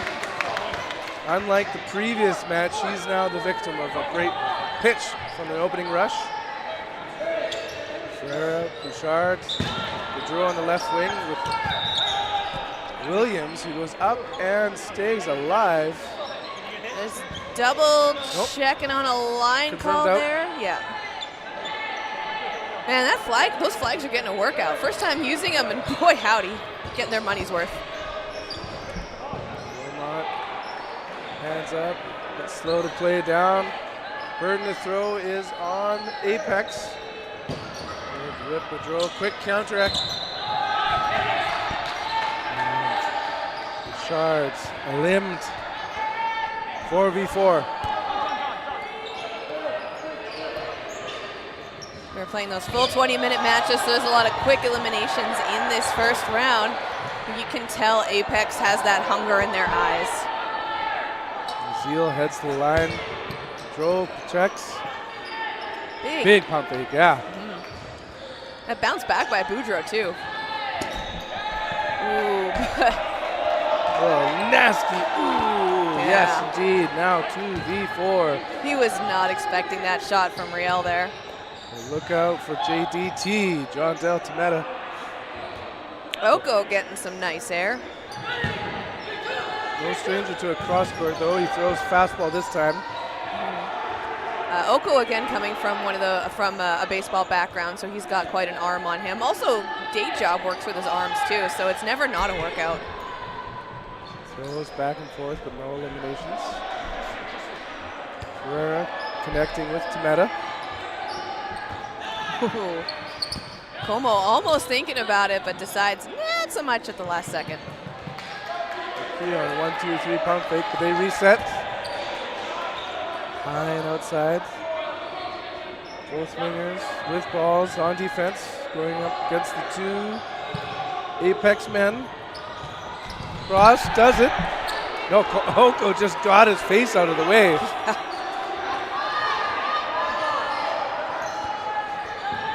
Meta 2 balls in hand. They send it at Wilmot, just getting him.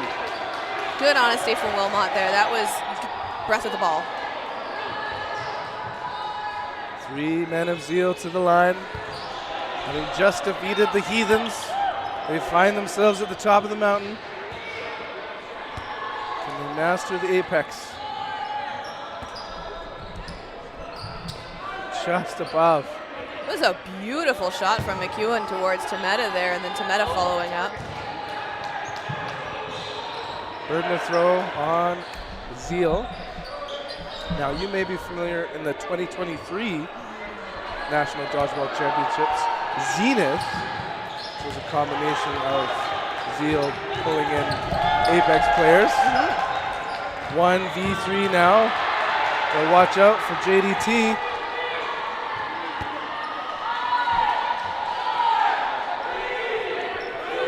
Shot clock counting down, gets it out. I think smart only to send one. John Dell, he can avoid a lot of balls though, but he also wants to have balls in hand.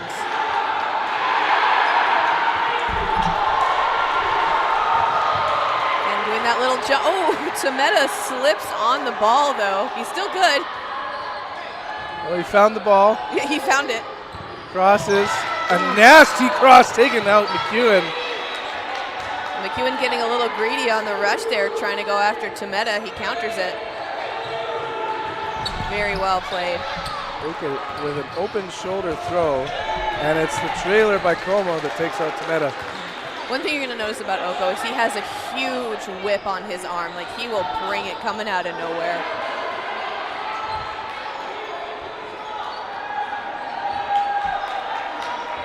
pretty good first round. Zeal had a lot of energy, but they kept a nice pace to the game. They weren't trying to rush it too much, but you know, I think it's gonna pick up. Like Mark Holzer now taking that right wing opening rush. Gonzalez gets it. Does he make contact on Moto Sandoval? No. No eliminations. 6v6.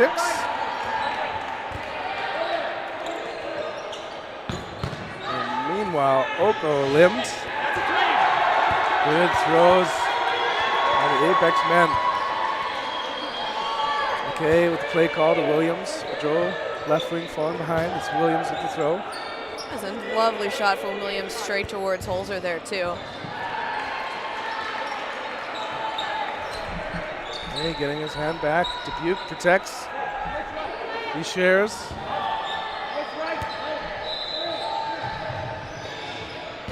1-2, Como staying alive. And Apex is doing an absolutely amazing job of keeping a nice lineup going towards it. Boudreau being the target of that though. Now all these teams are going to be going on to nationals. One of them will be going on to the gold medal match. You're watching the semifinals. One-day tournament for the men. Tomorrow will be the women.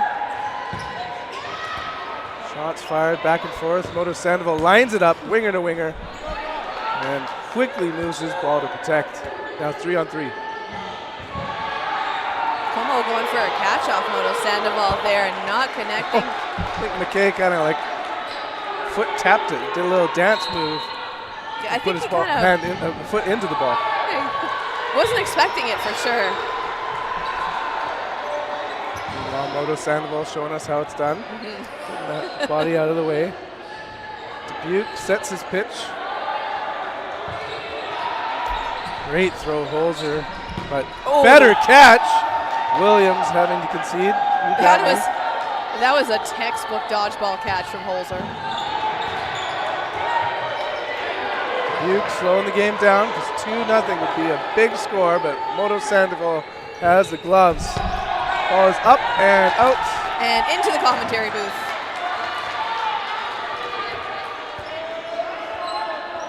Yeah, Moto Sandoval had it. He was doing well, playing very defensive. He knew it was a 4-on-1. He got low, he blocked, but unfortunately just too hard of a throw for him to not get hit in the back off that pop. Both teams lined up. Toss back. It's only being thrown, and now counters take effect. Moto Sandoval looked like he was going to go for that catch there. Doesn't connect, but takes it in stride. Paul Chartier is taken out in the process too, so we got 5v5. Shots exchanging back and forth. And Chartier's a good one to take out too. Williams, Wilmot, now 4v3. Quick play call by Holzer. Squares it up on Pedro, who's coming back for a big pump fake.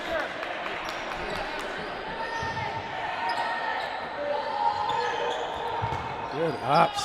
Bouchard ready to deliver a late throw. A lot of tall, lanky players on both sides here. They can make it across the court in almost 3 to 4 steps and back easily. It's interesting watching it. Winger on winger, now decisive 4-2 player advantage. Tran protects. He's targeted out. Rebound for Holzer, so now ball advantage by Zeal. Coast to coast, Holzer. That was a beautiful shot. Like that had some zip to it. But he makes it look so effortless. Tamata, Pedro ready, and solo throw, counter, nope, pump fake. McEwen readies this time. Gets a second ball. Cross is in and out of the gloves of JDT. Again, those nice clean throws from Holzer taking out members of the Apex team. Pedro, here we go. Team Canada squad. Releases both. That second one, shoe shots. Now 1v1. As soon as you mentioned Team Canada, he's like, all right, gotta show the stuff that got me there. 2-ball block again, up. Look out. Holzer just chasing him down, too. Timeout call. The momentum train needs to be pulled aside here. 3-0. Reset time, Apex. Boudreau absolutely, he was a little disappointed. He walks it off, though. Coach Sanfilippo, she knows what she's doing. She knows how to keep the energy on her team up.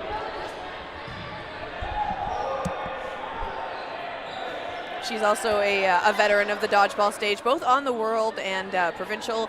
She has so much experience, so imparting that to a team like Apex, where they have a mix of older and more newer players, where she can show off her skills and strategy. Absolutely great person to have on your team as a coach. But then again, on the opposite side, we have Jenna Sanch, and she knows what she's doing as well.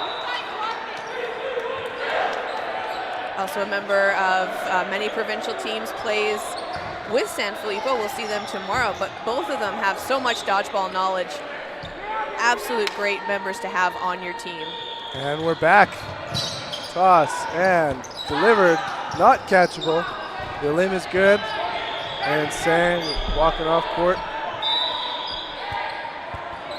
Referee trying to confirm Eric McEwen is out. 5v5. Burden to throw, Apex. Good ups. Those guys can get air, let me tell you, on the Zeal side. 2 on Bouchard, and it's his counter, but a better block by Gonzalez. Wilmot play call, getting Dubuque to throw into the hands of Boudreau. I don't think he was expecting that. Good rip, and counter is not. Meanwhile, got to point out, new dad Mike Bailey on court, representing number 13 here.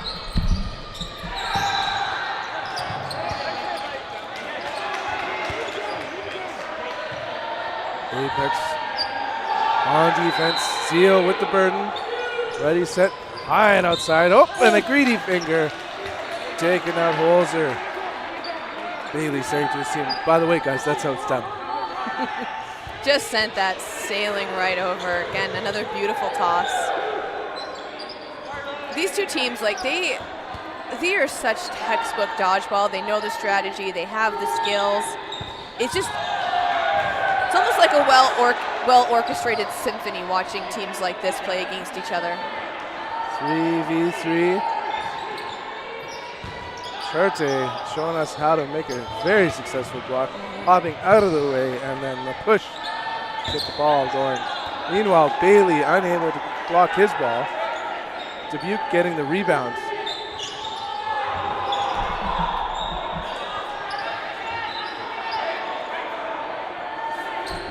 Our fastball, Gonzalez, he's ready to receive a counter, but nothing doing. Have Bouchard on the receiving end, though. He's got a strong arm as well. Sends it again. Dubuque protecting his teammates, waiting for that ball to roll in for Choche. Now back and not forth. Dubuque very patient. This is a 3-point lead, patience. Apex trying to close the gap, but Zeal coming in strong today. They've had a really strong showing today all around. And a line out on Dubuque. The turn of the flag. 2v2 now. Gonzalez with 2 in hand. Sends it straight on his opposing winger. And vice versa, but Bouchard, the champ, now 2v1. Bouchard's got a rocket of an arm. Charte ready on defense. Rips an early one. Nothing doing. Like that he tries to throw them off a little bit. He's still got those 2 balls. He knows how to play a defensive game. Woohoo! Hops and a connection. Closes the gap. 3-1. Z versus A. The whole alphabet here. We should say Z, but it's weird that saying Zeal as Z. Yeah. Sang now, right wing, ready for an opening rush. Is it going to be a double toss back? I think they're itching for it. I think we're going to see, yeah. Hard on target. Meta taken out, has collateral damage though. Bailey's still in. Good ups and an up and duck by Oko. I think both him and Como, actually, they got to watch those preemptive jumps because I think they know that Zeal goes for height more than they go for low. Speaking of jumps and getting out, Bouchard Lim now 4v5, ball advantage, Apex. Big pump fake to protect. McEwen hops back to communicate with his teammates. Wilmot quick to the line. It's Oko throw, but he turfs it low. It was a great hard stop by Moto Sandoval with that block. Shot clock reset. Burden will throw Zenith. Did it again. Zeal.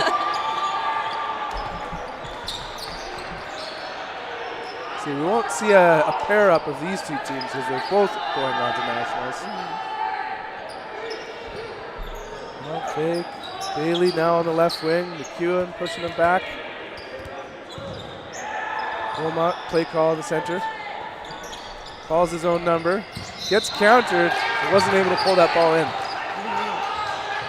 Right on the retreat, too. Oko squares up.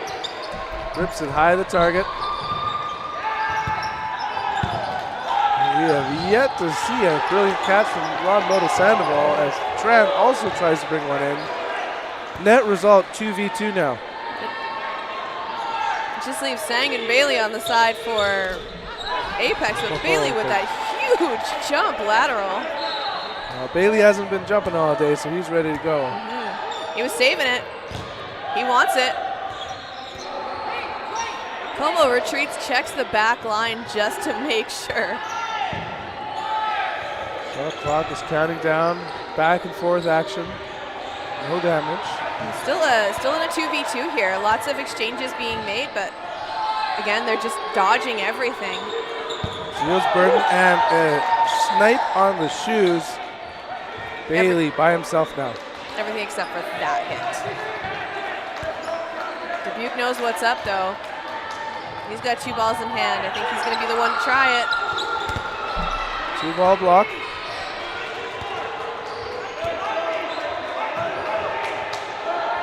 We're watching Bailey unmasked.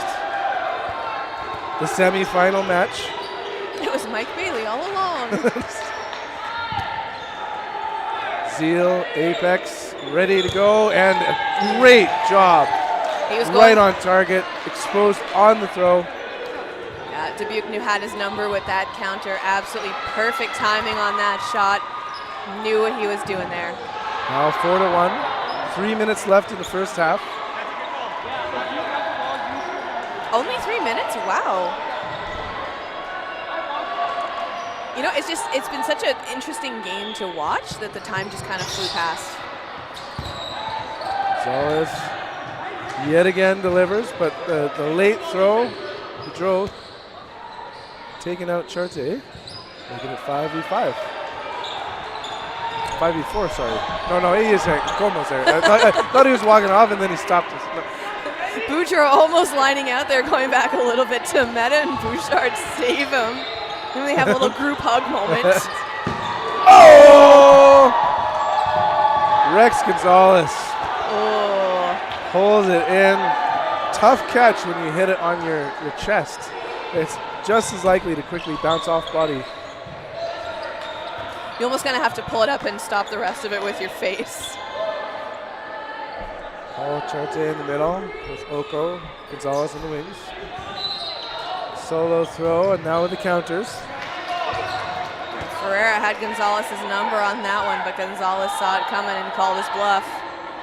Meanwhile, Oko limped. Sandoval losing his footing just a little bit after blocking that one, but managing to stay in.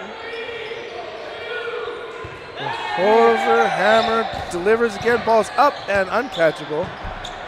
Frere, though, was not out because it was a grounder. Burden to throw, Apex. And hop, skip to the line.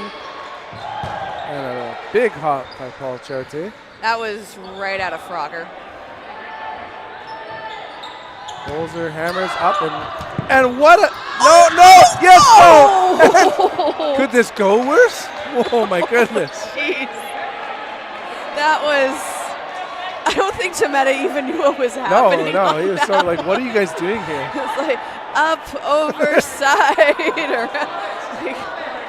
Temeta's just trying to stay alive. It was like a schoolyard prank. They pushed him over and there's another player. Smart on Temeta protecting, Ferreira protecting his head as Temeta goes over him, though.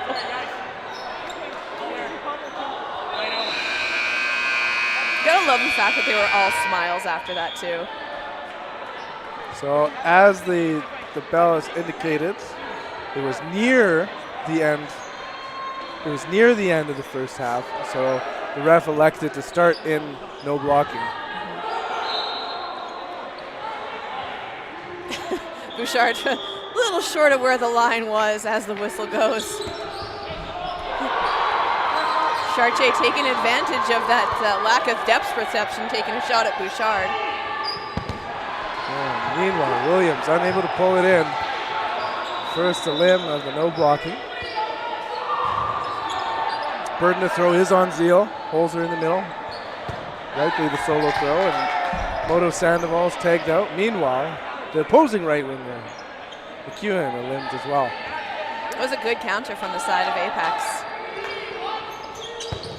Oh, there's no dodging that one. Bouchard stood to rights, as is Holzer's double thumbs up, so we good.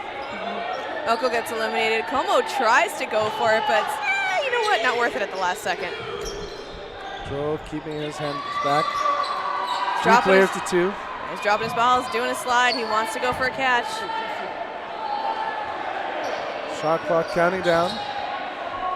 Chartier looking back on a little slippy slip. Did I cross the line? And no, we did not. It's a lot of near catches so far. Beautiful jump by Chartier there. As he ready, sets, and full send deliver. But the flexible dodging of Boudreau, he gets cold cocked with that one. Yeah, I wasn't expecting that one a second time. I think there's only he gave it everything on the previous. We're nearing. Yeah, I think we had the same thought. There's only so many more left in the day. We are at the end of the half. Team switching sides. They have a little bit of time to get their water. 6-1. Yeah, I gotta say, the way Chartier reacts, like I've just been watching his gameplay. He's got very bird-like reflexes. He's very quick. He's very jumpy. He's also flighty. It's not a bad thing. He just the way he kind of flits around the court. Really enjoy watching that. Again, Zeal, a lot of jumpers on that team. They really know what they're doing. Apex bringing it in strong. But Zeal, a lot of this roster on the team has been playing together for a very long time in comparison to Apex, even though Apex has been around for a while in the league. So this is going to be, I'm surprised that there isn't less of a discrepancy in points, to be honest. If you win this one right now, you're going to really set the tone for the rest of the round. It's the double negative if you're looking at me. Uh-huh. Surprised at that gap. It is a decisive lead, especially the Toilers, Apex being so close. Back-to-back dominant performances here. So as we start the opening rush, Gonzalez showing us why, because they are masters of the opening rush.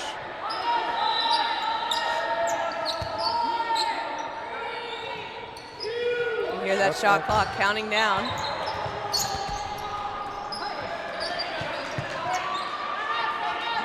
Play called now. Zeal. 3 men quickly heading to the line. Perfect throw, but a better block. Boudreau pump fakes, returns to his team. Lots of balls, lots of men. Boudreau, McKay. Up and down. It's McEwen taken out, looking around for the ball. Wilmot, play call. Holzer, Gonzalez, Dubuque. 2 on target. Gonzalez snuck that one in on Boudreau.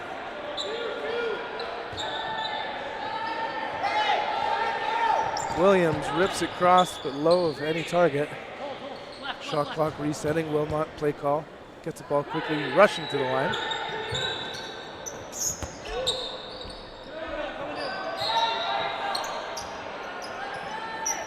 Play call time. Burden on Zeal.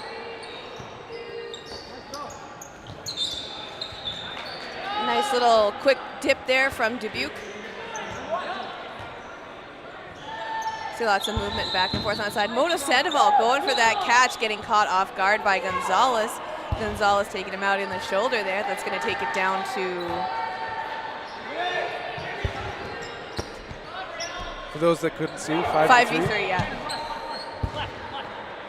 Chartier in the middle, going up against with Dubuque. Telling Dubuque to throw as Holzer's a limbed. Yeah, Holzer didn't enjoy that one. Overall, good trade, now 4-2. And McKay staying alive, getting another ball, sharing with his teammates. Burden to throw is on Apex.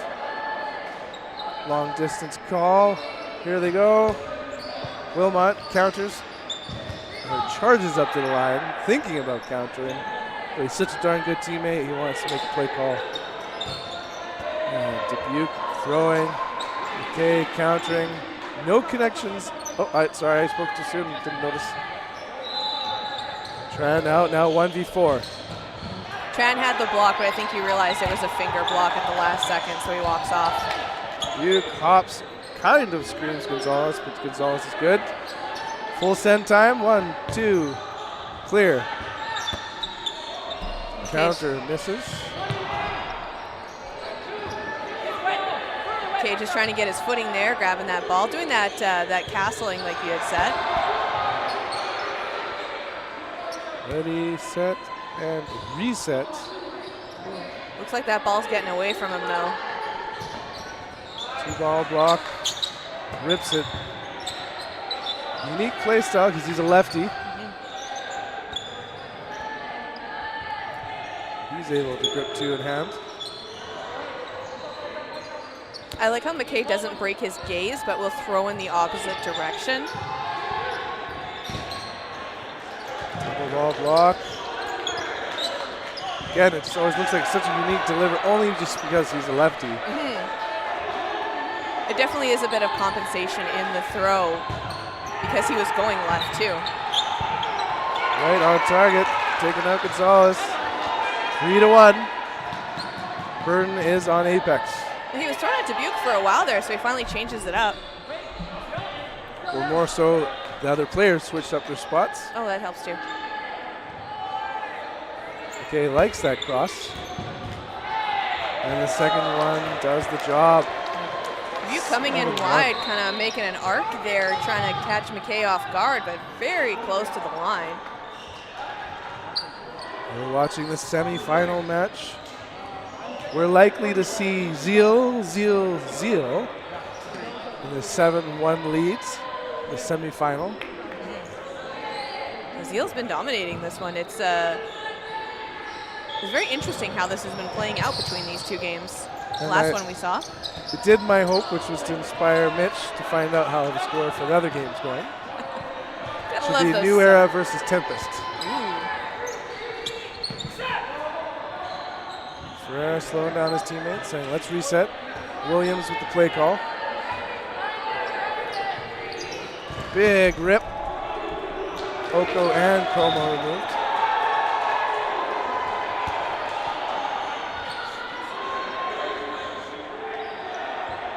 Oh, we got to take a second. Ferreira needs to tie his shoe. Safety first. Teams head to the back line to reset. Everyone's got a foot on this time. Here we go. What a throw. Heat seeker hitting Ron Moto Sandoval. Williams in the center. Crisscross. Gonzalez not tricked. Wilmot play call. Shot clock counting down. They get it out. Bailey now taking that left wing. A little bit of bunching there from the side between Ferreira and Temeta and Williams. Ball up and caught. He protects himself in the process. Yeah, I think they just needed a second to figure out who threw that, and it was Temeta. McEwen in. Wilmot's just like, McEwen goes, what's the play call? Wilmot's like, a ball. Okay, eliminated. Now 3v3. Big lead of Apex down to a tie right now. Nice big shot by McEwen there, too.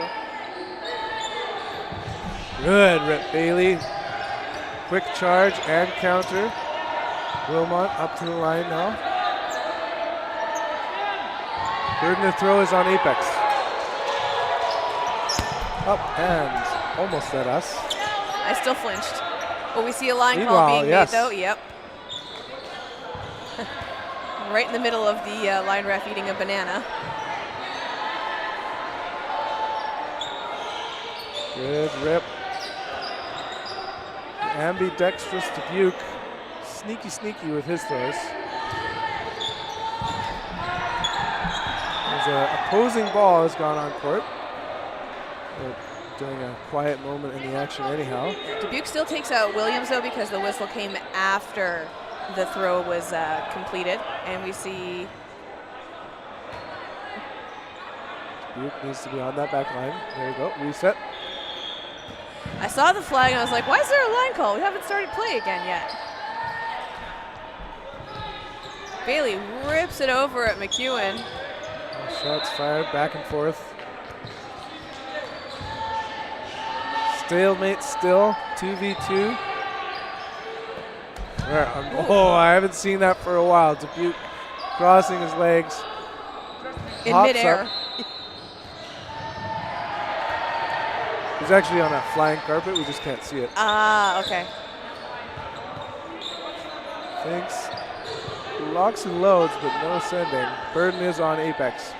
I think he realized that. That's why he stopped mid-shot.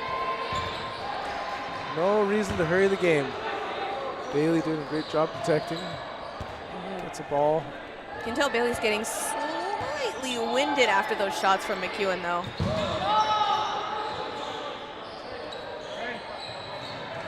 Loco sidelines play call. Ball is being hustled into court. Rips it and delivers winger to winger. Now Dubuque by himself. Flying out of the way. Bailey doesn't want to have to dodge any more of those. He just takes out McEwen. 1-2, and he didn't hit the line either. That was a great play. Sends it back. Does that classic Dubuque spin there? Shot clock counting down against Zeal, and now Apex brings it back, just staying alive. No, hit called, yeah, okay. That was a hit from the ref there. That was absolutely beautiful, like the way he manages to dodge those two, and we got a ball kind of just rolling under the commentary table.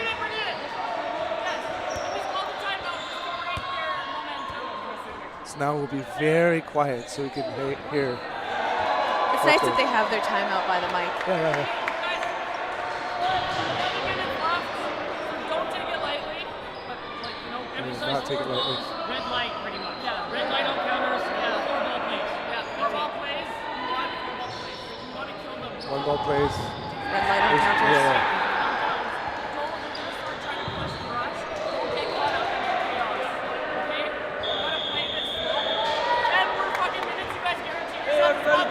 So meanwhile, what Apex is doing is they're watching the stream on YouTube. That's exactly. Live on Twitch also. And the timeout ended, 10 minutes and 56 seconds left in the second half. I think Chartier might have noticed that we were listening in.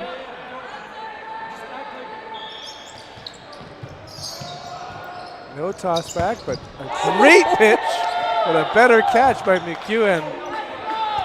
McEwen just pulls that right in. He was having none of it. Ron unable to bring it in, and gone Ron for his hand. Yeah, I think that had a bit of spice to it. He's stinging Right on target. Williams hopping out of the way. Throw still full throttle with the pump fakes. Those counters coming in real handy for the Zeal side there. Good ops. Oh, Chartier putting on a clinic. I kind of like that with Chartier though, like the way the ball kind of comes back sometimes. I think that might have been from his wall ball days, so he jumps up but gets low because he's trying to make sure the ball doesn't roll back off of the recoil. We'd often find this, especially wall ball players, they actively using their hands as well. Up and out of the way. Nice big block up, nice clean blocks. They don't have to worry about forcing a team catch on that one. 3 players to 6, big advantage. John Dell returning it on Oko. Como now taking the left wing. Burden to throw, Apex. Shot clock counting down against them. Pedro getting it out just in time. Give a shout out to the ball retrievers for this game. Hard throw, ably blocked. McEwen thinking he'd be targeted again and does a little baby hop. This is a nice retreat from the players on the Zeal side. You know how to use that court. Wilmot getting down nice and low. Again, kind of that wall ball style, making sure he's aware that the ball doesn't get past him. Whew, good jumps, Paul Cherte. End of the day, and again. He's jumpy. He almost was really, no, he's walking off. We're good. Boudreau's just enjoying his walk towards the box. Oh, no. Oh, yeah, Tometa. Eyes up now, 4v1. Bailey's been in a 1v situation before. Bailey could pull this off with a catch, though. He could turn it around. Meanwhile, Wilmot, closer, and pop. That counter from Leads Como gets him. 8-2 with 8 and a little over 2 seconds remaining.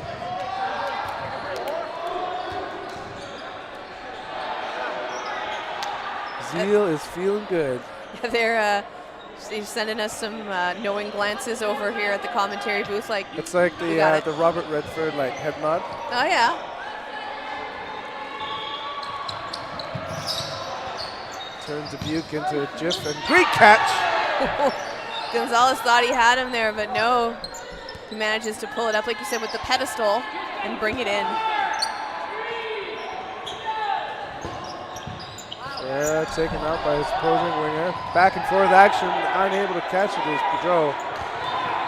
McEwen getting the ball from Wilmot. Pedro lines out because he puts his feet over the line when he goes flat like that. I think he attempted to catch. Okay, so yeah, but when he came back and down. then he's just like, I'm down. Yeah. And he kind of splattered. The line ref confirmed, like, no, you're out. A quick reminder that the line ref is not actually playing on Zeal. He's just supporting them with a Zeal shirt. But he's still making those line calls. He was a former Zeal player because he's got his last name on it. Joshua Leberge, number 13. Cross does not connect. Holzer holds it. Now all 4 men of Zeal heading to the line. Solo throw as we are expecting.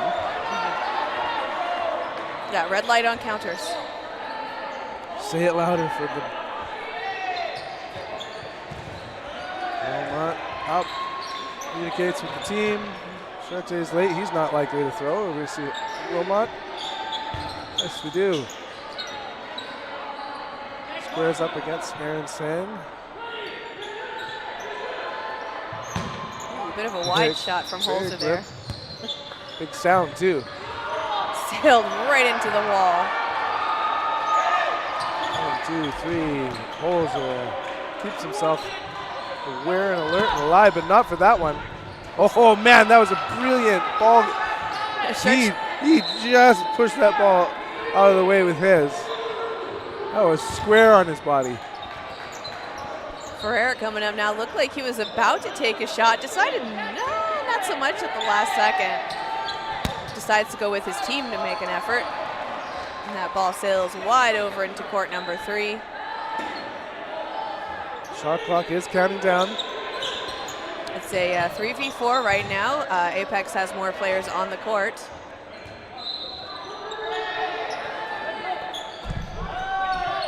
Nice jump block there by Holzer, avoiding that shot from Ferreira.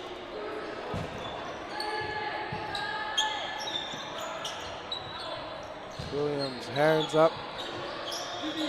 Staying safe. Rips it low. Resetting the shot clock. Holzer 2 in hand. He's going to likely deliver one of them. Gardell returns in kind, but active blocking yet again by Mark Holzer.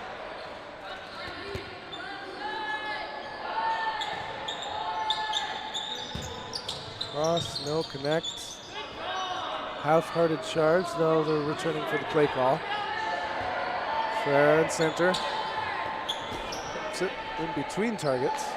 That was a beautiful throw from Ferreira. Wilmot manages to take that one. Burton now over on the side of. Ooh, and that is a beautiful throw. So Took his ball, returned it to him. finally we see a 3v3 going on now between the teams. 4 minutes left. This has been a pretty long round. Shot clock counting down against Zeal. Get it out. Meta right on target, taking out his opposing winger. Now Holzer taking on the left side. Apex getting a little bit risky with their shots, but it's paying off, except for that one on Sang there. 2v2. Meta with the play call with Williams. No connection.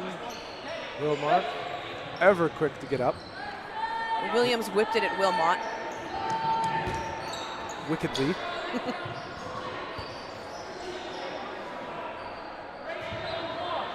Very careful at that back line.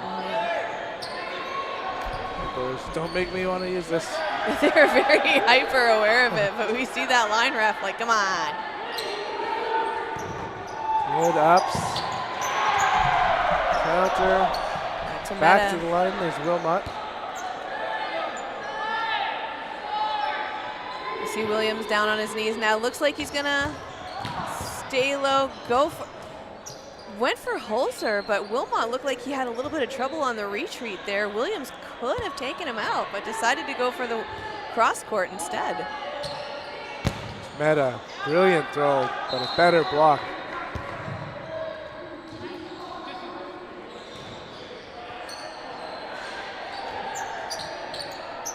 Charging on the return. Missing its target, resets the shot clock. Wilmot Two just, men of Zeal with 2 balls apiece. Block, counter. As you said, this has been a very long set. yes, it has. Now 2 minutes and change remaining. 8-2. Meta getting out of the way of that one. Wilmot blocking but not connecting it. Williams takes him out that time. Interesting thing for Holzer is he's about to go into a gold medal match. His incentive right now is quite low, so here we go. 8-3. Zeal's probably going to start taking it a lot easier. I think we're going to see some energy out of Apex here, but I think Zeal's going to make sure they just run the clock and the board. And we've got Nate Gatza doing some semaphore over there on the sidelines. Now that truly completes the outfit. It really does.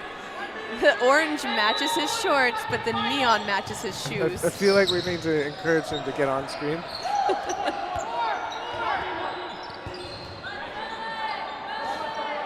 Gonzalez with the play call. Como with the throw, trailing with Oko. 1-2 on Moto Sandoval there as he wags his finger into them as he walks off the court. Shots back and forth. Oko eliminated on that one. Yeah, I wasn't expecting that shot from Boudreau there, but Boudreau's like, you good, man? Ferreira holding at the line. Burden to throw on Zeal, and they get one out. You felt that one He too. got my spidey sense. Gonzalez taking that solo shot coming up to the line. Just barely missing that counter from Ferreira as he retreats to the back. Pump fakes for days. That was McEwen and Wilmot there. McEwen taken out. McKay. 5v4. Joe managing to dodge, but Gonzalez getting taken out by Tameta. Ooh, 16 seconds. Wow. Full send time. No, a lot of discipline. And the fiery end to this match. Let's say it's an 8-3 win. Congratulations, Zeal. You're moving on to the gold medal. Congratulations, Apex. You're moving on to Richmond, BC. Nice. Beautiful place to go, especially during right at the end of spring, beginning of summer. Nice weather in that area. We've got coming up next the gold medal game, and that's going to be New Era taking on Zeal.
Get ready for gold.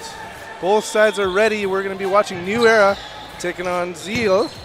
If you've been watching today, you'll be very familiar with plays like this from Wilmot. Absolutely. What you didn't see on screen was a little bit earlier. We had New Era take on Darkhorse, and New Era obviously came out the winner there, and Zeal took on Apex. And even though Apex was seated higher, Zeal took the win. So now on the other courts, we've got Apex and Apex and Darkhorse. And then we also have Tempest playing Heathens for that 5th and final spot. Which we will see at the end of today. Absolutely. So we know who our top 5 or who our top 4 are, but we don't know who our top 5 are, and we don't know the order just quite yet. Zeal coming out of the gate royal strong here. Although remaining players, Charte and Grenier on the wings, might be a little tough to get rid of here. The hammer goes, but it's trying to take out the post. We seem, you know what, on the receiving end of any one of these throws here, we should be really careful because if we're not paying attention, we might just lose an eyeball. Well, not defensive play call. Neither of these teams are strangers to this position. Almost every player on this court has been in a position playing for gold at Provincials sometime in recent years. So while we're watching, it's New Era hoping to have a three-peat. Yep, New Era has a title to defend, and Zeal, I think, came out of last Provincials in 3rd. Possibly. Yes, I'm getting the nod from our producer. Yes, Emily, it was 3rd. You're very smart. Thanks very much. Those were his exact words. They were, yeah. How he can do that with a nod, it's incredible. I know. I just saw it. Right as well. This is a really calm game. They're playing carefully. They're playing smart, and both of these teams thrive in chaos, and neither one wants to give the upper hand by letting the chaos ensue. Cross clips Oko. Now 4v3. Burden of throw is on Zeal. What do you think's going to happen here, Ben? What do you think the outcome of this game is going to be? Now that's a tricky one. I'm curious at how many it was. So score previously was 8-3 for Zeal versus Apex. I don't know. I think it was 8-3, and New Era was 8-1 or 9-1 against Darkhorse. Okay, so we're talking 10 or 11 sets. Yeah. I think what we're seeing here is on the under for that. I think possibly so. 9. Yeah. Just like the like you said, like it's not like it's going slow, but no one's going crazy fast. Even like Wilmot, he's charging, he's retreating. They're going to make a team play. You know, I don't think that these teams can play this calmly for the entire 40 minutes. I truly don't think they'll return to their true nature in a moment. Yep, yeah, I think that these are big players with big arms, and they really want to show everybody what they got. So I'm going to guess 6-3 in favor of New Era. 6-3 for New Era. All right. I think there's going to be a couple more rounds than that. I think that things are going to speed up here in a few minutes, and we're going to have wow.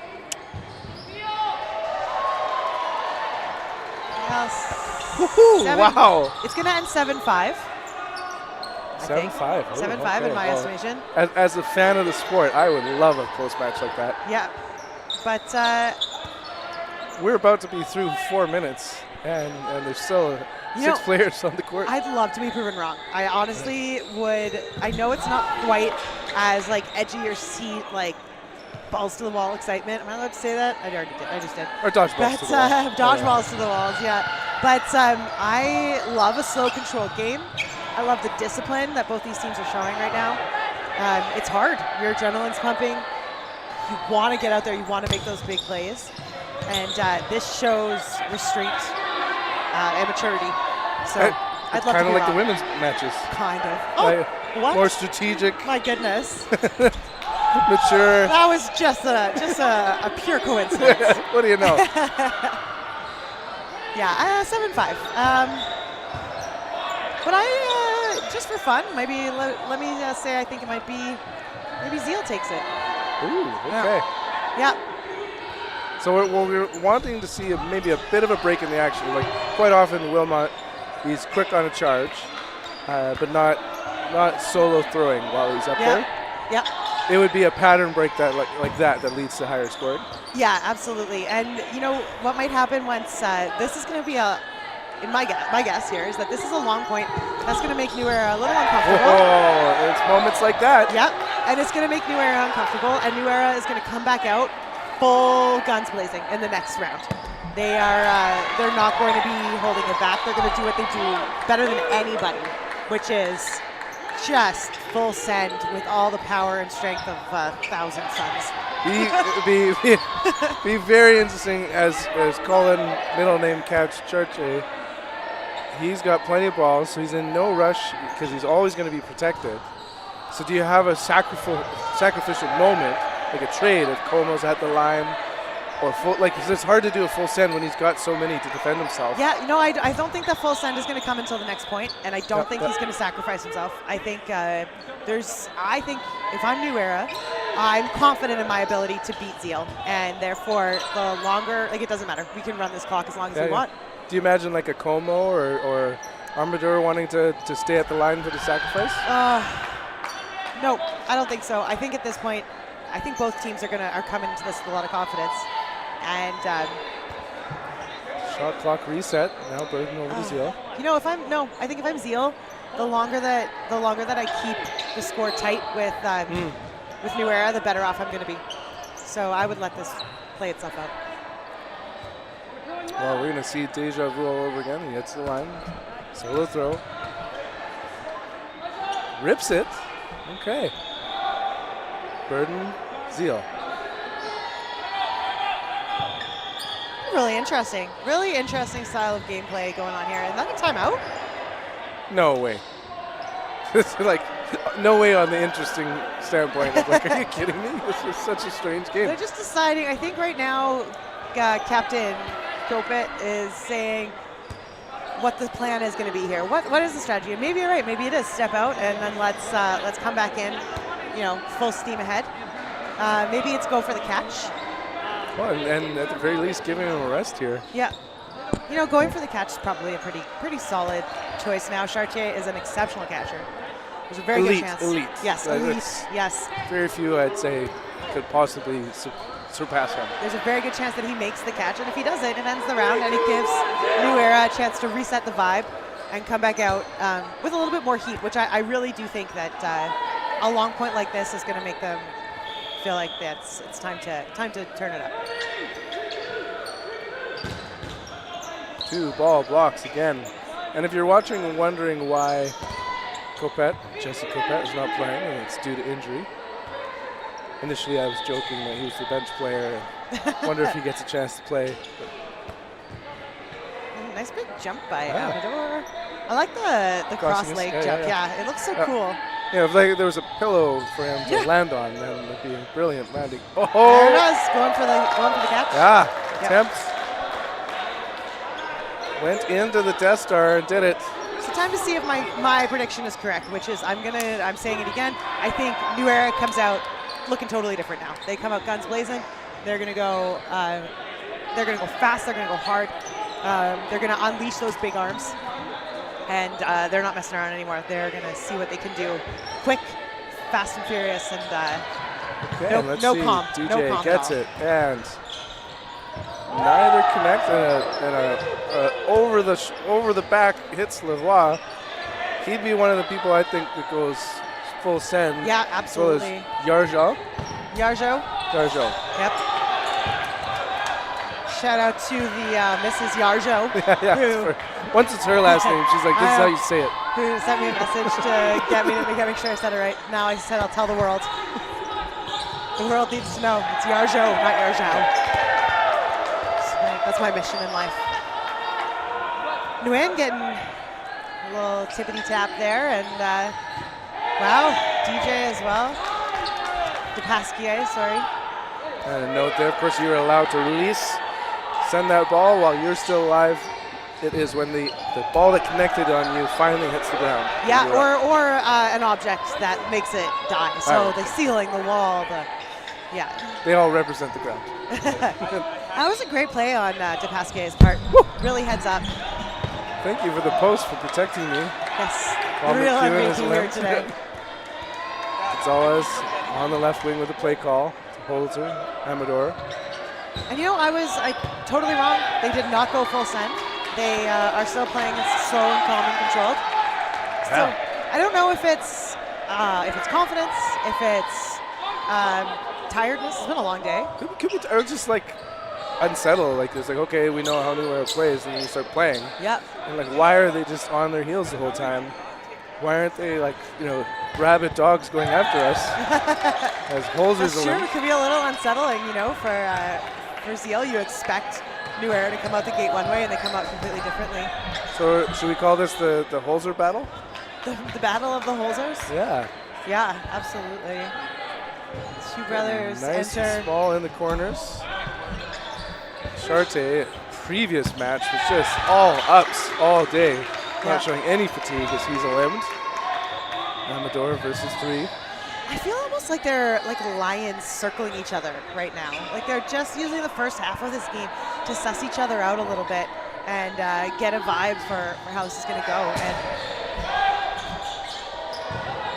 it's very interesting. It's an interesting vibe to watch. Yarjo limbed, now 2v1.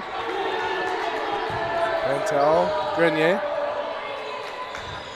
Long distance call saying 1-2. Those are some pretty serious Wow! Wow, Amador. Even with 2 balls in hand. No kidding. That is so difficult to get Grenier, but it was in transition as he's heading back. I heard that. I felt it. That was a quite throw and a really beautiful connection just on this part of Grenier's body that it was exposed. Like his ankle was just above his feet. Swats it away. Up and out. 2-0 lead. Double tap. So now this is when we go, okay, now I think New Era is going to go nuts. Yeah. Moises continues to sit, as does Ferris. Of course, Capet will be sitting the whole time. Yarjo is on the sidelines. Switching it up a little bit. So we've got Chartier, Wilmot, McEwen, Holzer, Dubuque, and Como. Toss and pitch. Wow, powerful throw there from McEwen. Really, really done well. Rewards, the team rewards him by putting it on the right wing. He's targeted. Nice and low. Yeah, really nice and low. And ball above him, hard to hit for sure. In and out of the gloves. Big advantage happening here. Yeah, absolutely. Wow.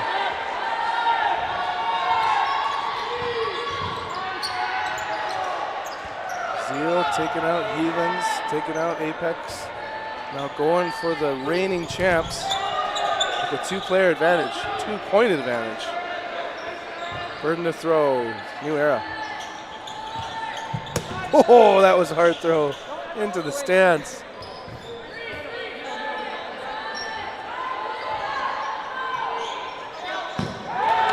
It's important to note here that these aren't only our reigning champs here in Manitoba. These are some of the best players in Canada, some of the best players in the world. So silver medal Silver for medalists nationals. for nationals, yeah, and we're looking at Squad. a couple of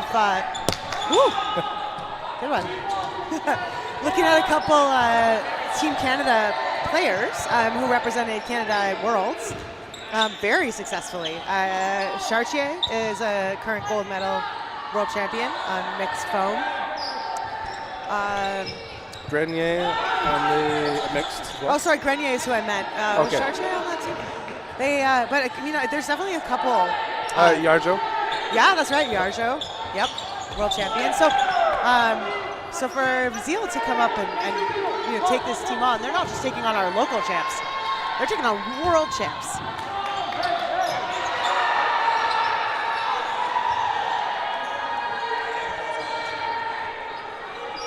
All right, here they come.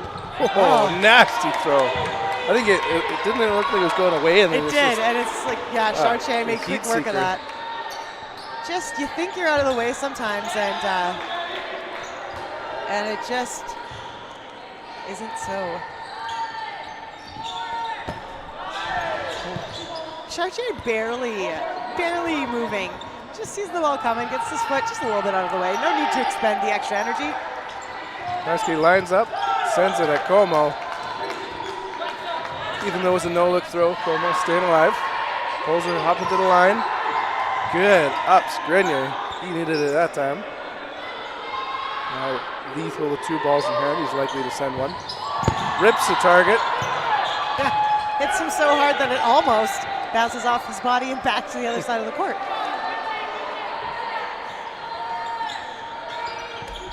Tries to repeat, but does not as Mark Holzer gets out of the way. Nice little movement there from Holzer. Oh, and trying to give Grenier a taste of his own medicine there with a little cross-court shot, but not quite making contact. Good fakes. High and outside, burden to throw, Zeal. 4 minutes, just under 5 minutes left in this game, first half of this game, as the ball makes its way on court. And from what looks to be a 2-2 score on the court on the other side. So pretty exciting stuff happening over there. Battle of bronze. Yes, somebody's walking away from that game with some hardware. Up to the line. Oh, McEwen looking like he almost stepped on the line. Someone hit fast forward, went a little bit quicker. But our default place returns. Slow and steady. Yep. Yeah, slow and steady. Both teams are, there's a lot on the line here, and they're playing with intention.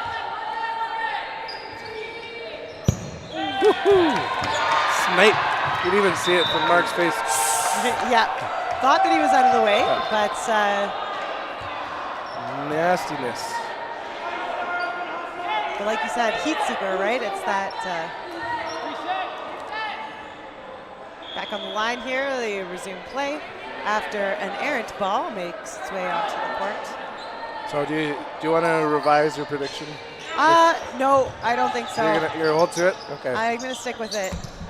Feels like it's unfair partway through. Okay, that's fair, that's fair. I like that. You know, DJ, it's like the quick whip of his throw is just impressive. Yeah, absolutely. He's targeted.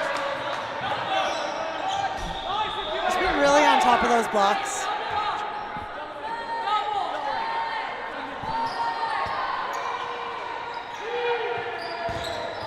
Back and forth, hard on target. Wilmot tags. 2 shots on Grenier, and he blocked them both like it ain't no thing. Up and nice move from McEwen. Oh, what a grab. Pulls it in. How he reversed his momentum. That's probably the most impressive part. Yeah. Because he got hit backing up and then had to hustle to the ball. Hustle forward to get it, yeah. Taking out McEwen, and now it's Como, but we've seen Como do some pretty impressive things today, so I would say, as like with that that one, toe tapper, now 3v1, noting that Calavois is nice and fresh right there. Yep. Brings that lefty arm. It's been a long round. Oh, and a disarm. As it's been a long round, he's just sad, but it's hard to hold on. And that's the first point, really, just of the gold medal match for New Era. You wouldn't think near 18 minutes in that they would get their first point of the set. And then only 3 points total. Looking across the court there, it looks like we have a 3-2 game in favor of Darkhorse in the bronze medal match. Good rip, right on target. Sexy Rexy Rex Gonzalez taking a shot right off the pitch there and making a connection on Nguyen. Down to 3 players, New Era. This one was quick. Yeah, that was a quick turnaround. Up and line. Yeah. No catch. Too bad. Oko looking up and saying, "What do you mean that wasn't a catch?" And then realizing that, of course, he was on the line.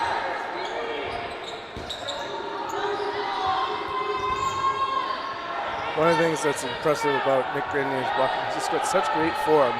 Knees in, elbows in, and then kind of tapper down. Absolutely. He's been one of the best players in the world for a long time, and it's very obvious why. Owner of the league here in Winnipeg, co-owner with his teammate Jordan Ferris. 5v3 now.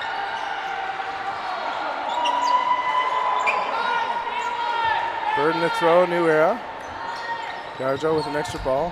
Who's the one that sends it? Dubuque getting way down. Flat like a pancake. Good rip. Grenier thinking about it. Does he? No, he's going to go on the retreat, communicate quickly with teammates. And Mr. Gonzalez once again getting out of the way of that ball. Still 5v3 with 18 seconds left in the first half In of the this gloves game. of Charte, there it is. Elite, like we said, elite. Catch number 1 of the match. And now it's even Stevens. Oh, And the line. And just like that, we lost Wilmot and Amador. And just in time for no blocking.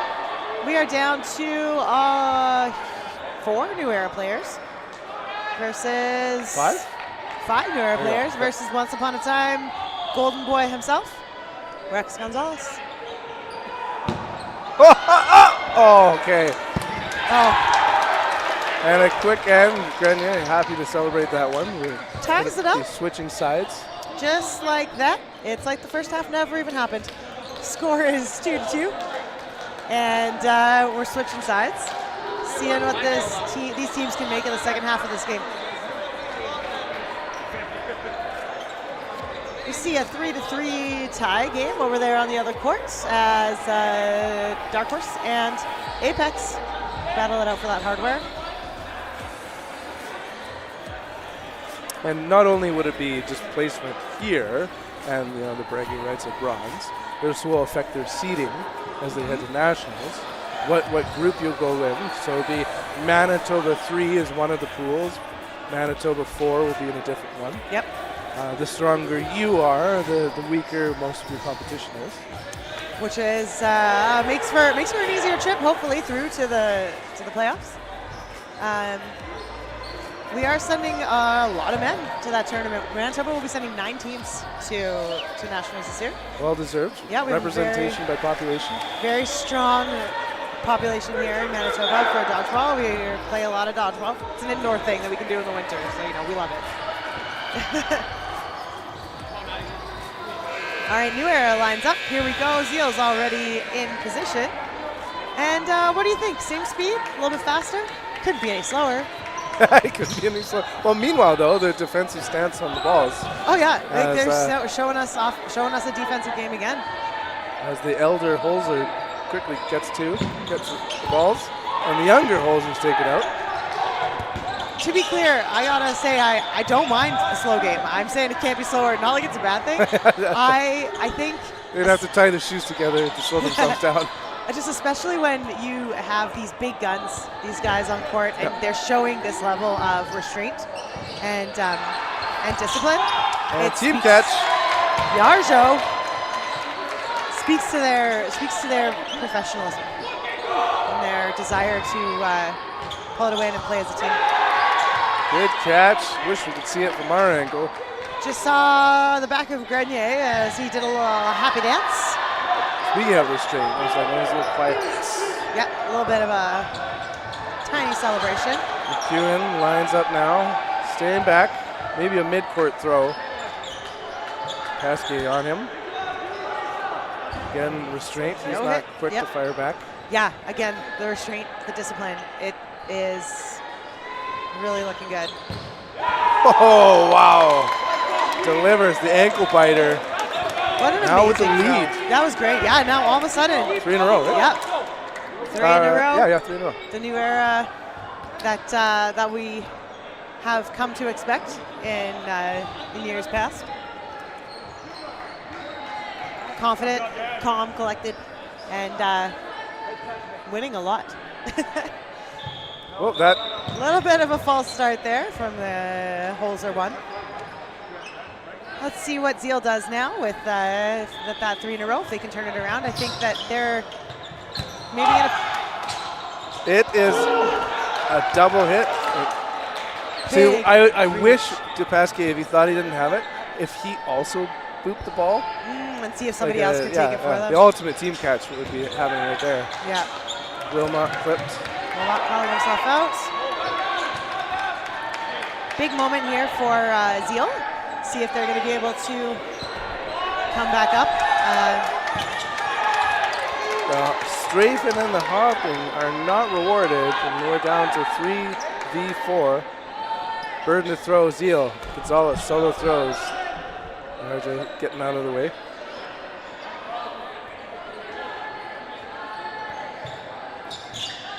Big hops by Dubuque. You know, there's definitely some value to having a couple less people on the court. I think 4 is really nice. You can run in almost every offensive play in the book really effectively with 4 players, and you have space to dodge, which is really nice. Oh, what a slide. Especially when you're going to do something like that. Yeah, like a full dive. Yeah. It's harder to do when there's 6 of you on the court, that's for sure. Another little element of Grenier's game is just how he holds his hands when he blocks too. Yeah, underneath, making sure that he's got his fingers tucked in. He's not going to get called out on a finger block. And not only that, the way he makes use of the court, he gets right down into the corner. He uses every inch of that court that's available to him. Makes it look easy. Pentel, it's been quiet, not talking about him lately. He's taking that right wing and hard throw, putting the attention where it deserves. Quiet, and then he rocks up with that. Thunder. Yeah, with that absolute crusher of a throw. The business end of that ball is not a spot where you want to be, I'll tell you that much. 1-2, Dubuque staying alive. But if you find you need to learn how to dodge, it's a really great incentive to get out of the way when it's a ball that's being thrown at you by Pentel. So good cross, no connections. yeah, that was a couple really nice throws there. A long day of standing. Take a little seat. Oh, Dubuque getting hit on the back. Amador now going for the catch. Oh no! Not quite able to make it happen. 4 in a row. Slow and steady march is working. Yep.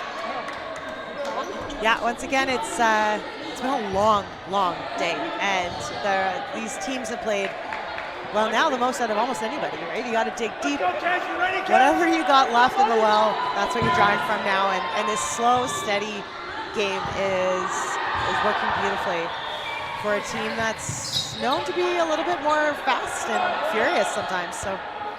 That one in particular looks like everyone was running in water. They just Yeah. ended the day. Yeah, it really speaks to the not just the discipline and everything that I was saying before, but to the depth of the abilities of both of these teams. That when they get to the end of a long day like this, they can pull out an entirely different game style and still do it so effectively. What a multifaceted, talented group of athletes. Is that like a no-look catch? Like, he kind of felt like he closed his eyes and pulled Just the sort ball of folded in. That's all. She saw that one coming. There he goes. So this would be one of the most critical sets, right? Like, if not the highest leverage moment, because we're 2-5, 3-4 are different multiverses of opportunity. Exactly. 2-5 is a really big deficit to try to come back to inside of 15 minutes. Never mind the fact 5 in a row.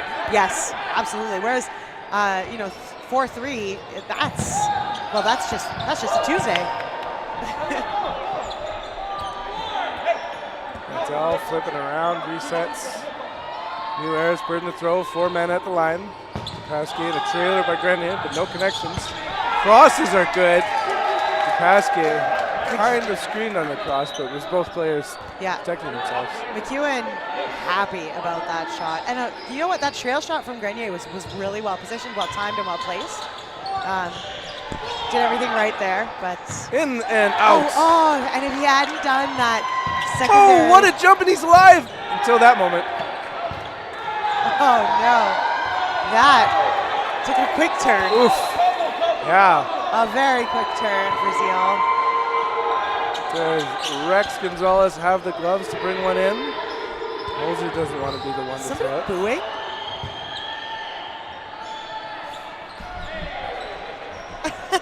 Just wondering if there was some booing happening from the other court. I totally missed that. Gonzalez saying, yeah, you got me. And now we've entered the universe of 5v2. 5-2. Commanding lead, 12 minutes. Yeah, that's a big 45 lead left. for New Era now. And inside of 15. You know,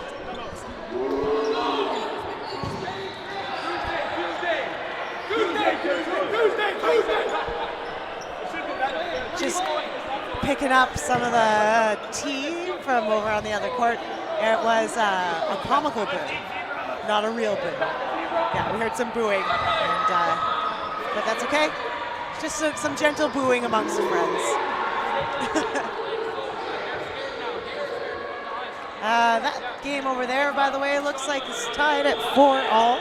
So we have a 4-4 tie in the fight for the bronze medal between between Darkhorse and Apex.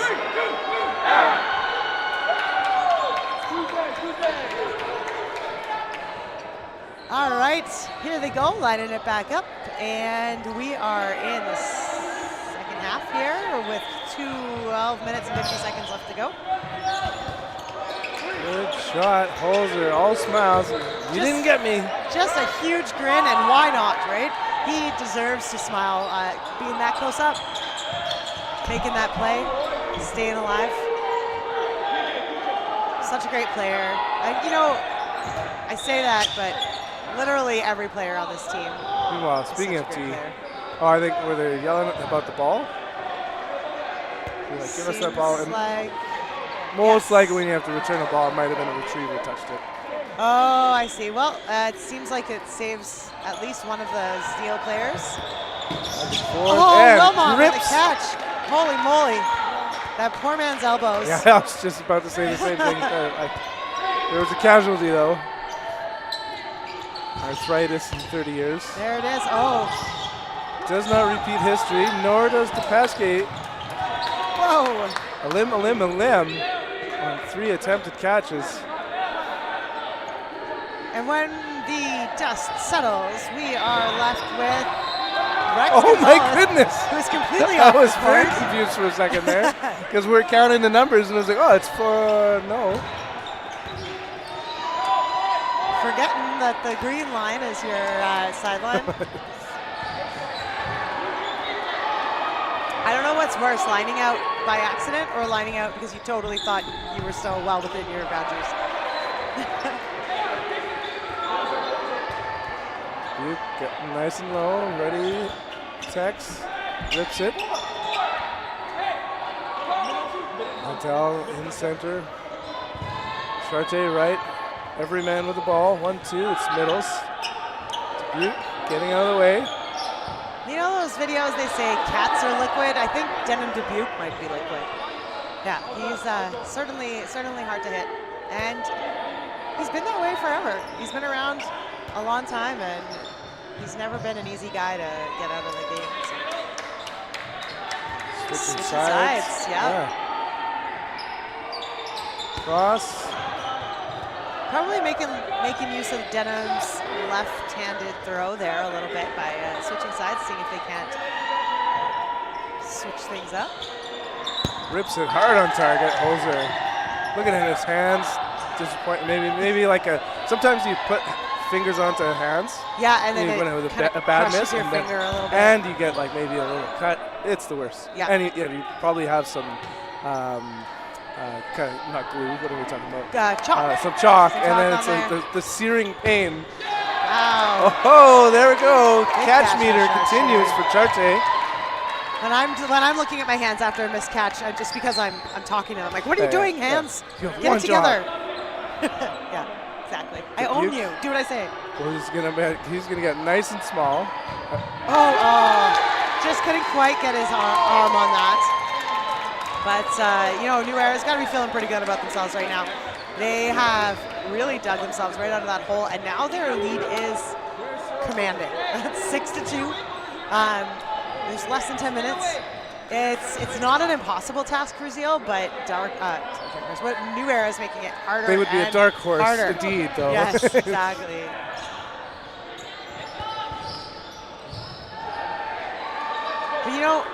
But this has been a really great game. Both teams making it look easy, but it is certainly not easy. These are some of the best players you'll ever come across on both sides of the court, and really they've taken every single point right down to the wire, almost every single point right down to the wire.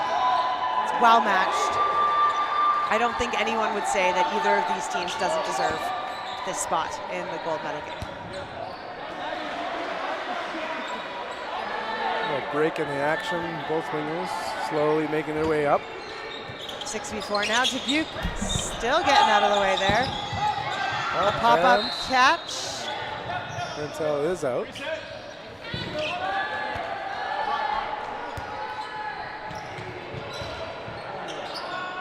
Oh.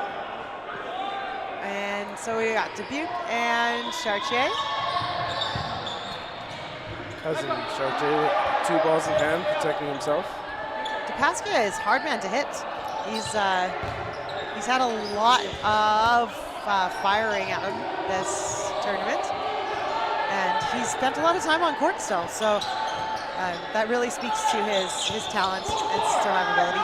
Good active blocking on his part. Dubuque too. Yeah, Dubuque, speaking of survivability, just grabs the ball that happened to be on the ground in front of him and uses it to keep himself alive.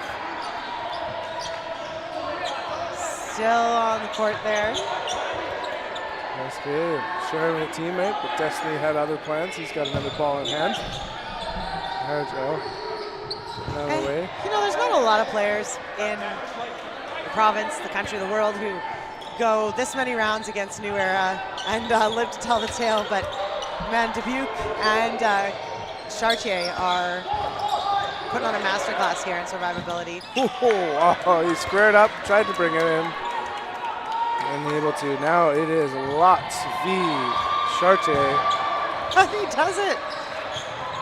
Lives to see another ball. Squares up, cuz. And an elimination. You're next, Yarjo. Yarjo. Hey, Yarjo. Asking for a ball. And here it comes. Bird in the throw, Zeal.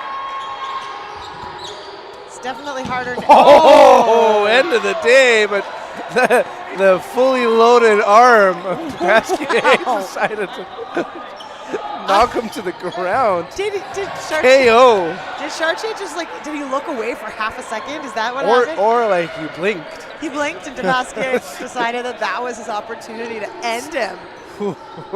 Wow. Finish him. That was quite the throw. Oh my goodness.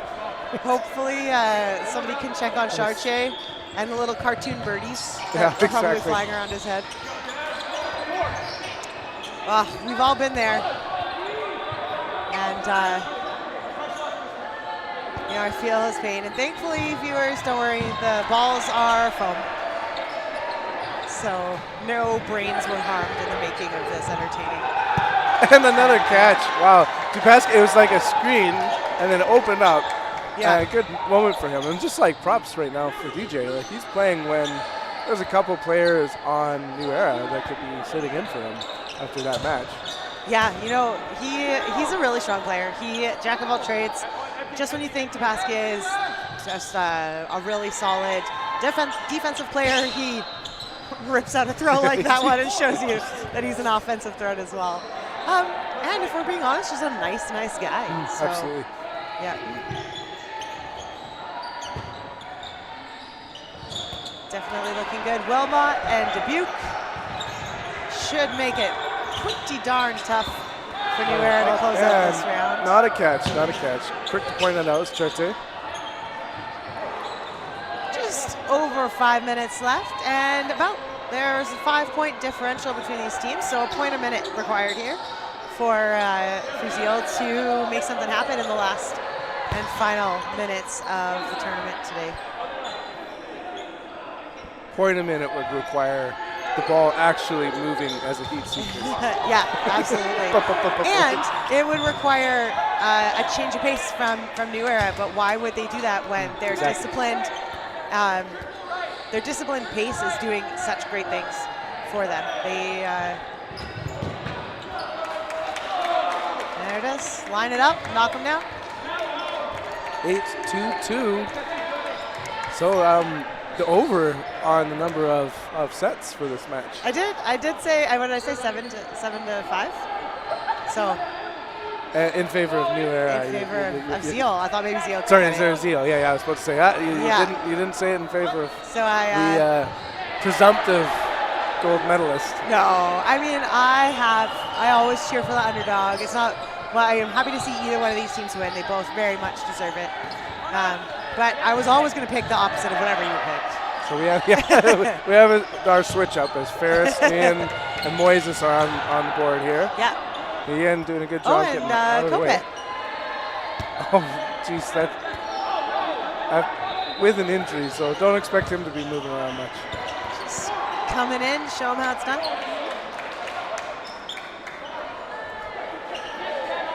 Play Seems call, like he's Moises. walking gingerly.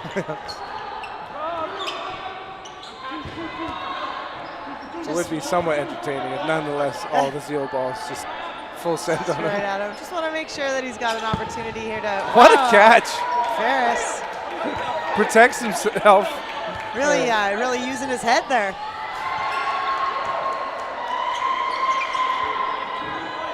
There's our other league owner there. We've got Ferris, the other owner of Dodgeball Winnipeg.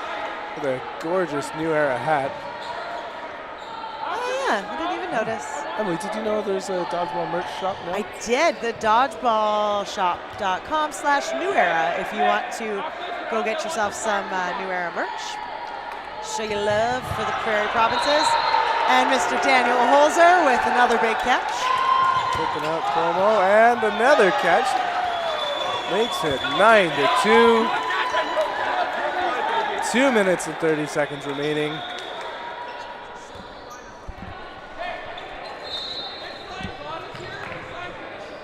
So I gotta say that this I really was surprised to see the speed, the pace, as we know, but it's proven to be very successful for New Era.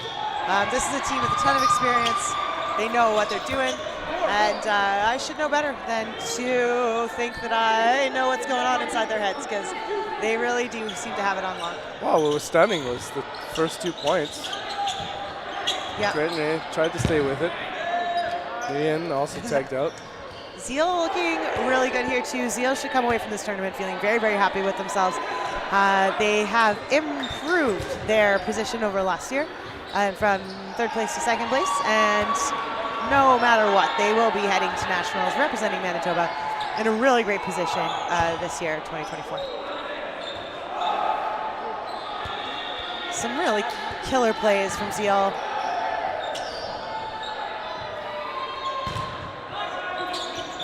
And sometimes you get a final matchup where you think, maybe one of the or the other of the teams kind of fluked their way into the finals, and maybe it was an upset and should have gone another way. I think we can both agree that's not the case here today. Absolutely. Well, we Both got to of see it these. on the mainstream again and Yeah. again. The rise of Zenith going through some good teams. Yeah, both of these teams really earned their spot. Yeah, Zeal. Sorry, Zenith. Zenith was Oh, I made it the whole match until the final minutes. Zenith was our yeah. our Oh, I was mishmash talking about team. it last Yeah. match, the Apex versus Zeal. Yeah. A merger of the two as we got 40 seconds remaining. Yeah, I think that Are we going to see the end of this set? we're going to see. Oh, my goodness. He draws the arrow Pantel now. for pride. Up and out. They get it. So Yep, there you go. congratulations. And Nick Polinick. Yeah, once again, congrats. Three-peat, hat trick, call it what you want. An era of dominance here in Manitoba for New Era. And for those of you watching tomorrow morning, you'll be watching the 2024 Riel Cup continue, the women's division. You've been watching the men's division. Congratulations, both teams. I spoke too soon. We're going to be watching, is it the second half? Okay, so what's really important right now is there's another match going on beside us. It is the battle for 5th, which currently is the threshold for attending nationals. Excellent. So we will be switching our stream and our commentary over, I think. Well, they will they're going to make the move to us. That's a flex. They're coming Emily, to us. we've got the premium seats. Beautiful, and I'm going to take the next minute and 33 seconds to go see how this Darkhorse and Apex game shakes out. Back after the break.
Minutes and 52 seconds in this second half that you may be just watching, or you were on the other stream. This is the battle for 5.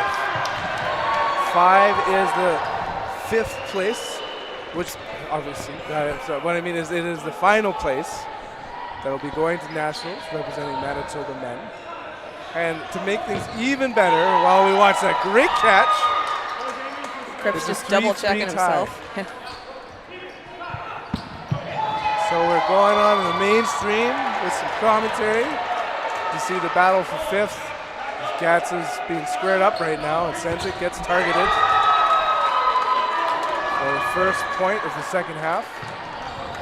Now, I'm curious when it comes to they do the seeding for nationals, because we do have 5 teams going from Manitoba. Does their seeding from their provincial tournament matter who they play against when they go to nationals? Oh, absolutely. So there'll be multiple pools, and so MB1, MB2, MB3, let's say there was 3 pools, they'll all be separated. Okay. And then 4, 5, 6. Let's say it was like kind of like, well, 6 right now, but interesting. We're kind of be breaking up the top teams nationally, trying to have that competitive balance between pools.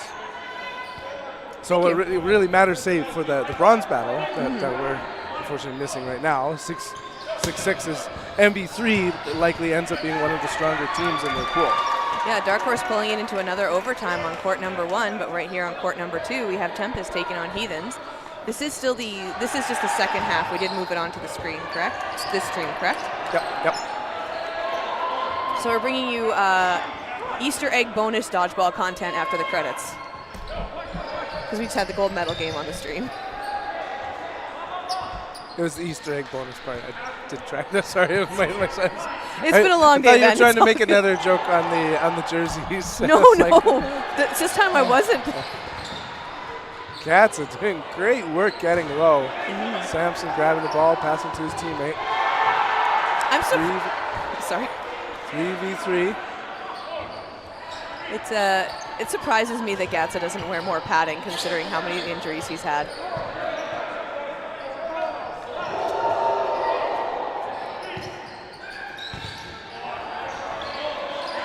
Nice big blocking jump there from Kasperk. Good rip, better block. Burden to throw on Tempest. Samson with the play call.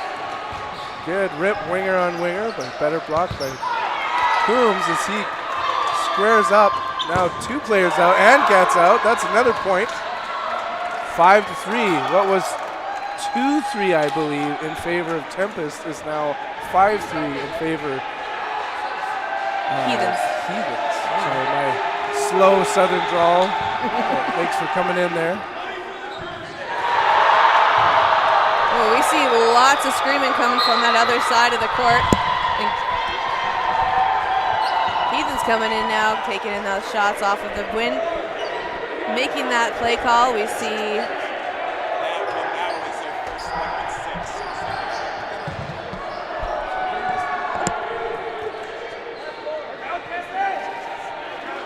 Zeller coming in, being aggressive with those shots. Devlin managing to get out of the way there from that throw. Devlin getting a ball back in hand now. Oh, that was Brillinger. So, meanwhile, we both can't do math, and we didn't notice, maybe because of the brilliant camouflage, that there was only 5 players for the 2 sets for Tempest. That's because they were given a yellow card, 5-minute penalty. Ooh, naughty. What did they do? That I don't know. Ah. Tisk tisk. Well, Tempest, that seems to have worked out for Heathen's favor, though. I guess that maybe that yellow card changed things over.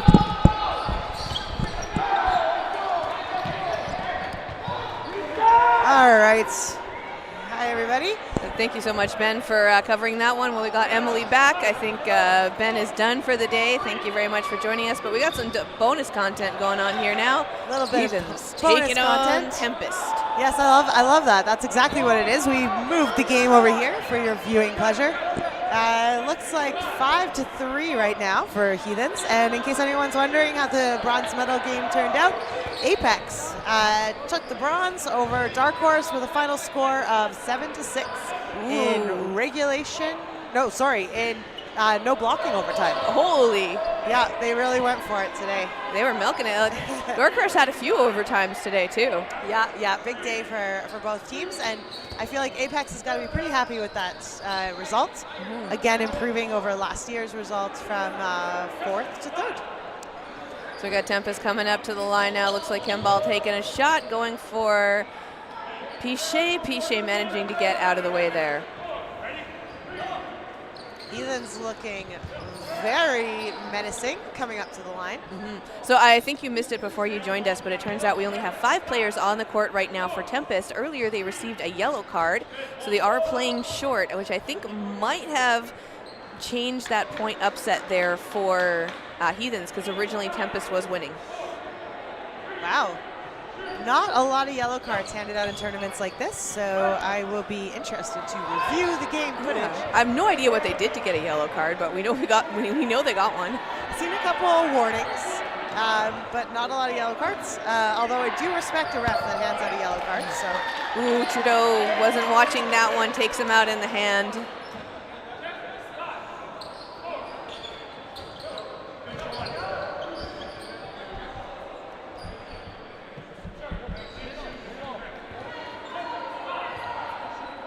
All right, Shang taking the shot at Pichet.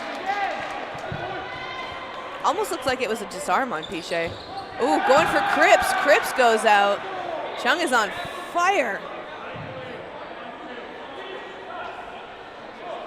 Getting down low, 2 balls in hand over here on the Tempest side of the court. Devlin coming in clutch with that catch, just absolutely ending it for Heikaway there.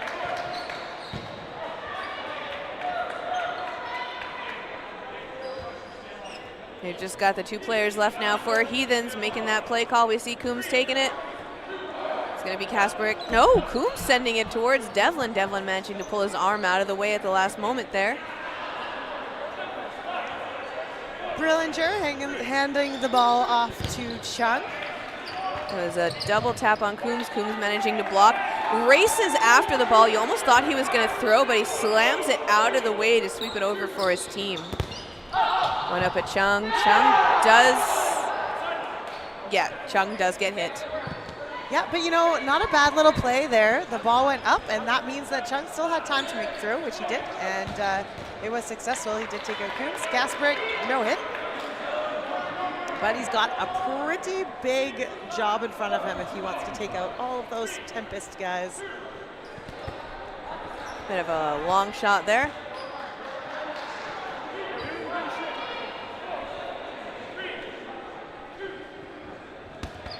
Oh, Gatsa locks it into Trudeau. Trudeau just gives him a look as he walks off. Definitely not a good feeling to block into your teammate, but No. But you know, it happens sometimes. We try to block forwards and down, or if whenever possible, but You could feel the aura off of that, and we're going to talk about this later. you know, Gatsa and Trudeau have been teammates for a long time. I think that it'll just be one of those things that happens and water under the bridge. And now that I'm getting a better look at that throw anyway, it looks like it's got quite a bit of movement on it. I bet that block was looking like it was going to be clean and just picked up some of the movement of that ball. Kasparek managing to get out of the way of both of those shots there. It was Devin and Kimball sending them over. Looking for a timeout is Kasparek, and his team's going to give it to him. Yeah, I think Kasparek needs it. He just a nice little breath of fresh air, change up his strategy, you know, potentially change up his positioning, just kind of like take a moment. Drink some water. Yeah, hydration is important. I hope all of you at home have been hydrating while watching today. Absolutely. Well, thank you everyone so much for joining us while we have this time. I know it's getting close to the end of the day, so huge shout out to all of the volunteers, the Dodgeball Manitoba board. We also have Julia Boudreau coming in doing physical therapy for all the athletes, all of the line referees, a lot of the athletes who stayed even after their team was eliminated to help out. Huge thanks to everyone who put this together. Mitch for running the stream, and to you and Ben for joining me, Emily. Oh, it's been an absolute blast, and it's one of my favorite things to do. I'm really happy to be able to be on stream with all of you and talk about dodgeball. The only thing I like better than talking about dodgeball is playing dodgeball. Which we are going to see tomorrow. Emily playing for Rainbow Thunder. That's right. Also a huge shout out to the Niverville Recreational Complex for hosting us for a second time. We did not see them in 2023, but we were here in 2022. And normally I would say that in between games or after my tournament is over, I'd be happy to come and do some commentary, but I certainly expect to play right through to the end of the day tomorrow. We'll be looking for you for that gold medal match, Emily. Looking for myself and my team in that gold medal game. And Kasper throws at Gatsa, but he makes a comment that I think something might have happened there. Something's going on. Not quite sure what that something is. This is becoming a match. Something ball over, perhaps. 10 minutes, 34 seconds remaining on the clock. I think there might have been one more ball on the court than there should have been, which is why the ref put it away. Kasper now with balls in hand. He does have burden to throw since there are 4 on his side of the court. When you do call a stop play like that, you do have to leave the balls where they are, so he does have to get that ball. He wasn't able to bring it over before they restarted play. Kasper getting nice and low, jumping ahead of time. Gatsa taking a shot, Kasper staying in. Quite the throw from Gatsa, who might have an injured left hand, but there's certainly nothing wrong with the power in his right.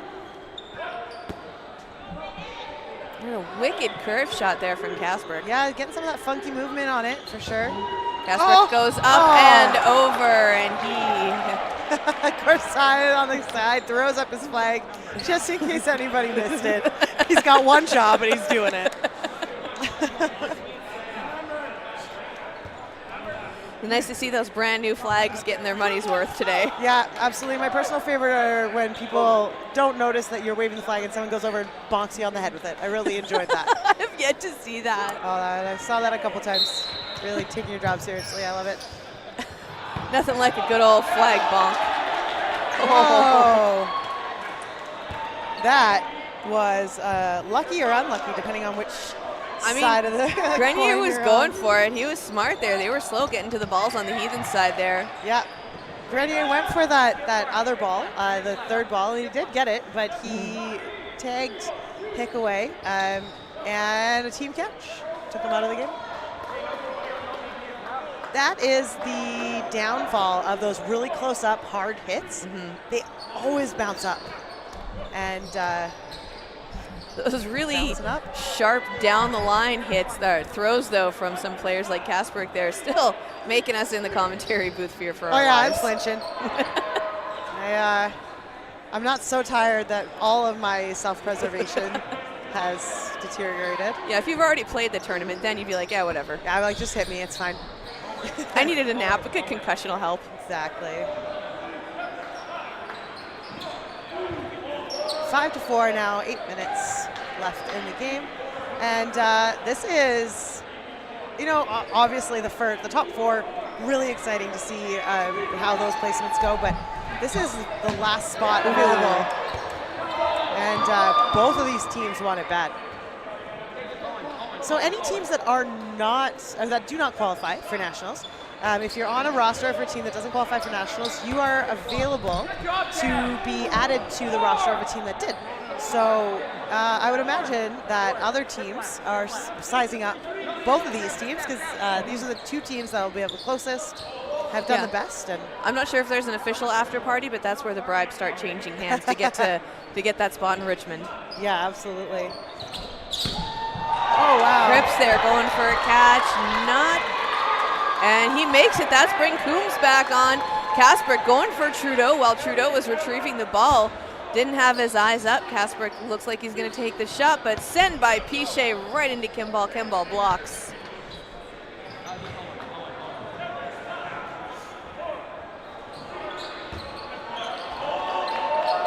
Yeah, absolutely. If I'm one of the other teams here that's already qualified, I've got my spot, I've got my hardware, I'm watching this game really closely, knowing that there are going to be 8 or 9 guys that aren't going to nationals that are really solid players, and thinking about how I can add them to my lineup. I know definitely a lot of players like Hekaway, and we've got Piche and the Linzes on Heathens. We've got Chung, we've got Devlin, we've got Brillinger on the side of Tempest. We've got Samson, Trudeau also, Giron. Yeah, and if I'm thinking, you know, maybe my team needs a little bit more firepower, maybe a little bit more catching, maybe a little bit more strategy, I'm watching these games pretty closely and thinking, who fits that bill? Or honestly, even someone to be cannon fodder. Like, you go on that rush and you're out, but you're a valuable part of our organization.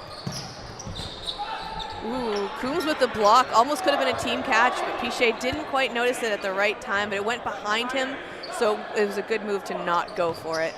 What I really liked about the block was the block followed by the smile. Oh, nope. And getting called out by our best dressed ref of the day. Yeah, Lane. Middle orange, middle orange. Again, the movement on that ball is just... Oh, Samson didn't see that one coming. Goes right out in the forearms. He was right across the court. He ran straight out in front of Trudeau. Ready to make that shot, but yeah, left it wide open for that cross-court shot. 5.5 minutes left now. Just Campbell left on Tempest. Kemball going for Piche. Piche staying in with a block. Kemball loading up. He's got that burden. Shot clock counting down. Going for Piche again. Going for Kasper. They're chasing him down to the back line. Really impressive the way that he's retreating, but also playing an offensive game at the same time. Really making it tough, but it's not enough. 6-4 now, just under 5 minutes left to go in the very last game of Saturday in this men's tournament. The men's provincial championships and nationals qualifier. And then women's tournament coming up tomorrow, so stay tuned for more dodgeball action this weekend. Absolutely. We're going to have a nice early night, get our sleep, and be back to show these boys how it's done. Then tomorrow we drink. Yeah, it's always funny when a tournament ends on a Sunday. We have work on a Monday. Guess we'll have to see how that goes.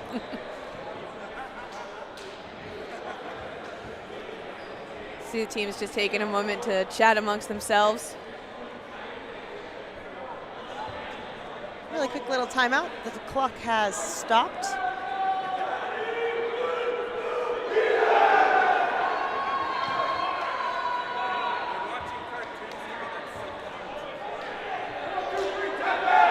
All right, here we go. Teams lining up. Tempest v. Heathens. Heathens in the lead, 6-4. I spoke to both of these teams throughout the day today. Both of them, like I said, feel that this 5th spot is well within their grasp, that they deserve it, that they will be walking away as the 5th team to represent Manitoba. One of those teams will be right. That full lineup there. Tempest back with 6 players on the court now, sending one wide over. Chung blocking down. Gatsa getting out of the way. I was hoping that ball would, Gatsa was hoping that ball would roll out, but Chung getting up there and passing it off.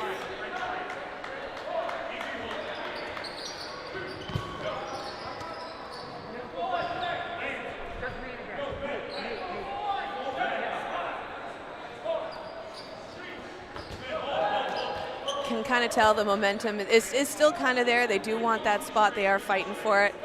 But teams are getting a bit gassed now. Oh, it has been a long day. It has. There are benefits and drawbacks to a one-day tournament, and the 12th hour of a 12-hour day is certainly one of the drawbacks. Yes. if you join us tomorrow for the women's tournament, we have many less teams, and I think our gold medal game takes place at 3 p.m. Central. Half day. Yeah, so a half day. Also, the weather is beautiful out here. Time to enjoy a nice patio beer. There you go. So it's 6-4 right now. We have about 3 minutes left on the game clock. Heathens is winning right now. There's a 2-point differential. Tempest wants to close this one out. They are fighting for it, but Heathens is slowly creeping up there. Gatsa doing a really good job of dodging with that hand behind his back. I am not confident that my brain would remember to protect myself to that level with that kind of injury. So good on him. Another shot there. Sampson handing off the ball to Sean. Going in for Cripps. Cripps goes out. Pichet goes out.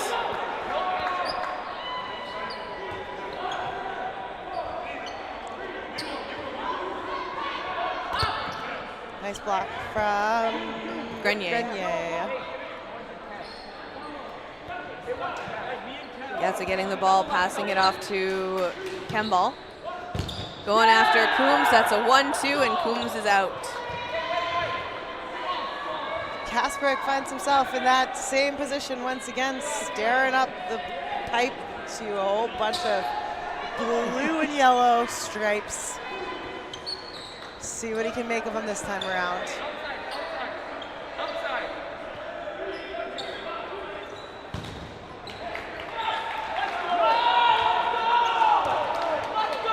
And high fives all around, shaking it off, getting back in the groove now that they have a full 6 line. They take him out. That's another point on the board now for Tempest. They're closing the gap. 6-5 and a minute 30 left. So really, 1 point here takes us into overtime for Tempest.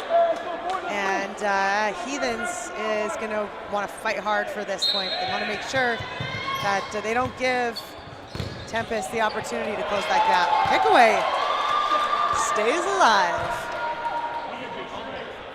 Certainly does. Looks like they still have their full lines on the court right now. Ooh, going for Gatsa. Gatsa getting nice and low down to the ground there.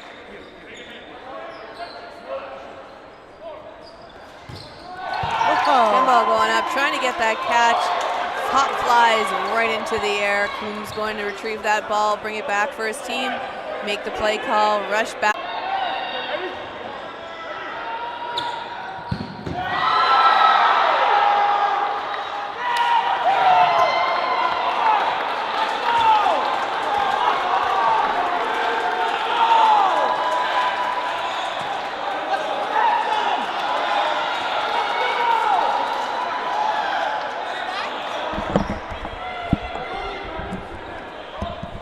Sorry about that technical difficulty. We are back, and the news is excellent. We have a tied game, 6-6, Tempest versus Heathens, heading into our 4 minutes of regulation overtime here at the Manitoba Riel Cup. The good news, more dodgeball. More dodgeball, yeah.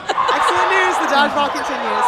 Echoey going out right off of that opening rush, gets taken out in the shin there.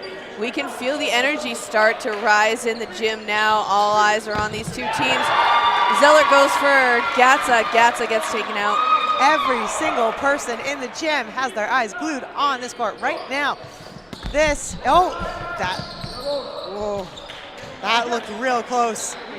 This game is as tight as it gets, and while we're not talking gold medals, we are talking a chance to represent your province at Dodgeball Canada Nationals. Also, it depends on the seeding that you get when you go to Nationals as well. Oh, that might have been... Grenier going out on the side of Tempest there. That might have, I looked there for a second, it might have looked like a double, but just the one. Heathens with a burden to throw, but Tempest coming up to the line now. Heathens took a little second look there, looking to make sure that the burden was correct, but Tempest is not going to let them take this one easily. They're not going to let them have the line. 4v4 now. As this game really does come right down to the wire. What you missed when we went power down there for a bit was some really incredible dodging by Daniel Pichet. Brett Pichet. Sorry. by Brett Pichet. Really showing us what he's got. Dodged 4 balls, I think 3 times in a row. Very impressive. It was a lot of energy. He took a moment at the end of that one. He's like, all right, we're gonna line him up, but I'm just gonna breathe for a bit here. Ooh, nice shot there. Coombs managing to not quite avoid it, but Coombs, Coombs managed, waiting for that call from the referee. Smart move by him. He's looking for the catch. It was a straight up there from Chung. That was out of the Denham Dubuque playbook. Yeah, little spin throw, but not finding his target. Pichet gets up and out of the way once again. Yeah, Kemball going straight down the line for him. If he can do it with 4 balls, 1 should be no problem. Cripps from across the court right now looking the most serious I have ever seen somebody's eyes look on pretty much any sport ever. He is dialed in, ready to go. Pichet showing everybody how it's done. Double checking. We see the line ref there. He's just got that flag ready to go. Pichet was also second guessing his footing there. Right into the ball retriever though. Switching it up. Gonna take another crack at Pichet. Up and over, going into Cripps. That's Tempest starting to close this one out. Tempest has 3 left on the board, but Pichet has 4 balls in hand. Burden on Heathens to throw. Pichet takes the shot, goes at Chung. Chung returns fire. That's a 2-1 from Kemball and Chung on Pichet. He gets nice and low again. He tied it up before. Is lightning gonna strike twice for Pichet? Going for Chung. Taking a nice deep breath, giving himself a minute there. Every time he gets across and those balls don't touch him, he gives himself a moment. Pichet not even breaking his gaze at Chung, but takes a shot at Kemball there. 20 seconds left on the clock right now. That's 20 seconds left in a 4-minute regulation overtime. This might go to no blocking again. 3 balls here, and if I'm Tempest, I'm sending every single one of those at Pichet, which he does, and there's no hit. And the game is back into no blocking. Whew. Pichet is no pressure on Pichet there. And Pichet is an incredible dodger, very, very agile, and I think that if anybody's got the opportunity here to make this happen, it might be him. Sampson, Kemball, and Chung, all really great competitors. Every single one of them hungry for this win right now. And Sampson takes it, clinching that final spot for Tempest. Rush onto the court. Everyone hugging, enjoying it. That's going to be the end of your bonus dodgeball content. Tempest takes that spot in an overtime win. In overtime, no blocking. They are taking that. Is it the number 5? Or That's the number that number 5 spot. Ooh, that magical 5th spot. So that's going to be the end of the day. So signing off for now, coming back at you tomorrow with some early dodgeball action. The women's qualifier. I was Kendall Stelmack. And I have been Emily Clark. On behalf of Mitch Jansen, our wonderful producer, thank you very much for joining us today. Look forward to seeing you tomorrow.